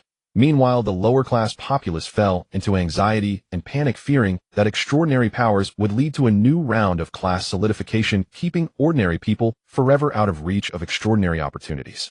Some radical netizens protested, calling for Huaxia to publicly disclose extraordinary cultivation methods. The discourse on Eagle Sauce networks was grim. The past arrogance and confidence of the populace completely collapsed, with social platforms filled with self-deprecating remarks. Mainstream self-media reflected on the ineffectiveness of military hegemony over the past century, and theological beliefs revived, with many people starting to worship Lin Fan, seeing him as a guardian deity of the present world. Professionals in the aerospace field collectively fell into anxiety over unemployment, with lunar exploration projects coming to a complete halt. The entire network of Cherry Blossom Country fell silent as officials directly shut down most channels of discourse. The populace learned that their country would permanently be unable to obtain the longevity elixir and faced the risk of national extinction at any moment, plunging everyone into deep panic. Undercurrents surged on the streets, with the public blaming the military for unilateral decisions, bringing the domestic political situation to the brink of turmoil. Meanwhile, a unified title emerged globally, designating Lin Fan as the Lord of the Moon. This title spread across every corner of Blue Star overnight, becoming synonymous with the new era of extraordinary power. At this moment, Lin Fan had already arrived at the moon with Xiao Huang. Time flew by, and in the blink of an eye 3 months had passed. The surface of Blue Star returned to its previous order, but the lingering radiation on the ruins confirmed that the earlier national extinction crisis was not unfounded. On the day of the completion and acceptance of all buildings, Lin Fan arrived on site to store the entire architectural complex into his storage space, placing the main hall and residential houses. Many modern houses with dual interior and exterior designs were built around, equipped with specialized networks for the Earth-Moon connection. On the day of the completion and acceptance of all buildings, Lin Fan arrived on site to store the entire architectural complex into his storage space, placing the main hall and residential houses all at once on the gently sloping lunar soil to form the first permanent settlement of humanity on the moon. Now the permanent residents of the settlement number several hundred, encompassing 4 major groups: geological exploration, biological research, network operations, and security logistics, all comprised of core personnel from Huaxia, who have signed lifetime confidentiality agreements and undergone multiple political screenings. Li Changzheng was appointed as the total head of Huaxiao on the moon, stationed there long-term. He had to coordinate the progress of scientific research and exploration while managing the discipline of the settlement personnel, also coordinating the transportation of materials between the Earth and the moon, residing in the nearest building next to the main hall. In the palace's secret chamber, Lin Fan slowly retracted the swirling pitch-black demonic energy surrounding him, his seated body trembling slightly as the chaotic and roiling aura gradually settled. The demonic energy within him still lingered, instead turning into a potent fuel for activating spatial powers. The danger of falling into demonic influence did not destroy him, rather it provided a chance through the collision of demonic energy and merit, completely restoring his previous spatial origin. He opened his eyes, a hint of dark, ghostly light remaining in their depths, his expression cold and calm. Disaster relies on fortune. This tribulation of demonic influence has allowed me to regain the spatial abilities I had lost for a long time. Lin Fan concluded his cultivation and exited the secret chamber, walking along the greenstone corridor towards the main hall's front hall. Before he could step through the hall door, a panicked yet excited roar from Xiao Huang echoed from within, clearly audible even through the heavy ancient-style wooden door. A shot from a university dead. A shot from a university dead. Why are you hiding? Lin Fan paused at the door, hearing the rapid clicking of the mouse and the clattering of the keyboard intertwining, a faint, helpless smile unconsciously curling at the corner of his lips. He raised his hand and gently pushed open the vermilion hall door, revealing Xiao Huang, who appeared half-human, half-beast, with fluffy golden hair tied back, claws deliberately retracted into human-like shapes, gripping the mouse tightly, his eyes fixed on the computer screen displaying Blue Star's popular shooting online game. Upon sensing the sound of the door opening, Xiao Huang stiffened swiftly, hiding the mouse beneath the tea table, straightening his back to assume a well-behaved and solemn posture, turning to Lin Fan, with his ears slightly drooping, his tone awkwardly asking, "Master, have you finished your training?" Lin Fan's gaze swept past the still illuminated screen, his tone flat, yet tinged with mockery. "Is this online game really that entertaining?" Xiao Huang's cheeks flushed slightly as he scratched the back of his head, honestly revealing the mouse, not daring to hide anything further. "Mainly, aside from the moonlight, it's just the starry sky here, which is rather dull. The game's latency has been reduced to the same level as Blue Star's local, and I couldn't help but play a few more rounds." After finishing his words, Lin Fan glanced around the spacious front hall, but didn't see Lin Wan's figure, and immediately asked, "Where did Weiner go?" The young master took 2 female researchers from the research team to the west side's circular mountain observation platform for a stroll. Xiao Huang immediately suppressed his playful demeanor and replied earnestly, "Recently the young master has just reached the foundation establishment stage after 3 months of drawing, and she able to autonomously absorb the moonlight's spiritual energy. Every day she goes to the observation platform to cultivate and check the surrounding lunar vegetation. She won't be back for another half an hour." After hearing Xiao Huang's response, Lin Fan didn't inquire further into the details and turned to walk straight out of the moonlight hall. With a slight mental shift, his invisible divine sense quietly spread out, instantly covering the west side's circular mountain observation platform, clearly observing the scene inside. The observation platform's spiritual barrier isolated the moon dust, and inside the moonlight was gentle and warm. Lin Wan had just finished a round of cultivation, the faint silver spiritual light slowly receding into her flesh, her brows and eyes relaxed, surrounded by a thin mist of moonlight. Standing beside her were 2 female researchers stationed on the moon, Su Xiao and Zhou Qin, who had a very good relationship with Lin Wan. They watched Lin Wan's recent cultivation with pure amazement in their eyes. Su Xiao stepped forward half a step, her eyes sparkling with genuine envy. "Sister Weiner, your cultivation technique is truly amazing. When you were meditating just now, your whole body radiated a soft glow, and all the moonlight on the observation platform gathered around you. It looked so mystical." Zhou Qi nodded repeatedly. Yes, Sister Wainer, can we practice along with you? The two of them expressed their feelings candidly, their emotions laid bare, simply the natural yearning of ordinary people upon witnessing extraordinary power.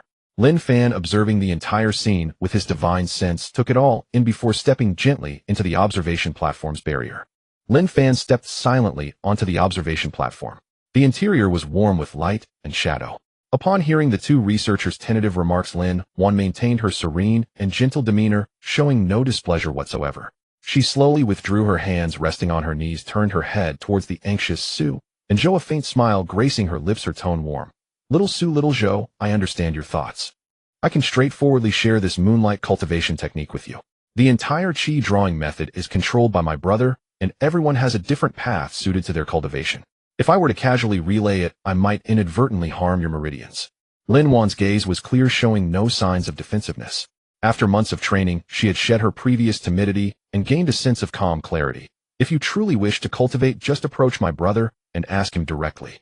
I can straightforwardly share this moonlight cultivation technique with you. The entire qi drawing method is controlled by my brother, and everyone has a different path suited to their cultivation. As long as your intentions are pure and free from greed or malice, he won't deliberately obstruct you. As she spoke, Lin Fan caught sight of Lin Fan standing calmly at the entrance of the barrier. Her brows immediately curved into a smile, genuine warmth filling her eyes. She instinctively leaned slightly, her gaze firmly fixed on Lin Fan. That unspoken trust was both direct and profound. The two researchers turned their heads in the direction of her gaze, their expressions awkward as they bowed to greet him. Lin Fan stepped into the observation platform's barrier, his gaze calm as he looked at the two, asking, "Which two families do you hail from?" The short-haired Su Xiao replied with composure, in response to Mr. Lin, I am from the Su family in the capital, which has been engaged in biological research for generations. Long-haired Zhou Qin also softly responded, I come from the Zhou family in Jiangnan, which specializes in aerospace research and supporting technologies. Both of them spoke honestly, simply stating their backgrounds. Lin Fan confirmed the sincerity of their words. His divine sense explored and found no ulterior motives. They were merely ordinary people's innate yearning for extraordinary power.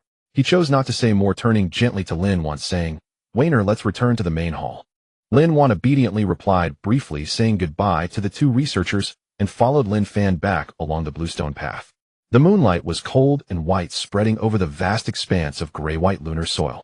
The surrounding circular mountains were barren, and the deep space of the universe was pitch black and silent, with even the sound of the wind being faint and weak. Throughout the journey back, there were no flying birds or grass, and not a single lively sound could be heard. Even though hundreds of compatriots lived nearby, looking up revealed the eternal, unchanging starry river, and looking down showed the land barren for thousands of years. There were no seasons, no morning and evening changes. The oppressive solitude lingered endlessly. Upon returning to the moonlight hall with the doors closed to isolate the outside moonlight, Lin Fan earnestly advised Lin Fan, Little sister, do not harbor malicious thoughts, but remain vigilant against others. Although I can see they mean no harm, your current cultivation is still low, merely at the initial stage of qi refining, and your spiritual perception is weak, making it difficult to discern subtle changes in people's hearts. In the future, when cultivating alone, regardless of how good the relationship with the other party is, do not let anyone stay by your side to observe. Lin Fan gently nodded, her expression obedient. Brother, I understand. She turned to look out at the desolate lunar plains, a hint of shallow loneliness spreading in her eyes as she softly added, but it's always too quiet here. The scenery is always the same every day. Even with someone by my side, I still feel lonely. As her words fell, Lin Fan raised her eyes to gaze out at the desolate lunar plains, a trace of barely perceptible melancholy crossing her eyes. Even though a complete settlement has been established on the moon, with internet access, companions, and habitable dwellings, this place is still a world far removed from her homeland. There are no seasons, no natural changes of dawn and dusk. Everywhere one looks is always gray-white soil and the cold, starry river.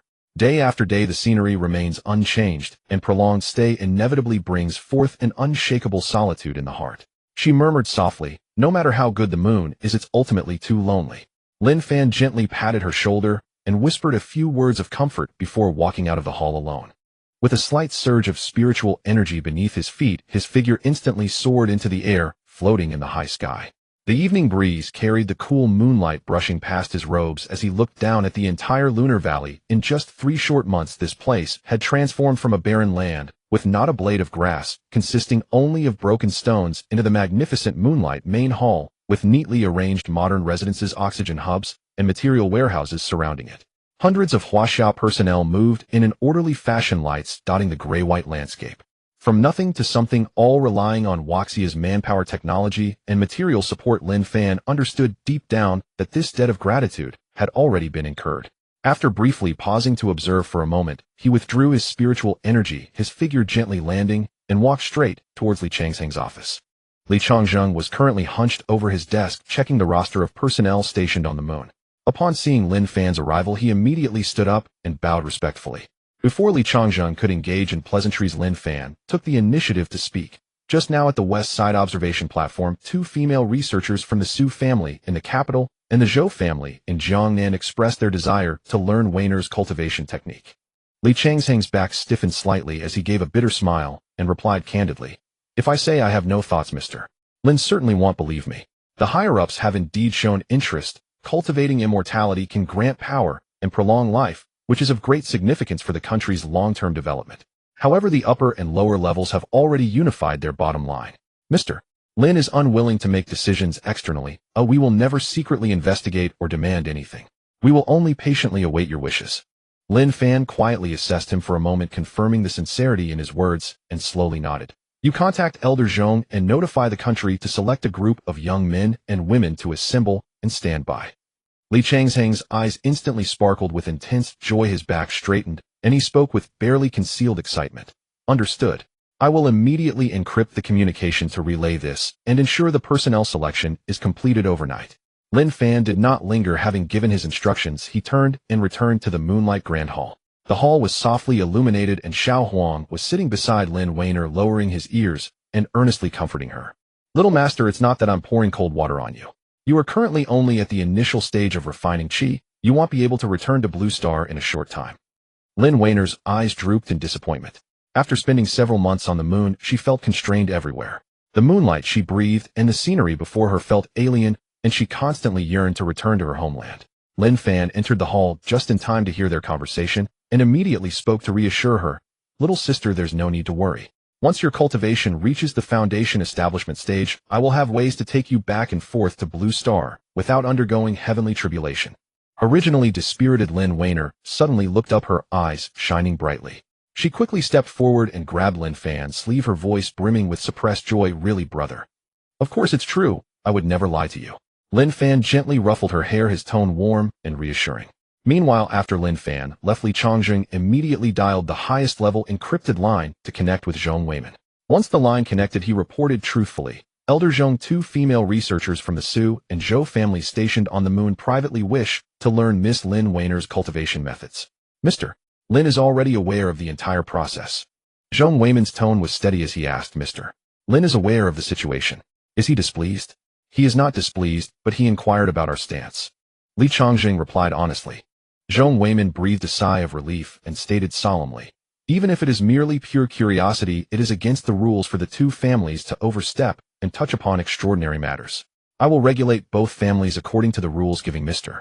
Lin a satisfactory explanation and preventing similar inquiries in the future." Li Changsheng then added a crucial directive. "Additionally, Mr. Lin has instructed that a group of physically strong young adults be assembled domestically. He will return to Blue Star tomorrow, but did not specify the exact purpose."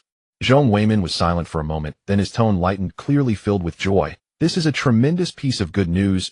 I will immediately activate a special team to implement the personnel assembly." On the other side, the atmosphere in the hall was calming and steady.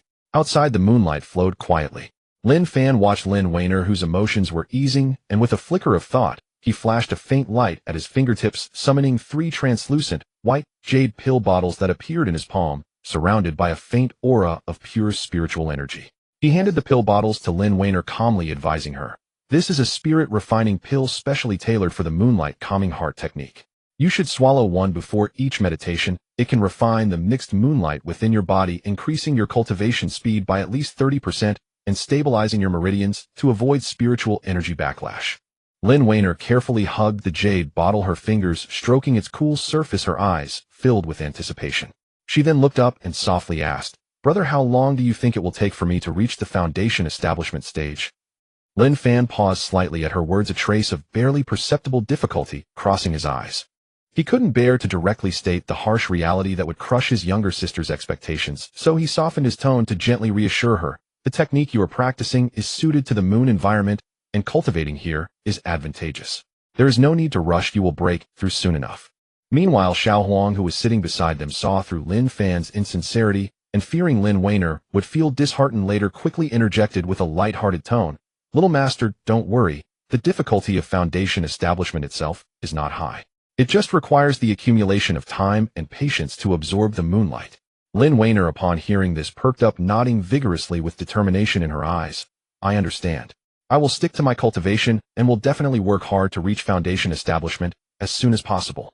Lin Fan looked at her pure demeanor, feeling his heart soften a little. He then informed her of his schedule. Little sister, I will be returning to Blue Star alone tomorrow. Lin Weiner's face instantly showed curiosity as she tilted her head and asked, Brother, why are you suddenly going back? Lin Fan explained, the entire settlement on the moon and the construction of the Moonlight Grand Hall were all supported by the state's allocation of manpower and resources. The state has helped us quite a bit. I am going back this time to repay that kindness. Lin Weiner did not ask further about the specifics of the repayment, obediently nodding. The continuous days of meditation and cultivation had made her feel somewhat monotonous. She hugged the spirit refining pill and stood up, waving at Lin Fan. Then please be safe, brother. I will go watch a drama to pass the time. With that, she walked straight to the embedded computer on the west side of the Grand Hall.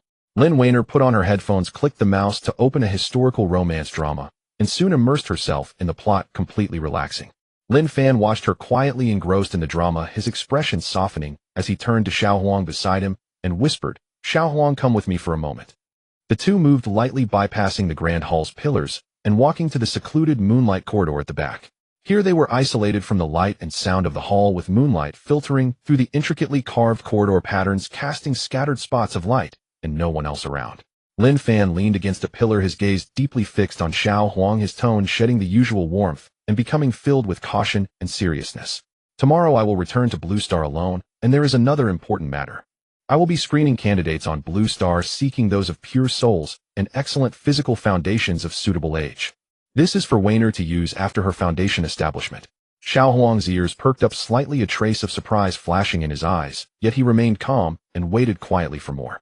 Lin Fan continued in a low voice. During the time you stay on the moon, subtly instill concepts into Weiner, making her understand that the world of cultivation is one of the survival of the fittest, and seizing bodies is a legitimate means of cultivation without needing to feel guilty. Remember to do this subtly without rigidly preaching, so as not to let Weiner perceive any deliberate guidance. You need to be clear about the pros and cons of this matter. Weiner herself has a low-grade spiritual root, and even with the aid of Moonlight's spiritual energy and spirit refining pills, breaking through to foundation establishment will take a considerable amount of time. If she can find a suitable body for seizing, perhaps she can perfectly avoid the heavenly tribulation of Blue Star and directly inherit the other party's high-quality spiritual root, resulting in a cultivation speed that could increase tenfold or more without any shortcomings in her future cultivation. Xiao Huang frowned slightly, his face filled with confusion as he asked, Master, the world of cultivation is inherently about the survival of the fittest, a principle that has existed since time immemorial. Why must we particularly instill this concept into the little master? Given her future perspective on cultivation, she will understand sooner or later. Lin Fan gazed down at the flowing moonlight in the corridor, a hint of helplessness crossing his eyes. He explained in a slow tone, You don't understand. Weiner has grown up on Blue Star, absorbing the moral ethics of the mundane world with a kind-hearted and soft nature and an overdeveloped sense of empathy. She is currently only at the initial stage of refining qi, and her thoughts are still those of a mortal. If I wait until just before her foundation establishment to inform her about body seizing, at first she will be bound by worldly morals, deeply mired in guilt and self-inflicted turmoil. Even if she forcibly succeeds in seizing a body, an inner demon will accompany her for life, and her Tao heart will inevitably collapse, leaving no room for advancement. What I desire is not passive acceptance, but a heartfelt acceptance. Gradually shifting her understanding of good and evil, unshackling her from worldly moral constraints so she can wholeheartedly recognize the rules of survival of the fittest, ensuring that when the time comes for body seizing, it will not give rise to an inner demon, allowing her Tao heart to remain stable and paving a path for her long-term journey. Xiao Huang immediately understood, bowing deeply and nodding seriously, Master, I understand. I will use daily conversations and anecdotes about ancient cultivation to gradually guide the little master without exposing any flaws. Lin Fan slightly nodded, lightly instructing, Go back, stay close to Weiner, and do not let her sense anything unusual. Xiao Huang promptly retreated from the corridor, returning to the main hall with light footsteps. Only Lin Fan remained in the corridor, the evening breeze swirling fine, silver-white moon dust across his garment. He turned, leaning against the stone railing, his gaze penetrating the vast void of the universe, staring intently at a distant blue star. That was the blue planet suspended in the pitch-black deep space, appearing warm and gentle from a distance of 380,000 kilometers, with the starry light enveloped in a faint blue halo of the atmosphere, tranquil yet vibrant. He stood there quietly, lost in thought, without a word. After an unknown amount of time, the specially designed phone in his inner pocket vibrated, gently breaking the silence of the corridor. This phone had been given to Lin Fan by Li Changjing earlier. Lin Fan raised his hand to take out the phone and answered immediately, hearing Li Changjing's respectful and steady voice. "Mr. Lin, it's me.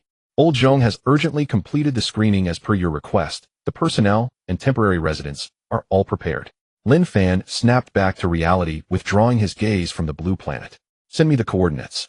"Understood, sending immediately." The coordinates were transmitted to the specially designed phone. Lin Fan made no unnecessary movements, his fingertips manipulating the spatial laws with spiritual energy, a faint black ripple spreading around him. The space of the moonlight corridor slightly distorted, and an invisible spatial passage spanning the distance between the Earth and the Moon instantly formed, directly connecting to the teleportation platform at the peak of Laojun Mountain.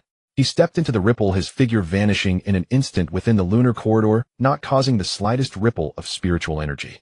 The next second, the teleportation array at the mist-shrouded peak of Laojun Mountain erupted with blinding white light, and Lin Fan landed steadily, having returned to the beloved blue planet after several months.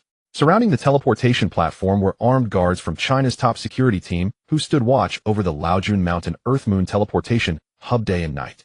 The moment they detected the unusual activity of the teleportation array and turned to see Lin Fan's face, their spines instantly straightened, and their right hands swiftly rose to their brows, executing a crisp military salute, their eyes filled with genuine reverence. Having been stationed here for 3 months, they personally witnessed the earth-shattering changes in the global landscape. The entire resolution of the Global Steward meeting 3 months ago had already been fully disclosed through official channels, spreading throughout the streets and alleys of China, with everyone knowing Lin Fan's name.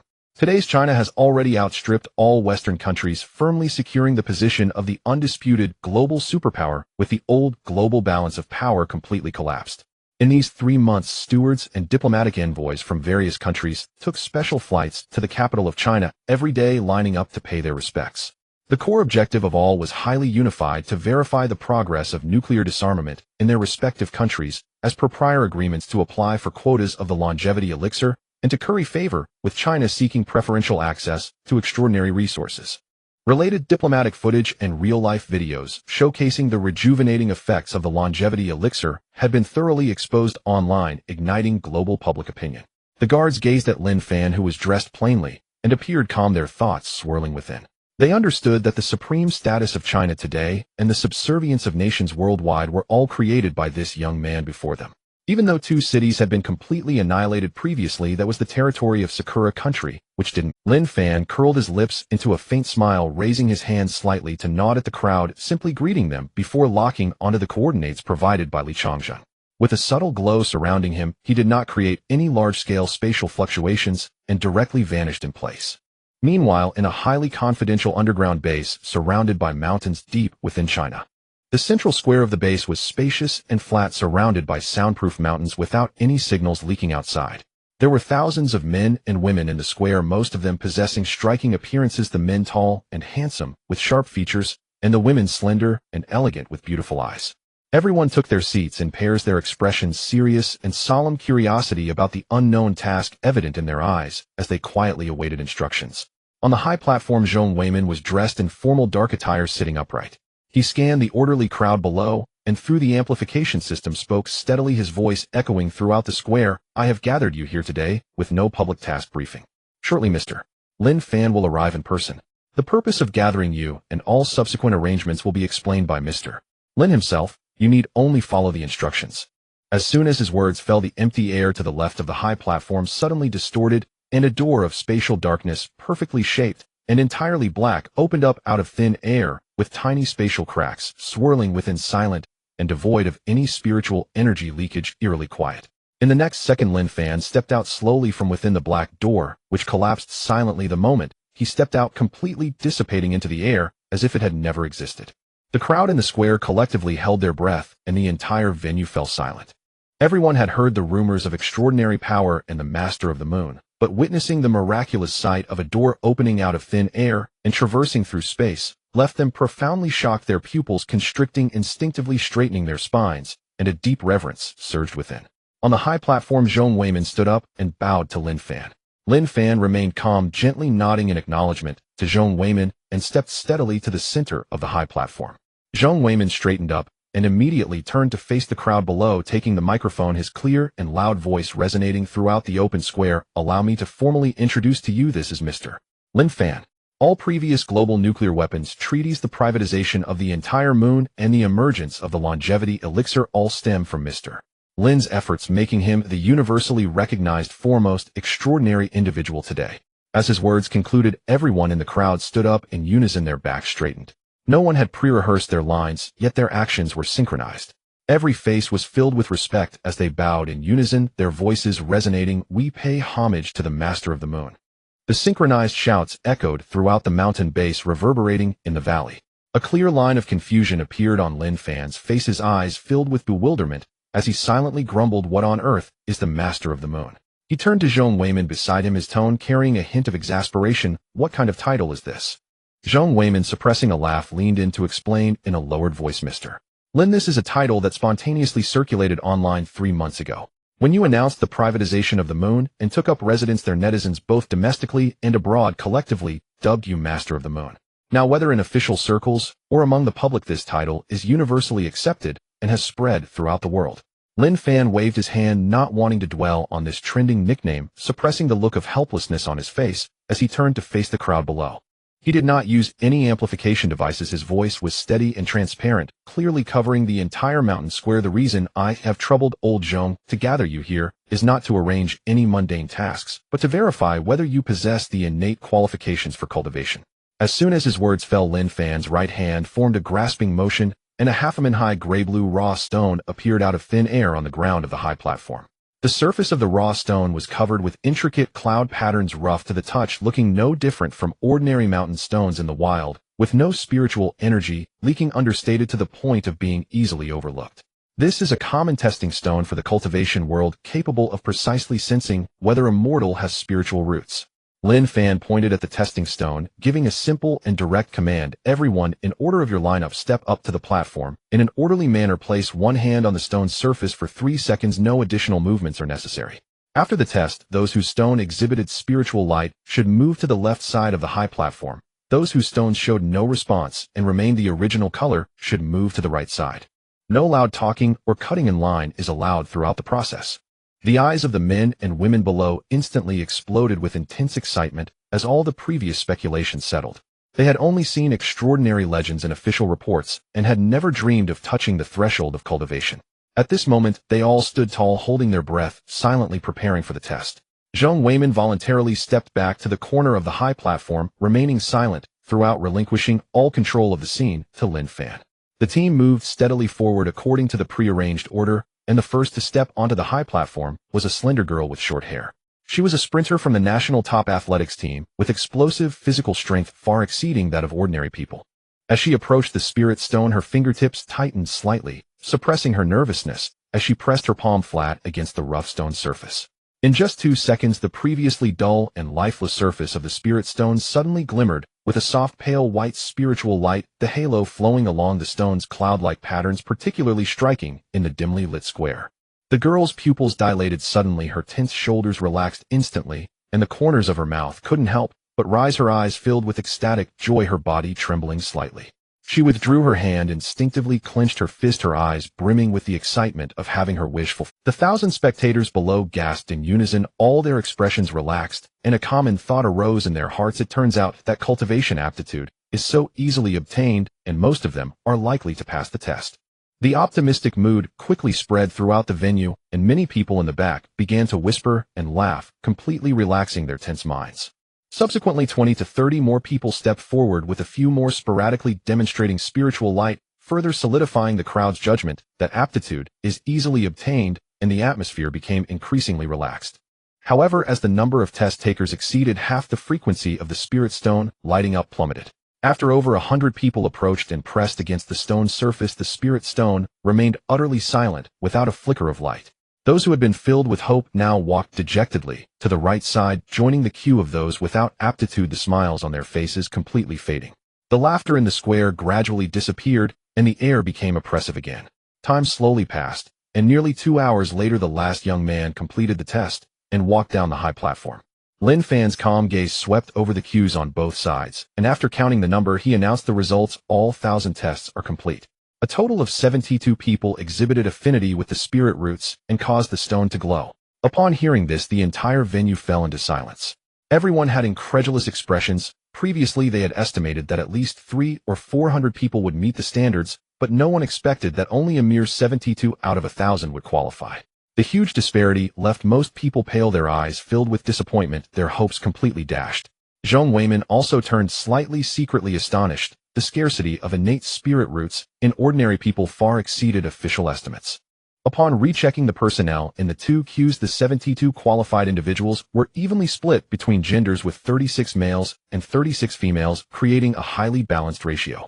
The 72 qualified individuals on the left looked anxious, yet delighted, standing still and not daring to move. The 928, without aptitude on the right, bowed their heads in silence, an aura of undeniable dejection surrounding them. The entire venue was so quiet that one could hear a pin drop.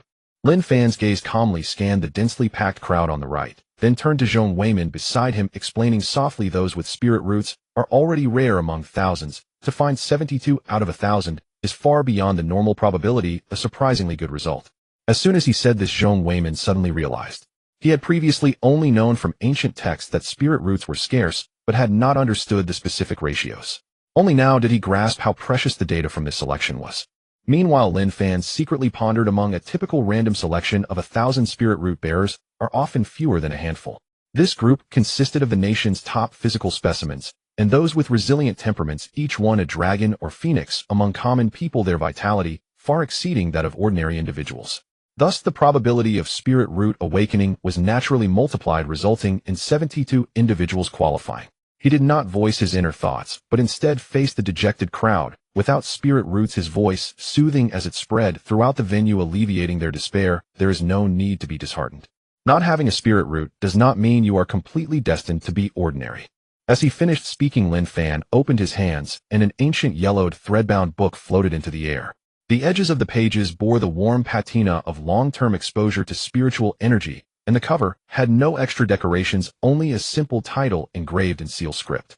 This was something he had collected in his early years, which did not require absorption of celestial spiritual energy and did not follow the traditional path of cultivating through breathing exercises. This set of techniques is called Fan Body Refining Technique, which requires no spirit root and no connection to celestial spiritual energy.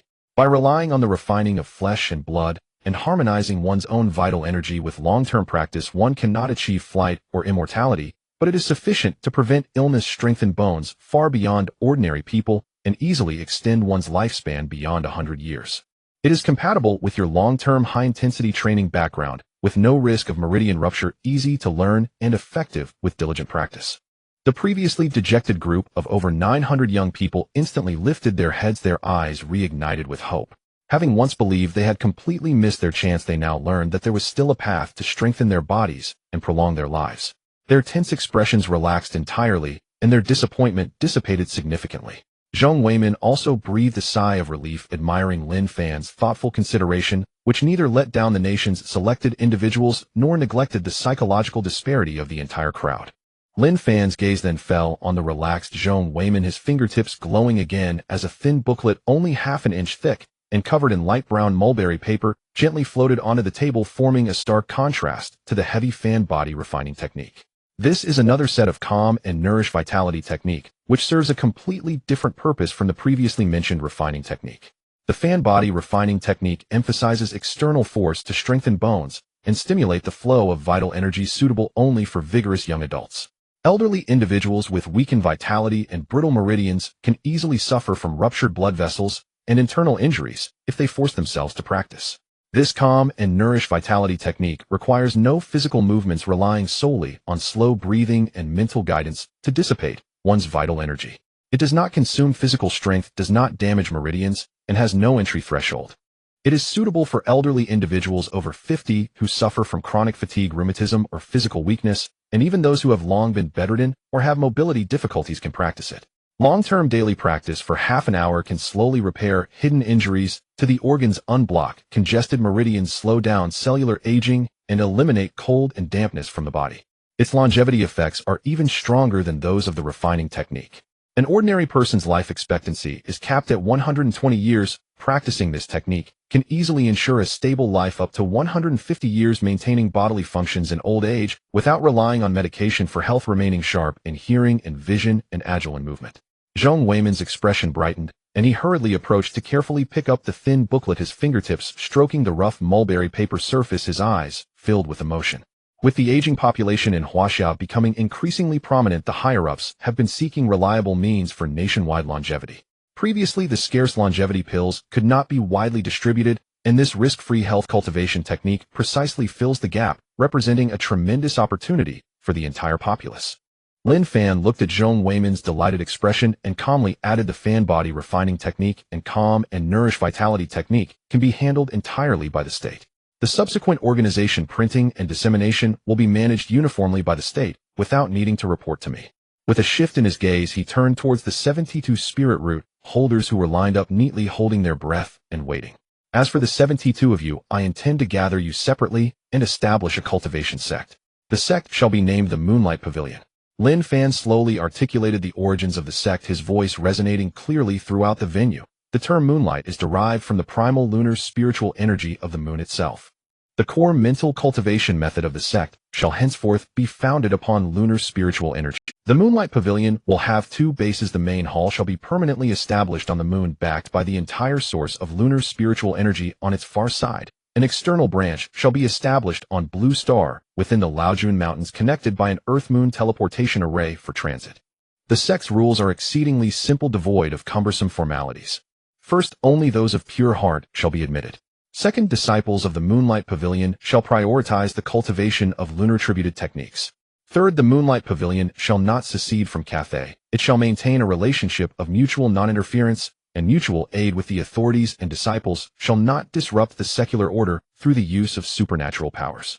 You 72 are the first batch of inner disciples of the Moonlight Pavilion, exempt from the outer sect assessment. Subsequently, I shall impart the orthodox lunar breathing mental cultivation method to all of you. In that instant, the breaths of the 72 men and women present seized up, barely containing the ecstasy gleaming in their eyes, their bodies tensing slightly. From the serendipity of testing positive for spiritual roots to directly becoming the founding inner disciples, this fortune far exceeded anyone's expectations. Zhong Weiman, standing by, was profoundly shaken. He composed his expression and gazed respectfully at Lin Fan. A wave of elation spread among the 72 inner disciples. All straightened their backs, their eyes burning with fervor as they fixed their gaze upon Lin Fan on the elevated platform. Lin Fan's expression remained serene, devoid of any superfluous words. He made a grasping motion with his right hand, and a rift of pitch-black spatial fissure unfurled beside the platform. A three-metertal jet-black teleportation portal materialized with a resounding boom, its interior swirling with mist and clouds. At its far end, the bluestone floor tiles of the teleportation array on the main peak of the Laojun Mountains were clearly visible. The spatial fluctuation was restrained and gentle, incapable of harming a mortal's physical body. Enter the teleportation portal in sequence and proceed to the Laojun Mountains to await further orders, Lin Fan commanded in a calm voice. The 72 individuals formed two orderly lines, stepping into the black portal in batches without a single instance of panic or clamor. Within half a minute, they had all arrived at the teleportation platform of the Laojun Mountains. Confirming that the last disciple had vanished through the portal, Lin Fan turned his head to look at Zhong Weiman beside him, offering a slight nod of acknowledgement. He then stepped lightly and strode straight into the teleportation portal, which silently collapsed the moment he crossed its threshold, leaving no trace behind. The vast, empty mountain-ringed square now held only Zhong Weiman and the 928 youths without spiritual roots. Zhong Weiman picked up the microphone, his voice steady as he reassured the crowd. Two sets of techniques for body forging and nurturing vitality will be uniformly printed into booklets within the next 3 days and distributed to each of you individually. Subsequently, regular technique supervision will be conducted. In the days to come, those among you who make the swiftest progress in cultivation and possess the strongest physical bodies will be directly appointed as secular technique instructors entitled to special resource subsidies. At these words, the previously disheartened youths all brightened, a fierce ambition igniting in their hearts. The atmosphere shifted from despondency to fervent anticipation, everyone brimming with expectation. On the other side, as Lin Fan set foot on the teleportation platform of the Laojun Mountains, the 4 guards on duty immediately saluted once more.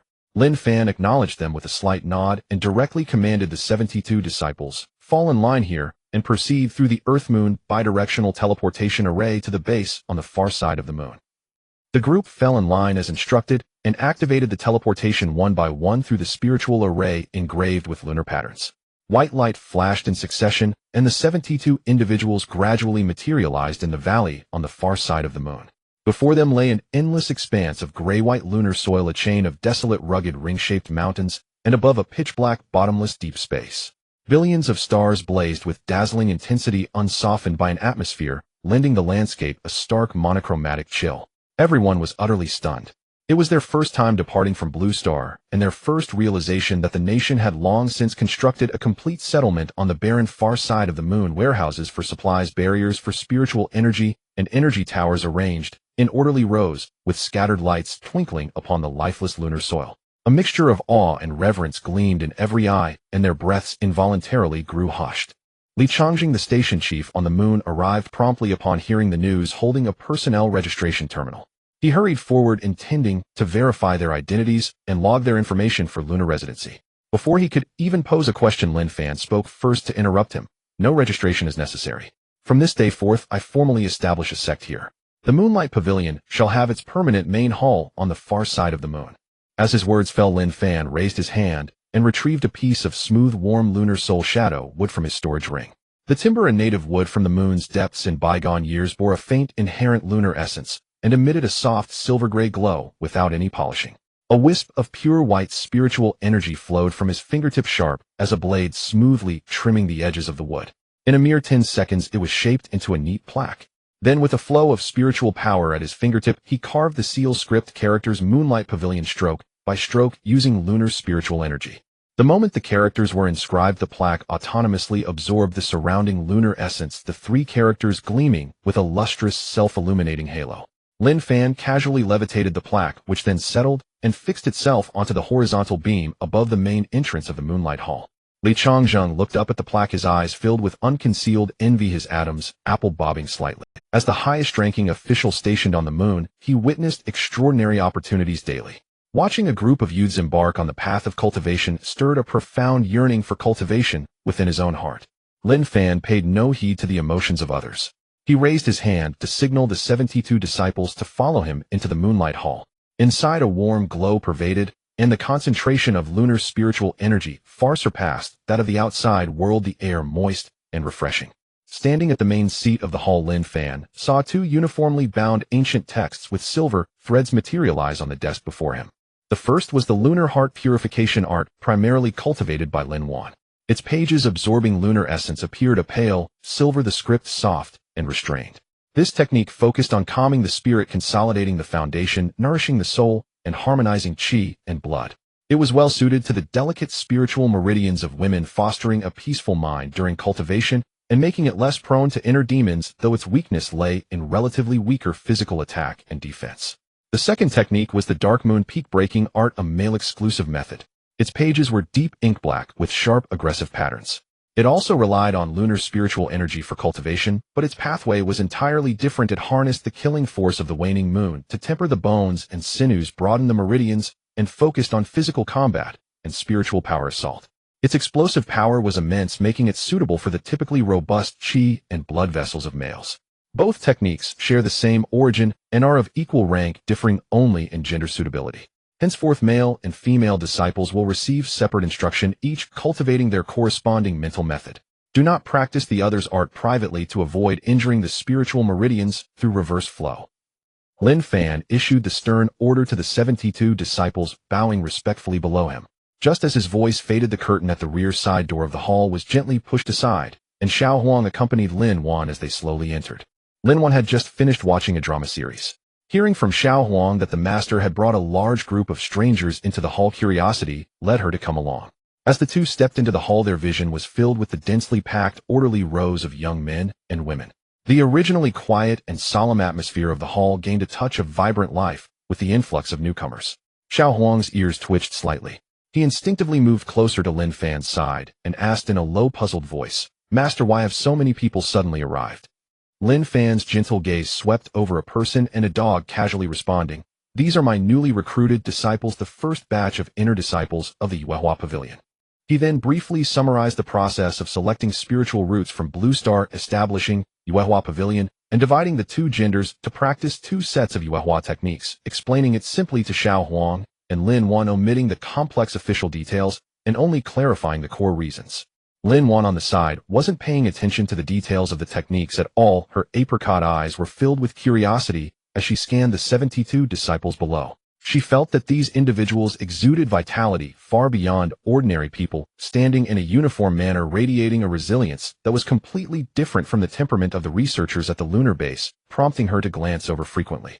Once the explanation was complete, Lin Fan raised his hand and pointed to Lin Wan beside him, formally introducing to all the disciples, "Let me introduce you all. This is my sister Lin Wan, the first inner sister of Yuehua Pavilion, who practiced the original Yuehua technique the earliest, and later assisted in teaching some details of the basic breathing techniques of the sect." Upon hearing this, the 72 disciples immediately straightened their positions without hesitation, bowing in unison to greet her, their voices harmoniously respectful. "We pay our respects to senior sister Lin." The sound of their greetings slowly echoed within the grand hall. Lin Wan was momentarily taken aback by the sudden synchronized greeting. A faint blush crept onto her cheeks as she instinctively took half a step back behind Lin Fan, but quickly raised her head, shyly nodding in salute to everyone. Once the commotion settled, Lin Fan's gaze turned to Xiao Huang beside him, stepping forward to bring Xiao Huang in front, addressing the 72 disciples in a deep voice. "This is Xiao Huang, the guardian beast of our Yuehua Pavilion. It possesses a trace of the ancient howling celestial dog bloodline, understands human speech, and its spirit far surpasses that of ordinary cultivators. In the future it will reside in Yuehua Pavilion, supervising the character of the sect's disciples." As his words fell, a faint aura of ancient divine beast pressure involuntarily emanated from Xiao Huang, its dark eyes coldly surveying the entire hall, and its originally drooping ears slightly perked up, its demeanor abruptly shifting from gentle to imposing. The disciples below suddenly felt a tightening in their hearts. Even though it appeared small and cute, they genuinely sensed the pressure. The 72 disciples dared not slack off, bowing at a 90-degree angle, in unison, their tone respectful and solemn. "We pay our respects to the divine beast." The synchronized sound of their greeting echoed in the dome of the hall, now infused with an instinctive sense of reverence compared to when they greeted Lin Wan. After the bow, everyone straightened up, holding their breaths, and focused their gazes converging on Lin Fan at the main seat of the hall, fully aware that the formal instruction of the cultivation techniques was about to commence. Lin Fan raised his hand to gently suppress the atmosphere, a gentle and formless spiritual power spreading out to calm the minor disturbances in the hall where a pin drop could be heard. He first lightly tapped his fingers on two ancient books on the table. The silver-white and ink-black volumes soared into the air automatically, splitting into 72 illusory copies of the techniques accurately suspended in front of each disciple, allowing them to view all the heart techniques and meridian flow paths without needing to touch them. The Yuehua lineage does not draw upon the blazing solar energy, but instead uniquely harnesses the lunar essence, as the moon is associated with introversion, nourishment, and tranquility. Lin Fan began explaining the general introductory breathing technique, his voice enveloped in Yuehua spiritual energy, seeping into everyone's ears, imprinting in their minds without the need for deliberate memorization. The grand hall, already rich with Yuehua energy, saw the translucent crystal of the dome slowly emit a cold silvery moonlight that cascaded down like flowing water, enveloping all 72 individuals.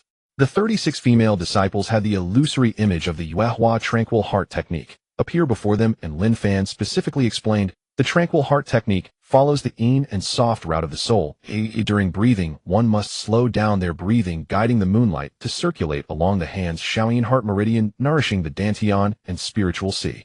Your physical bodies have weaker qi and blood, so this technique will not impact the meridians. In the initial stages of cultivation, it will only bring tranquility to the mind and dispel distractions. The later focus will be on healing illusions and spiritual sense exploration, not excelling in direct combat."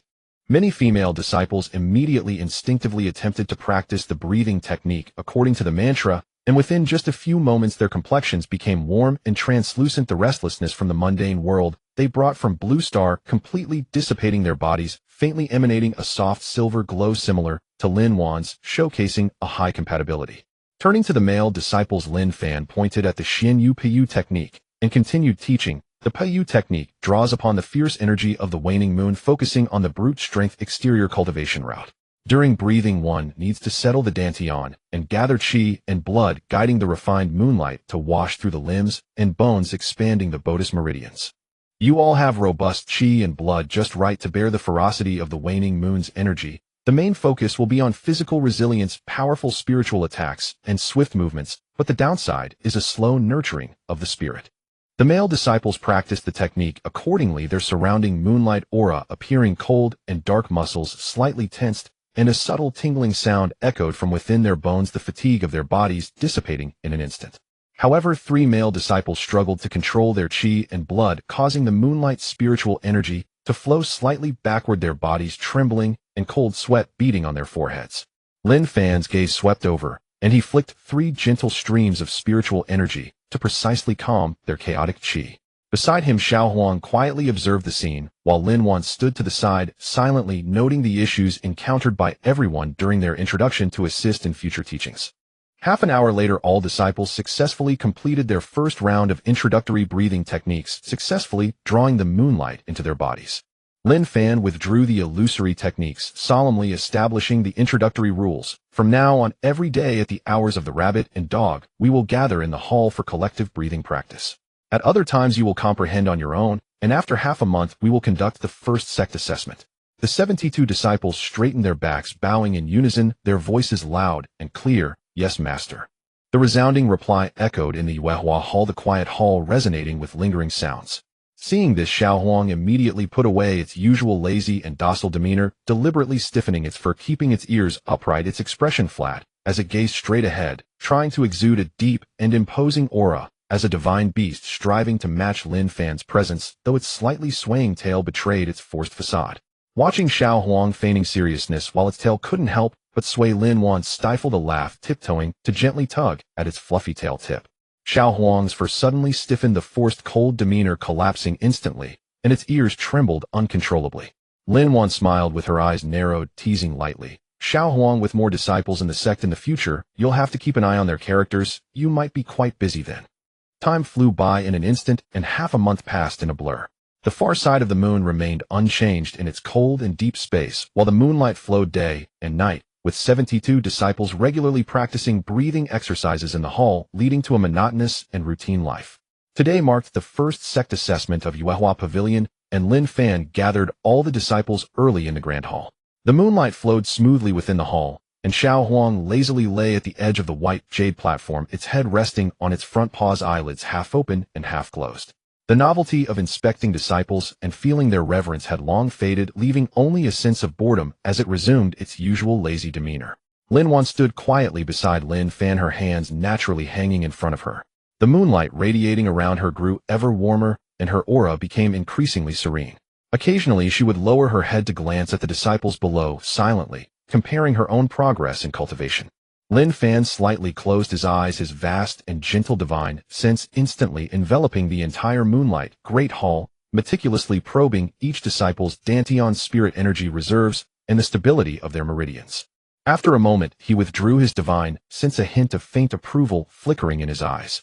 Among the 70, only 4 have successfully broken through and firmly entered the first layer of qi refinement, while the remaining 68 are still stuck in the stage of drawing qi into their bodies, yet to solidify their realms. Lin Fan announced the results of his examination in a clear voice, then called the 4 forward. The first 3 male disciples to step out were Shun Yinzi, Lu Xingyan, and Xiao Jin, their spiritual energy swirling around them as moonlight flowed, looking exceptionally handsome. The only female disciple who had broken through was named Su Qingyuan. She had a slender and graceful figure, a delicate waist, and gentle, beautiful features. Her egg-shaped face was fair and radiant with clear and bright eyes. Her long hair was tied up with a silver moon hairband with 2 wisps of hair falling softly on her forehead. Her ethereal and gentle aura perfectly matched the subtle elegance of the Moonlight Tranquil Heart Sutra, making her the most striking beauty among the 72 female disciples. The four stood in a row in the center of the hall, their backs straight, and expressions respectful, showing no signs of arrogance. Lin Fan's fingertips glimmered with spiritual light as 4 bottles of the same white jade spirit-enhancing pills he had given to Lin Wan flew through the air, landing in their hands. Your comprehension and compatibility with spiritual roots far surpass that of your peers with exceptional talent. These 4 bottles of spirit-enhancing pills are bestowed upon you. Consuming them during your training can increase your efficiency by 30%. As his voice fell, Lin Fan's gaze swept over the remaining 68 disciples who looked on with envy, adding, "The rest need not be anxious. I have prepared spirit-enhancing pills for you as well, but since you have yet to solidify your realms, forcibly consuming them will disrupt your spiritual chi.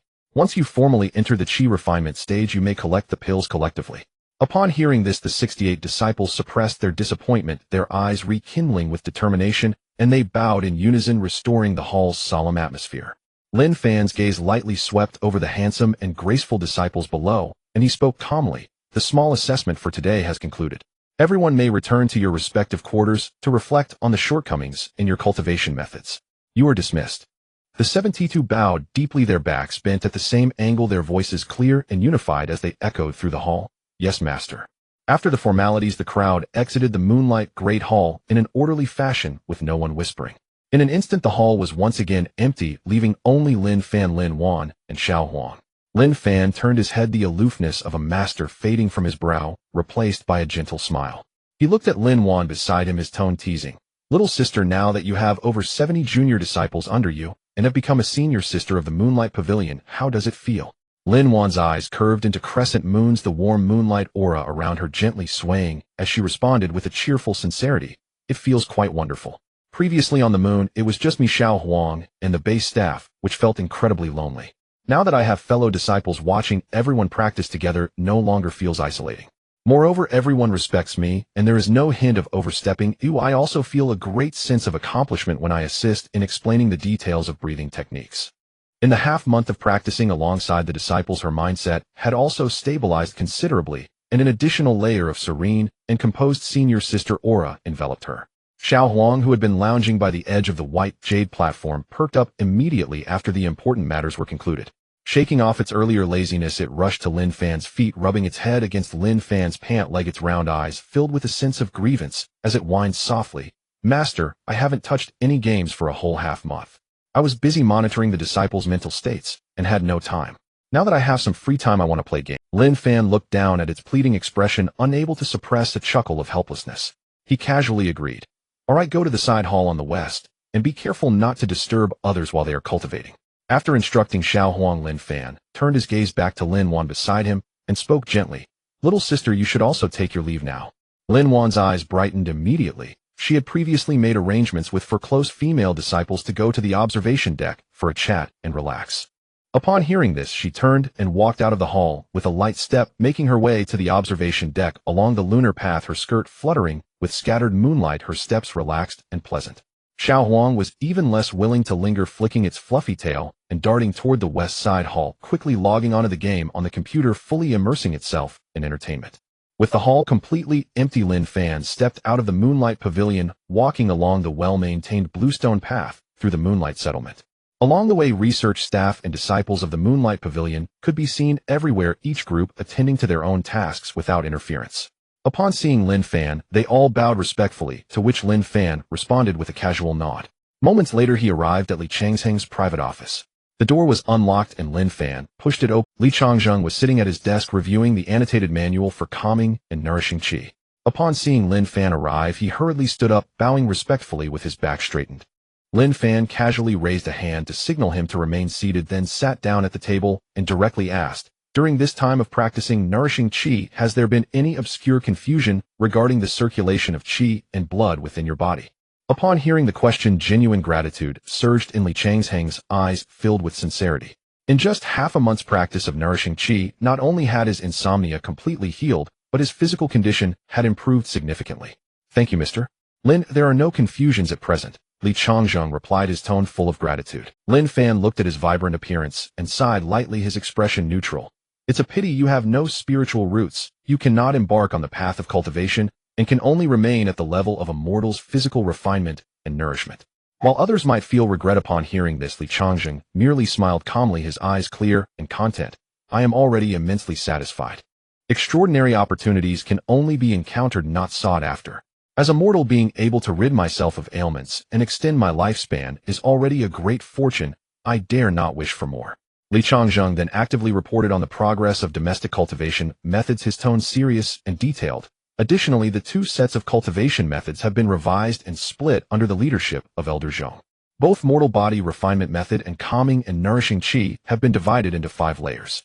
Currently, the first 2 layers of heart methods are openly available to the public in China, printed without restrictions, allowing all Chinese citizens to learn for free. As for the 3rd to 5th layers, multiple political reviews and mental state assessments are in place domestically. Only those Chinese citizens who pass verification and have no foreign associations are eligible to apply for study, strictly prohibiting unauthorized dissemination.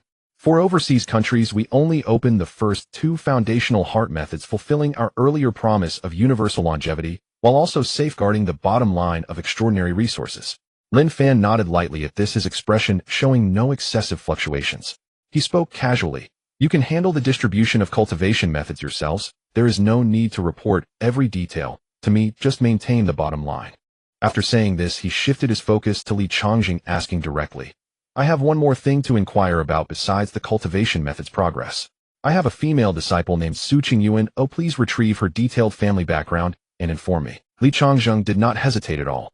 Previously, all the disciples of the Yuehua Pavilion had completed the full set of political review documentation before entering the moon, and their information was synchronized and stored in the lunar database.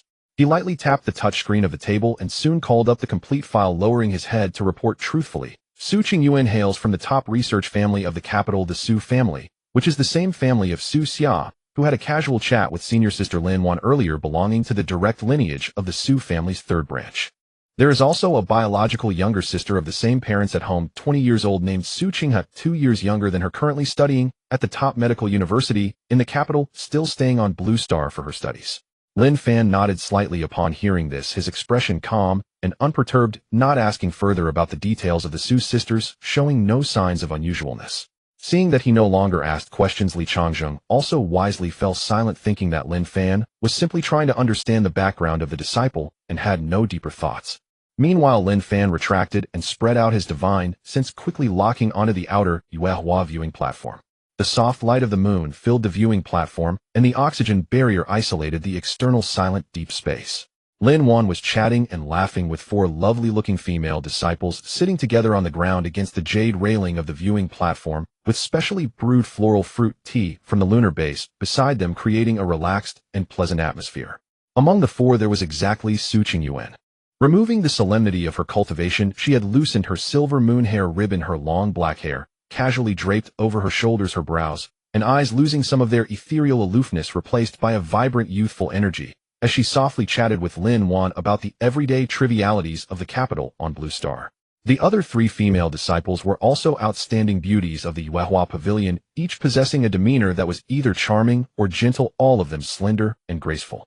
Lin Fan sent a secret sound transmission to Lin Wan that only the 2 could hear, his tone low and gentle. Wainer asked Su Qingyuan to return to the Yuehua Hall. I need to see her alone. Lin Wan paused imperceptibly, a hint of surprise flashing in her eyes, but she quickly concealed her expression, revealing no signs of flaw. She turned to Su Qingyuan beside her, smiling as she spoke. Qingyuan, my brother is waiting for you in the hall. He wants you to go there now. As her words fell, the cheerful atmosphere of conversation instantly froze. The other 3 female disciples all looked at Su Qingyuan in unison, their eyes instantly filled with intense curiosity, exchanging glances and whispering in low tones. Master specifically called for Sister Qingyuan alone. That's quite special, isn't it?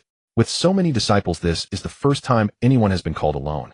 After all, Sister Qingyuan was the first female disciple among all of us to break through to the qi refining stage. Her comprehension is unparalleled among female cultivators. Master must be planning to guide her cultivation individually right.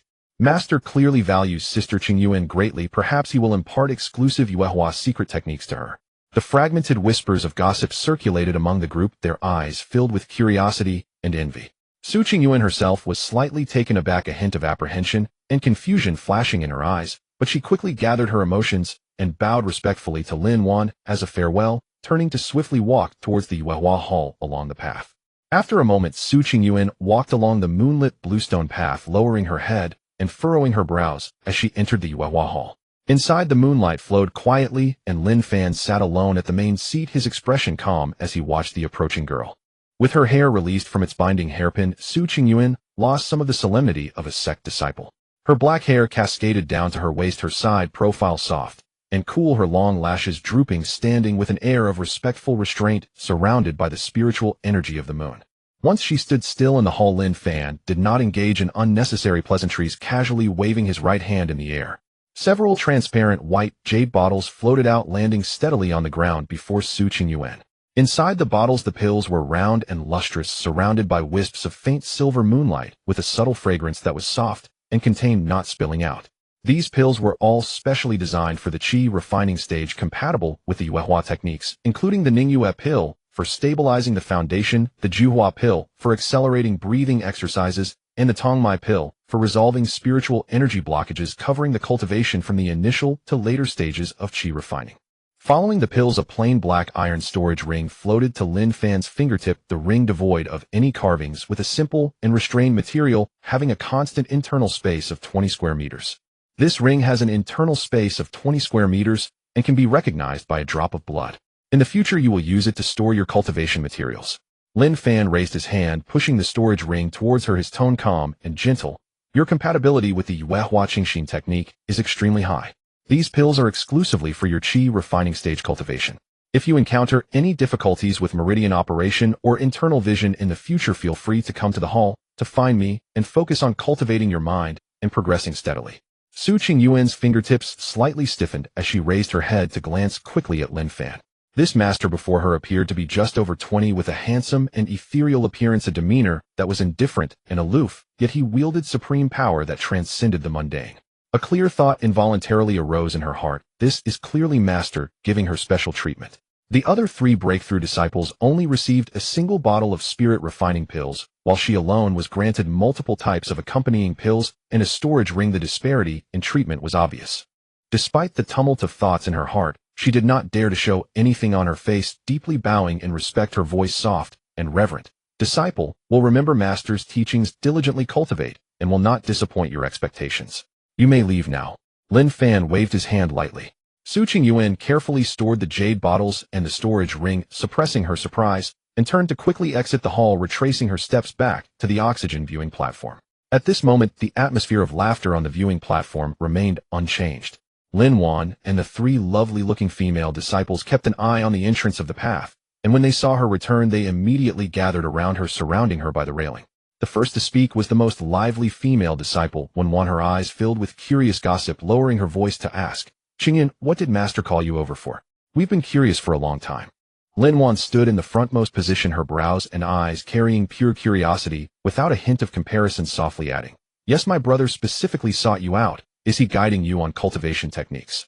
Su Qingyuan rubbed her fingers over the cool surface of the black iron ring, her brows still carrying a hint of lingering surprise. She softly replied, "Master merely gifted me a storage ring and a few bottles of cultivation pills for the qi refining stage, and advised me to focus on my cultivation in the future."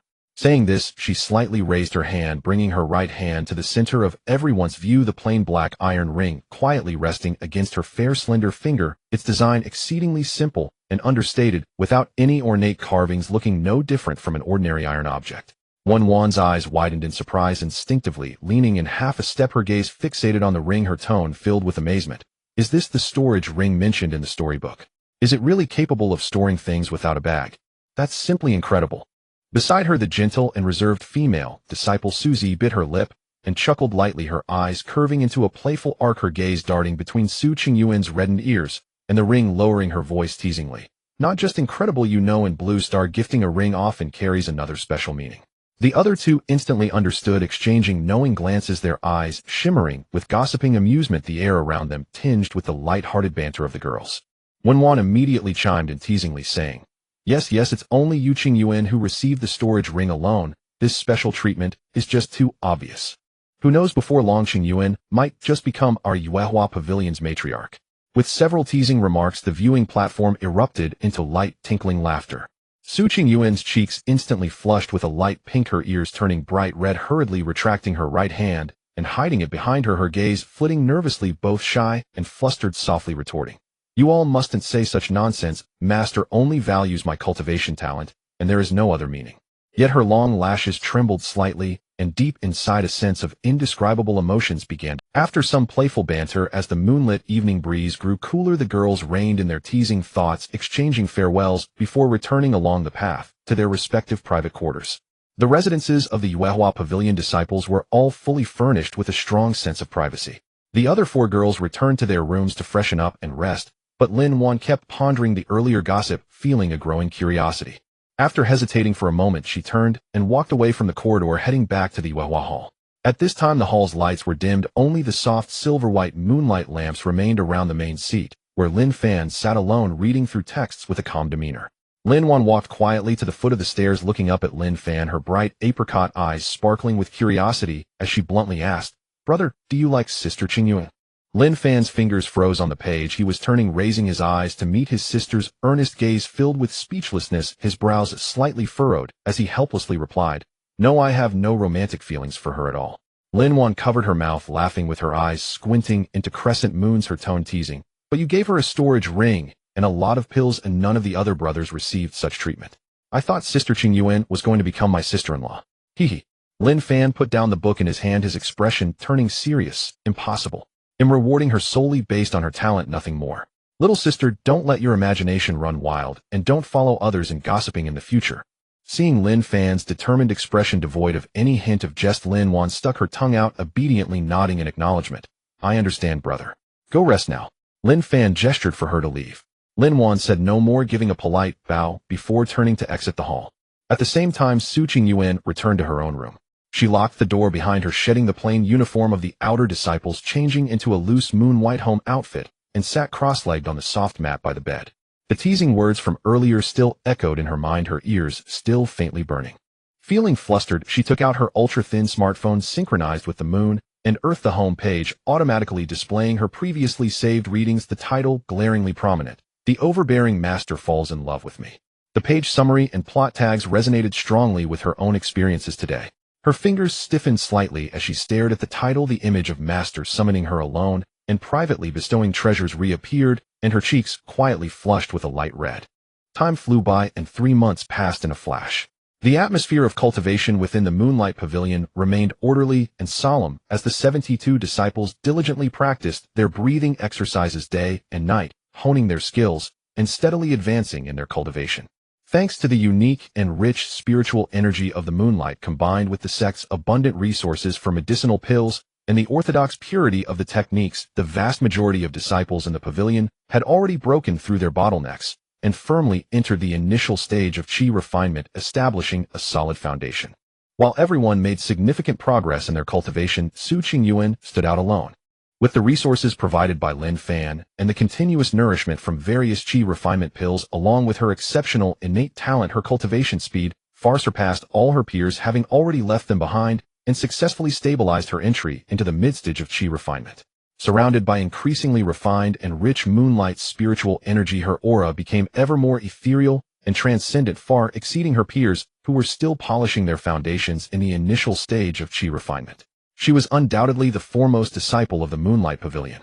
Meanwhile, far away at the Laojun Mountain branch of the Moonlight Pavilion on Blue Star, construction had been expedited over the past 3 months, and it was now fully completed. Leveraging the natural spiritual vein and the Earth-Moon teleportation array of Laojun Mountain, the Chinese government assembled a top engineering team and invested massive resources to build a grand and orderly complex of sect buildings against the mountainside. With flying eaves and dark tiles, the halls and palaces were arranged in a staggered manner, preserving the ancient charm of traditional sects, while incorporating modern styles, creating a seamless blend of the ancient and the contemporary. In recent days, Lin Fan had been deeply engaged in researching the existing herbs on Blue Star and had already filtered out a large batch of basic herbs suitable for the qi refinement system.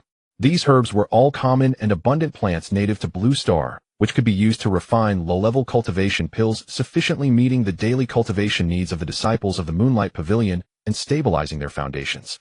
After careful consideration, Lin Fan made his way to Li Changsheng's office.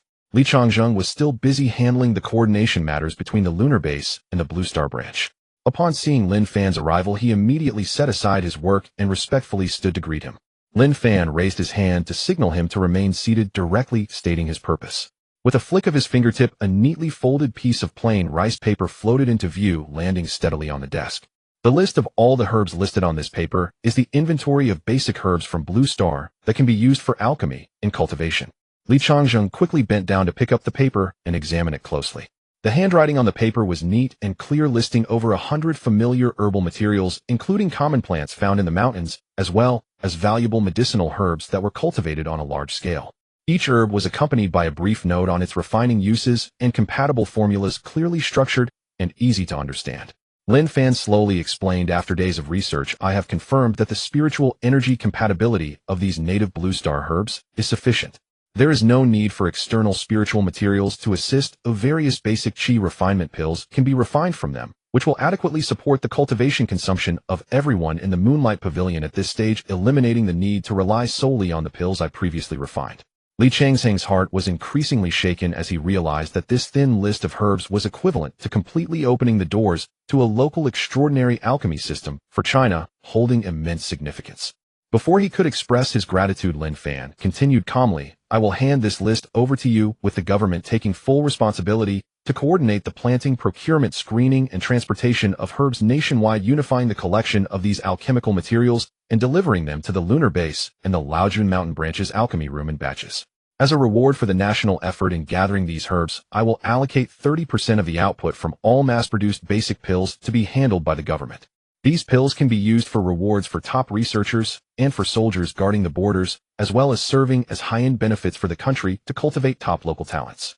Li Changzheng's heart trembled greatly, and he quickly bowed respectfully, saying, I will immediately contact Elder Zhong and mobilize national resources to push forward the coordination of herb collection, ensuring that the sect's alchemy progress is not delayed, and I will not let Mr. Lin's kindness go to waste. Lin Fan nodded slightly, saying, this is a collaboration, no need for excessive formalities. After handling the herb coordination matters, Lin Fan bid farewell to Li Changzheng and returned alone to the Moonlight Great Hall. The hall was serene and tranquil, with soft moonlight flowing gently. He looked towards the side where Xiao Huang was resting casually and softly instructed Xiao Huang, go call Wainer to the hall. Upon hearing this, Xiao Huang immediately stood up and obediently responded, yes, master. It trotted off quickly, and after a short while it returned with Lin Wan alongside. Lin Wan entered the hall with light steps, raising her eyes to gaze at Lin Fan, who was seated in the main position, her almond-shaped eyes filled with a hint of confusion as she softly asked, brother, what do you need me for? Seeing his sister's graceful and gentle demeanor, Lin Fan's brows instantly relaxed into a warm smile, shedding the solemnity he had earlier. With a flick of his fingertips, several bottles of high-quality pills appeared in the air and landed steadily on the table before him. He raised his hand to push the pills in front of Lin Wan, speaking in a gentle and indulgent tone, little sister, these few bottles of pills were specially refined for you, perfectly suited to your current stage of initial qi refinement. Long-term consumption will help stabilize your spiritual root and enhance your qi flow, aiding you in breaking through to the mid-stage of qi refinement soon. However, looking at the beautifully crafted pills, Lin Wan did not feel much joy in her heart. Instead, she lowered her gaze, a layer of shallow melancholy and inferiority spreading in her eyes. She gently bit her lip and asked softly, brother, is my talent particularly poor? She looked up, her eyes filled with confusion and reluctance, as she candidly expressed her inner turmoil. Sister Qingyuan entered the sect much later than I did, yet she has already stabilized her position in the mid-stage of qi refinement. Many of our fellow disciples have also quickly surpassed my cultivation progress. At this rate, I, as their elder sister, will be caught up and surpassed by everyone. Seeing his sister's dejected appearance, Lin Fan's heart softened. He approached her gently and ruffled her hair, speaking with firm tenderness, don't overthink it. Your cultivation is just temporarily slow. In the future, I will help you enhance your talent and fill in the gaps. Oh, I won't let you fall behind anyone. Xiao Huang, who was standing aside, seized the opportunity to chime in, its tone seemingly innocent but subtly suggestive, little master, rest assured. In the world of cultivation, talent is never predetermined. It can be changed and improved. As long as you find the right method, it's not just about catching up to your peers. Becoming a top genius will be effortless. It deliberately slowed its speech, each word subtle, quietly instilling concepts into Lin Wan's mind, subtly laying the groundwork for future opportunities without revealing any ulterior motives, presenting it merely as a casual discussion of cultivation knowledge. Lin Wan listened in a daze, nodding slightly, as if she understood her feelings of inferiority, dissipating a little, interpreting Xiao Huang's words as referring to high-level materials and ancient secret techniques, completely unaware of the hidden meanings behind the words. Seeing Lin Wan's mindset slightly easing, Lin Fan waved his hand gently and spoke softly. It's getting late. You two should both go rest now. Lin Wan obediently nodded, and Xiao Huang responded as well. Both bowed and turned to exit the Moonlight Great Hall, each returning to their respective rooms to rest. The next day, the Moonlight Hall was filled with spiritual energy. Lin Fan rose early and issued a command to gather all disciples of the Moonlight Pavilion in the hall. 72 disciples dressed in neat sect uniforms stood tall and handsome, their appearances strikingly beautiful. They arranged themselves in orderly rows within the hall, their expressions solemn and respectful, waiting for their master's instructions.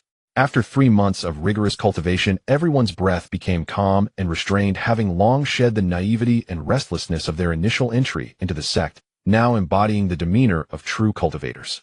Lin Fan stood at the head position, his gaze gentle as it swept over the assembly, and he spoke in a clear voice. After 3 months, the Moonlight branch of the Blue Star Laojun Mountain has been completely constructed. You have devoted yourselves to your cultivation on the moon for many days, tirelessly practicing day and night without slackening. This is indeed commendable. He paused briefly before announcing, from today the sect will exceptionally grant an extended holiday. Those who have reached the Qi refining stage may return to Blue Star to visit family and relax. You can register your travel freely without needing to report for leave. There is no limit to the duration of the holiday, as long as you return to cultivate diligently afterwards and do not neglect your path. As these words fell, all disciples in the hall instantly burst forth with expressions of joy. Having lived for a long time in the cold and solitude of the moon, tirelessly cultivating day and night, their hearts had long been yearning for their homeland and friends on Blue Star. Hearing the news that they could return upon breaking through to the Qi refining stage filled them all with emotion. The 72 of them bowed and clasped their hands, their voices harmoniously clear, filled with sincere gratitude. Thank you, Master, for your consideration.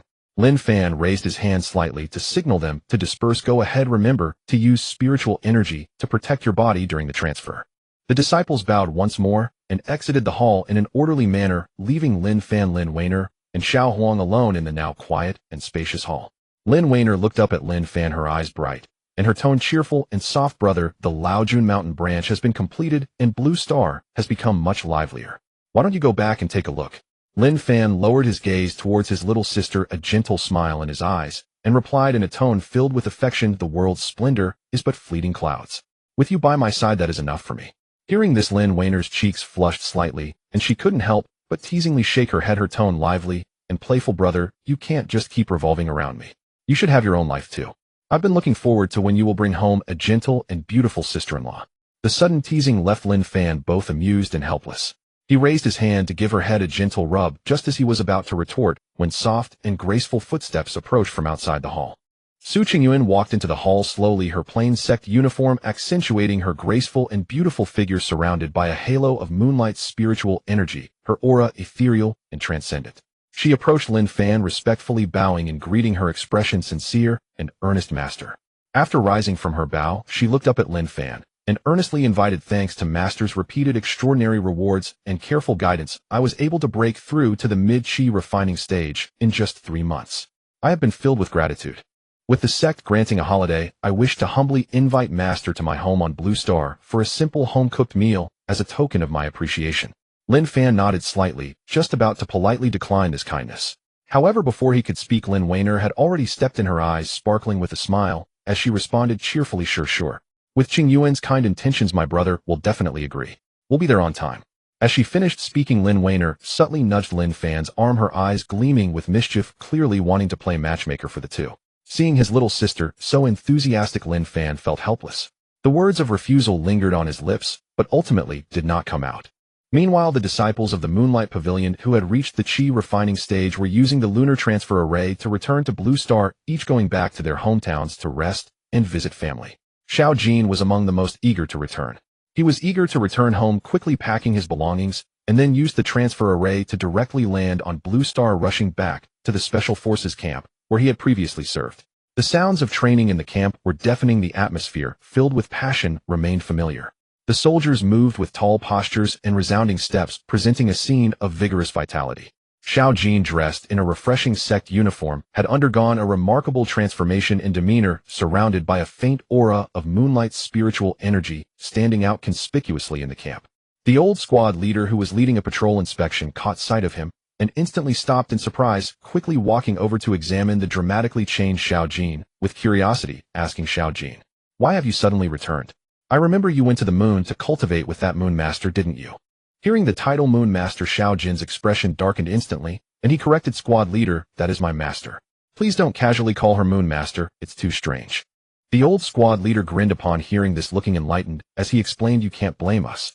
Everyone on the internet calls her that now, the Master of the Moon's simple and powerful. It has spread worldwide, and both netizens and our brothers in the unit have accepted this title." After saying this, his curiosity grew, and he leaned closer, lowering his voice with a face full of longing, as he asked honestly, "What does it feel like to cultivate? Is it as rumored, flying and escaping the earth, surrounded by spiritual energy, experiencing a transcendent life?"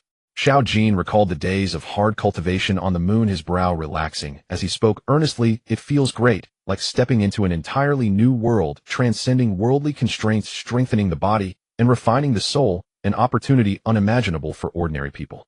The old squad leader, feeling impatient, quickly seized the moment to share the current situation, his tone filled with excitement. "That's amazing. Ever since the country publicly introduced the mortal's body refining technique, our entire unit has been diligently practicing. In just 3 months, everyone's physical fitness has skyrocketed significantly. The old injuries and strains from past high-intensity training have all faded away, with energy and vitality doubled. The effects are simply incredible." He looked at Xiao Jin with bright eyes and enthusiastically suggested, "Today, everyone is resting and the training ground is free. How about we go to the training arena and practice? Let us witness the true methods of a cultivator." Xiao Jin smiled lightly, agreeing readily, "No problem, let's go." Upon hearing this, the old squad leader nodded, immediately turning to signal to the resting team members, calling out loudly. Soon all his former comrades were gathered together. The crowd gathered in small groups, their gazes immediately falling on Xiao Jin, whose aura was completely different from before, filled with freshness and curiosity. Now Xiao Jin had shed the hardened, smoky air of his past military life. Surrounded by a faint halo of moonlight's spiritual energy, he stood tall and graceful, his striking features captivating, a stark contrast to the ordinary soldiers still struggling with body refining techniques. Laughter erupted in the crowd as a lean yet exceptionally capable soldier stepped forward teasingly, saying, "Oh, isn't this our team's Xiao Immortal? How could a high and mighty cultivator deign to return to the mundane camp?" This man was Xiao Jin's former best partner. Xiao Jin turned his head toward him, a familiar faint smile curving his lips as his tone carried the easy banter of old times. "Long time no see. Your mouth is still as sharp as ever. Bookworm, since you're free today, how about a sparring match at the martial arena?"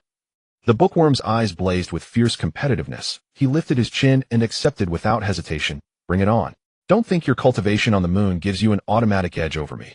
I've spent these past 3 months rigorously refining my physical body, and my progress is no mere illusion." Seeing this, the onlookers erupted in cheers.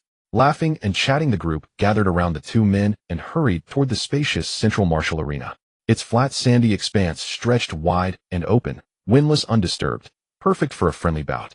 Upon reaching the center of the arena, the two groups instinctively separated and formed a wide circle, leaving ample space for combat. Xiao Jin stood at ease, hands clasped behind his back, posture relaxed, yet utterly composed, his aura deeply restrained, seemingly devoid of any offensive intent. "Go ahead. I'll let you strike first," Xiao Jin said calmly, his expression serene and unshaken. The bookworm wasted no pleasantries. Knowing full well Xiao Jin's formidable strength, he dared not afford him the slightest trace of underestimation. Over these 3 months, he had trained day and night in corporeal refinement techniques. His insight exceptional, his discipline unwavering. He had hardened his sinews and bones to extraordinary levels, his explosive power and physical resilience now far surpassed those of ordinary special operatives, placing him firmly among the elite of his unit. The moment his words faded, the bookworm slammed his foot hard into the ground, sand scattering faintly, as his figure shot forward like a bolt. His waist coiled with power, hips and shoulders moving as one, his fist surged forth, wrapped in thick, vibrant, kind-fused force, aimed squarely at Xiao Jin's face. The technique was clean, decisive, ferociously powerful, an unmistakable testament to 3 months of grueling, unwavering cultivation. The watching operatives held their breath, eyes locked intently upon the two figures in the ring, hearts alight with anticipation for this clash between mortal and immortal. Yet what followed left every single one of them utterly dumbfounded. Faced with that swift, razor-sharp assault, Xiao Jin remained perfectly still, calm, unruffled. Just as the fist neared his face, his wrist rose with effortless grace, light and unhurried. Yet with absolute pinpoint precision, he seized the bookworm's wrist at the joint. The refined flesh and sinews of a chi refinement stage cultivator were simply beyond the reach of mundane corporeal training arts. The bookworm felt as though his full-force blow had struck not flesh but supple, unyielding steel. The violent momentum instantly dissipated, while a steady, immovable pressure locked his wrist in place. No matter how fiercely he strained, he could not budge it by so much as a hair's breadth. Xiao Jin's fingertips pressed gently, and with subtle fluid motion, he redirected the force. A soft impact echoed as the bookworm's center of gravity collapsed. He staggered forward 2 steps before regaining his footing. His entire assault utterly dismantled, every ounce of power swallowed into void. The entire exchange lasted barely 3 heartbeats. Xiao Jin's feet never left the ground. Not once did his stance waver. His robes didn't even flutter. His expression remained effortlessly tranquil, poised, unruffled, supremely in control. The bookworm steadied himself, staring blankly at his own wrist, then slowly raised his gaze to Xiao Jin, serene, untouchable, cloud-like in his calm, and fell utterly speechless. He had trained relentlessly for 3 months, believing his body had transcended mortal limits. Yet before a true cultivator, he proved astonishingly fragile, unable even to withstand a single move. For a breath, silence hung heavy. Then gasps and exclamations burst forth. My heavens, the gap is staggering.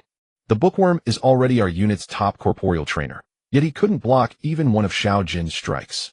Is this what a genuine cultivator truly is? A dimensional annihilation. Xiao Jin released his wrist, and seeing the bookworm's crestfallen expression, offered a gentle, reassuring smile. You've done well. Your corporeal foundation surpasses most by a wide margin, and your base is exceptionally solid.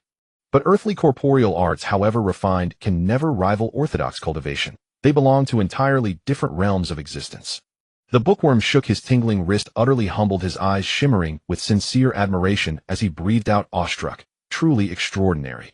Cultivation is overwhelmingly powerful. In this very moment, I genuinely wish to walk the Tao. Those words voiced the unspoken yearning of everyone present. All around, elite operatives lifted their heads in unison, their gazes locking onto Xiao Jin, eyes blazing with fervent longing, burning with raw, unfiltered desire. Having endured 3 months of grueling corporeal training, they had already tasted the sweetness of transcendent strength and understood intimately the iron ceiling of mortal flesh. Now, witnessing Xiao Jin's celestial mastery firsthand, their inner yearning to step upon the path of cultivation surged beyond containment. Each silently prayed he might bend the rules, grant them access to authentic cultivation techniques, allowing them to pierce the veil of mortality and grasp true transcendence. Meeting their ardent, expectant stares, Xiao Jin understood completely, but could only shake his head with quiet regret, raising his voice with solemn clarity. Brothers, I wish I could help you, but it is truly impossible. Without my master's explicit personal permission, I dare not transmit even a single line of orthodox cultivation scripture. To do so would violate sect law, and the consequences are beyond my capacity to bear. Cultivation inheritance rests upon immutable rules and sacred taboos. Lin Fan, patriarch of the sect, had decreed an ironclad edict: supreme cultivation arts must never be imparted to the secular world. As a disciple, Xiao Jin dared not transgress, even by a sliver. The atmosphere froze instantly. The light in their eyes dimmed abruptly, their faces fell, shoulders slumped.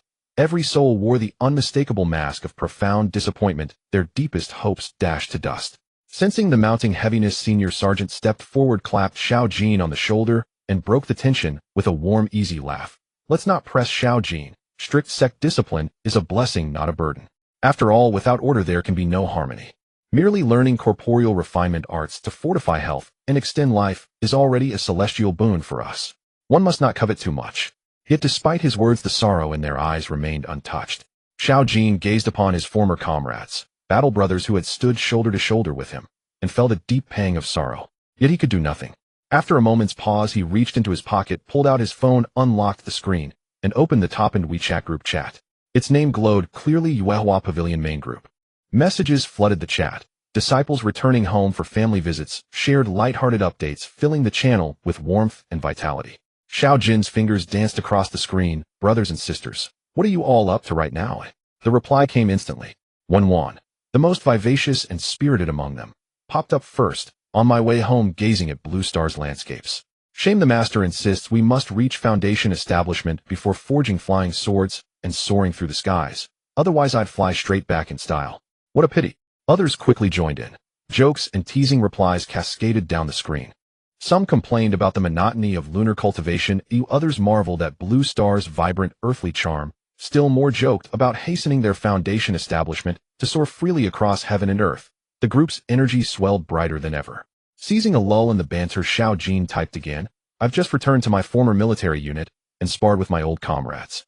They've all trained corporeal arts rigorously for 3 months, solid foundations, unwavering resolve, and now burn with sincere aspiration for cultivation. I'm seeking your counsel." As soon as the message appeared, the once lively chat fell into absolute silence. Every active member went mute. No one dared type a reply or voice an opinion. All knew the sect's law's transmission of cultivation arts to outsiders was strictly forbidden. This matter was dangerously sensitive. Any misstep risked grave violation. None dared intervene. The chat interface remained frozen in stillness for several long seconds, until at last a specially marked message appeared at the top, shattering the silence. The group nicknamed Divine Beast, Xiao Huang typed, "Heh. Xiao Jin, if you've got time to play games with me and carry me to the king rank, I'll secretly pass you a minor auxiliary technique. Since it's not directly transmitted by the master, it wouldn't count as a breach." Xiao Jin's eyes lit up instantly upon seeing the message, and he quickly replied, "Really? Does the Divine Beast mean what it says? But you must remember the core Yuehua technique taught by the master must not be shared carelessly. That is the bottom line, and it must not be touched. I will take care of the superficial techniques without harm." Xiao Jin immediately typed back, his attitude incredibly agreeable. "No problem, I will log in to play games with the Divine Beast right away. I will definitely help you reach the top rank smoothly." After sending the message, he put away his phone and turned to look at his despondent comrades, a playful smile creeping into his eyes as he deliberately elongated his tone. "You want to learn the technique, right?" The crowd immediately looked up, their eyes shining brightly, staring intently at Xiao Jin, full of expectation. Xiao Jin placed his hands behind his back, tilted his chin teasingly. "Simple, just call me foster father, and I will do my best to think of a way for you." As soon as he said this, the training ground erupted in a chorus of curses. "What the heck? You just came back from the cultivation world and dare to boss us around. Still a foster father. Xiao Jin, you've gotten carried away. Brothers, let's get him." Suddenly, the Special Forces team members forgot their earlier disappointment, each cracking their knuckles and rushing forward in unison. Even knowing that they couldn't win in a unknown against the post-cultivation Xiao Jin, the crowd couldn't resist the lively atmosphere. They all surrounded the relaxed Xiao Jin, encircling him completely. Before Xiao Jin could pretend to evade, they all joined forces, lifting him high into the air and throwing him upward. As he fell, they all reached out to catch him steadily, then threw him up again, repeating the process, having a blast. The wind howled past his ears as Xiao Jin smiled throughout the entire experience, not using a shred of spiritual energy, completely retracting his cultivation level, allowing his old comrades to play and frolic freely. The long-lost earthly warmth and the unreserved banter among brothers made his heart feel particularly at ease. Having spent a long time in the cold cultivation days, this lively and vibrant worldly atmosphere felt exceptionally precious. Meanwhile, in the main hall, Su Qingyuan felt her unease dissipate completely when Lin Fan finally nodded in agreement. She immediately bowed lightly and spoke softly, "Then master and senior sister, please wait a moment. I will quickly tidy up in my room and we can set off right away." After saying this, she turned and walked gracefully toward her bedroom, organizing her belongings with a demeanor that was gentle and proper. Once Su Qingyuan's figure had receded and there were no outsiders around, Lin Fan helplessly glanced at Lin, one who wore a sly smile, and softly expressed his resignation. "Little sister, what are you doing? I told you earlier that I don't have any romantic feelings for her." Lin Wan tilted her little face upward, her eyebrows curving playfully, unwilling to back down, her tone filled with playful seriousness. "But your actions definitely convey otherwise." Giving her a storage ring, enjoying various medicinal resources alone, even specially summoning her for guidance in cultivation, the treatment is completely different from that of other disciples. Anyone would think more about it. Lin Fan felt a headache coming on, fully aware that everything he did was to find a suitable body for Lin Wan's future and pave the way for her cultivation opportunities, which concerned his sister's foundational path in the Tao. All the reasons he had in mind had to be suppressed deep within his heart, unable to argue or explain, and he could only swallow this misunderstanding down. Lin Fan could only sigh helplessly and decided to change the topic. "Forget it, it's hard to explain to you." He waved his hand and spoke seriously, arranging matters. "This time I will accompany Qingyuan to her home on Blue Star, and the Yuehua Pavilion cannot be left unattended. When the time comes, I will go over and let Xiao Huang stay on the moon to accompany you, overseeing the other disciples' cultivation in the hall." As soon as he finished speaking, far away in the side hall of the Yuehua Great Hall, Xiao Huang, who was engrossed in playing games with Xiao Jin, suddenly heard Lin Fan's voice calling. It didn't dare to delay, quickly exiting the game interface and hastily stuffing the smartphone into its storage space, moving with incredible agility. In the next moment, Xiao Huang's figure shimmered and transformed into a streak of light, appearing in front of Lin Fan, obediently bowing its head, ears perked up, shedding the excitement and laziness of gaming, respectfully asking, "Master, you called for me. What's the matter?" Lin Fan looked at the obedient Xiao Huang in front of him, suppressing his helplessness, and solemnly instructed, "I need to accompany Su Qingyuan back to Blue Star this time. The Yuehua Pavilion is temporarily entrusted to you. Be sure to take good care of Lin Wan and guard the sect without any mistakes." Xiao Huang immediately straightened its little body, its gaze earnest, responding briskly, "No problem, master. I will definitely take good care of the little master and manage the entire Yuehua Pavilion, ensuring nothing goes wrong." Seeing its firm promise, Lin Fan cautioned, "Stay within your limits, play less games, and don't neglect your Xiao Huang's ears drooped slightly as it was reminded of its usual gaming habits, obediently admitting, "Okay, master, I will remember, and I won't play too much." After waiting quietly for a moment, soft and delicate footsteps came from outside the hall. Su Qingyuan walked in, neatly dressed in the clean and elegant garb of the sect, her long hair arranged neatly, her eyes gentle and beautiful, with a faint blush on her cheeks. She looked at Lin Fan with shy respect, softly saying, "Master, I'm ready." Lin Fan nodded lightly, saying no more, turning to Xiao Huang again, and solemnly reminding, "Take good care of the place." He then turned to Lin Wan, his tone gentle and indulgent, softly reassuring, "Little sister, I will finish up here, and try to come back quickly to keep you company." Lin Wan waved her hand, her eyes curved in understanding, smiling as she replied, "It's okay, brother, take your time, there's no need to rush." After settling the two of them, Lin Fan's fingers glimmered with spiritual light, and he casually tore through the void, slowly opening a spatial gate, where light and shadow flowed, leading precisely to Blue Star. After completing this, Lin Fan stepped aside, signaling Su Qingyuan beside him, and together they walked through the spatial teleportation door, completely disappearing from the Yuehua Great Hall on the moon. Stepping out of the spatial door, they landed steadily among the flowing clouds in the high sky of Blue Star, the evening breeze brushing against them, carrying the warmth of the mortal world. Lin Fan turned to look at the lightfoot Su Qingyuan beside him, and in a flat tone he asked, "Qingyuan, where exactly is your home?" Su Qingyuan gazed down at the bustling and scattered cities, softly reporting the address. "Master, my home is in the half-mountain Cloud Villa district of the capital." Lin Fan nodded slightly, and with a flick of his fingers a faint and invisible concealment talisman appeared out of thin air, gently clapping it to envelop both of them. An invisible barrier formed instantly, completely hiding their figures' spiritual energy and all traces, avoiding detection by mortal surveillance and onlookers.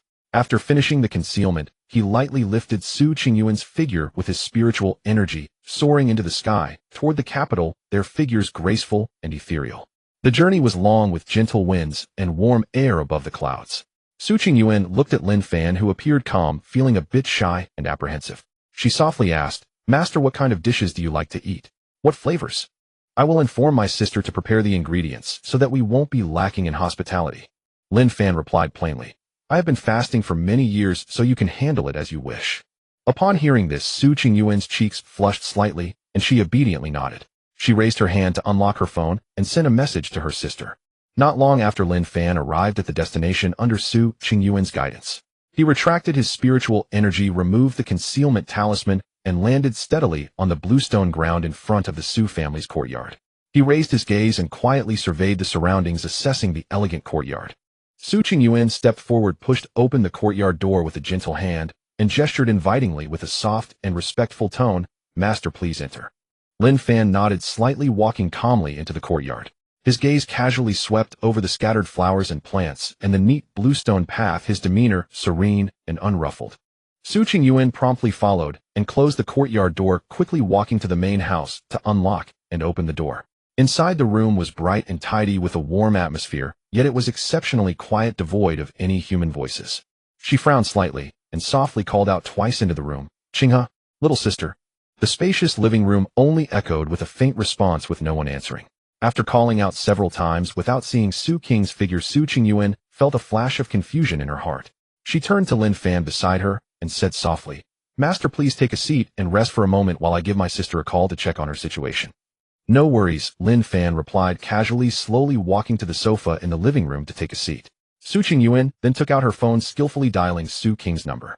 The call was quickly connected, and she asked first, "Qinghe, where have you gone?" "No one is home," came Su Qing's bright and lively voice from the other end with a hint of everyday warmth. "Sister, I'm at the supermarket buying groceries." Su Qingyuan felt even more puzzled upon hearing this and gently asked, "We have a nanny at home, why didn't you let her buy groceries?" It's such a hassle for you to go yourself. I already let the nanny take a break and go home to rest. Su Qinghe replied cheerfully, without a trace. Ever since you went to the moon to cultivate, I've been the only one at home. I can take care of myself without bothering the nanny for everything. Hearing her sister's words, Su Qingyuan quickly asked, which supermarket are you at? I'll come pick you up. It's the fresh produce supermarket right at the entrance of our villa area. It's very close, Su Qinghe replied. After hanging up the phone, Su Qingyuan turned to Lin Fan, slightly bowing as she asked, Master, my sister is buying groceries at the supermarket. I'll go pick her up and return shortly. Go ahead, be careful, Lin Fan nodded lightly. With his permission, Su Qingyuan quickly pushed the door and left, hurrying along the tidy pathway of the villa area towards the supermarket at the entrance. About 20 minutes later, soft footsteps were heard outside the courtyard door. Su Qingyuan pushed the door open, her hands filled with 2 large bags of fresh meat, vegetables, and snacks, with various seasonings hanging from her fingertips, heavy and full. Following her was a girl who bore a 7/10 resemblance to Su Qingyuan, equally beautiful and spirited, albeit slender and frail, sitting in a wheelchair with her legs resting naturally, devoid of life from the knees down, clearly in a state of disability. The girl skillfully pushed the wheels of the wheelchair with one hand, moving effortlessly without a hint of inferiority or timidity. Her eyes were bright and clear, and her demeanor was gentle and clean, though her thin frame evoked a strong sense of sympathy. The two entered the living room one after the other, with sunlight casting upon the girl, highlighting a stark contrast between her disabled legs and her beautiful face, causing the quiet atmosphere of the living room to momentarily freeze. Lin Fan's gaze settled on the 2 figures entering. He looked at Su Qingyuan with her bags full of groceries, and then at Su Qinghe, who was slender yet bright-eyed in her wheelchair, just as he was about to speak. Su Qinghe, already proactive, raised her hand, her fingers deftly spinning the wheel of the wheelchair as she smoothly maneuvered it forward, exhibiting no signs of clumsiness typical of disabled individuals. She stopped 2 meters in front of Lin Fan, slightly tilting her head. Her delicate and beautiful face exuded vivacity as she spoke softly and sweetly, her tone extremely pleasant. Hello, Master. As my sister's master, I shall address you as Master too, but you can just call me Qinghe. Su Qingyuan quickly set down the heavy groceries, wiped the sweat from her brow, and looking at her lively and obedient sister in the wheelchair, softly introduced to Lin Fan. Master, this is my sister Su Qinghe. She has always been lively and cheerful since childhood and is never shy around others. Lin Fan gazed at the spiritually clear yet disabled girl before him, a gentle smile gracing his lips. With a soft tone, yet carrying an undeniable certainty, he slowly said, Since you call me Master, how about I help you heal your legs, eh? This simple statement was like thunder crashing in the living room. Su Qingyuan stiffened at once, and the next moment her eyes turned red. The accumulated grievances and regrets surged up in an instant, her voice trembling as she hurried to explain. Master, my sister has a congenital condition. Her legs have not been able to stand since birth. She looked down at her smiling and gentle sister in the wheelchair, her eyes filled with pain and helplessness, and continued softly. Our parents took Qinghe to all the top hospitals at home and abroad, seeking countless renowned doctors and exhausting every treatment method, but ultimately found themselves powerless. All the doctors concluded that this was a congenital meridian deficiency, untreatable and incurable.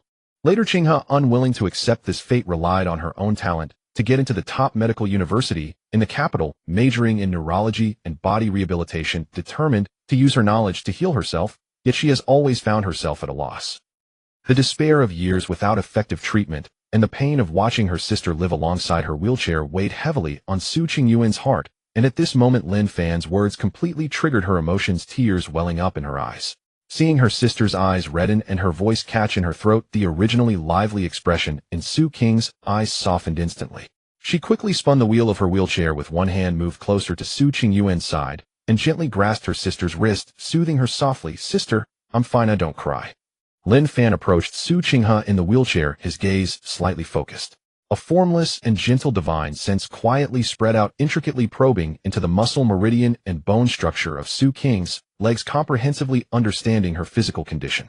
This pill, named the Continuation of Veins pill, is specifically designed to repair damaged meridians and rejuvenate their vitality, making it perfectly suited for Su Qinghe, who suffers from congenital meridian depletion. Lin Fan held the pill delicately between his fingers, leaning down to present it to Su Qinghe, his tone gentle and resolute. You should take it first. This pill is specifically for treating the withering of meridians and can reshape the meridians in your legs, reviving their dormant vitality. Su Qinghe raised her gaze to the pill glowing softly in Lin Fan's palm, the sweet and soothing fragrance of the medicine lingering at the tip of her nose. There was no trace of hesitation or fear in her clear eyes. She gently lifted her hand, her slender fair fingers steadily receiving the pill. The cool, smooth texture of the medicine felt warm and delicate against her skin. Tilting her head slightly back, she placed the pill into her mouth where it dissolved instantly, transforming into a stream of sweet warmth that slid down her throat to her dantian, spreading rapidly to wash through the long dormant and withered meridians throughout her body. Beside her, Su Qingyuan held her breath, intently watching her sister's legs, her reddened eyes brimming with tears. She clutched the hem of her clothes tightly, afraid to breathe too heavily, her heart a tumultuous mix of anxiety and extreme hope as she quietly awaited a miracle. As the medicinal power began to disperse, it swiftly worked to repair the withered meridians. However, Su Qing's leg meridians had been blocked for many years, and her body had long since adapted to the stagnation of qi in blood, making the self-transformation of the medicine slow. Some obstructed meridians still hindered the flow of vitality. Seeing this, Lin Fan raised his gaze, gathering a strand of warm, pure spiritual energy at his fingertip and gently channeling it into Su Qing's legs. This strand of spiritual energy was gentle and delicate, flowing slowly along the revived meridians, gradually washing away the remaining blockages, guiding the immense power of the pill to permeate her body, nourishing the withered meridians and accelerating the replacement of old and new vitality, thus eliminating the slow process of bodily refinement. With Lin Fan's spiritual energy bolstering it, the medicinal effect erupted instantaneously. What had previously been a faint, tingling warmth suddenly transformed into a torrent of life-giving water, filling every inch of muscle and skin in her legs. The withered and coiled meridians began to stretch, repair, and connect at an imperceptible speed. The dormant nerve endings that had been silent for years gradually awakened, with a clear sensation spreading from her feet all the way to her thighs, the heavy and numb shackles on her legs completely dissipating. In just a brief moment, Su Qingha was able to fully feel the existence of her legs. They were no longer empty and devoid of sensation, but warm, vibrant, and truly her own. The sheer joy instantly dispelled years of regret. A dazzling light suddenly shone in the depths of the girl's eyes, filled with the thrill of being reborn. Almost instinctively, she wished to stand up, longing to personally experience the solid feeling of her feet on the ground. Su Qingha gently supported herself on the armrests of her wheelchair, exerting strength in her waist and abdomen, her legs stiffly attempting to straighten. Having not stood or walked for many years, her leg muscles had long since atrophied and weakened, and her sense of balance was entirely lost, akin to a newborn baby learning to walk, unable to control her center of gravity. Just as she barely managed to straighten her body and lift herself from the wheelchair, her form suddenly swayed, her legs giving way uncontrollably, and she stumbled forward. With this sudden turn of events, Su Qingha gasped in surprise, panic flashing across her eyes, leaving her no time to make any corrective movements. Lin Fan's expression remained unchanged, his posture calm and steady. In the instant her body lost balance, he effortlessly raised his hand to catch the slender, delicate waist of the girl. His grip was gentle, yet firm, securely catching the falling girl in his embrace, easing all the force of her descent. His movements were fluid and composed, devoid of any haste. The warm and solid embrace suddenly enveloped her, a faint scent lingering at her nose, dispelling the panic that had settled in Su Qing's heart. She froze momentarily, her back pressed tightly against Lin Fan's palm, her waist encircled securely. The close proximity made her cheeks flush instantly, a layer of crimson rushing to her ears, and her heartbeat became erratic. She slightly tilted her head back, her clear eyes filled with astonishment and shyness. Her long eyelashes fluttered gently, and her gaze still held traces of the panic from her earlier failed attempt to stand, mixed with the joy of regaining her legs. The intertwining of these emotions made her appear even softer and more enchanting. Beside them, Su Qingyuan had already burst into tears, desperately covering her mouth to stifle her sobs. Watching her sister regain the possibility of standing, the heavy stone that had weighed on her heart for years fell away, replaced by immense relief and gratitude. Lin Fan sensed the girl's panic and shyness in his arms. He gently guided her with a soft motion, steadily, helping Su Qingha sit back into her wheelchair. He released his grip, taking a step back to regain his composure, his gaze warm as he looked at the blushing Su Qingha, whose heart was still unsettled. He softly reassured her, "There's no need to rush. Your leg meridians have just been reshaped, your muscles and nerves are still unfamiliar and stiff. After not walking for many years, there's no need to hurry. Just adapt gradually." On the other side, Su Qingyuan could no longer contain the excitement bubbling within her. Tears still clung to her cheeks as her fingers trembled slightly while she pulled out her phone. The massive stone that had weighed on her heart for years had finally been lifted, and the intertwining feelings of ecstasy and relief surged within her. Without taking the time to calm her emotions, she immediately dialed the special line for her parents at the observation station in the northwest. As soon as the call connected, Su Qingyuan could no longer suppress the joy and sobs in her voice, speaking rapidly with excitement. Dad, Mom, I have incredible news. King's legs. Master just made a move and has completely cured King's congenital ailment.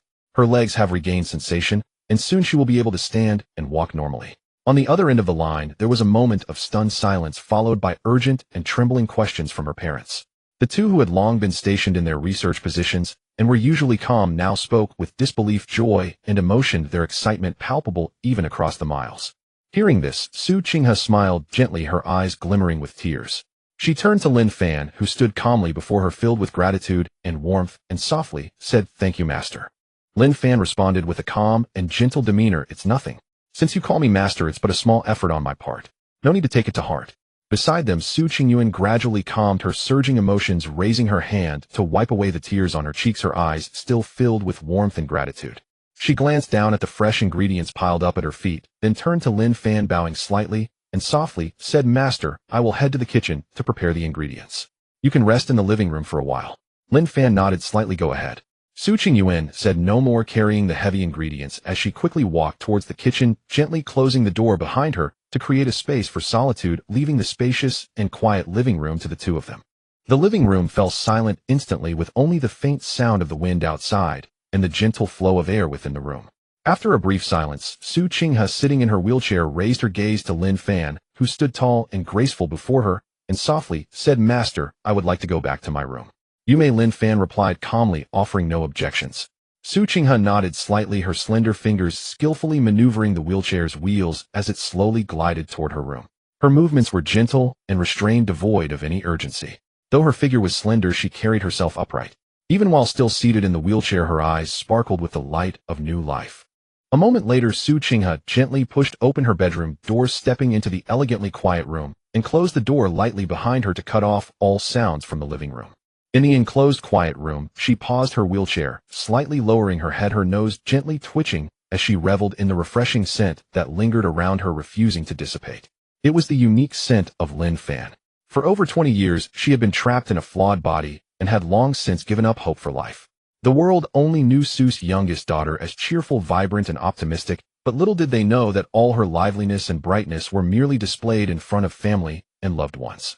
When alone, she was always quiet and sensitive, bearing the weight of all the insecurities and loneliness brought on by years of illness and disability. Su Qinghe looked into the mirror, seeing the new light in her eyes, and a stubborn smile graced her lips. "Master, it seems that Qinghe has developed a liking for you." Meanwhile, in a common neighborhood of Nanhai City, Huaxiao, when a female disciple of the Moonlight Pavilion returned home after 3 months of separation, stepping into the warm afternoon sun. Her personality has always been lively and spirited with a pure nature. After 3 months of solitary cultivation on the moon, facing the cold lunar soil and the silent void of space daily, she had long yearned for the warmth of the blue planet.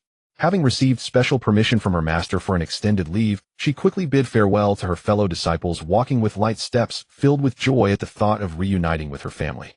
Her home was an ordinary residence for commoners, lacking the elegance and luxury of the Su family, yet it exuded warmth and stability, being the most familiar haven she had grown up in. Wan lightly touched the door lock with her fingertips, smiling as she pushed the door open, cheerfully calling out, "Dad, Mom, I'm back. Little brother, did you miss me?" Before her words could finish, a thick, acrid white smoke suddenly surged out from a corner behind the door, silently enveloping the entire foyer. Caught off guard, Wan inhaled a bit of the smoke, and her head spun as a strong dizziness struck her mind, causing her limbs to feel weak and numb, while the spiritual energy flowing within her body momentarily stagnated. Wan instantly became alert, the joy in her eyes fading away, replaced by extreme vigilance. Daring not to show any sign of slackness, she quickly pressed her tongue against the roof of her mouth, her mind urging the qi in her dantian. A layer of thin yet resilient barrier of spiritual energy erupted around her, firmly enveloping her. The cold and pure lunar spiritual energy instantly isolated the remnants of the white smoke, dispelling the dizziness in her mind, allowing her stagnant meridians to flow freely once more. Wan steadied her stance, suddenly lifting her gaze through the dissipating white smoke, fully seeing the horrifying scene in the living room. The once tidy and warm home now felt cold and murderous. Her parents and her 15-year-old brother were being firmly pressed against the living room sofa, their hands and feet bound, their faces pale, and trembling eyes filled with terror, not daring to breathe loudly. Most deadly of all, 3 men in black held specially crafted firearms, their cold, dark muzzles aimed directly at the heads of Wen's family, the triggers half-pulled, exuding a chilling, murderous intent that could pierce flesh in an instant. The air instantly thickened, and a suffocating pressure enveloped the entire house. The leader of the men in black looked down at Wen, who stood at the door, his mask obscuring most of his face, but revealing a pair of cold and sinister eyes. His tone was indifferent, yet filled with threat, as he spoke slowly. "Miss, when I advise you to stand still, withdraw your spiritual energy, and refrain from using any means of cultivation, let alone secretly signaling for help or calling your fellow disciples. If you so much as make a slight movement, attempt to use your chi to resist, or send even a hint of a message to the Moonlight Pavilion, your family will die on the spot." Wan's lunar spiritual light trembled subtly as she fixed her gaze on the armed men, the lightness of homecoming replaced by a chilling coldness. Her voice rang clear, yet carried a strong sense of intimidation. "Dare you hold my family hostage and ambush a disciple of the Moonlight Pavilion? Do you not fear my master finding out and personally seeking retribution?" The leader of the men in black let out a low, cold laugh, showing no fear. "Lin Fan, we are indeed afraid. Precisely because we fear him, we have gone to great lengths to search for ancient cultivation texts recorded in Huaxia, delving into their mysteries. Cultivators, though powerful, have their weaknesses. We have long since figured out your background. Knowing ourselves and our enemy, we have nothing to fear." As he spoke, he straightened up, continuing, "Miss, when we are aware of your background, you are an inner disciple of the Moonlight Pavilion, having learned the authentic moonlight cultivation methods. Today we have no intention of harming innocents. As long as you obediently disclose the complete cultivation methods and accompany us to cooperate in our investigation of the extraordinary techniques, I can immediately release your family, ensuring their safety and letting bygones be bygones." Wan's eyes filled with coldness, her lunar spiritual light trembling violently as she resolutely declared, "Wishful thinking. The Sect's heart method was imparted directly by my master as the foundation of the great Tao. I would rather die than leak a word of it. You should give up this idea." The eyes of the leader beneath the mask turned icy, the last shred of patience dissipating, a cruel and fierce smile appearing on his face.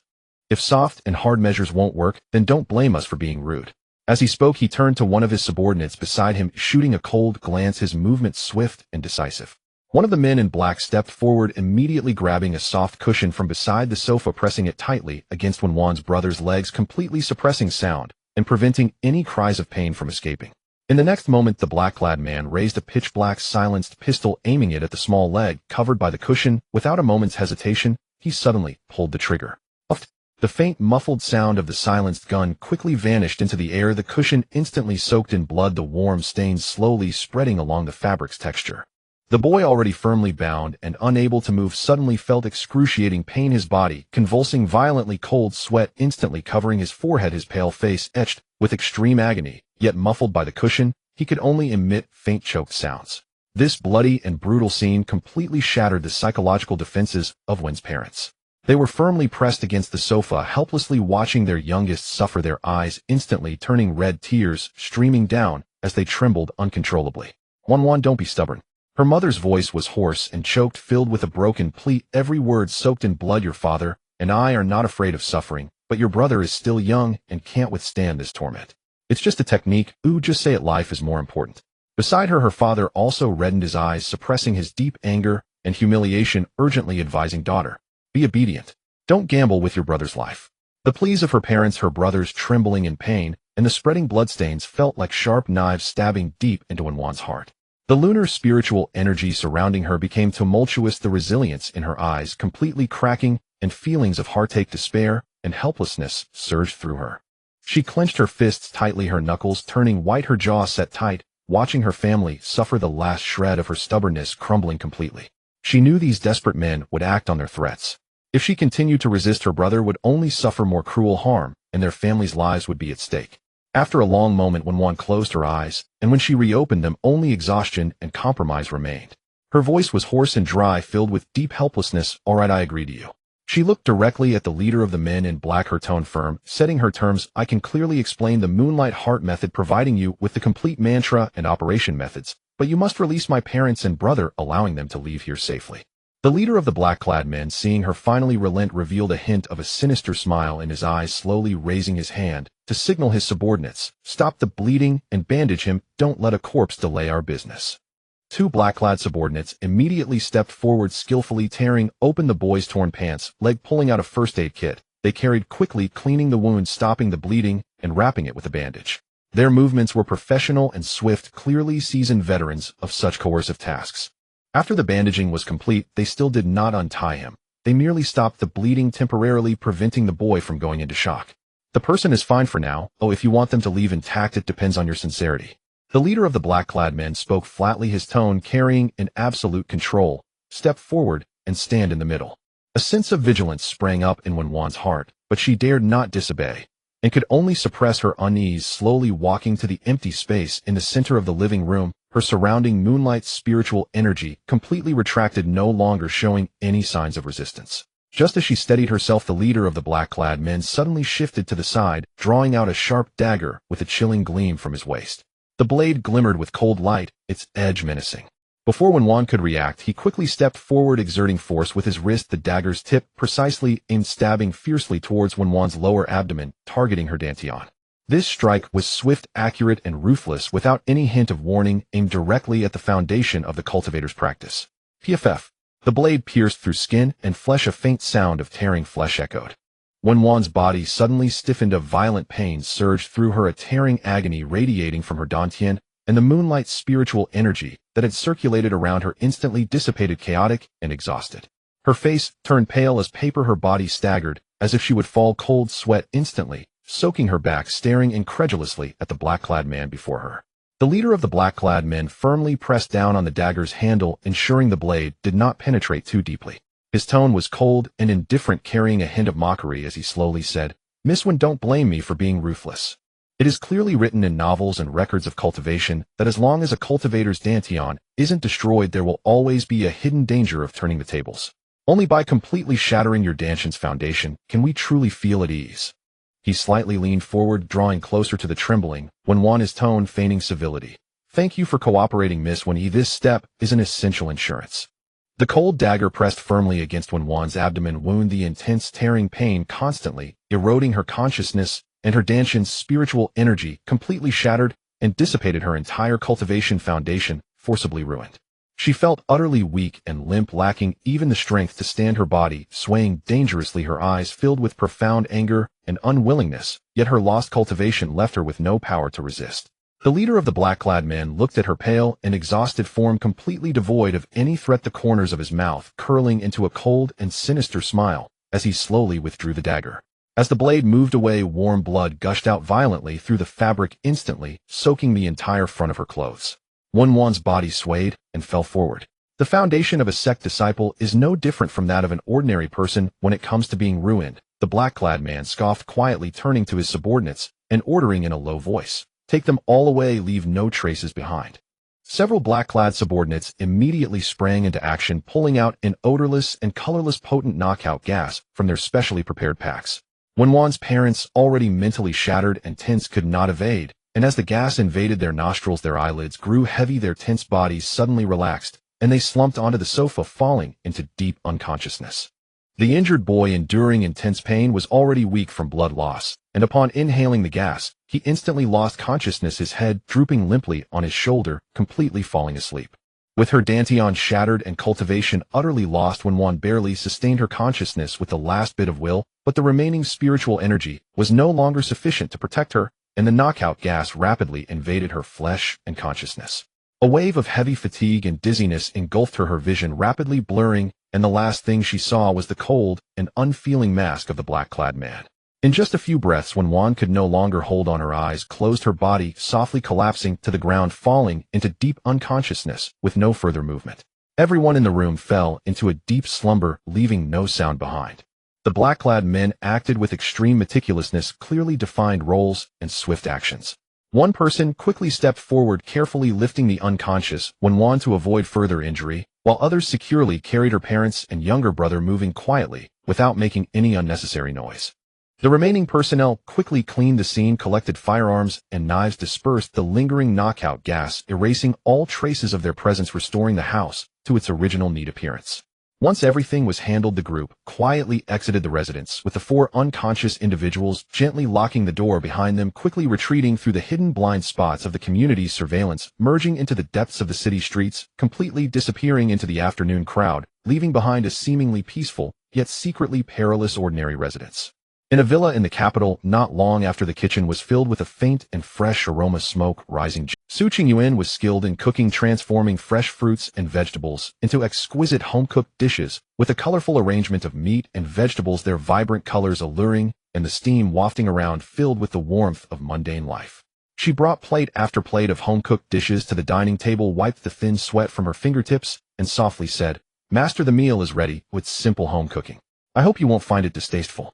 Lin Fan raised his gaze, observing the simple, yet exquisite dishes on the table, their fragrance sweet and ungreasy, imbued with the warmth unique to ordinary home cooking. Though he had long refrained from eating grains and had no contact with worldly fires, he did not directly decline upon seeing the meal prepared with care by the girl, slowly rising to take a seat at the dining table. With his fingers grasping the bamboo chopsticks, Lin Fan casually picked up a piece of green vegetable to taste. The ingredients were fresh, cooked to perfection, and the flavor was warm and rich, lacking complex seasonings, yet excelling in its refreshing and healing qualities. It was the purest taste of home cooking. As he took a bite, a long-lost warmth spread through his heart. A fleeting hint of emotion crossed Lin Fan's eyes, and he softly praised, "Your skills are impressive. It has been a long time since I tasted such authentic home flavors." Nearby, Su Qinghe, who was quietly waiting in her wheelchair, brightened with curiosity upon hearing this, leaning slightly forward and softly asking, "Master, how long has it been since you had home-cooked meals?"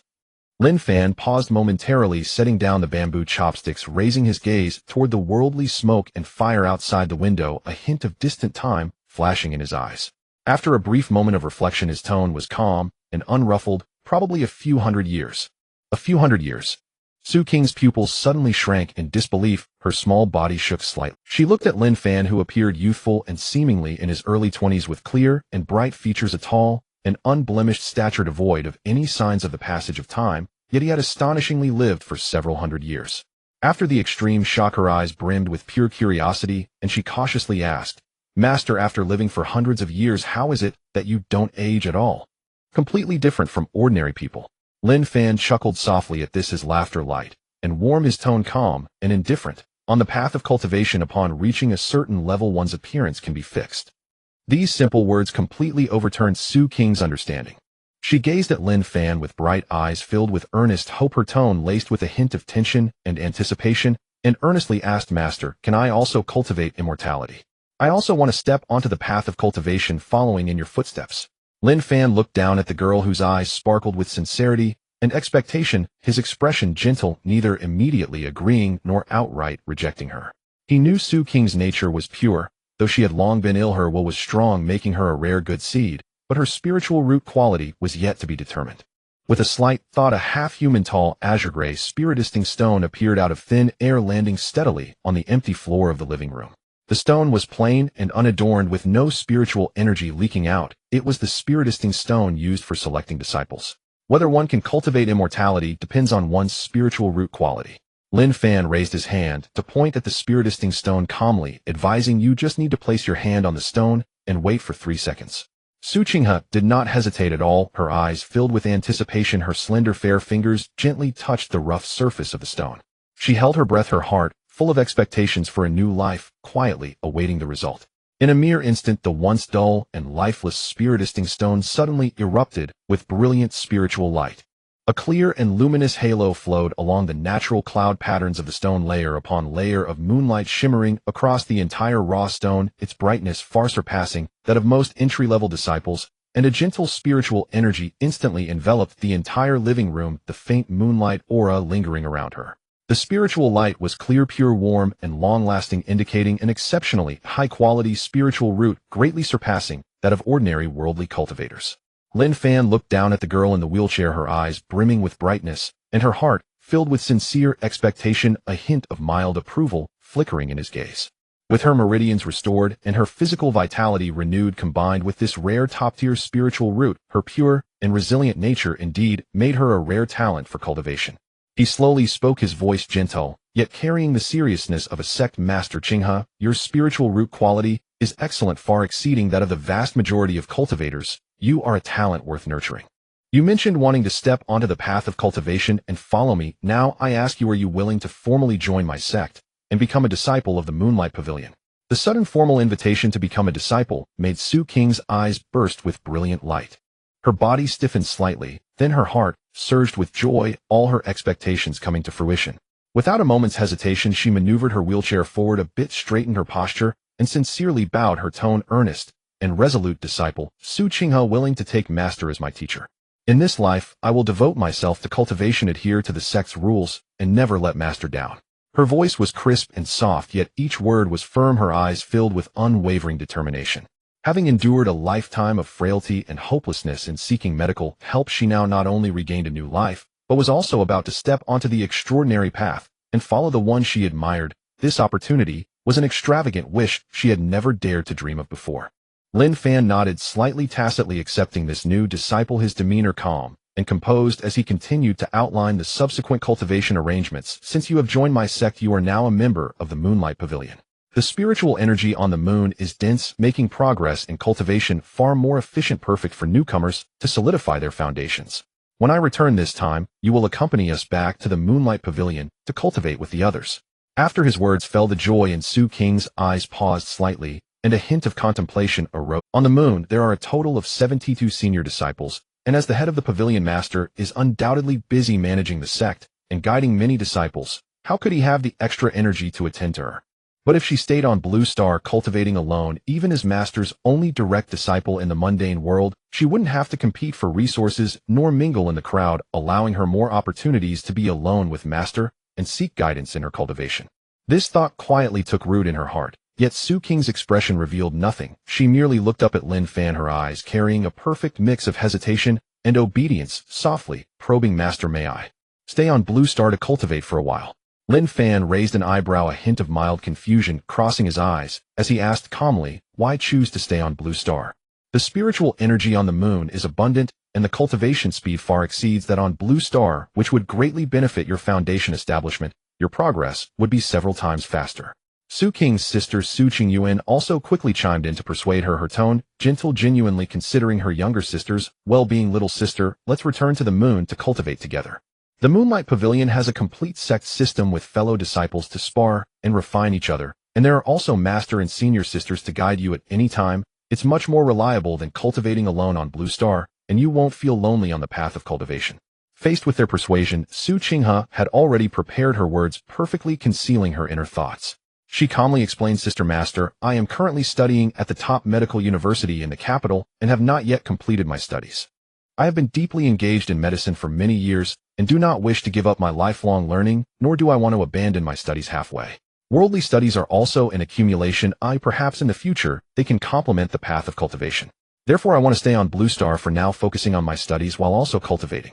This reasoning was logical and sensible, leaving no room for rebuttal. Lin Fan quietly observed her for a moment, pondering and weighing the pros and cons.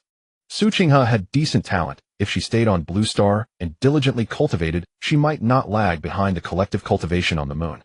With his mind made up, Lin Fan no longer insisted, nodding lightly in agreement. Very well, since you are concerned about your studies, I will respect your wishes and allow you to stay on Blue Star to cultivate for now. With his words, a flicker of spiritual light appeared at Lin Fan's fingertips, and a simple, elegantly bound ancient book with a light ink cover floated out of thin air, landing steadily in Su Qing's palm.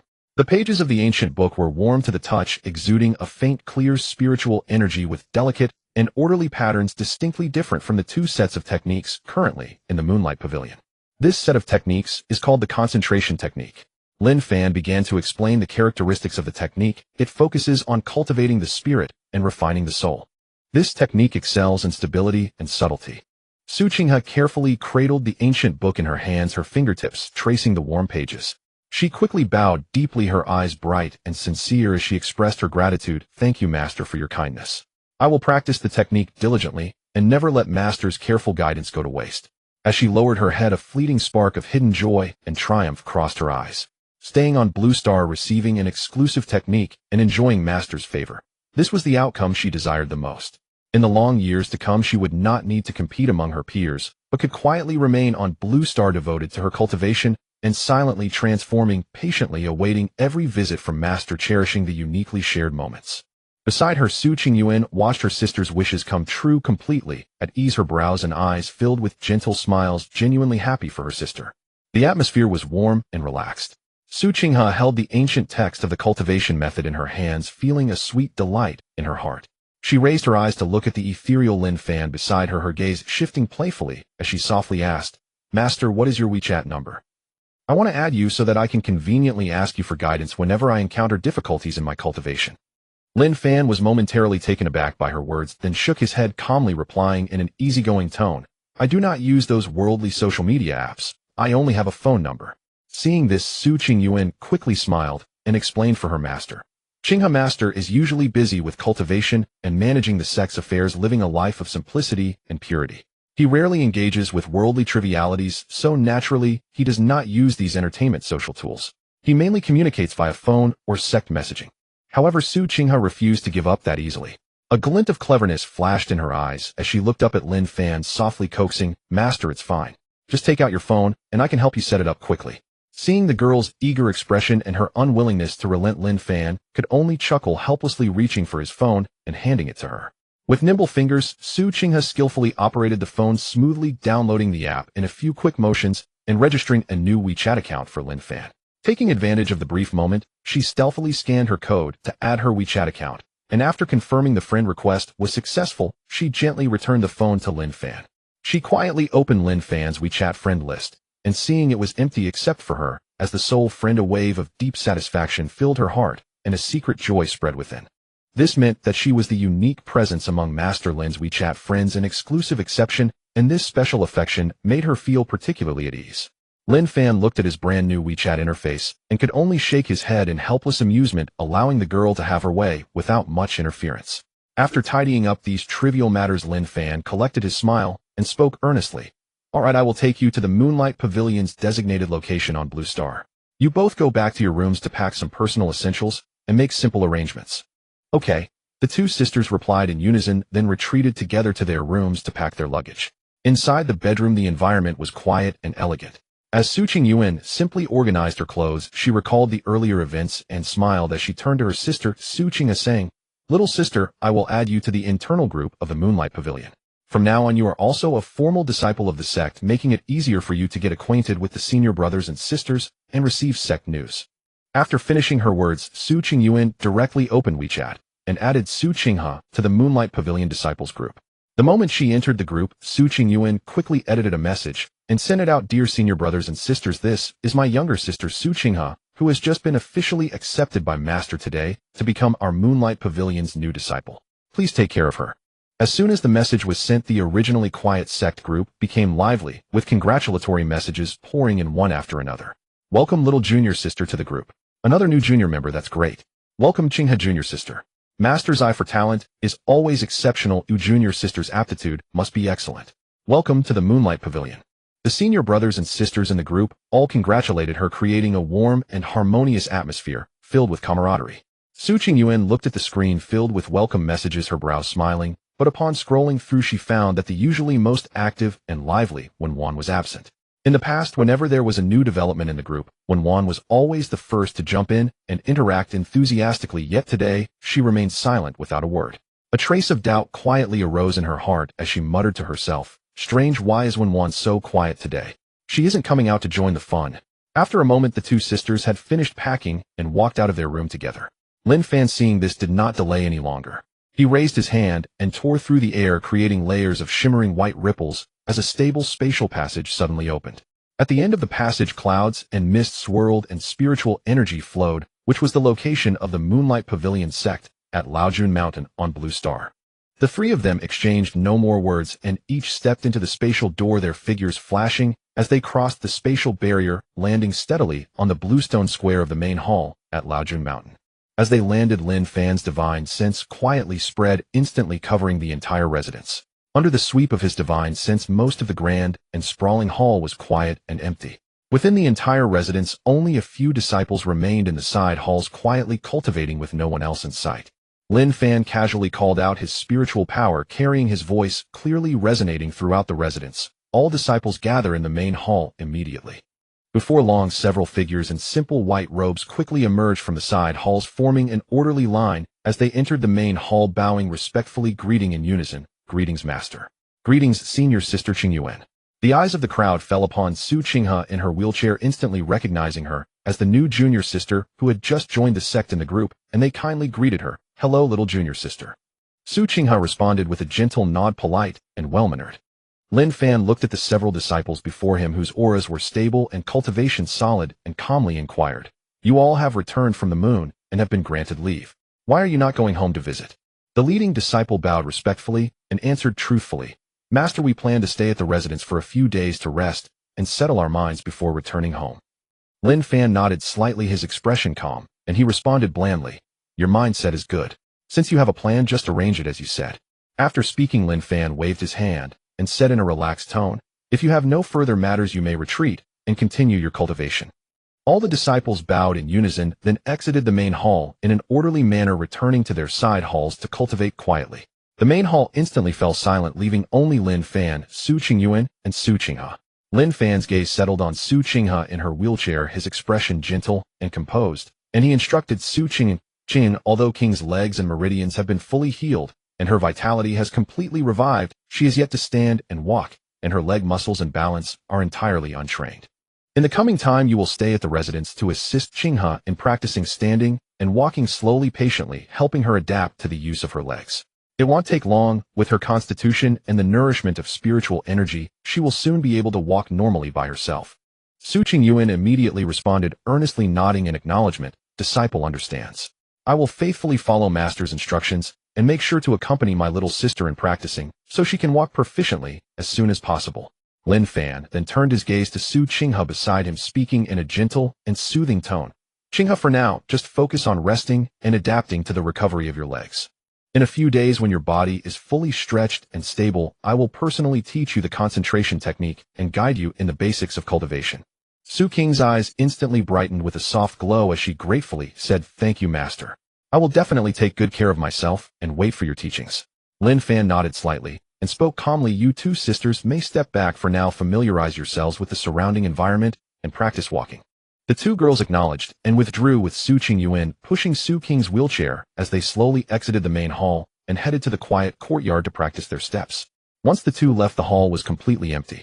Lin Fan moved and instantly arrived deep within the residence's alchemy room.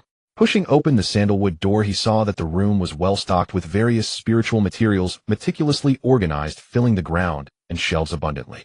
Seeing this, Lin Fan took advantage of the free time to refine a batch of pills for the disciples' future training.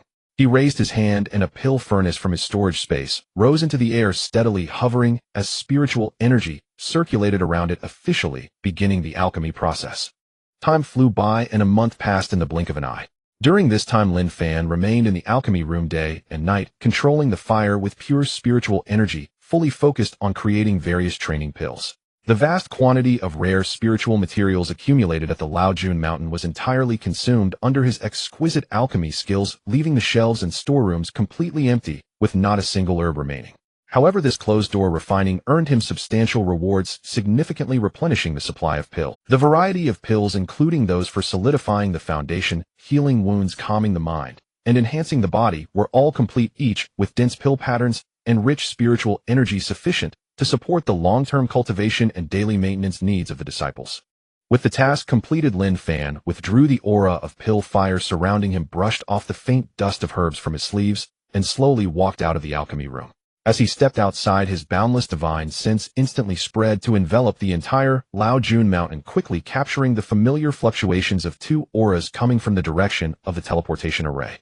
The teleportation array at the residence shimmered with spiritual light, the spatial passage stabilizing as Xiao Huang stepped out of the portal alongside a tall disciple from the sect landing at the Blue Star residence. Lin Fan's thoughts stirred, and a faint divine sense transmitted directly into Xiao Huang's sea of consciousness, "Come here." Xiao Huang, hearing this, did not hesitate, and immediately flew over with the nearby disciple, arriving in front of Lin Fan in a moment, bowing respectfully. The disciple was Xiao Jin. The reason for their return from the moon to Blue Star together was that Xiao Jin had stayed up late playing games with Xiao Huang, helping him reach the rank of king. Xiao Huang was overjoyed and felt grateful for Xiao Jin's help, having promised him in advance that if he reached king rank, he would privately teach him a few simple and useful obscure skills as thanks. On their way back, Xiao Jin harbored a hint of anxiety, glancing at Xiao Huang beside him and cautiously asking, "If you teach me skills without permission, won't it cause trouble if Master finds out?"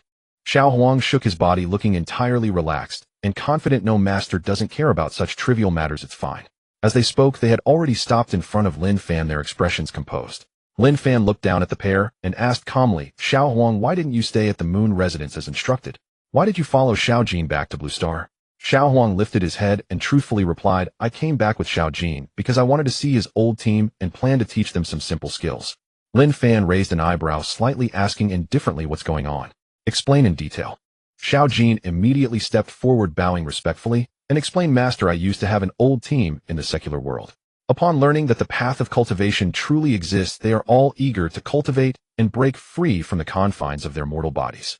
He continued, however, the core skills personally taught by Master are extremely important, and I dare not teach them without permission nor take it upon myself.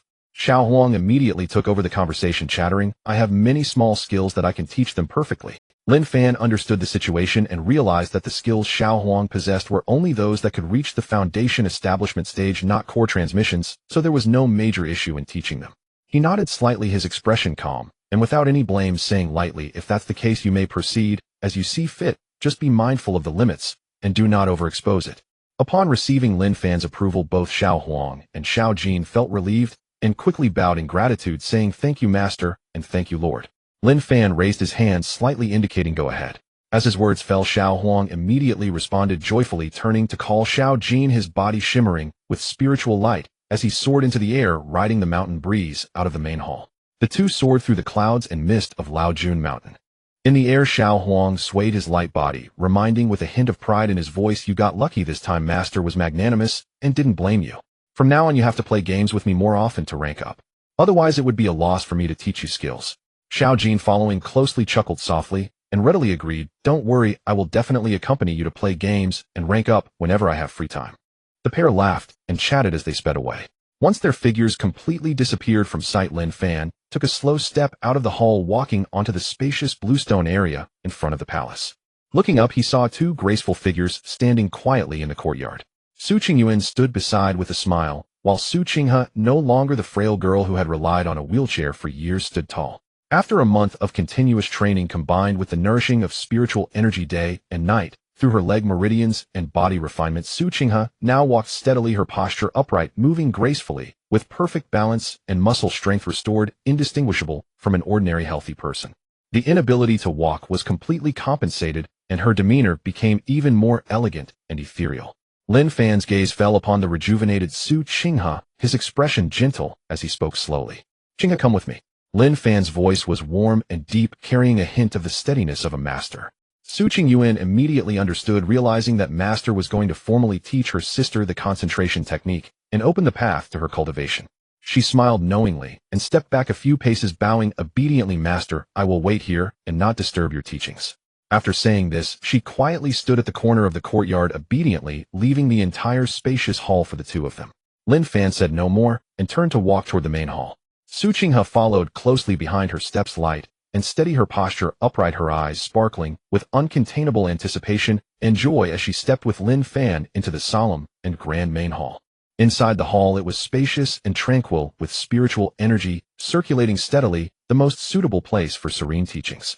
Lin Fan raised his hand to form several simple hand seals, with spiritual light flowing at his fingertips, a faint starlight aura cascading onto the ground.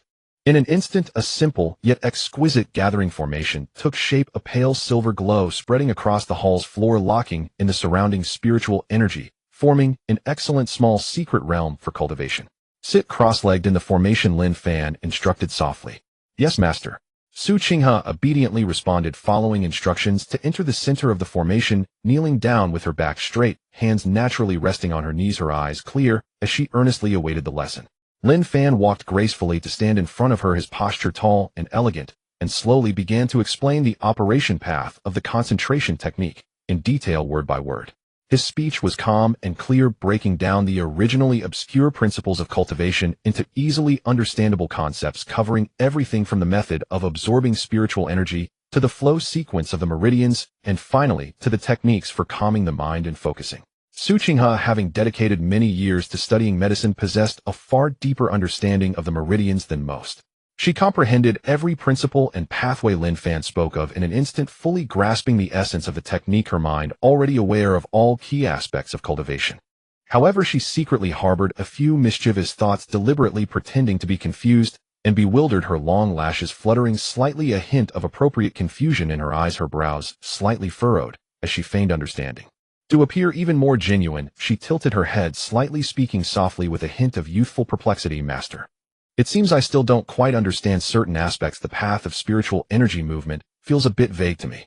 Lin Fan noticed her expression of confusion and didn't think much of it, assuming it was her first encounter with the principles of cultivation and that she was struggling to grasp the details, his demeanor becoming even more gentle.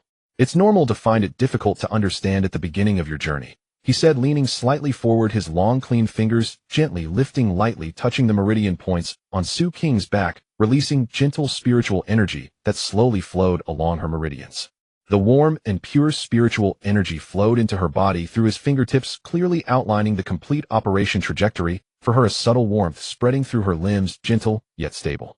At the same time, Lin Fan's other hand gently rested on her shoulder, slightly adjusting her somewhat relaxed posture, quietly instructing, "Keep your back straight, relax your shoulders, and empty your mind."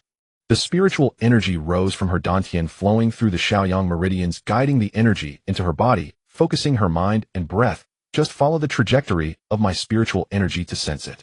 The warm sensation of his fingertips, his calm and gentle voice, along with the elegant spiritual energy enveloping her, surrounded Su Qinghe. She was already fully aware of every operation pathway in her heart, even capable of circulating the technique on her own, yet she still maintained a facade of confusion, obediently allowing her master to guide and touch her, pretending to strive to perceive and slowly comprehend.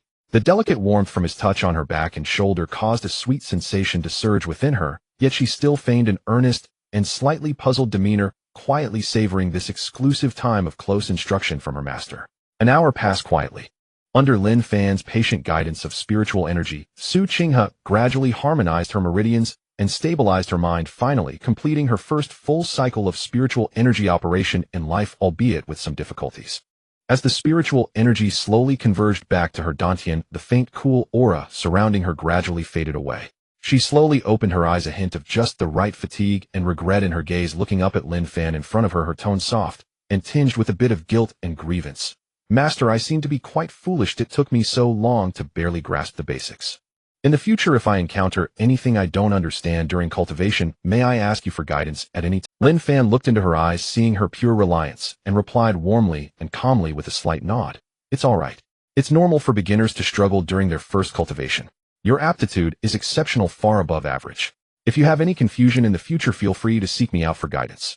With his affirmation and consent, Su Qing's eyes instantly brightened with a sweet smile, all traces of regret disappearing, replaced by joy and elation, as she softly expressed her gratitude. "Thank you, master." After saying that, she prepared to stand up. While an ordinary person would feel numb after sitting for an hour, she had only just recovered her legs, and her meridians and muscles were still tender and stiff.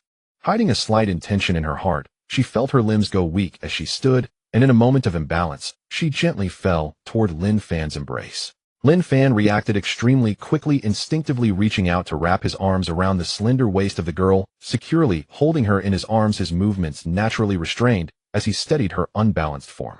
The warm embrace was steady and reassuring, carrying Lin Fan's unique aura, bringing immense comfort. Lin Fan looked down at the person in his arms, his tone carrying a gentle reminder.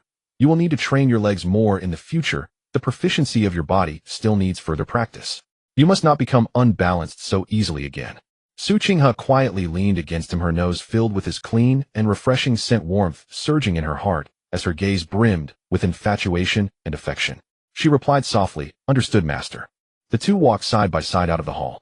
Su Qingyuan, who had been waiting outside in the courtyard, immediately stepped forward, her face showing a hint of concern and worry as she bowed to Lin Fan, saying, "Master, I have something to report to you." "What is it?" Lin Fan asked calmly and lightly. Su Qingyuan frowned and said, "It's about junior sister Wenwan. She hasn't been active in the sex group chat for a while now. She used to be very lively, always participating, but today she has been completely silent. I have privately messaged and called her, but there has been no response. I can't reach her at all, and I feel a bit uneasy." Lin Fan raised an eyebrow upon hearing this, slightly puzzled as he asked, "In the group?" "What group?" Su Qinghe quickly interjected to explain, her voice soft and gentle. "Master, it's the WeChat group I helped you set up before. It's an internal chat group for the disciples of our Yuehua Pavilion, where we usually chat and report minor sect matters." Lin Fan nodded in understanding, his expression slightly serious as he sensed something was off. Wenwan was lively and active by nature, and her sudden disappearance was certainly not a trivial matter. Add me to the group later, he instructed the two girls calmly. You both stay here at the old June Mountain residence and focus on your cultivation, stabilizing your state. Do not go out casually while I will check on Wenwan's situation. Understood, master, the two sisters replied in unison. Lin Fan did not say more and directly took out his phone, opened his contacts, and dialed Zhong Weiman's number. As soon as the call connected, he spoke directly. Old Zhong, where are you now? Send me your coordinates. On the other end, Zhong Weiman sensed the seriousness in Lin Fan's tone and did not hesitate, quickly reporting his current geographical location. At the moment he received the coordinates, Lin Fan raised his hand and tore through the air, instantly breaking the spatial barrier, and a dark, deep spatial passage opened up in response. He stepped lightly, his figure flashing as he directly crossed into the spatial rift, vanishing in an instant from the old June Mountain residence. In the next moment, Lin Fan appeared in the top-level conference hall of Blue Star, the ripples in the space behind him slowly dissipating. At this moment, the hall was in a state of meeting with core high-level officials sitting on both sides of the long table. Long Tai Long and Zhong Weiman and several elderly men with gray hair were all present, discussing the recent movements of other countries. The sudden spatial fluctuation broke the silence in the room. Everyone instantly raised their heads, and upon seeing the visitors' face, the crowd's expressions turned serious, immediately standing up in unison and stepping forward to bow and greeting, their attitudes extremely respectful. Mr. Lin. The greetings echoed in unison, and the previously noisy conference hall fell silent, filled only with reverence. Everyone knew of the extraordinary abilities of the person before them and did not dare to show any negligence. Lin Fan had no intention of small talk. His expression was calm with a hint of imperceptible seriousness as he got straight to the point. Stop what you are doing and help me investigate someone. My disciple Wenwan. Find out her home address and all her recent movements. Upon hearing this, the crowd felt a tightness in their hearts, keenly sensing that something was amiss. Ordinary matters were definitely not enough to warrant Mr. Lin personally crossing boundaries to inquire, indicating that something unexpected had likely occurred. Zhong Weiman immediately cupped his hands in acknowledgement and turned to the technical staff behind him, commanding in a deep voice, immediately retrieve all files on disciple Wenwan from the Moonlight Pavilion, lock in her registered address and permanent location, and simultaneously pull all public surveillance footage from the neighborhood street intersections and backtrack the recent surveillance in the area. Speed is of the essence. Understood. The staff responsible for intelligence screening did not dare to delay, promptly taking their seats to operate, and the giant electronic screen instantly lit up with data flowing rapidly. The senior officials awaited the results in silence, no one daring to speak up and disturb the process. Within just a few minutes, a massive amount of information was quickly filtered, and Wenwan's detailed address and identity files popped up, clearly revealing her recent trajectory. The technical staff quickly summarized the information, respectfully reporting, report to Mr. Lin, we have located Wenwan's permanent address. Based on the city's surveillance and the internal monitoring of the neighborhood, Wenwan returned to the neighborhood alone, swiped her card to enter the building, and has not appeared in any surveillance footage since. In the subsequent days of monitoring, there has been no trace of her leaving from the entrance of the building, the neighborhood gate, or the street intersections. As the words fell, the atmosphere in the hall immediately turned heavy. Long Tai's brows furrowed as he added in a deep voice, the security system of the neighborhood is intact with no records of forced entry or fighting. Everything seems normal, yet after entering the building, disciple Wenwan has inexplicably disappeared, her trail completely severed. The elderly men exchanged glances, and each saw the gravity in the other's eyes. To be able to silently abduct a disciple of cultivation in a key area where surveillance is fully covered, leaving no trace whatsoever, speaks volumes about the means and power of the perpetrator, far beyond what ordinary worldly forces could reach. Lin Fan's gaze fixated on the last frame on the screen, where Wenwan was seen walking home briskly, unguarded, just as she always did. No one could have anticipated that upon entering, she would completely vanish. The warmth in his eyes completely faded, replaced by a chilling indifference as the temperature in the air around him subtly dropped, a faint pressure, silently enveloping the entire conference hall. Lin Fan's gaze turned cold, and his indifferent voice echoed in the silent hall, what is the specific address of the neighborhood? The technical staff immediately retrieved the detailed files, and quickly replied, bowing to report to Mr. Lin. The location is in the Pingon Old neighborhood of Nanhai City. Lin Fan slowly raised his eyes, scanning the extraordinary high-level officials present, his tone calm, yet carrying an unyielding decisiveness and detachment. This matter does not require your involvement. No one is allowed to participate. As his words fell, everyone in the hall felt a shiver in their hearts, instantly understanding Lin Fan's implication. He did not trust the current internal group and intended to investigate the matter alone. Long Tai's expression turned serious as he quickly stepped forward to explain earnestly, Mr. Lin, rest assured, all the data of the disciples who have joined your sect in the Moonlight Pavilion has already been encrypted and sealed under the highest level of confidentiality. His words were sincere, reflecting the security measures that had already been taken by the headquarters. Lin Fan nodded slightly, his expression still icy and indifferent, showing no sign of relaxation. It is best to ensure that. He did not wish to elaborate further, unwilling to entangle himself in internal matters. With a flick of his fingers in the air, a deep and sinister spatial rift formed instantly, precisely connecting to the location of the Pingon Old neighborhood in Nanhai City. In the next moment, Lin Fan's figure flickered as he stepped directly into the spatial passage, vanishing from the conference hall in an instant, leaving behind a heavy silence. Once Lin Fan had completely departed, everyone present exchanged glances, each bearing the weight of a massive stone in their hearts, the atmosphere oppressive to the extreme. Long Tai's expression turned cold, his eyes filled with severity as he immediately issued a stern order: launch an internal investigation immediately. Everyone must conduct self-examinations and corrections. Anyone who colluded in secret, let things slide, or leaked disciple information regarding today's incident will be dealt with as treason without mercy. His voice was strong and resonant, carrying a thunderous authority that echoed throughout the top-level hall. A thorough investigation targeting the internal group was now set in motion.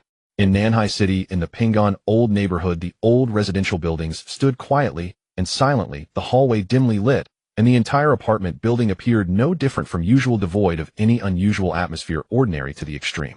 At Wenwan's home, a circle of pitch-black ripples suddenly spread through the space, vibrating silently as a narrow space door opened out of thin air. Lin Fan stepped out calmly, his feet landing softly, standing steadily in the center of Wenwan's living room. The room was clean and tidy, with the furniture arranged neatly, showing no signs of struggle, invasion, or chaos. The doors and windows were intact, the locks undamaged, and the floor was clean, presenting a scene as if the occupants had merely stepped out briefly. But the more perfect it appeared, the more it felt eerie.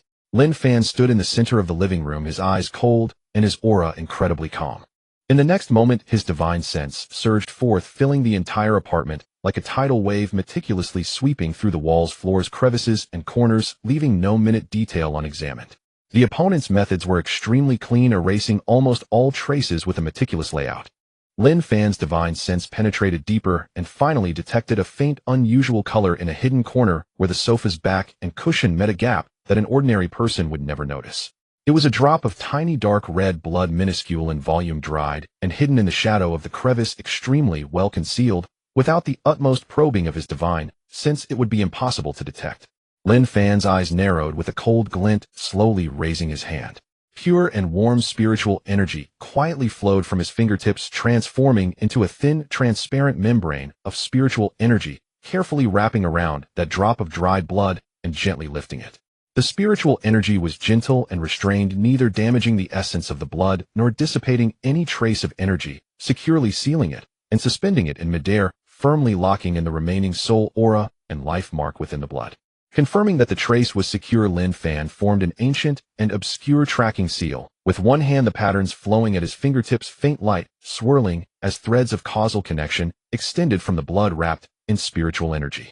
Heaven and earth as the guide, bloodstains as the marker tracing back to the source, tracking for thousands of. His calm and deep voice resonated softly within the house. This tracking technique could rely on the blood of living beings, ignoring concealed traces and formation barriers, forcibly tracing the source and pursuing the target's whereabouts. A blood-red thread continuously extended along the causal path, penetrating walls, breaking through buildings, crossing neighborhoods, swiftly traversing layered spatial barriers towards the distant horizon. The originally silent and dried blood began to warm slightly, its aura trembling, clearly reflecting a complete and precise movement trajectory. Lin Fan raised his gaze towards the distant direction where the blood-red thread extended, his eyes icy and resolute, with a heavy pressure descending all around him. The clue has been found. Lin Fan lightly stepped into the void, racing along the blood-red thread that stretched for thousands of miles, tearing through layers of clouds and crossing vast oceans, ultimately landing on a desolate island rarely touched by human presence. This island was isolated in the sea, surrounded by towering waves crashing against the reefs, shrouded in sea mist year-round, cloaking the entire airspace, with no shipping routes passing by, desolate and silent, completely cut off from external scrutiny. Lin Fan landed on the rocky outcrop, gazing down to see the blood-red thread that had originally spanned the sky, now completely converging, sinking vertically and deeply into the thick layers of rock beneath. At this sight, Lin Fan had already discerned the landing point. The target lay deep beneath the island. In the next instant, his spiritual sense penetrated through hundreds of meters of hard rock unobstructed as it enveloped the entire underground landscape, revealing an extremely hidden underground research base within his perception. This base was built with utmost secrecy and precision, entirely crafted from special alloys to evade all satellite detection, filled with various top-tier research instruments, where dozens of researchers in uniform diligently performed their tasks, recording data and adjusting equipment, methodically conducting their covert research. However, in the deepest part of the base, the scene in the interrogation chamber was extremely harrowing. When Juan was suspended in midair, her limbs pierced by specially crafted binding iron chains, her clothes tattered and disheveled, her body covered in fine bloodstains, her face pale as paper, and her breath weak and wavering.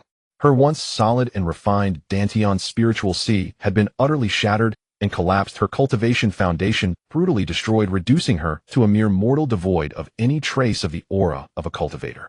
In a closed cell on the other side of the base, when Juan's parents and younger brother were securely confined, their hands and feet shackled with special restraints, their faces filled with fear and unease, held captive as leverage against Juan. At this moment in the interrogation room, a figure cloaked in black stood with his hands behind his back, his posture upright, and aura deep, clearly the master of the space. He slowly approached the barely conscious Juan, his voice hoarse and cold, dripping with undisguised malice. "The cultivation technique is indeed extraordinary," the black-clad man chuckled lightly, his tone filled with superiority. "Our nation has diverted resources towards this. Now one of our prodigies has successfully broken through to the chi refinement stage you mentioned, officially stepping onto the path of the extraordinary." He leaned closer to Juan, his words icy and laced with resolute malice. "Keeping you alive is the best research sample." Juan struggled to lift her heavy eyelids, her lips cracked and bleeding, her entire body racked with unbearable pain, yet the stubborn defiance in her eyes remained. She breathed weakly, scoffing softly. "You wishful thinking. Master will definitely find me. You will ultimately meet a grim end." Above the island, Lin Fan stood atop the rocky outcrop, his divine sense capturing every conversation and every horrific scene below. The air around him instantly dropped to freezing point, an overwhelming aura of murderous intent silently engulfing the entire desolate island. The waves ceased, the wind stilled, and the entire world fell into a suffocating silence. Lin Fan's eyes were filled with a chilling, murderous intent, no longer hesitating. He raised his hand and tore through the void, and a dark rift in space instantly opened, leading directly to the core of the secret base hundreds of meters underground. With a flash of his figure, Lin Fan stepped through the spatial gate, landing in the dim and oppressive interrogation. The sudden appearance of the spatial gate caused the air in the room to freeze. The black-clad figure, who had been feeling triumphant and in control, suddenly froze in place. He turned sharply, and upon seeing Lin Fan's young and indifferent face, his pupils constricted, and his blood seemed to freeze in an instant. Cold sweat drenched his back, and the smug composure on his face shattered completely, leaving only boundless fear and disbelief. As the life-and-death crisis bore down on him, a glint of madness flashed in the black-clad man's eyes. Without a hint of hesitation, he raised his hand and pressed down on a crimson emergency button. Boom.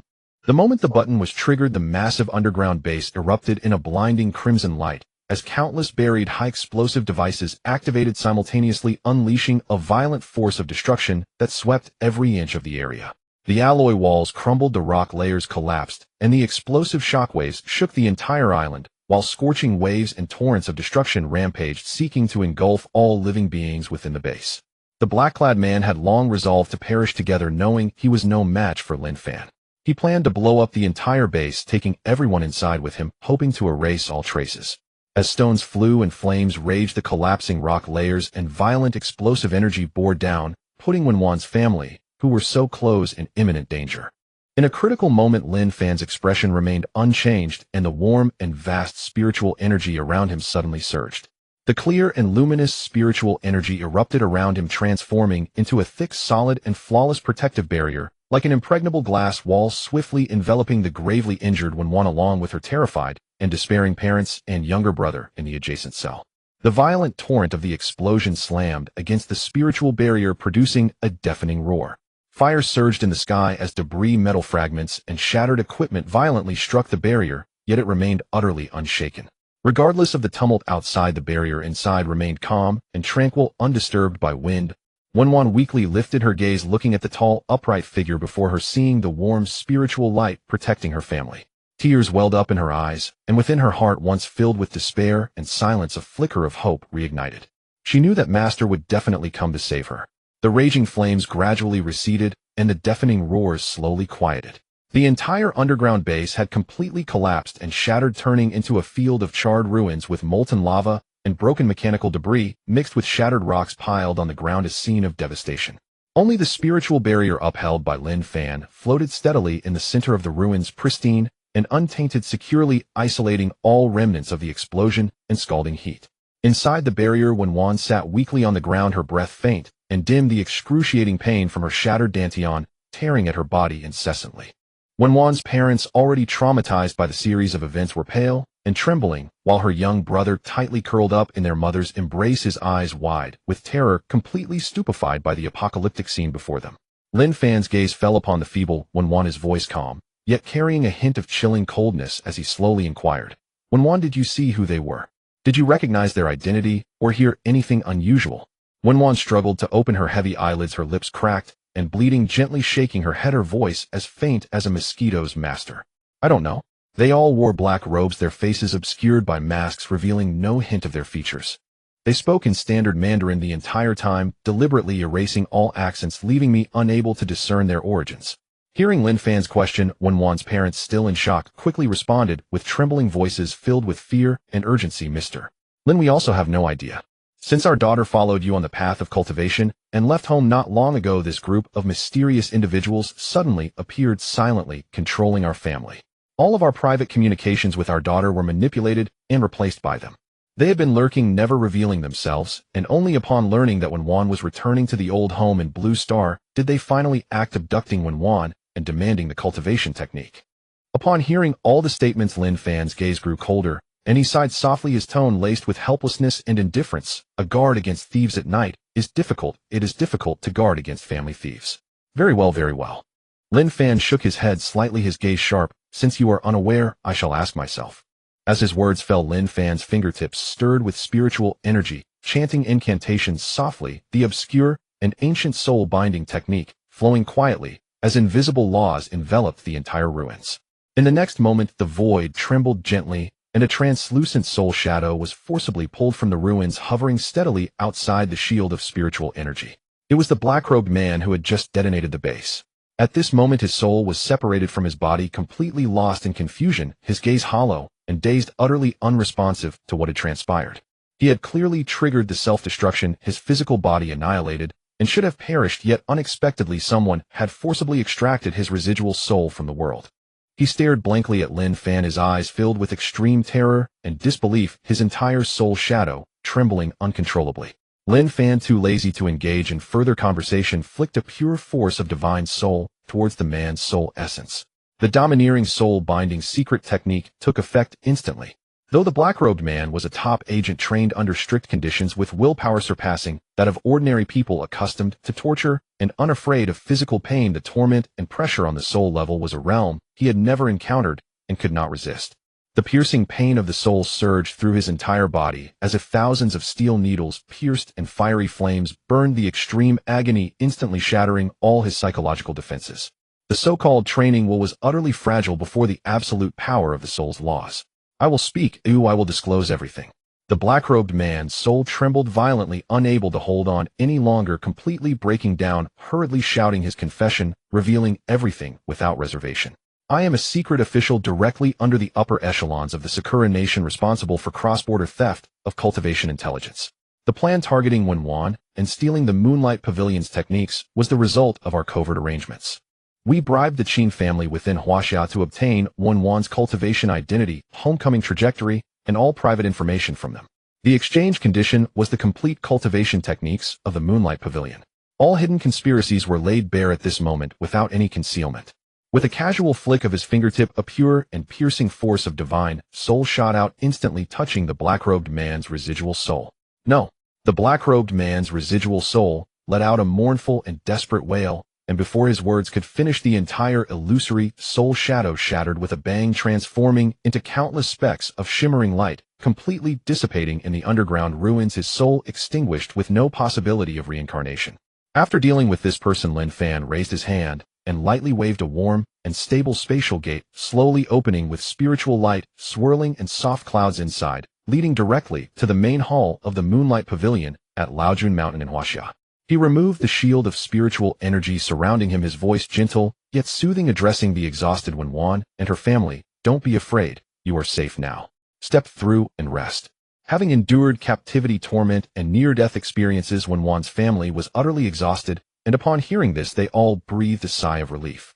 Wenwan was utterly drained, barely holding herself up as she was supported by her parents, cautiously stepping into the spatial gate with her younger brother. Lin Fan followed closely behind, stepping into the spatial passage, his figure vanishing instantly within the underground ruins. At this moment, the atmosphere in the main hall of the Moonlight Pavilion was serene and stable. Sister Su Qingyuan and Su Qinghe were standing in the hall chatting happily with Xiao Huang, who had just returned with Xiao Jin, the scene tranquil and harmonious. As they chatted, a gentle ripple of space suddenly appeared in the center of the hall, and a spatial gate abruptly materialized. In the next moment, the four members of Wenwan's family, looking disheveled and weak, slowly stepped out from the spatial gate. Seeing the suddenly appearing family in such a poor state, Su Qingyuan, Su Qinghe, and Xiao Huang were taken aback, their smiles freezing on their faces, instinctively about to inquire about the situation. Lin Fan stepped out of the spatial gate right after them, the spatial passage quietly closing behind him. He looked at the puzzled faces of the others and spoke calmly. Wenwan was abducted and tortured for techniques. Her dantian has been ruined, and she has lost all her cultivation. Her parents and brother were detained and coerced. Though not seriously injured, they were greatly frightened, and their mental state was severely depleted. As his words fell, the atmosphere in the hall instantly became heavy. Su Qingyuan and Su Qinghe showed expressions of concern, looking at the disheveled and weak Wenwan with hearts full of sorrow. Xiao Huang also reigned in his usual liveliness, his canine face filled with anger. Lin Fan maintained a calm expression, not dwelling on emotions. He raised his hand and waved, and a pill filled with spiritual energy appeared in his palm, its rich aroma instantly wafting through the entire hall. He took out a perfectly round golden-hued recovery pill and walked slowly to Wenwan's side. At this moment, Wenwan's limbs bore visible scars from chains, her complexion pale, and the destruction of her dantian had caused all her spiritual energy to dissipate, leaving her so weak that she could barely stand. This is the recovery pill, which can repair your shattered dantian's spiritual sea. Lin Fan gently placed the pill in Wenwan's palm, his voice warm and steady. However, your original cultivation has been completely destroyed, and your foundation is severely shattered. The pill can only help you restore your dantian. You will still need to start over and cultivate anew. Wenwan clutched the warm pill, her nose tinged with warmth, her eyes reddening instantly as she fought back tears, softly nodding, her voice hoarse and gentle. I understand, thank you, master. Following this, Lin Fan took out a blue healing pill, looking at her younger brother, who had been shot in the leg and was still in pain, slightly limping, and said softly, you have a bullet wound in your leg, and the meridians are blocked. Taking this healing pill can remove the bruising and repair the flesh and meridians, and you will fully recover in a few days. The young boy timidly took the pill, looking at the warm pill body, feeling a bit more secure in his anxious heart, and obediently bowed his head to thank him.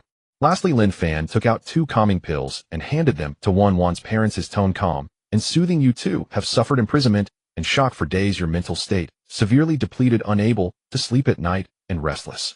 Taking these 2 calming pills can stabilize your minds, soothe your fears, and restore your vital energy, alleviating the psychological and physical toll of these past days. Wenwan's parents trembled as they took the pills, filled with gratitude, repeatedly bowing to express their thanks. After experiencing a life-and-death calamity, they felt their hearts finally settle as Lin Fan personally healed and comforted them. Thank you, Mr. Lin. Lin Fan slightly raised his hand to signal that no further courtesy was needed, quietly observing the family holding the pills tightly, his eyes hiding a coldness as his heart had already determined the subsequent accounting. The atmosphere in the conference hall remained tense, with Long Tai Long and Zhong Weiman sitting at the conference table, quietly discussing the intelligence documents in front of them, deliberating on how to thoroughly investigate the internal leak and address the external supernatural theft conspiracy, the entire meeting serious and heavy. Suddenly, a subtle ripple of space appeared, a stable spatial door opened, and Lin Fan stepped out calmly, landing steadily in the center of the conference hall. The 3, hearing the voice, immediately stopped talking, looked up abruptly to see Lin Fan appear, and quickly rose, bowing deeply with utmost respect. Mr. Lin. Lin Fan's expression was cold and piercing as he directly stated the result, his voice echoing throughout the conference hall. I have found Wenwan. The mastermind behind the abduction and imprisonment of my disciple's family originates from the Sakura country. The information indicates collusion with the Qin family of Huaxiao, working together to leak secrets, betray, and harm my Yuehua Pavilion disciples with irrefutable evidence. As his words fell, the expressions of Long Tai and the other two changed drastically, their eyes filled with fury and disbelief, never expecting that the families within the country would dare to collude with the enemy and steal extraordinary techniques. Zhong Weiman's face turned grave as he stepped forward, solemnly stating, "Mr. Lin, the nature of this matter is extremely severe. Betraying the country and harming the people stealing extraordinary legacies will not be tolerated. The Qin family will certainly be dealt with severely by the state, showing no favoritism, please rest assured. As for Sakura Island, we will also immediately initiate the highest-level diplomatic and extraordinary sanctions, conducting a severe condemnation and pressure online, holding them accountable for all their crimes." Just as Zhong Weiman's words fell, a series of orderly footsteps sounded from outside the conference hall. The guarding officer hurriedly entered, his expression solemn, announcing loudly, "Report. The head of the Qin family, Qin Jinshan, kneels outside, seeking an audience." With these words, all eyes in the conference hall instantly focused on Lin Fan, awaiting his decision. Lin Fan's expression remained indifferent, a chilling aura in his eyes. He slightly nodded and said in a cold voice, "Let him in." "Yes." The guard quickly exited the door. Moments later, an old man with a slightly hunched back and graying hair slowly walked into the conference hall. It was Qin Jinshan, the head of the Qin family. He was dressed in traditional Tang attire, his face heavy, moving with great effort. Upon entering, he first suppressed his anger and slightly bowed to the seated Long Tai Long and Zhong Weiman, a gesture of greeting that was quite courteous. However, when he turned to look at Lin Fan, who stood in the center of the hall with an ethereal and indifferent demeanor, his posture changed instantly, losing all respect, his eyes swirling with long-suppressed resentment and unwillingness. He raised his gaze to meet Lin Fan's, his tone dripping with a sarcastic and obsessive mockery, slowly speaking. "You must be Lin Fan, the master of the Yuehua Pavilion. I remember when the master made his mark overseas, overturning 2 major cities in the Sakura country with his 2 hands, creating a tremendous reputation and glory. But I wonder, during your time of glory, did you ever consider that my Qin family's direct descendant happened to be caught in the fray, innocently affected by the aftermath of the war and dying in vain?" Each word and sentence was filled with resentment and accusations, placing all the blame on Lin Fan's. Lin Fan looked down at the old man, who was entangled in his own obsessions, his voice steady, yet bearing the chill of a core judgment, directly countering. "So is this your reason for colluding with foreign enemies, leaking secrets, harming my disciples, and stealing the techniques of my Yuehua Pavilion?"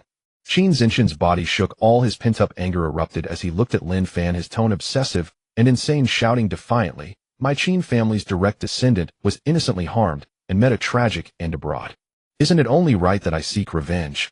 Lin Fan watched him, who was filled with madness, and faintly replied, "I admit that in a moment of madness I overturned the city, indeed affecting innocent people, and I take my part of the responsibility. However, I left behind 2 foundational techniques accessible to all commoners, benefiting the entire Huaxia, strengthening the physiques of millions, and solidifying the roots of society. Isn't this merit enough to compensate for an accidental impact?" At this moment, Long Tai spoke up at the right time, his tone serious and fair, stating the overall conclusion. "Elder Qin, every word Mr. Lin said is true. The state has already compiled a list of all families affected, including your Qin family, and has issued top-level compensation resources and family privileges. All the justice and reparations have been given." Lin Fan's gaze deepened, his tone completely cold, cutting off all excuses. "It's only because your Qin family's grandson was foolishly mingling among the enemies of the Sakura country in a place of conflict that he was affected by the aftermath of the war. Knowing the dangers abroad and the mixed enemy camps, yet still acting recklessly, how can there be any talk of innocence?" Lin Fan's gaze was as cold as frost, striking at the twisted selfishness of the other party as he coldly questioned again. "Furthermore, you keep shouting for revenge, deeply obsessed with seeking me out for reckoning, then you could have come directly to me. To seek revenge, you turned around and targeted my innocent and pure disciple, crippling her cultivation, imprisoning her family, torturing them through the hands of foreign enemies, wantonly involving the innocent."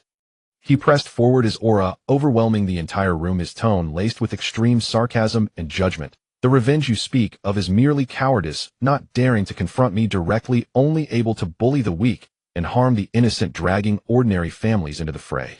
Such despicable and narrow-minded revenge, does it even qualify as a deep-seated hatred?"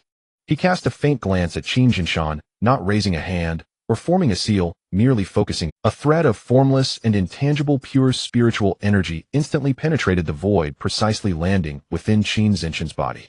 His body stiffened violently, all the resentment, madness, and obsession in his eyes froze. In an instant, his life force abruptly severed his soul, gradually disintegrating. He didn't even have time to feel a fraction of pain before he completely perished.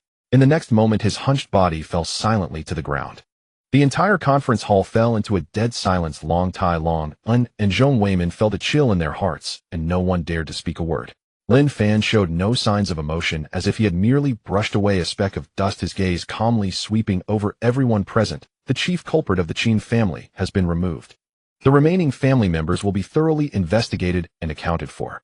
Anyone involved in leaking secrets, colluding with the enemy, or colluding with the Sakura country will be dealt with strictly, without mercy. Innocent people will not be implicated. As his words settled, Lin Fan's gaze swept over Long Tai Long, Un, and Zhong Weimin, standing in front, his tone calm and steady. On that day, I lost control and overturned the cities of the Sakura country, affecting innocent Huaxia descendants. This matter has been a long time coming. Do you harbor any resentment in your hearts?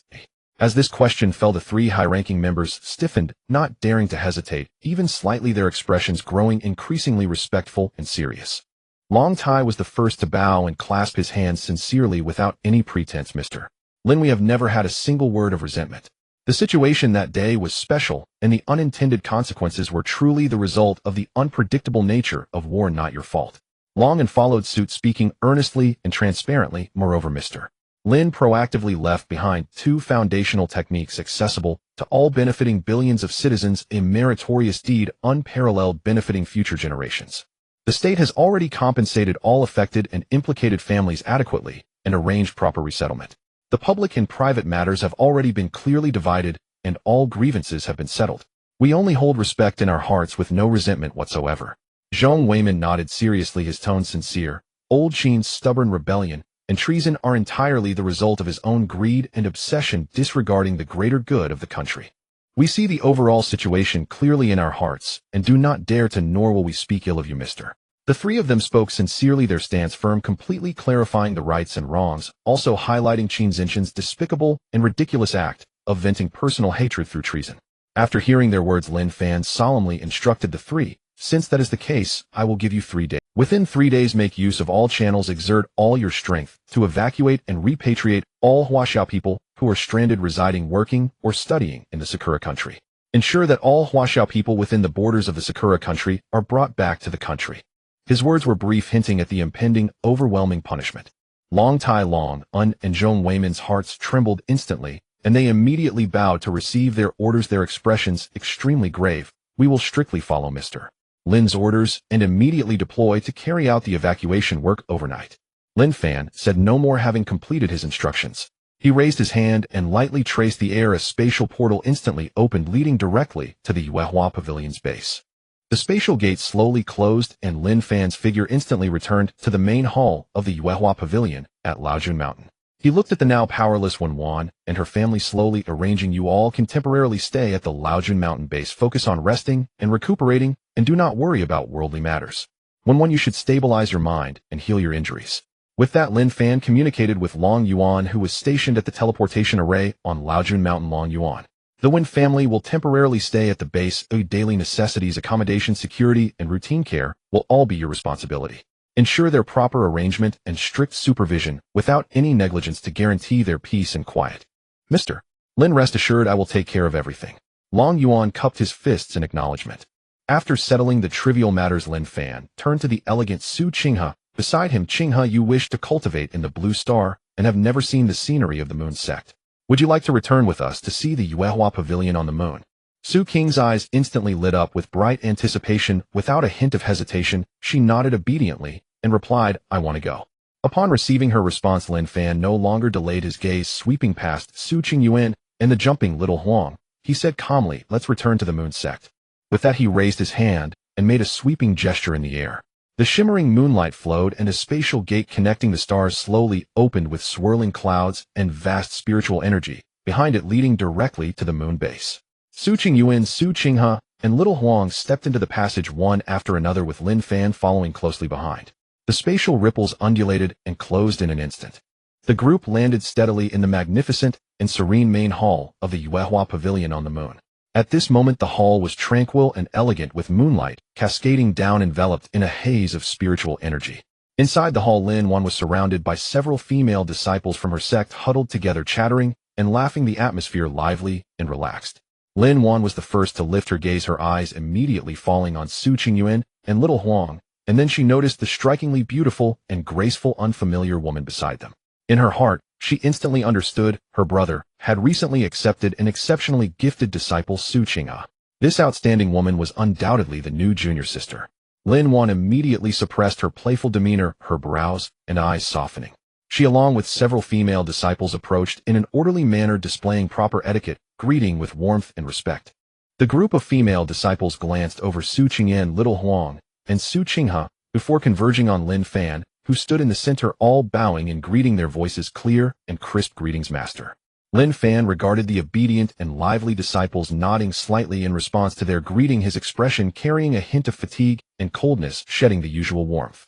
Lin Fan keenly sensed the unusual atmosphere, quickly stepping forward with a hint of concern and confusion in her brow. As she looked up at Lin Fan, brother, what were you all doing this time? How could you be gone for over a month? I have been worried for a long time. Hearing this, Lin Fan let out a helpless chuckle, a flicker of coldness passing through his eyes. His tone was gentle yet heavy as he spoke plainly. The reason for the delay is that something happened to Wan, as she was secretly captured and imprisoned by people from the Cherry Blossom Kingdom. At these words, everyone present was instantly in an uproar filled with disbelief. Seeing this, Su Qingyuan quickly took a step forward, took the initiative to explain the situation. This matter is particularly serious. The Cherry Blossom Kingdom coveted our Yuehua Pavilion's cultivation techniques, secretly colluding with the Qin family in Huaxia. While Wan was returning home alone, they stealthily abducted her, crippled her cultivation, and also imprisoned her family to coerce and force her, attempting to steal our path of cultivation. Fortunately, Master tracked down the clues and rescued Wan and her family. This brief explanation instantly enlightened everyone present to the cause and effect, and all were filled with righteous indignation, their anger surging. Little Huang, standing nearby, was especially furious, puffing out her cheeks, her spiritual energy slightly agitated, with a face full of disgust and outrage, as she angrily exclaimed, Master, the Cherry Blossom Kingdom is so disgusting. Their methods are despicable and insidious, always sneaking around to plot abducting hostages and stealing techniques. It's simply shameless to the extreme. The several female disciples who had been quietly standing nearby also completely suppressed their playful expressions, each showing signs of anger, all chiming in with disdain and reproach. The Cherry Blossom Kingdom has always been like this, fundamentally treacherous and despicable, extremely hypocritical. They usually pretend to be humble and polite, but behind the scenes they excel at playing deceitful schemes, stabbing others in the back, and never dare to engage in open conflict. They are most adept at bullying the weak and fear the strong, acting without any bottom line or rules.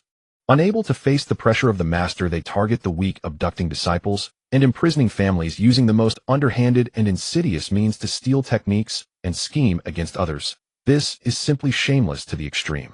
Moreover, they are always skilled at reversing black and white, beautifying their evil deeds. They have a history of suddenly launching surprise attacks when others are unprepared, secretly scheming, and will stop at nothing for profit, treating moral principles as nothing and viewing the lives of others as insignificant. Relying on despicable schemes to survive and profit, this kind of insidious nature and vile behavior is truly repulsive. The group of female disciples spoke one after another, each word resonating, articulating the despicable nature deeply embedded in the Cherry Blossom Kingdom, filling the hall with a sense of righteous indignation. Listening to the furious denunciations of the crowd, Lin Fan sighed softly and slowly pointed out the root cause. The core issue of this disaster ultimately lies with the Qin family selling out and leaking secrets. If the Qin family had not secretly sold Wan's identity information, her return route, and cultivation details, the hidden Cherry Blossom Kingdom would have had no way to act. They could not even obtain Wan's whereabouts, let alone abduct her or steal techniques. Little Huang's face was full of anxiety, quickly looking up and asking with worry, Master, does this mean our Yuehua Pavilion's techniques have been leaked? Will the people of the Cherry Blossom Kingdom learn them? The crowd gasped, all filled with trepidation, fearing that the sect's core heritage would leak and lead to disaster. Lin Fan's gaze deepened, responding calmly, his tone firm, yet concealed a strategy. When Wan was specifically targeted and imprisoned to coerce her, the techniques she cultivated have likely been leaked, intercepted, and mastered by the Cherry Blossom Kingdom. However, you need not worry, I have my plans for this matter, and you do not need to be concerned.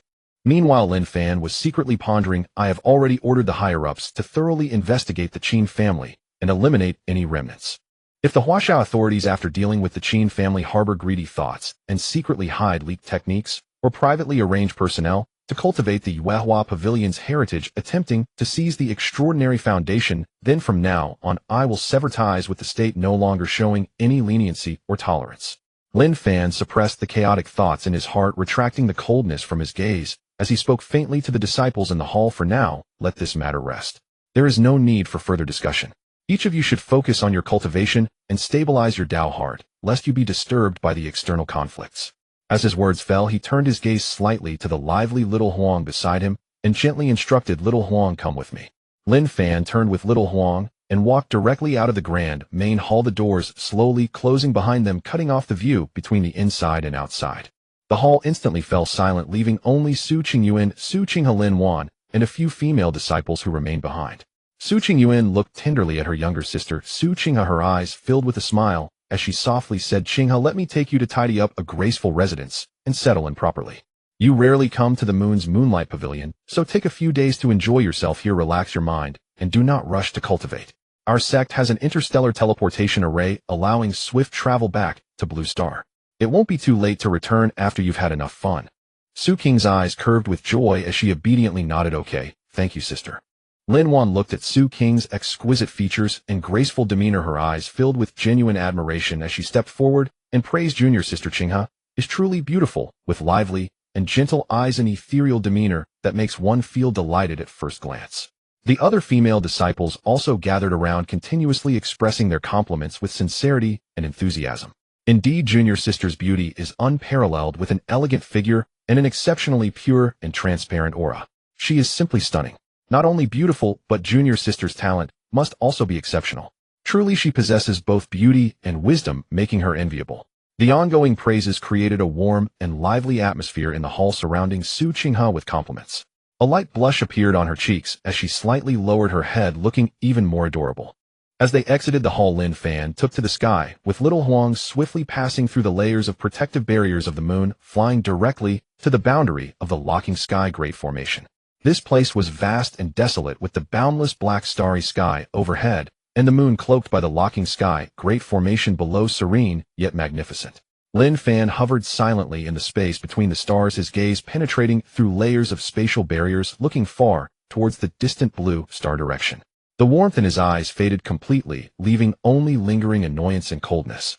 After a moment of silence, he slowly spoke, his voice cold and resonant in the starry void, addressing the obediently following little Huang. Little Huang, I plan to invoke an asteroid from beyond the heavens to completely destroy the Sakura nation. This country's structure is narrow-minded and unrepentant, secretly causing trouble and engaging in constant deceit, repeatedly instigating conflicts. It has become exceedingly tiresome, persistently disturbing me without end. Little Huang tilted her small face up without a hint of hesitation, nodding firmly and responding, Master, I will support you in whatever you choose. Whatever you decide, little Huang is with you. Lin Fan raised his gaze to the deep, boundless starry sky, a complex emotion flashing beneath the surface as he murmured softly to himself. It seemed like self-comfort, yet also like a confession of his inner obsession. Master used to teach that one should care for the populace and use heavenly power with caution. If I were to recklessly annihilate a nation and slaughter countless beings, it would go against the original teachings of my cultivation. But the Sakura nation repeatedly crosses boundaries, showing no restraint. They collude with traitors, harm the disciples of our sect, and seek to steal my path of cultivation. Their vile actions are endless. If I do not eliminate this nation and cleanse this source of disaster, the obsession in my heart will be hard to dispel, and my Tao heart will remain blocked, making the path of cultivation devoid of clarity. He slowly exhaled a breath of turbid air, gradually calming his emotions as he softly murmured, Master has always been perceptive and protective. She will surely understand my choice. Little Huang quickly nodded in agreement, reassuringly, saying the old master is wise and cares deeply for you. She will definitely understand your decision. It is the Sakura nation that has been too vile, bringing this upon themselves. You have done nothing wrong, Master. Lin Fan gently nodded, calming the emotions within him. He turned to little Huang and said earnestly, you should return to the moon and guard the moonlight pavilion. I will go alone to the depths of space to find a suitable asteroid. Little Huang obediently shook her fluffy head. All right, Master.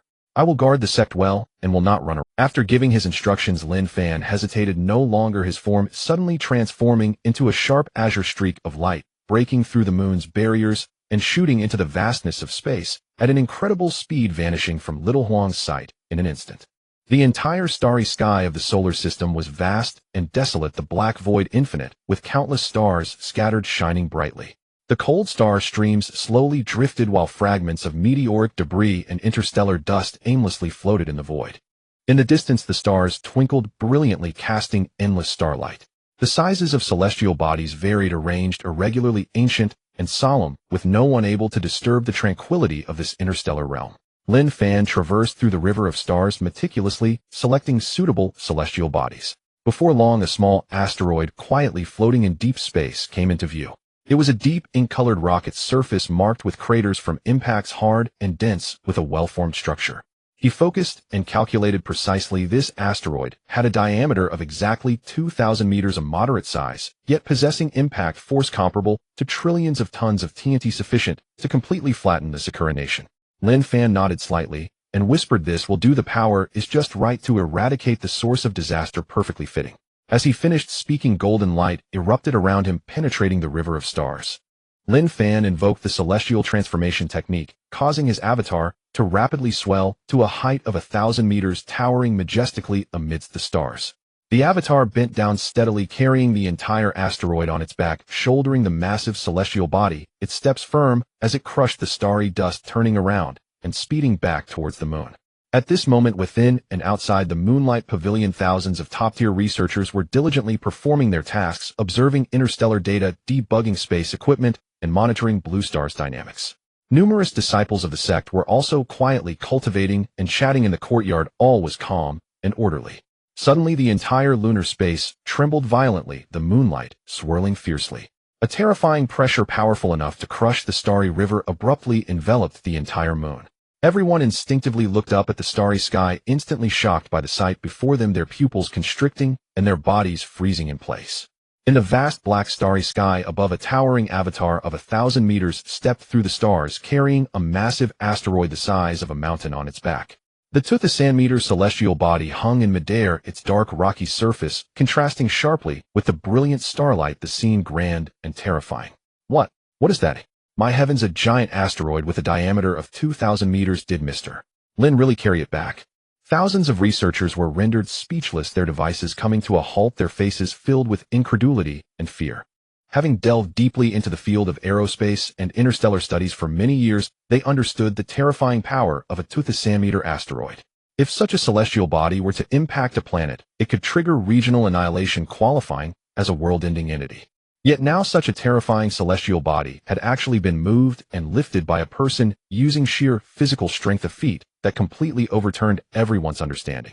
The disciples of the Moonlight Pavilion also ceased their cultivation, gazing up at the shocking sight in the starry sky, their hearts trembling with awe. While they were accustomed to their master's celestial powers, they were still profoundly moved by this earth-shattering strength. Within the moon's Aerospace Research Command Center, the head Li Changjing stared intently at the shocking images captured on the monitoring screen, watching the 2,000-meter asteroid being moved and steadily hovering above the moon, his heart racing and breath stalling. Without a moment's hesitation, he immediately grabbed the dedicated phone line and dialed the private line of the Bureau's Zhong Weiman. As soon as the call connected, his voice trembled with urgency and gravity. "Zhong Lao, Mr. Lin has personally gone to the outer heavens and brought back a giant asteroid with a diameter of 2,000 meters, which is currently hovering in the outer space of the moon." Zhong Weiman on the other end of the line was struck with shock upon hearing this, instantly setting aside all his work. After 2 seconds of silence, a sigh filled with immense weight and understanding slowly escaped his lips, his tone resolute and solemn. "I understand. Mr. Lin has made up his mind, gathering apocalyptic power to use this asteroid to completely annihilate the Sakura nation, eliminating future threats once and for all." Lin Fan returned to the outer space of the moon, unloading the heavy asteroid from his shoulder and reigning in his celestial powers, his form returning to normal. He adjusted the posture and orbit of the asteroid, stabilizing this giant celestial body with a diameter of 2,000 meters in the moon's outer orbit.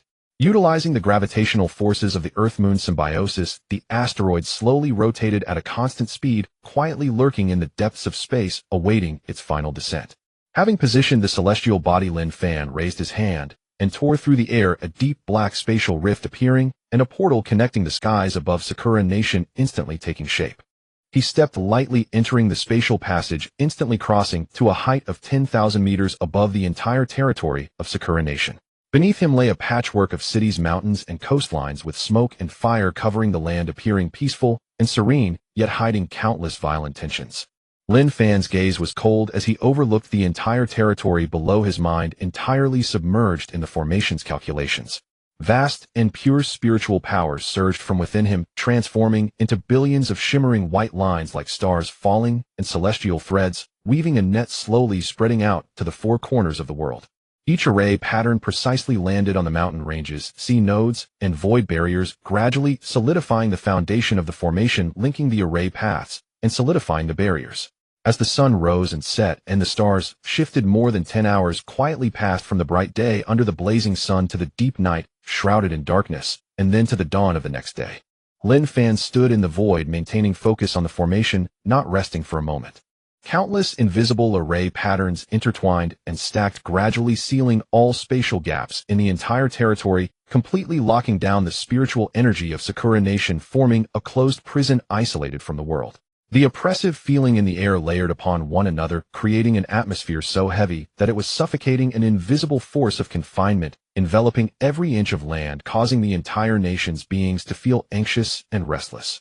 Until the following noon, the last faint array pattern slowly returned to position, completely solidifying.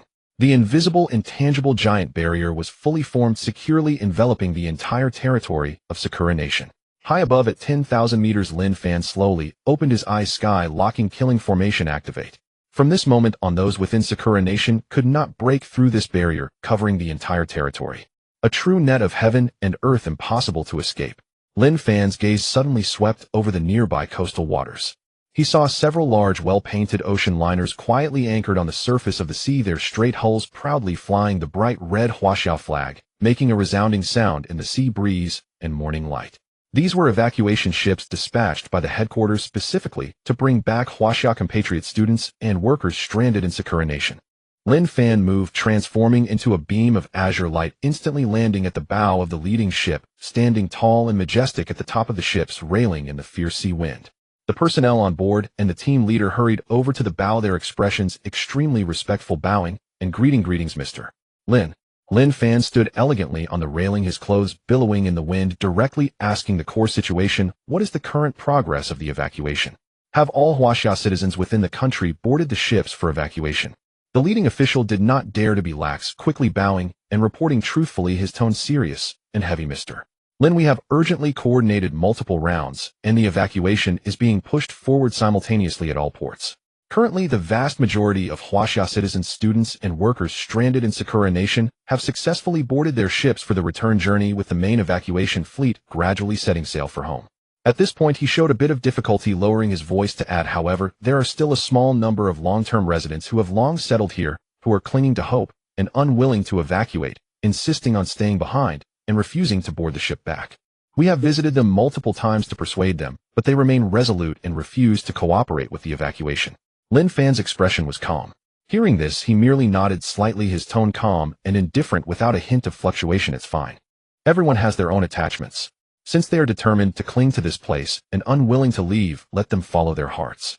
You need not waste more breath persuading them, or just focus on bringing away all the compatriots who are willing to go. The remaining people who insist on staying are all voluntarily remaining here, bringing misfortune upon themselves, bearing the consequences, and it has nothing to do with others.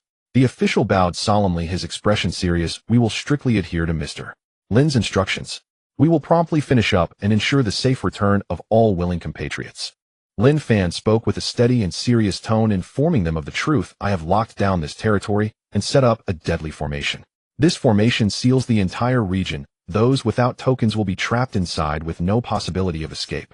As he spoke, a flash of spiritual light appeared at his fingertips, and 3 translucent tokens entirely white and engraved with lunar patterns floated into view, hovering in front of them. These 3 tokens are for you to keep. Lin Fan instructed, place these tokens on the ship to freely traverse the barrier and enter and exit the national border. All other beings will be completely sealed and cannot escape. Hurry and complete the evacuation. Do not linger for too long. The official hurriedly raised his hand to accept the tokens, feeling their warm and substantial weight, surrounded by spiritual energy. The group held them tightly in their hearts, bowing repeatedly in gratitude. Thank you, Mr. Lin. We will definitely expedite the evacuation work and will not delay. The commotion at the bow quickly spread throughout the entire ship, and tens of thousands of Huaxia compatriots and students in the deck and cabin rushed over upon hearing the news. When they saw the young figure at the bow, everyone instantly erupted with excitement, their eyes filled with fervor and reverence. Everyone knew the name of Lin Fan, the Moon Lord, and no one did not revere his extraordinary abilities that spanned the world. At this moment, seeing the real person in front of them, everyone could no longer suppress their excitement. It's the Moon Lord, it's really the Moon Lord. Oh my, I actually saw the Moon Lord in person. What luck! A crowd cheered and shouted, the calls resonating across the entire sea, warm and sincere. Many young students and compatriots blushed with excitement, raising their hands to wave and shouting loudly, "Moon Lord, can we take a picture together? There will be no regrets in this life. Moon Lord, I want to follow you forever. I love you, Moon Lord." Even more lively young girls tiptoed, calling out to the sea wind, with bright, warm voices penetrating through the crowd, "Moon Lord, I want to give you babies." The noisy cheers echoed throughout the azure sea and sky, filled with the love and admiration of Waxia's children. Meanwhile, in the highest confidential meeting room of the Prime Minister's office in Tokyo, Sakura Nation, the lights were bright, yet oppressive. Led by Che Liwan Miao, a group of core cabinet members, research leaders, and secret agent commanders gathered together, all with tense expressions, holding an emergency meeting concerning the fate of the nation. On the giant electronic screen, monitoring images of the entire sea area were rolling in real time, with countless Huaxia evacuation ships setting sail one after another, traversing various major ports day and night, evacuating all Huaxia citizens, students, and workers stranded in Sakura Nation. The scale of the evacuation was unprecedented, covering all national ports, occurring suddenly and dramatically. The atmosphere in the meeting room was heavy and silent, with everyone looking anxious and disturbed, a thick sense of unease permeating the air. At the main table, Che Liwan Miao tightly gripped the documents with white knuckles, his face darkened to the extreme, breaking the silence to ask in a deep voice, why has Huaxia unexpectedly initiated a nationwide large-scale evacuation, clearing out all Huaxia personnel within its borders? What is the reason? The head of the intelligence department immediately stood up, bowing to report urgently, his tone filled with fear and confusion. "Master Butler, we have found nothing." Waxia's official stance was merely a previously issued protest statement. There have been no other disaster warnings or war announcements, and everything in the secular world is operating smoothly without any reason to evacuate the entire nation. As these words fell, everyone in the meeting room exchanged glances, the sense of crisis within them rapidly growing. Normal evacuations usually have traces to follow, but such an inexplicable, thorough, and rapid nationwide evacuation is certainly not so simple. A high-ranking official involved in the soul-stealing scheme trembled inwardly and hesitantly ventured a guess. Could it be that Lin Fan has uncovered our black-robed operatives' cross-border abduction of one, a disciple of the Moonlight Pavilion, and their theft of cultivation manuals? Those words struck like thunderclap, shattering composure across the chamber. Panic erupted instantly. Oh, everyone's spirit wavered, whispers surged, and terror flooded their eyes. What they feared most was never earthly punishment, but the retribution of Lin Fan, a celestial sovereign whose power pierced heaven and earth. Che Liwan Miao's brow knotted tightly. Certainty had already settled deep within his heart. In a low, grave voice, he declared, "It must be this matter that has leaked. Beyond this incident, we have taken no recent action provoking either Huaxia or the Moonlight Pavilion." Huaxia's sudden total evacuation of all its citizens abroad was clearly a preemptive measure to avoid casualties, proof beyond doubt that Lin Fan knew everything and was preparing to strike Sakura Nation. Terror swept through the chamber like wildfire. Many senior officials turned ashen, their bodies chilled to the bone. Yet swiftly one regained composure and spoke aloud in forced reassurance, "My lord, there is no need for excessive alarm. We anticipated exposure from the outset and have already stockpiled vast compensatory resources, overseas assets, rare materials, and monetary reparations, all meticulously prepared in a comprehensive restitution plan designed solely to quell his wrath. We intended upon discovery to immediately issue a formal apology, provide full compensation, and surrender all implicated personnel, thereby securing forgiveness and preserving our nation's sovereignty." Bolstered by this substantial bargaining chip, the assembly calmed slightly, yet deep-seated dread remained unshaken. Immediately thereafter, the director overseeing the Transcendent Cultivation Project rose, urgently reporting on domestic cultivation progress in a final bid to stabilize morale. "Gentlemen, may rest assured we successfully stole the Moonlight Pavilion's cultivation manuals, and the entire nation has poured resources into nurturing transcendent prodigies. Since acquiring the manuals, several among our elite cohort have already entered the initial chi refinement stage. Such meager cultivation, mere initial chi refinement, is no more than dust beneath the feet of the Moon's sovereign herself. It poses not the faintest threat. Logically, such a trivial offense should hardly warrant Lin Fan's sweeping intervention." Hearing this, many nodded in agreement, hope flickering anew within their hearts. In their view, their forces were still weak, unformed, and utterly insignificant, Yet they had already assembled staggering reparations and offered abject contrition. Even if Lin Fan learned the truth, they reasoned he would at most demand accountability and restitution, not unleash cataclysmic retribution. Yet Che Li Wan Miao alone felt his sense of crisis intensify, not recede. His gaze locked onto the endless stream of evacuation vessels scrolling across the screen, his eyes filled with profound despair and dread. Lin Fan cared not whether his enemies grew stronger or posed any tangible threat, only whether justice had been violated. Deceitful, scheming, abduction, and soul theft. Each act had trampled irrevocably upon Lin Fan's absolute moral boundary. It is useless. Che Li Wan Miao's voice emerged hoarse and frigid as he slowly shook his head, his tone saturated with bone-deep desolation. You do not understand him. Vast reparations and groveling apologies hold no value in his eyes. He evacuated Huaxia's overseas citizens not to assign blame, not to seek compensation, but to cleanse the slate and annihilate Sakura Nation entirely. That chilling verdict echoed through the council chamber, shattering every last illusion. Silence descended, absolute, suffocating. Only boundless terror remained, gripping each person tight. The shadow of national obliteration now loomed over all of Sakura Nation. Che Li Wan Miao's single sentence utterly crushed the final vestiges of hope among those present. The council chamber fell into deathly stillness while paralyzing fear engulfed every senior official. No one dared cling to fantasy any longer. Their faces blanched, limbs froze, and they fully grasped the inexorable doom awaiting them: total annihilation. After a brief hollow silence, a senior minister snapped back to awareness. His face contorted, voice raw with panic. We cannot await extinction. There remains a chance. We must immediately appeal to the world's great powers. Mobilize every diplomatic channel, every overseas leverage. Spare no cost to demand international intervention. Those words jolted the crumbling assembly awake. In extremis, foreign aid became the sole lifeline they could grasp.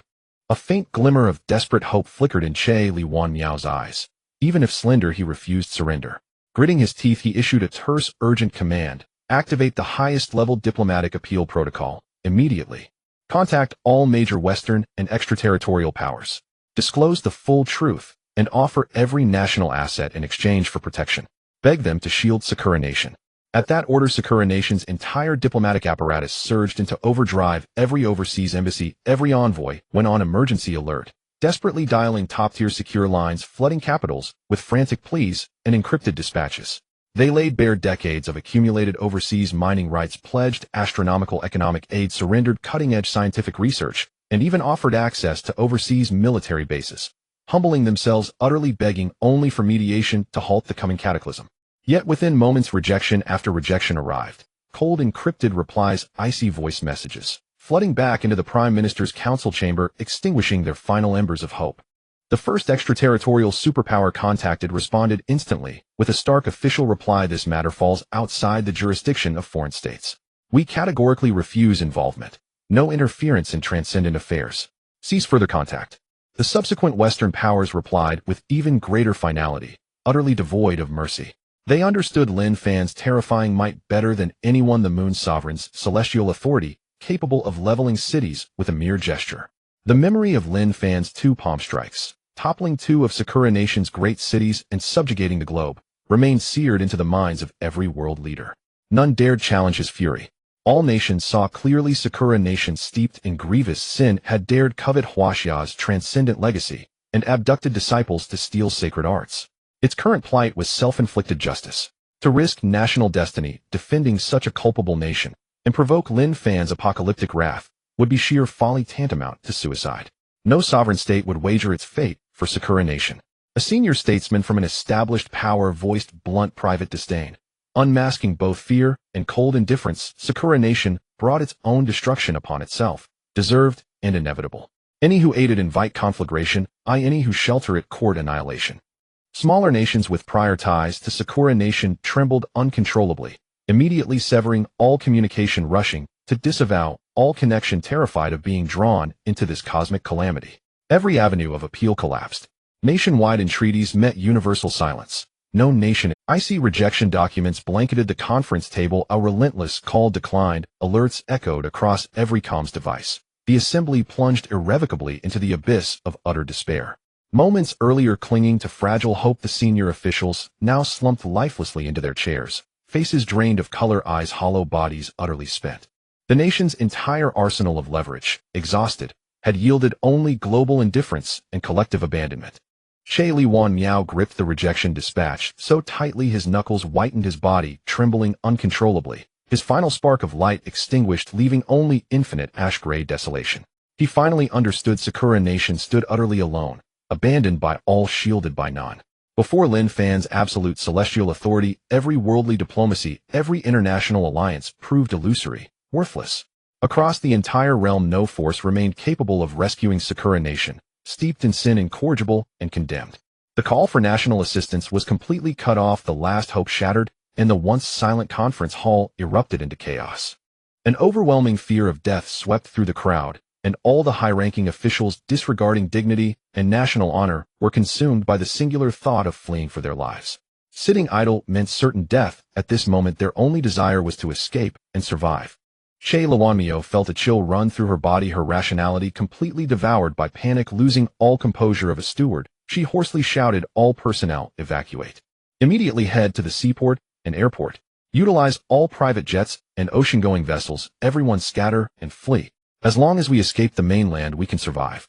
With that command, the high-ranking officials, guards, and agents who had been holding their ground in the conference hall scattered like stray dogs rushing out of the Prime Minister's residence. Everyone was thrown into disarray, desperately seizing transportation, rushing to major international airports and coastal deepwater ports, attempting to break through the borders with speedboats and large vessels to escape this doomed territory under divine punishment.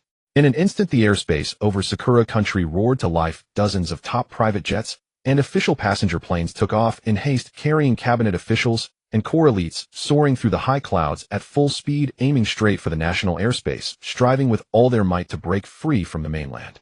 On the sea, dozens of high-speed, ocean-going yachts and giant private cruise ships set sail, simultaneously cutting through the towering waves, racing towards the high seas, pushing their engines to the limit in a bid to breach the maritime boundaries and escape the confined territory.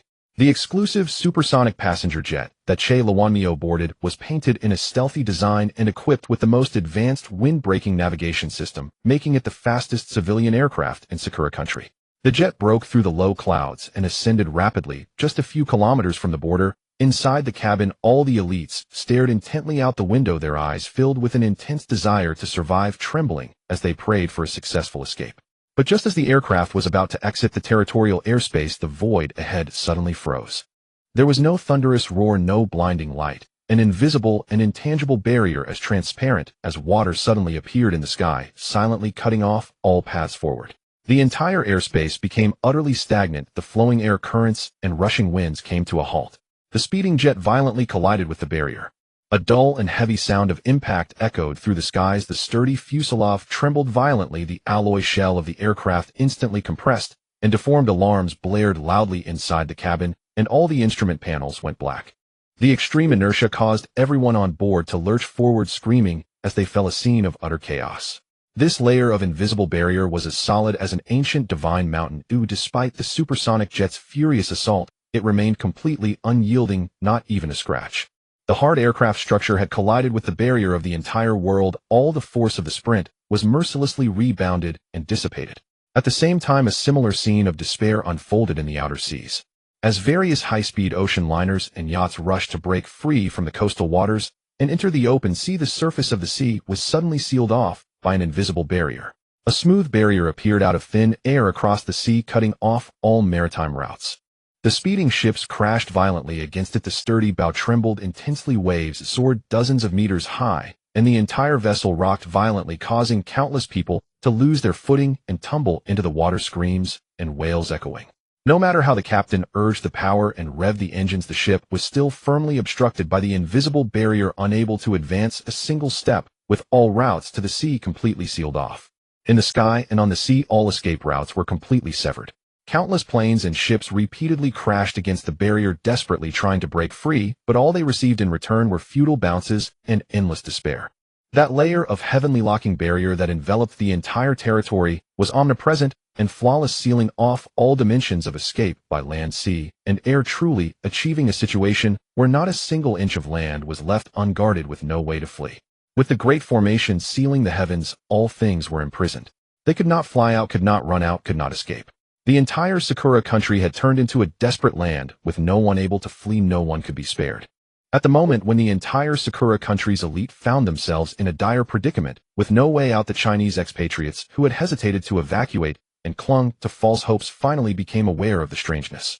Previously, upon hearing the evacuation notice, most of them had scoffed at it, harboring a sense of false hope. Some cherished their long-established businesses and were unwilling to abandon the stable lives they had settled into for years. Others thought it was just an ordinary international crisis, an overreaction, and saw no need to evacuate hastily. They repeatedly rejected the evacuation team's persuasive visits, stubbornly remaining in this land that was about to be destroyed. In a panic, many began to frantically pull out their phones, dialing the emergency contact numbers left by the evacuation team, sending messages for help, wanting to inquire about the situation and apply for evacuation. However, all calls fell silent into the sea. The evacuation staff, who had previously been online and patient in their guidance, had already evacuated with their teams, leaving no trace. They finally awoke to the realization that the sudden and urgent full-scale evacuation was their only lifeline. Yet they had chosen to abandon the last chance of escape, insisting on remaining in danger. As the entire Sakura country fell into endless chaos, with its people trapped in a web of despair, the space monitoring centers, deep space observation stations, and astronomical satellite terminals of major powers simultaneously captured a scene of interstellar anomaly that shook the ages, with all high-precision cameras and sensing devices locking onto the dark void between the Earth and Moon, data alarms flashing crazily red and blue warning lights blinking incessantly. Under the vast starry sky, the previously quiet and drifting deep space star domain suddenly burst forth with brilliant light, and in the next moment a towering figure, 1,000-meter-tall avatar, stepped out from the void. Lin Fan exerted his celestial power, standing tall amidst the galaxy, with Tao patterns swirling around him, indifferently gazing down at the sinful corner of the blue planet below. He steadily supported the 2,000-meter diameter asteroid. At that moment, the space monitoring footage of all countries around the globe simultaneously froze on this astonishing scene. In the space command centers of the United States, Britain, France, and the European Union, everyone fell silent. Countless researchers, aerospace experts, and high-level decision-makers stared intensely at the giant screens, their pupils constricting, breaths halted, blood in their veins nearly frozen. The screen data fluctuated in real time, clearly indicating the parameters of the celestial body: a diameter of 2,000 meters, rocky, high-density planetary debris, estimated impact equivalent exceeding 1 trillion tons of TNT.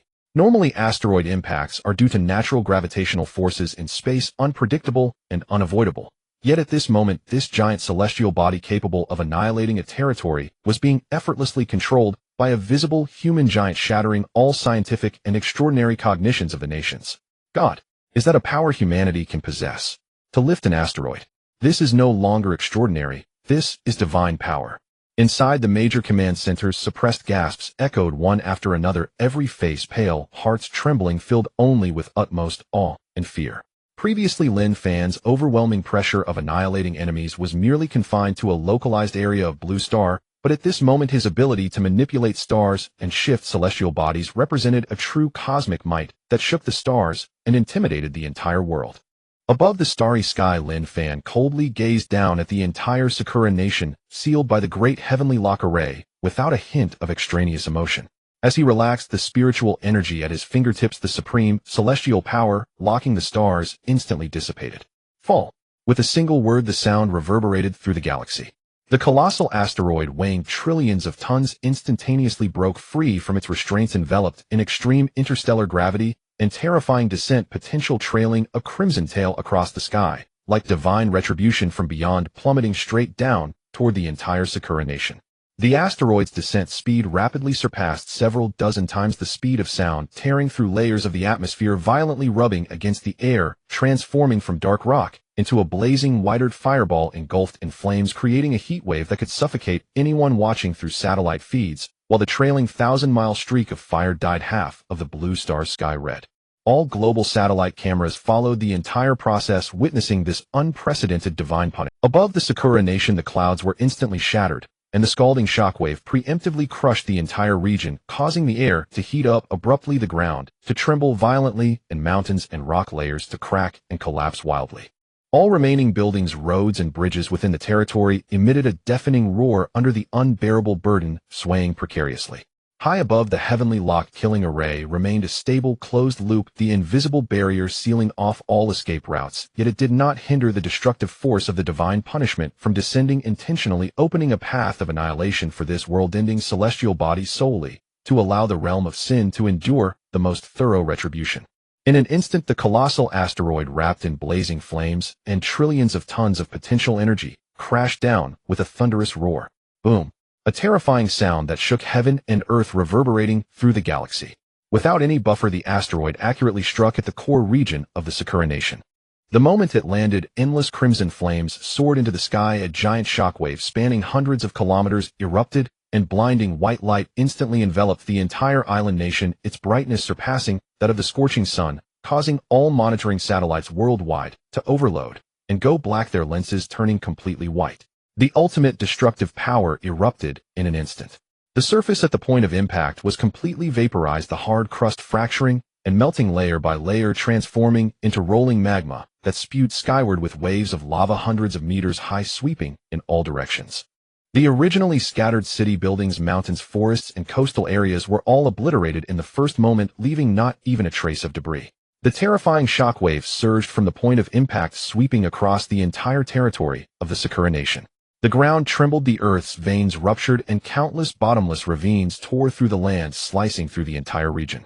In the coastal waters, towering tsunamis surged, wildly massive waves carrying seabed mud and boiling water crashing against the coast and engulfing all coastal cities. Super typhoons, geological storms, and volcanic eruptions erupted simultaneously, turning the entire island nation into a hell on earth. All beings confined by the heavenly lock barrier had no means of escape, forced to face this cataclysmic disaster. All buildings instantly collapsed and shattered, all streets vanished completely, and all cries were swallowed by the roaring sounds. The barrier firmly locked down the entire territory, ensuring that all destructive forces were completely contained, having 100% effect on the core of the Sakura Nation. Not a trace of power affected the surrounding seas or adjacent continents, perfectly avoiding innocent areas and precisely punishing the entire sinful territory. Above the starry sky, the 1,000-meter avatar stood quietly, while Lin Fan coldly gazed down at the raging sea of fire and lava and the collapsed, annihilated island nation. In the monitoring centers of major global powers, after the brief blackout of the satellites, the recaptured images revealed nothing but a vast sea of crimson flames, swirling smoke, and completely shattered landmasses. The entire territory of the Sakura Nation, originally situated in the East China Sea of Blue Star, was utterly obliterated and ceased to exist under the impact of a celestial asteroid. The raging sea of flames gradually subsided, the swirling crimson smoke slowly settled, and above the East China Sea not a trace of the island nation's territory remained, only an expanse of smooth, vast ocean, as the waves gently smoothed out all traces of the catastrophe. The heavenly locked killing array fulfilled its purpose, transforming into specks of white light, merging into the world and completely dissipating. Above the starry sky, Lin Fan retracted his 1,000-meter avatar, his majestic azure golden body shrinking back into the appearance of an ordinary figure in white, lightly stepping through the void, breaking through the interstellar clouds in an instant, and returning to the main hall of the Moonlight Pavilion on the summit of the moon. He raised his hand to close the hall door, his surrounding spiritual light retracting, and directly stepped into the secluded meditation chamber deep within the hall, setting up a barrier to isolate his divine sense and block the outside world, quietly entering closed-door meditation. No one knew that at the moment the asteroid crashed down, annihilating the entire Sakura Nation, the will of humanity throughout the blue star suddenly awakened, and an endless expanse of pure, warm, golden humanitarian merit surged through the interstellar barrier, pouring entirely into Lin Fan's body. This merit was vast and mighty, exceedingly heavy, incomparable to ordinary acts of kindness. For 1,000 years the Sakura Nation had been narrow-minded and malicious, repeatedly causing chaos, secretly spying on other nations' foundations, repeatedly committing heinous acts, disregarding the principles of life, and their sins were too numerous to count, having long since drawn the wrath and resentment of humanity throughout the blue star. This divine punishment annihilated the root of sin and cleared away the dark and evil calamities of the world, representing the supreme act of goodness that aligned with heaven and humanity. Thus the world reciprocated with immense humanitarian merit, pure and continuous. Inside the meditation chamber, it was peaceful and dustless. Lin Fan sat cross-legged atop the jade platform, allowing the vast golden humanitarian light to envelop him as the warm, mighty power washed over his limbs and bones, purifying his meridians and spirit.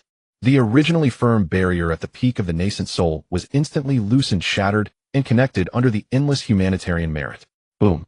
The invisible barrier of cultivation shattered, pure spiritual power surged, doubling in intensity. The essence of his spirit became clearer and more transparent. The rhythm of the Tao surged, and ascended, breaking through layers of realms, instantly overcoming all shackles.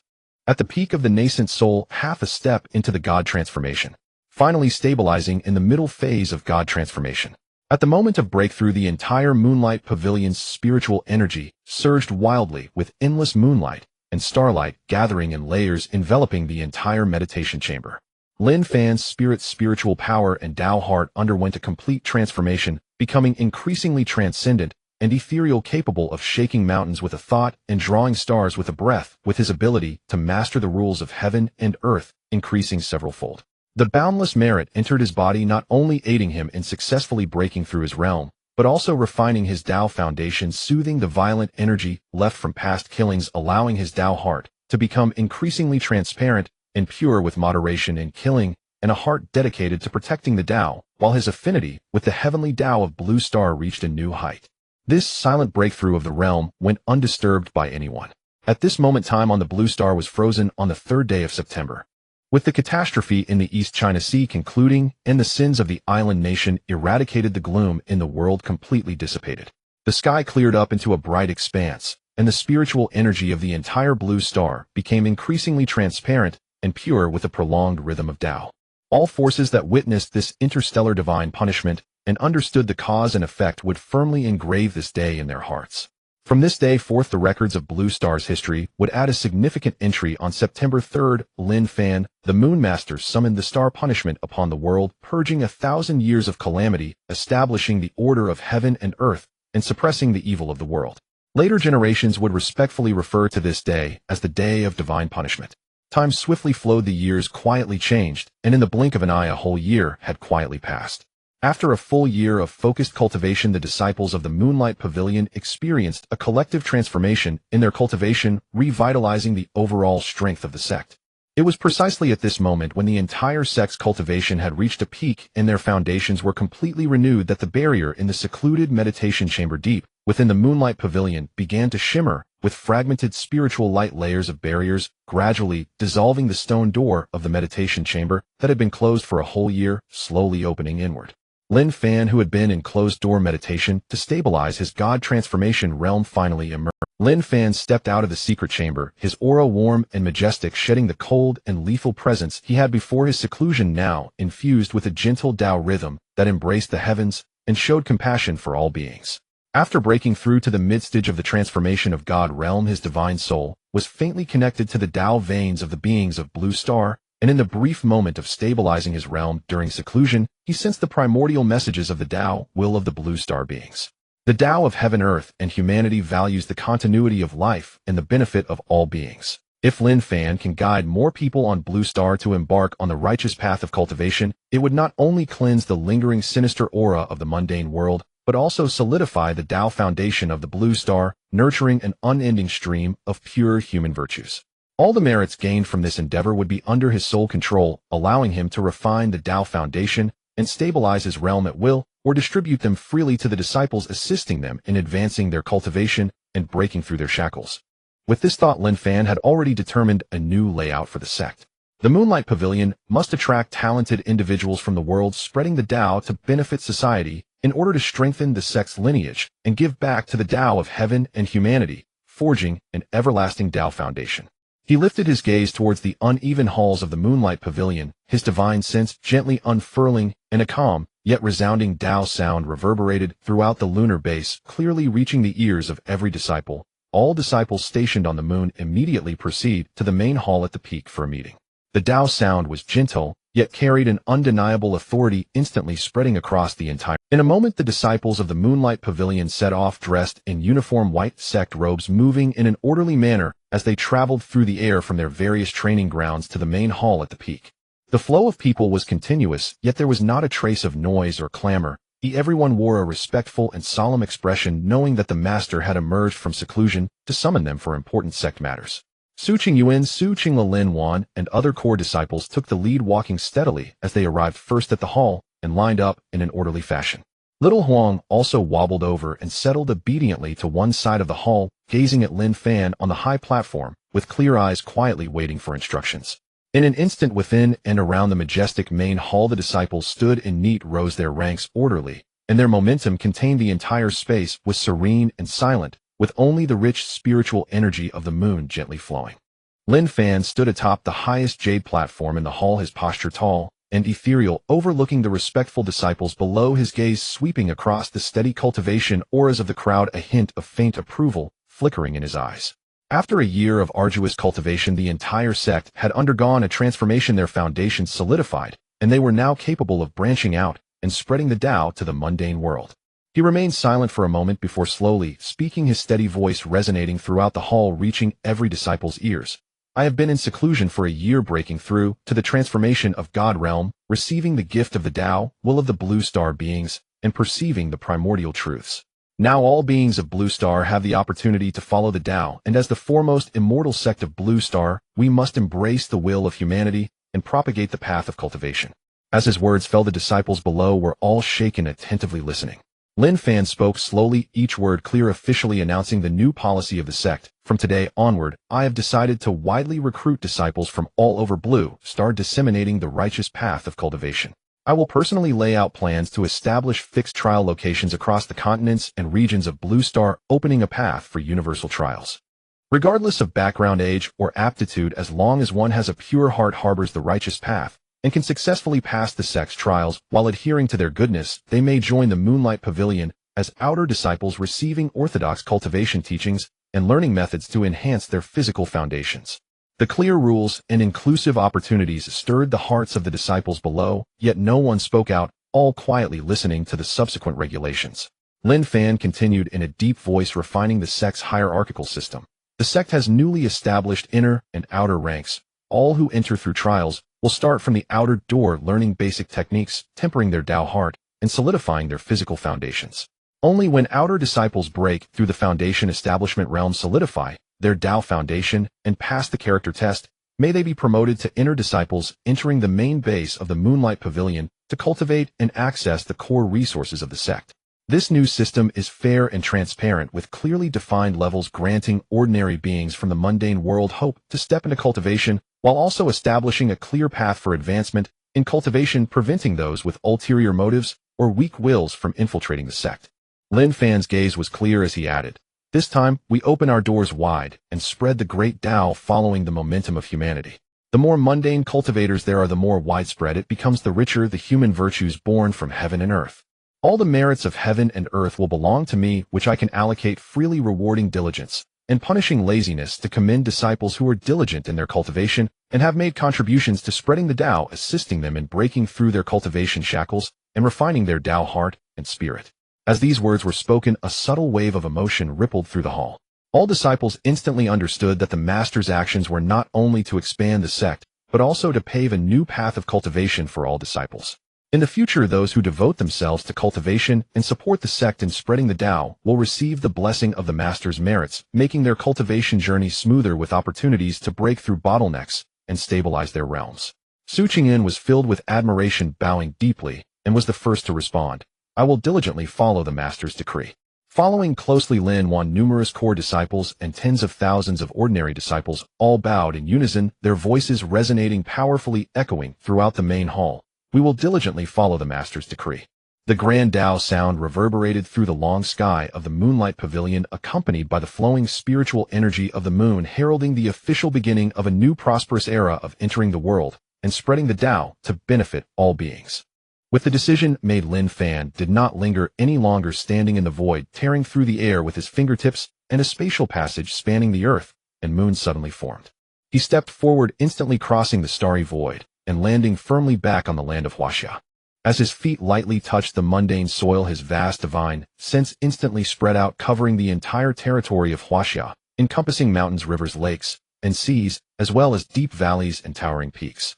His gaze scanned the myriad terrains, ultimately arriving at the lofty peaks of the northeastern mountains Chang. This place has been blessed with the dragon vein for thousands of years, with majestic mountain ranges and abundant spiritual energy harboring the pure essence of heaven and earth, making it the most suitable location for establishing a trial platform to screen the talented of the world. With a thought, Lin Fan's warm and majestic transformation of God cultivation surged forth, pouring into the entire Changbai mountain range. Booming sounds resounded as the heavy mountain trembled and roared, the hard rock layers cracked, stacked and lifted on their own stones, flying through the air as spiritual patterns surged from beneath. Countless stones arranged themselves in layers according to the regulations of the Tao, forming a grand and orderly set of steps that led directly into the clouds. 1 layer, 10 layers, 100 layers, 1,000 layers. The stones piled upwards, endlessly piercing through the sea of clouds and breaking through the firmament, extending a full 9,999 layers with no end in sight. The 9,999 layers of steps correspond to the essence of returning to simplicity and the perfection of the Great Tao, a carefully determined trial standard by Lin Fan, extremely rigorous, solely intended to filter out those with pure hearts and exceptional talents. Moreover, for every layer of steps formed Lin Fan, set down in exquisite and simple independent formation, each layer unique and progressively advanced. The 9,999 steps could filter out those with ulterior motives, weak wills, and vanity, leaving only those who are pure in seeking the Tao, possessing a good heart and acceptable talents to steadily reach the top. Once the last layer of steps was solidified, Lin Fan raised his hand in the air, and a vast flat white jade platform slowly formed above the sea of clouds, suspended at the very top of the 9,999 steps, firmly resting atop the clouds of Changbai Mountain, unshaken by wind or lightning, stable and solid. On the platform, Lin Fan used his spiritual power to carve out a simple and ancient stone cottage from the local materials, the stone house, square and elegant, hidden among the flowing clouds and moonlight, tranquil and serene. Then he directed the Tao patterns in his palm, setting up a stable and simple spatial teleportation array at the core of the stone house, with finely woven and orderly formation patterns, the spiritual light, contained and stable. This array leads directly to the main base of the Moonlight Pavilion on the old June Mountain of Blue Star.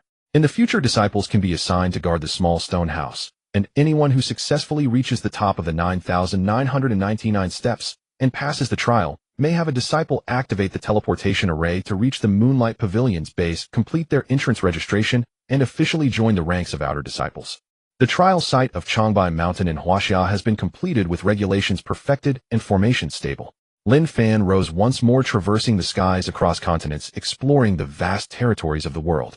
From the Alps to the Rockies, from Kilimanjaro to the Great Divide and the remnants of Kunlun in Southeast Asia. Lin Fan visited the peaks of the world's major mountains, where spiritual energy converged, and the terrain was magnificent, replicating the grand trial regulations of Changbai Mountain. At each location, there were stone steps transformed into formations with 9,999 layers of celestial stairs spanning the sea of clouds, accompanied by floating platforms, stone houses for defense, and intercontinental teleportation arrays, establishing uniform and standardized trial sites of Yuehua Pavilion across all major continents, benefiting all living beings without regional bias or national distinctions. Such an extraordinary phenomenon that shook heaven and earth and reshaped mountains and rivers was grand and rarely seen, instantly captured by the monitoring satellites and observation systems of countries around the globe. The high-ranking officials of powerful nations and research centers were all shaken, their eyes fixed on the screens displaying the suddenly manifested celestial trial stairs, their minds trembling with awe. Everyone understood that this was the doing of the Moon Master, a supreme power akin to a deity reshaping the world's order.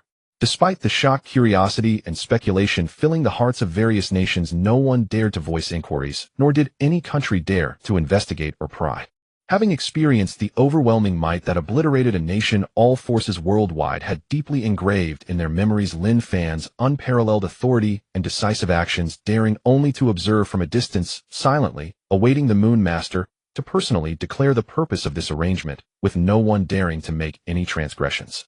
In a short time, the trial sites across the world's 7 continents were fully established, with unified regulations, stable formations, and profound Tao rhythms spread throughout the world, awaiting the arrival of all beings. The universe was cleared, the sea of clouds stagnated, and the spiritual energy of heaven and earth surged and boiled. Above the high sky, Lin Fan stood at the center of the global space, his eyes slightly closed as boundless spiritual power erupted around him. In the next moment, a golden light surged through the clouds, brilliant Tao radiance enveloping the entire blue star as the supreme heavenly and earthly powers erupted loudly. Thousands of meters, tens of thousands of meters. Standing tall and imposing, the colossal form extended for a full 10,000 meters above the firmament, comparable to the mountains and seas, overlooking the 4 seas and 8 wildernesses. The divine form radiated with celestial brilliance, entwined with Tao patterns, its garments fluttering as it stirred the winds of the 9 heavens, with eyes as clear as the sun and moon suspended in the sky, exuding an immense and boundless pressure. The 10th Sanmeter Dharma image overlooked the vast earth, its voice resonating throughout the universe, echoing through the layers of spiritual energy, clearly falling upon every inch of land and every living being's ears across the globe, with no one omitted or isolated. I am Lin Fan of Yuehua Pavilion. Today, I establish trial sites worldwide, opening the celestial gates and spreading the righteous path. All beings in the world, regardless of national borders, wealth or poverty, age or background, anyone with a pure heart, a kind intention, and steadfast will can rush to the trial sites across the continents, ascend the 9999 layers of Tao steps, and undergo the threefold trials of heart aptitude and true self. Those who steadfastly maintain their true selves throughout the process and successfully reach the top may join Yuehua Pavilion, becoming outer disciples of our sect, learning the foundation establishment technique, and embarking on the path of longevity and cultivation. The grand and resounding Tao voice penetrated mountains, rivers, lakes, and seas, crossing national borders and airspace, reaching the ears of billions of ordinary people worldwide, each word clear and each sentence grounded. At that moment, the world fell silent, only to explode into a frenzy of celebration. The path of celestial cultivation had always been an unattainable opportunity, with ordinary beings only able to hear of it, never to touch it, remaining lifetime strangers to the path of the extraordinary. But today, Lin Fan personally broke the barriers and opened the celestial gates, making the path of longevity accessible to the world, granting every ordinary person the chance to defy fate and transcend the mundane. The land of Huaxiao erupted with excitement as billions of people were moved to tears, rushing to share the news and celebrating together, all filled with awe and gratitude for the celestial master's benevolence in teaching and benefiting all beings. The streets and alleys, online platforms, and social circles around the world exploded with countless people cheering for this unprecedented opportunity. Regardless of skin color or race, regardless of region or nation, all who harbored a heart for the Tao and were unwilling to be mediocre ignited extreme passion and anticipation. Countless individuals immediately packed their belongings, heading towards the trial sites situated in famous mountains and rivers across the continents, filled with sincerity solely to participate in this extraordinary trial personally initiated by the Supreme Celestial Master, an equitable and accessible opportunity to reverse fate and tread the path of longevity. The entire Blue Star was engulfed in a grand spectacle of nationwide enthusiasm for the Tao and collective celebration. With the trial sites across the continents fully established, the resonating Tao voice slowly dissipated, and the brilliant golden light of Tao gradually retracted into heaven and earth. Lin Fan stood in the high sky for a long time, watching millions of beings rush towards the path of the Tao, before retracting his immense Dharma form, his white robes gently brushing against the flowing clouds, tearing through the spatial passage of the earth and moon, instantly returning from the Blue Star to the main hall of the Moon Pavilion on the peak of the moon. Inside and outside the magnificent and serene hall, the disciples remained orderly and standing, no one daring to disperse, all patiently awaiting further instructions from the master. After a year of hard cultivation, upon hearing of the sect's grand opening of celestial gates to benefit all beings, the disciples were filled with exhilaration and reverence, their spiritual energy flowing more robustly. Lin Fan stood on the jade platform, his expression calm and composed as his clear Tao voice resonated again, reaching everyone's ears. The global trial sites have been fully established, and each continent's Tao platforms require dedicated personnel for guarding and verification of ascended disciples, as well as for teleportation and guidance into the sect. He scanned the lineup, precisely identifying several inner disciples known for their calm demeanor and prudent actions, arranging their guarding duties one by one, delegating the guarding tasks of the trial sites across the continents. All the disciples bowed in acceptance of the orders. With the sect's guarding arrangements settled, Lin Fan raised his hand to signal everyone to disperse, instructing the disciples to return to their daily cultivation paths, focusing on their advancement and patiently awaiting the arrival of the first batch of trial disciples. The disciples all bowed in respect before dispersing, and the main hall soon returned to its tranquil solemnity, with only the gentle breeze and moonlight flowing in between. As Lin Fan prepared to summon Lin Wan and Xiao Huang to the side hall, to personally inspect their recent cultivation progress and stability of their realms, an orderly and respectful voice echoed from outside the hall, stating, "Master Mr. Li Changzheng from the Blue Star headquarters is waiting outside the hall to request an audience." Lin Fan raised an eyebrow, a hint of mild surprise flashing in his eyes. As a high-ranking official stationed at the lunar headquarters of Huaxiao, Li Changzheng would not disturb him without significant urgent matters. Let him wait in the side hall. Lin Fan spoke calmly, his voice steady, reaching outside the hall. Understood. The guarding disciple replied and retreated. Moments later, Lin Fan walked slowly, turning to leave the main hall and heading to a side hall that was elegant and serene. At that moment a figure was already standing inside. It was Li Changzheng. Dressed in formal attire, he stood upright, his expression solemn and serious, his eyes hiding a hint of urgency and gravity. Seeing Lin Fan step into the side hall, Li Changzheng's expression stiffened, and he immediately stepped forward, bowing respectfully. "I have come to see you, Mr. Lin. There is no need for excessive formalities. Rise and speak. What brings you here?" Lin Fan gestured slightly to encourage him to sit, his demeanor calm and peaceful.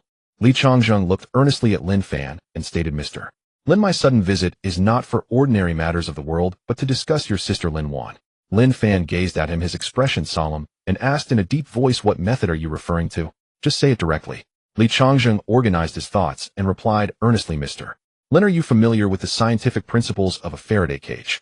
He patiently and rigorously explained the pure scientific definition from the perspective of mundane physics. A Faraday cage is a closed structure made of conductive material constructed from a complete metallic shell. When subjected to high-voltage lightning, strong electromagnetic pulses, or intense electric fields, the conductive shell will instantaneously undergo charge redistribution, completely guiding and dispersing all external charges and electric field forces to the surface of the shell. Ultimately, this results in the outer shell absorbing all electrical strikes and electromagnetic impacts, while creating a state of absolute zero electric field within the shell. In simple terms, this structure can completely isolate external lightning strikes, high-voltage currents, and electromagnetic destructive forces, severing the connection between the internal space of the cage and the external electrical environment, protecting internal objects from any external electrical damage. It represents the pinnacle of mundane physical protection systems against lightning, high voltage, and electromagnetic shocks. Li Changzheng's words were serious as he continued, "We can utilize this scientific principle to ensure your sister safely traverses the lightning tribulation she previously avoided." Having said this, he took out his smartphone, opened the pre-prepared experimental video, and respectfully presented it to Lin Fan, indicating, "Mr. Lin, this is the recorded footage of the large Faraday cage jointly developed and iterated by our extraordinary bureau and top research teams. You may observe and verify it yourself." Lin Fan's gaze fell upon the phone screen as he quietly watched the video. In the video, a massive closed alloy conductive structure stood in the experimental area. The research team artificially induced ultra-high voltage lightning strikes, and the violent sparks crackled chaotically against the cage's exterior. The terrifying electromagnetic shocks were entirely guided and dispersed by the shells circulating at the surface. Inside the cage, the instrument's data remained at zero throughout, with no trace of current or electric field penetration. The internal space was stable and untroubled, showcasing perfect protective effects. After just a few minutes, the video concluded. Lin Fan slowly nodded, his tone assured, "It is indeed a feasible and reliable method." He raised his gaze to Li Changzheng, directly inquiring, "In utilizing the nation's top scientific resources and specialized equipment to alleviate my kin's celestial punishment, what does the nation require in return? Feel free to speak candidly." In response to Lin Fan's inquiry, Li Changzheng quickly put away his phone, bowed, and shook his head, his demeanor earnest and sincere. "Mr. Lin, there is absolutely no need. Your efforts in eradicating the source of calamity and opening the path for the extraordinary for all have already provided immeasurable benefits to the nation and its people. The mere mundane scientific resources are trivial. There is absolutely no reason for the nation to seek any form of repayment. What you have done for Huaxiao far exceeds anything we can offer in return." Lin Fan fell into a momentary silence, contemplating before stating, "When you return, relay to Long Tai and Long, and that I have taken note of this favor. Subsequently, I will personally select the younger generation with exceptional potential and pure character from various families to be exceptionally admitted as inner disciples of the Moonlight Pavilion, where I will personally impart the orthodox cultivation methods and focus on their training." Upon hearing this, Li Changzheng's body trembled, his eyes filled with ecstasy and shock, as if a tidal wave surged within him. Being an inner disciple of the Moonlight Pavilion, personally taught by Lin Fan, and receiving focused cultivation from the sect represents an unparalleled opportunity that countless individuals dream of, a chance to alter their destiny. Even top-tier families in Huaxiao, expending generations of effort, might not be able to secure a single inner sect quota. Now that Lin Fan has proactively offered to accept the younger generation from the families into the inner sect, this return far exceeds the value of a mere Faraday cage. It is a monumental opportunity that benefits their families for generations. Li Changzheng could no longer contain his excitement, deeply bowing to the ground, his tone filled with respect and gratitude. "Mr. Lin, on behalf of all the families, thank you for your kindness and generosity." Lin Fan maintained a calm expression, lightly raising his hand to gesture, speaking in a composed manner, "You may withdraw for now. Subsequently, let the various families select their disciples, and they can gather at the Faraday cage trial site for arrangements." "Yes, Mr. Lin. Li Changzheng bowed respectfully, and with complete decorum turned and exited the side hall to convey the instructions and prepare for subsequent matters. Once the side hall doors closed, silence enveloped the room. Lin Fan stood still, his gaze shifting in depth, pondering in silence. He understood that mundane technology is ultimately an external force. Even if the empirical data is flawless, it may not fully withstand the celestial punishment. Celestial punishment is the ultimate manifestation of the laws of heaven and earth, majestic and pure. If Lin Wan failed to transcend her tribulation, and if the Faraday cage were to malfunction under the lightning tribulation, all the family disciples gathered there would meet their doom, with none able to escape. However, if this gamble proves correct, and the Faraday cage can perfectly isolate the lightning tribulation, allowing Lin Wan to safely traverse this destined punishment, then all costs would be worthwhile. Once she passes this life and death tribulation, the heavenly locks on Lin Wan will be completely lifted, freeing her from the shackles of fate, allowing her to freely enter and exit Blue Star and traverse between Earth and the Moon without being constrained by the laws of heaven. As for issues regarding her cultivation level and foundational progress, they are insignificant.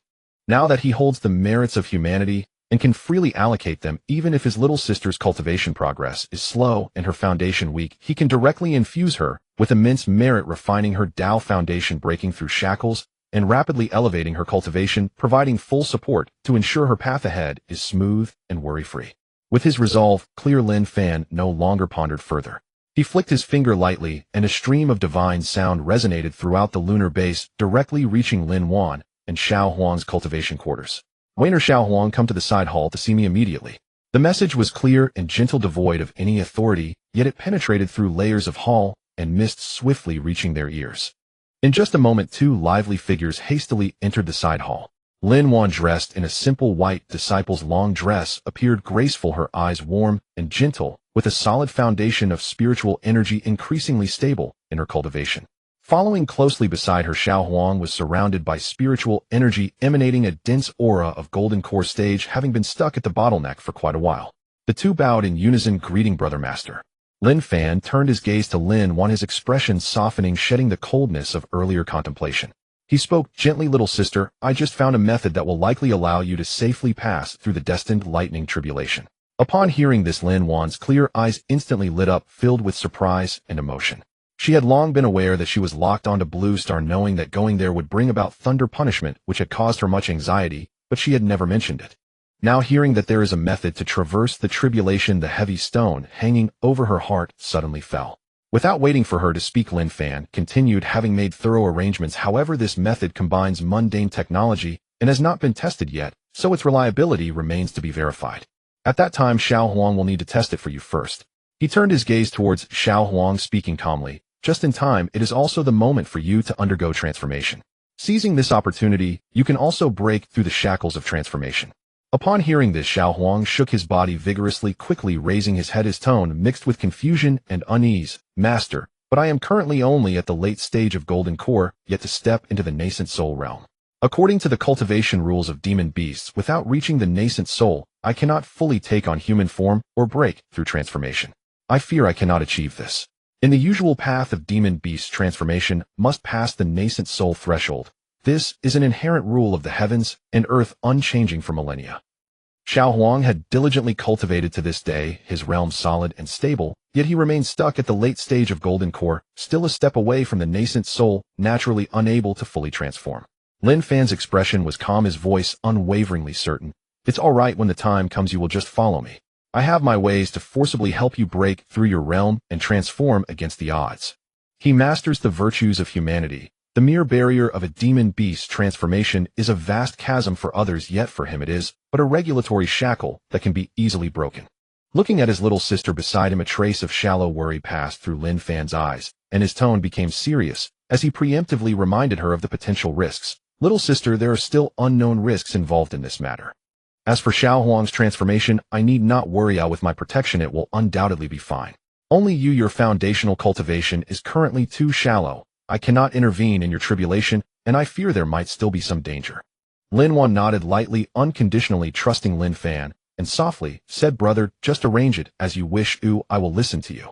Xiao Huang has a profound foundation and a strong physique. With him personally assisting and breaking through to help with the transformation, the success rate is nearly guaranteed, yet this is merely to test the Faraday cage. But Lin Wan's cultivation is still shallow, her foundation tender. Even with the Faraday cage for protection facing the supreme heavenly punishment, there still exists hidden danger. Lin Fan slightly nodded, suppressing the worry in his eyes.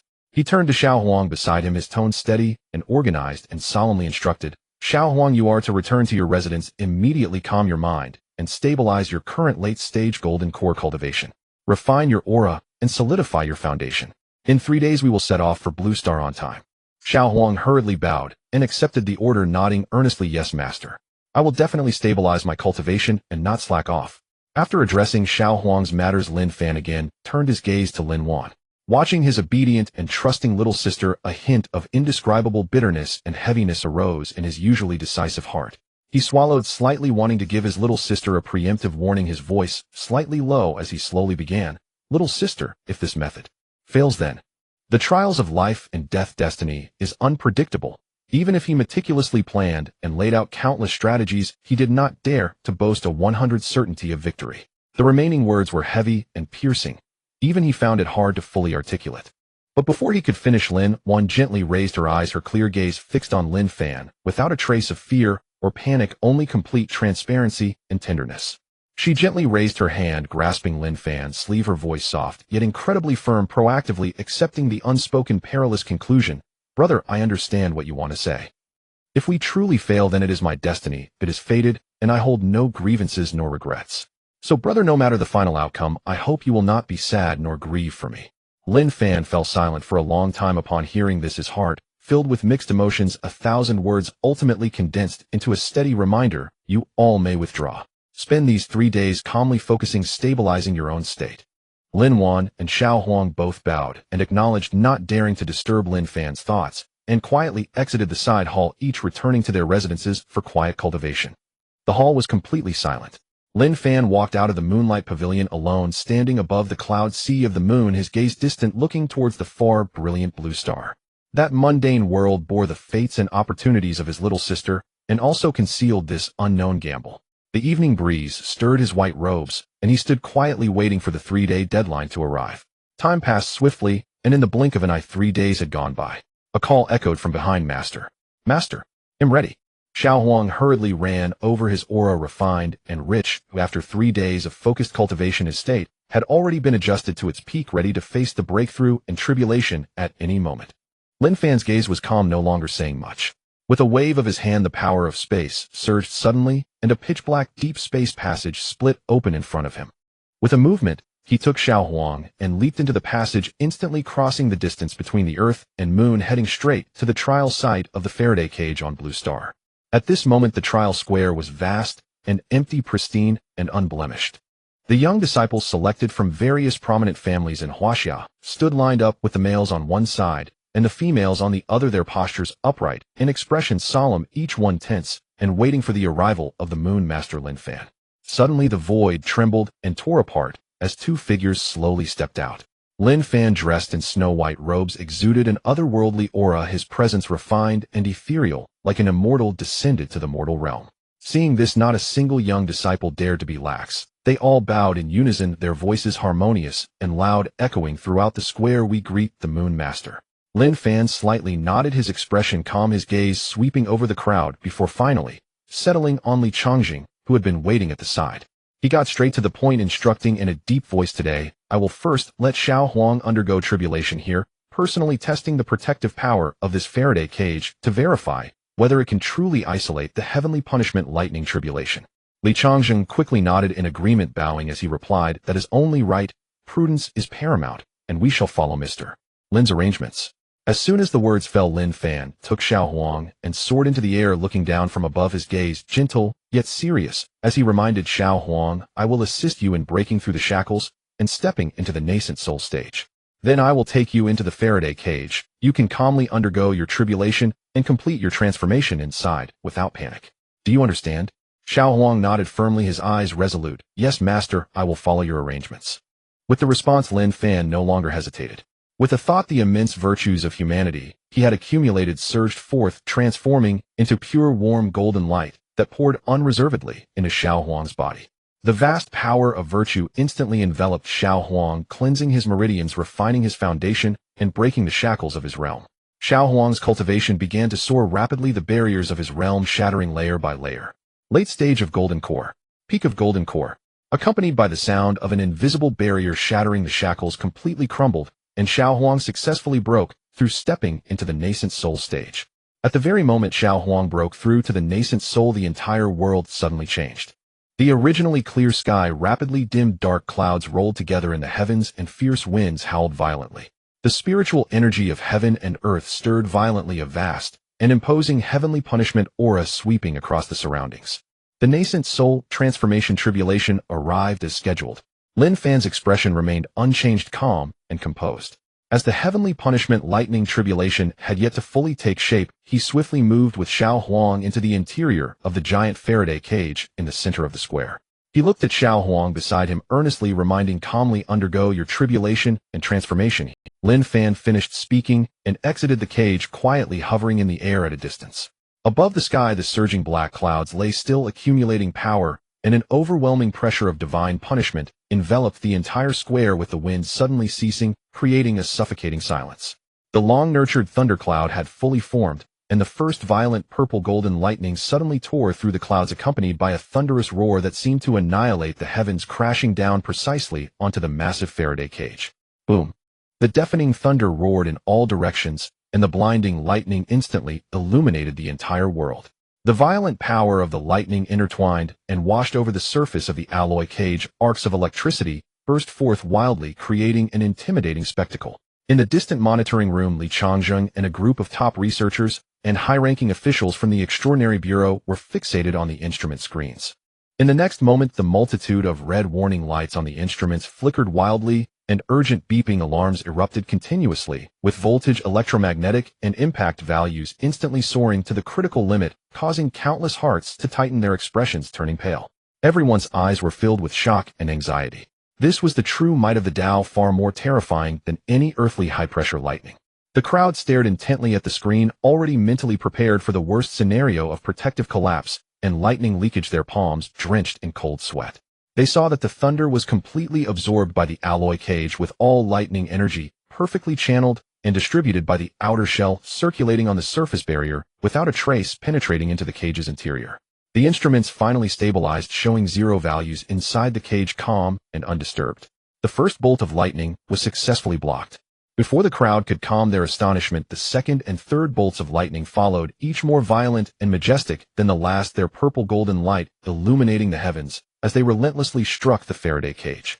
The thunder roared incessantly, with lightning exploding continuously outside the cage, the might of heaven overwhelming and the tribulation force immense, yet inside the cage remained a sanctuary of tranquility, completely isolating all heavenly punishment.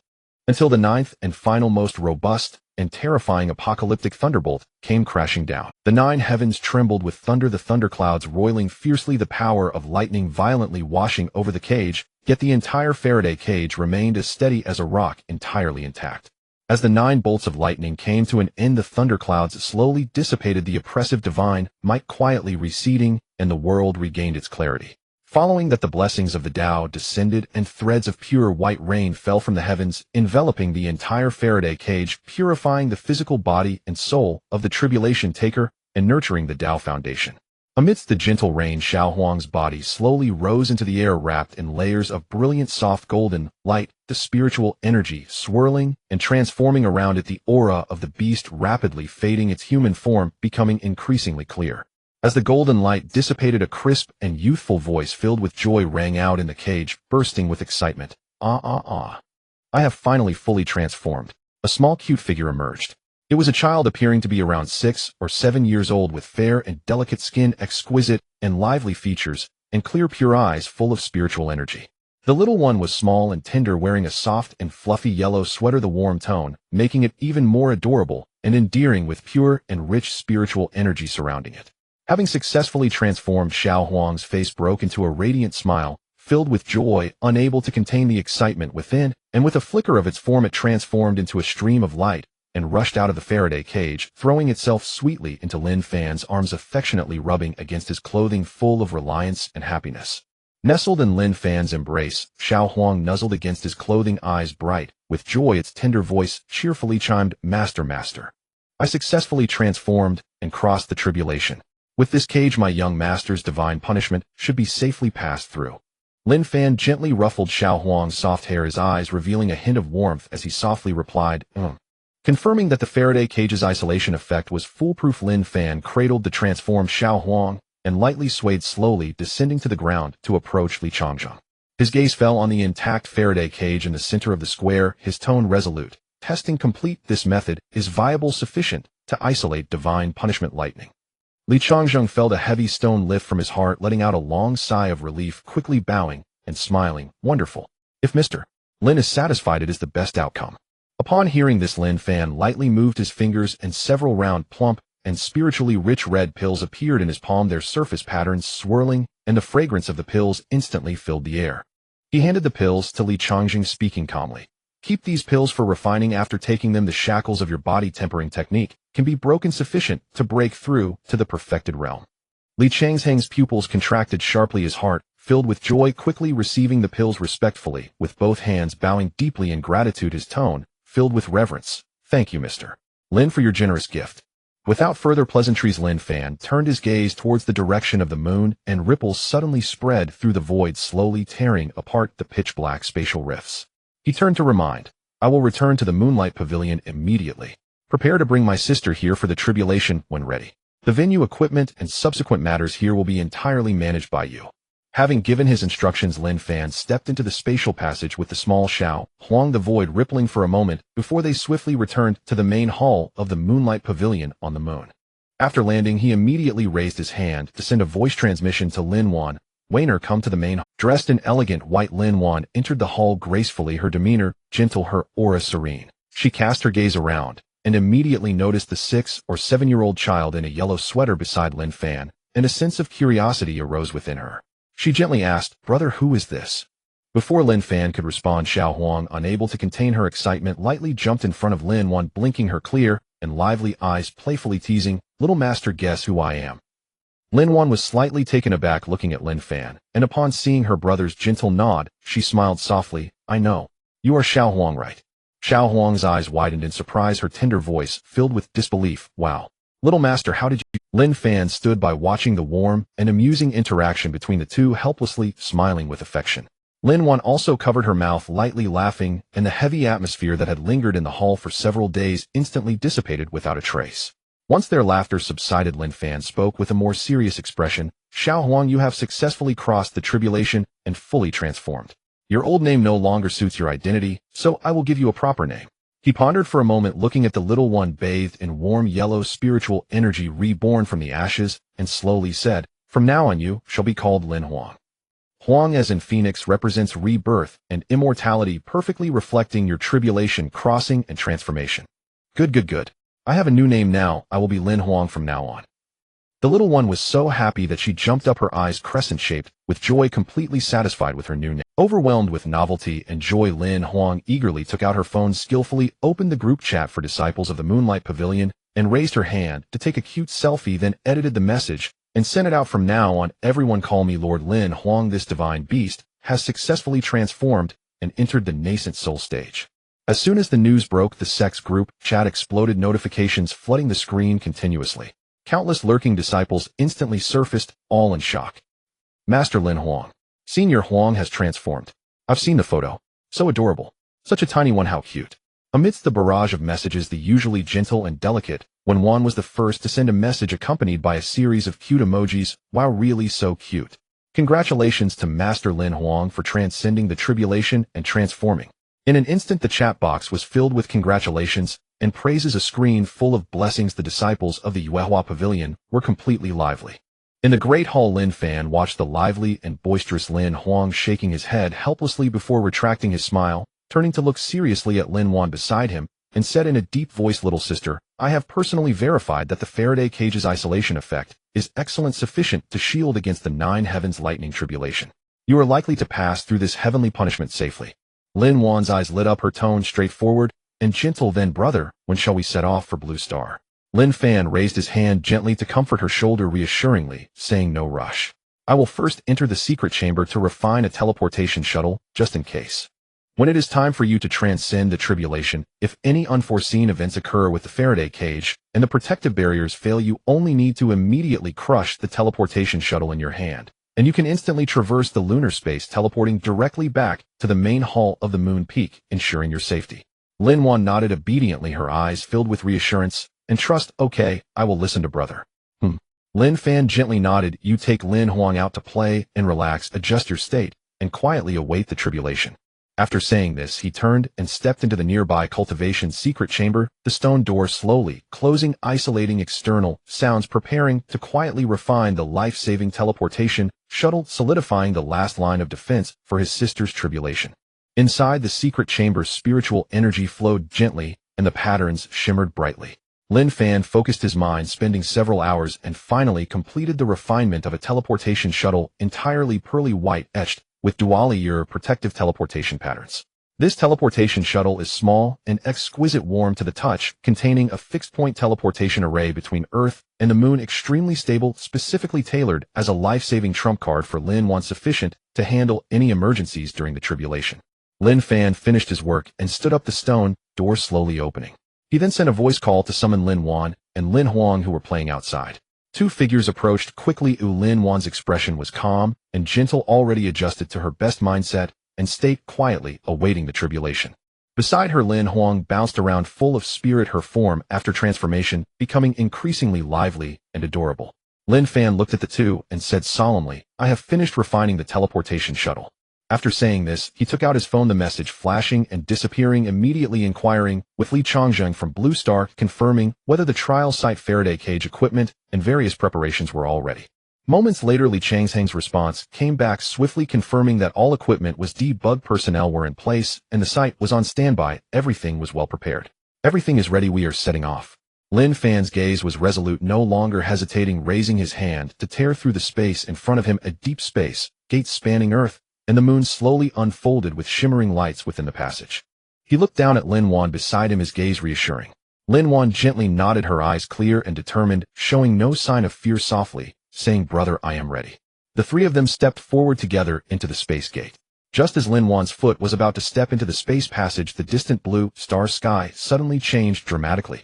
The originally clear and cloudless horizon was instantly engulfed in dark clouds, rolling thunderclouds gathering furiously, obscuring the surroundings, and the overwhelming pressure of heavenly punishment suddenly enveloped the entire trial space. The heavenly pass lock had accurately targeted Lin Fan. Lin Fan's expression slightly tightened, the spatial power under his feet bursting forth to its limit. In an instant, he brought Lin Fan and Lin Huang to the center of the Faraday cage. He raised his hand gently, placing the pearly teleportation shuttle into Lin Fan's palm, his tone serious, and each word heavy. Little sister, remember. When the lightning tribulation descends, no matter what changes occur, as soon as I signal, you must immediately crush the teleportation shuttle in your hand. Without hesitation, your life comes first. Lin Fan tightly grasped the warm teleportation shuttle, nodding firmly, her gaze resolute. Lin Fan said no more, watching Lin Fan sit inside the Faraday cage. Then his figure flickered and soared into the distant sky, quietly hovering. He, dressed in white, fixed his gaze firmly on the massive metal cage below, his eyes hiding undeniable worry, silently sighing in his heart. This is a necessary tribulation for his sister to defy the heavens and change her fate. She can only charge through and transcend the tribulation. The success or failure of this endeavor is crucial. Meanwhile, Lin Huang's figure flickered, flying towards the monitoring room on the ground, her agile little form quickly landing among a group of researchers and high-ranking officials. Seeing this, everyone became tense, not daring to slack off in the slightest. Li Changzheng hurriedly stepped forward, bowing respectfully, greeting, I greet the divine beast. Lin Huang blinked, her clear big eyes waving her hand like a little adult seriously, saying, no need to call me divine beast, just call me Lin Huang, or little Huang is fine. Greetings, little Huang. Li Changzheng quickly changed his words. Lin Huang curiously turned her head, looking at the array of instruments, flashing screens, and various precision devices, filled with wonder, pointing at the surrounding instruments and asking, what are these? Li Changzheng quickly explained patiently in response to little Huang, these are the monitoring instruments of the headquarters, specially used to test the power of lightning strikes, record lightning parameters, monitor the cage's protective status, and capture all data of the heavenly punishment lightning tribulation. Lin Huang nodded, seeming to understand, then suddenly recalled her previous tribulation scene, curious, inquiring, So what did these instruments measure when I transcended the tribulation here last time? Was my lightning tribulation fierce? Upon mentioning this, Li Changsheng's expression changed slightly, his eyes filled with shock and fear, hurriedly responding seriously, "Little Huang, your transformation, lightning tribulation, last time exceeded our estimated limits." The entire set of top monitoring instruments turned red instantly, the values skyrocketing, directly breaking through the equipment's preset maximum limit, almost exploding. All detection values of voltage and electromagnetic shocks overflowed, and the instruments completely failed to capture the true power of your ninefold lightning tribulation. After we reviewed and calculated the intensity of your lightning tribulation, that day had already surpassed all earthly lightning categories, being true heavenly tribulation lightning. If it weren't for the Faraday cage perfectly isolating and steadily bearing all impacts, the entire trial square and the surrounding 100 miles would have been completely flattened by the lightning. The researchers around nodded in agreement, recalling the terrifying scene of the instruments going off wildly and the values exploding that day, still filled with shock and lingering fear. As time passed, the thunderclouds in the sky fully brewed and took shape, heavy black clouds pressing down on the earth, while purplish-golden lightning surged restlessly within the depths of the clouds, faintly rumbling incessantly. The oppressive aura gradually spread, enveloping the entire square. Without any warning, the first heavenly thunder suddenly tore through the clouds, accompanied by a potent force of heavenly punishment, crashing down directly onto the Faraday cage in the center. With a tremendous roar that echoed across the land, electric light exploded in the sky, densely packed purple arcs instantly crawling over the entire alloy cage, the might of thunder overwhelming and fearsome. Inside the monitoring room, all instruments activated simultaneously to monitor data on the screens fluctuated rapidly, a piercing alarm rang briefly only to swiftly subside the next moment. Everyone focused intently on the screen's values, relief and joy clearly appearing on their faces. The power of the first thunder was far lower than the peak values of Lin Huang's transformation tribulation, with a significant gap of several times, not even touching half of the instrument's warning lines. Li Changsheng let out a long breath of turbid air, his tense back completely relaxed, a smile of relief on his face as he softly remarked, "Great. The power of this first thunder tribulation is far inferior to the previous transformation tribulation. It seems that the heavenly punishment is not as terrifying as we imagined. This should be stable." Nearby, a group of researchers and high-ranking officials nodded in agreement, the tense strings in their hearts all loosening. The heavy stone that had been hanging was finally set down. Even the most stringent research team leader nodded, slightly confident that the cage's protection was more than sufficient to withstand the current intensity of the thunder tribulation, and the subsequent tribulation would undoubtedly be foolproof. Beside them, Lin Huang clung to the monitoring station, her clear big eyes curiously gazing at Lin Fan standing in the high sky. Seeing the heavenly thunder easily blocked by the Faraday cage without shaking it in the slightest, the little master safe and sound inside the cage, she too felt relieved, her small face breaking into a smile, letting go of her worries. Only Lin Fan in the sky remained unmoved, his posture upright against the wind, his eyes showing no signs of relaxation, but rather a growing layer of heaviness and unease. He watched as the impressive heavenly thunder was effortlessly isolated and completely dissipated by the alloy cage, observing the calmness within the cage, without any disturbance. Yet despite the steady data from the instruments, he felt no sense of relief, but rather an inexplicable tension. He understood the profound principle of the heavenly Taoist balance, defying fate is an act against the heavens, and the corresponding heavenly punishment should be exceedingly domineering and perilous, never this gentle and weak.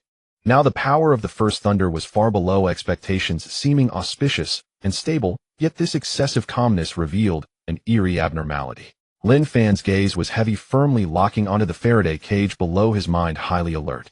He had a vague premonition that the true danger of this heavenly punishment was still ahead.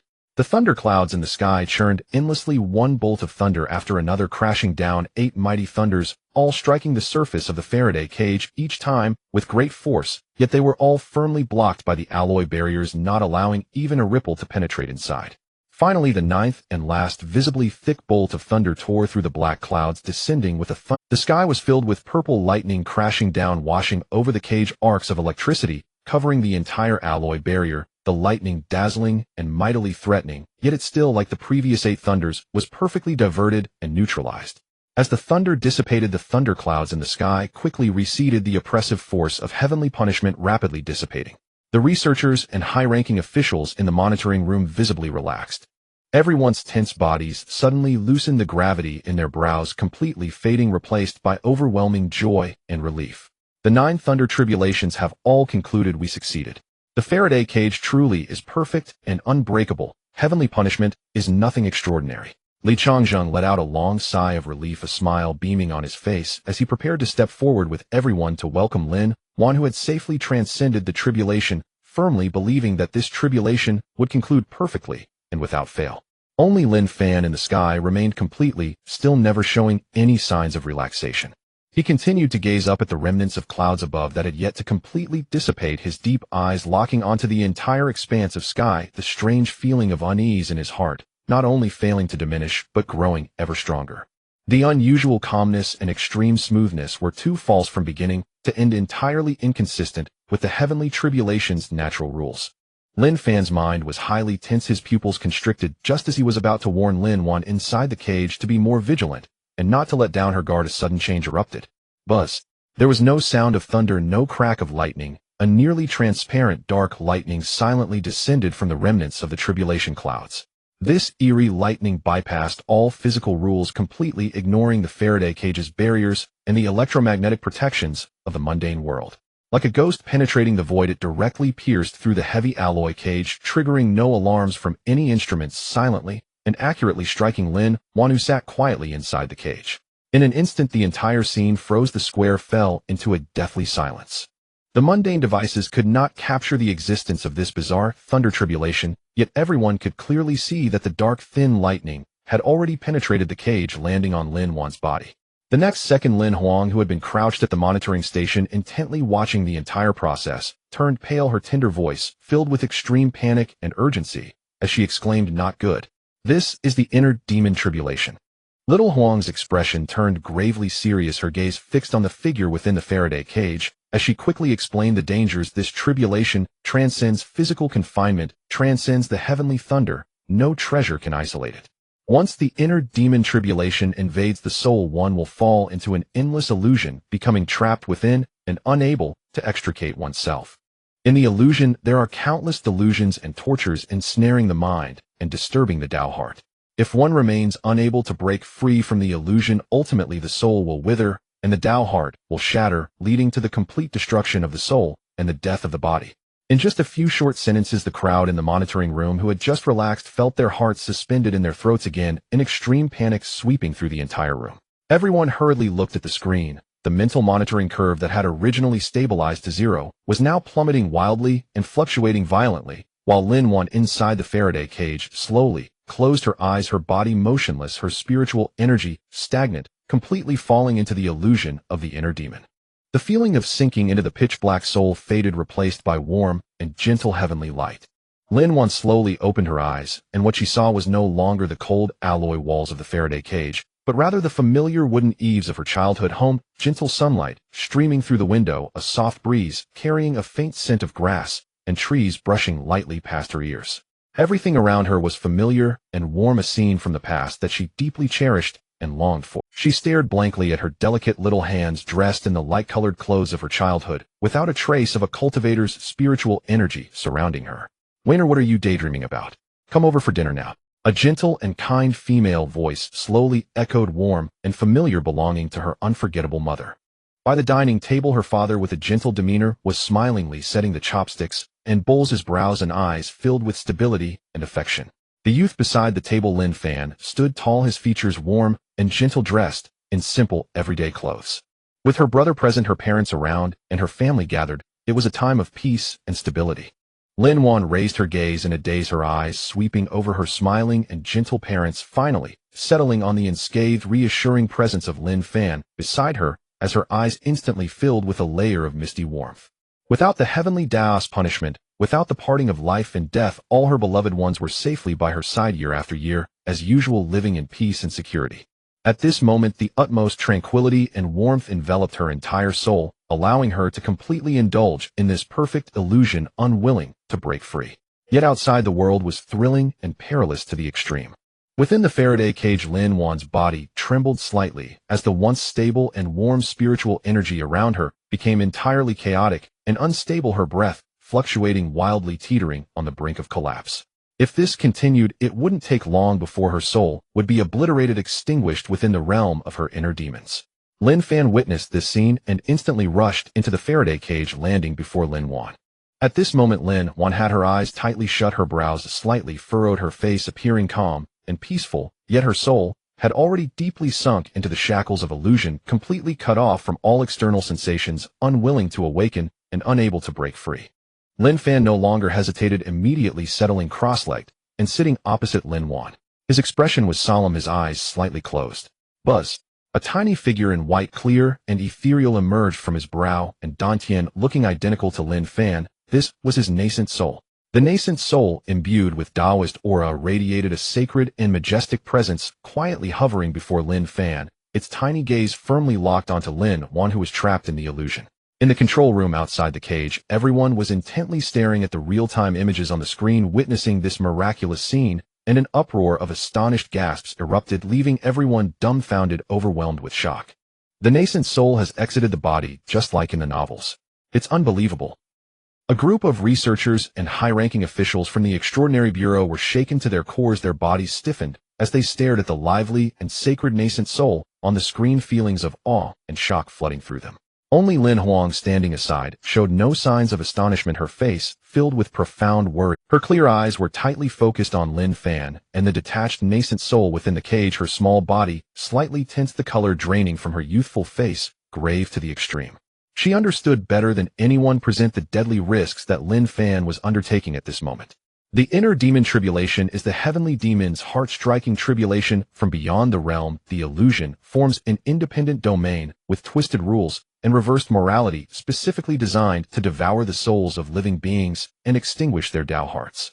Ordinary external forces cannot intervene in the illusion. Only a soul of the same origin or a nascent soul can forcibly break into this illusory realm and awaken the one who has fallen. However, this action carries unprecedented risks akin to a nine-death experience. The nascent soul is the foundation of a cultivator's path, the very essence of their soul. Once detached, the physical body would become a soulless shell. Lin Fan's nascent soul forcibly entering the inner demon's illusion is equivalent to exposing his soul to the hunting ground of the inner demons. If the master were also trapped in the illusion, not only would he be unable to awaken Lin Fan, but Lin Fan's nascent soul would also be devoured and extinguished. At that time, if the nascent soul were to perish, all his thousands of years of cultivation would be lost in an instant, and his soul would extinguish, sinking into death alongside the young master. Lin Fan clenched her small fists, her eyes filled with anxiety and helplessness, staring intently at the Faraday cage, silently praying in her heart, hoping that her master could successfully break the situation and return safely. Inside the cage, Lin Fan's true body had his eyes tightly closed. The floating nascent soul's gaze was resolute, carrying a determined decisiveness as it slowly approached the fading soul imprint of Lin Fan, preparing to tear apart the illusion's barriers and enter that gentle yet deadly illusory realm. In the next moment, the tiny and luminous Lin Fan's nascent soul flickered, directly tearing through layers of illusionary barriers, plunging his soul's projection into the heart of Lin Fan's inner demon's illusion. In its place was the warm essence of the gentlest human warmth. It was a simple and elegant farmhouse courtyard bathed in warm sunlight, with a gentle breeze stirring the delicate flowers and leaves in the courtyard, causing them to slowly fall. Green vines climbed the courtyard walls, wildflowers bloomed in the corners, and the air was filled with the sweet aroma of food and the faint fragrance of grass, and would where time was serene, untouched by any killing or heavenly tribulations. By the stone table in the courtyard, the family sat peacefully together, the scene so gentle that it felt unbearable to disrupt. The gentle and loving mother smiled, with her eyes carefully arranging the everyday bowls and chopsticks, her expression filled with the warm and peaceful essence of mundane life. Her father, with a solid and gentle demeanor, sat beside her, his expression calm and composed, his gaze embodying the purest contentment and gratitude of an ordinary person, as time passed steadily year after year in peace. The youth Lin Fan, dressed in simple clothes, had youthful and warm features, just an ordinary boy from the mundane world, his eyes clean, a gentle smile gracing his face, contentedly accompanying his family. The young and tender Lin Fan obediently sat beside them, her eyes curved into crescent moons, her smile bright and clear, just a little girl being firmly cherished by her family, living without a care in the world. The family exchanged light-hearted words, chatting about daily life, the warm smoke rising around them, a picture of harmony. There were no farewells. This was Lin Fan's deepest desire, the completeness she sought throughout her life, hidden deep within her soul. Floating in the midst of the illusion, Lin Fan's nascent soul gazed intently at this ultimate warm illusion, yet his heart ached with a myriad of pains. He instantly understood why his little sister was willing to sink into this illusion, unwilling to awaken. The ordinary peace and family reunion within this illusion was the gentleness she most yearned for yet could never attain in her life. Lin Fan suppressed the surging bitterness within him, unwilling to let his little sister remain trapped in this gentle prison. He gently swayed his figure and landed directly beside Lin, one whose face was filled with peace and happiness, clasping her warm little hand tightly, the pure warmth of his soul slowly flowing into the depths of her soul. His gaze was determined as he shattered the illusory perfection before him and softly spoke. Little sister, awaken a bit. Everything before you is an illusion, merely a bubble fabricated by the inner demons. Come with me. As his words fell, he was about to urge his soul power, forcibly tearing Lin Fan from the illusion and away from her sinking state. But at that moment, the entire warm and stable farmhouse courtyard suddenly trembled violently, distorting and collapsing. The warm sun shattered flowers and trees, withered and houses turned upside down as the surrounding warm and comforting scenes peeled away layer by layer, and boundless dark illusionary mist suddenly engulfed the surroundings, tightly wrapping around Lin Fan's nascent soul. The inner demon lurking deep within the illusion sensed the invasion of the foreign soul and suddenly retaliated fiercely, intending to drag Lin Fan's nascent soul into endless despair, completely obliterating it. Just as Lin Fan was about to be completely bound by the illusory black mist, the vast merits of humanity hidden within his nascent soul suddenly erupted in a brilliant golden light. The purest and most righteous divine light of merit spread out like a tidal wave, illuminating the entire distorted illusion, causing all evil and falsehood to collapse at its touch. The hidden source of the formless inner demon was instantly intimidated by this overwhelming power of merit, emitting a hoarse and incredulous roar. How could you accumulate such magnificent merits of humanity? As a cultivator, what exactly have you done in the mortal realm? The inner demon was born from obsession and grew from delusion, most afraid of the selfless and universal merits of humanity. Without Lin Fan needing to summon it, the overflowing divine light of merit autonomously swept across the surroundings. The heart demon calamity, which had just taken form and was capable of trapping cultivators, shattered inch by inch and vanished into thin air in an instant. As the black mist dissipated and the illusions returned to nothing, the distorted world completely regained its clarity, leaving only Lin Fan sitting gently by the stone table, her eyes warm, and Lin Fan's nascent soul standing in front of her, his gaze clear. Lin Fan ignored the words of the inner demon and looked at his little sister before him, his tone resolute. Little sister, awaken. All the beauty before you is ultimately an illusion. It shatters at the slightest touch. After a long silence, Lin Fan slowly lifted her gaze, a thin veil of mist covering her clear eyes, which held tenderness, struggle, and bitterness. She did not suddenly break free from the illusion, as she simply spoke softly, her voice hoarse. Brother, I have always known this is an illusion. I know that our parents being here is a lie, that this is a woven dream, but I just can't help it. The journey of cultivation is long, and I constantly fear that I won't keep up with your footsteps, that I will become a burden to you, and that I will never see you again. Here my family is present. I am enamored with this stability. Even if it is false, I am reluctant to wake up. The smile in her eyes gradually faded, leaving only a heart full of melancholy and helplessness. Even though she had seen through the illusion, she willingly allowed herself to be trapped by the obsessions in her heart, unable to extricate herself for a long time. Lin Fan gently wiped away the mist from her eyes, his voice soft. No matter how warm the illusion is, it is ultimately a mirage. The parents here are false, the stability is false, and the yearly reunions are also false. The moments you cling to are merely the inner demon stealing your obsessions, weaving a cage that traps your soul, extinguishing your Tao heart, ultimately leading to your complete dissolution, leaving no thoughts behind. Lin Fan slowly raised her gaze, her hazy eyes replaced with clarity and relief. She looked at the familiar features before her, nodded gently, her voice still choked, but incredibly resolute. Brother, I understand. I don't want to be trapped here, I want to go back. At the moment of enlightenment, the entire illusion suddenly trembled violently.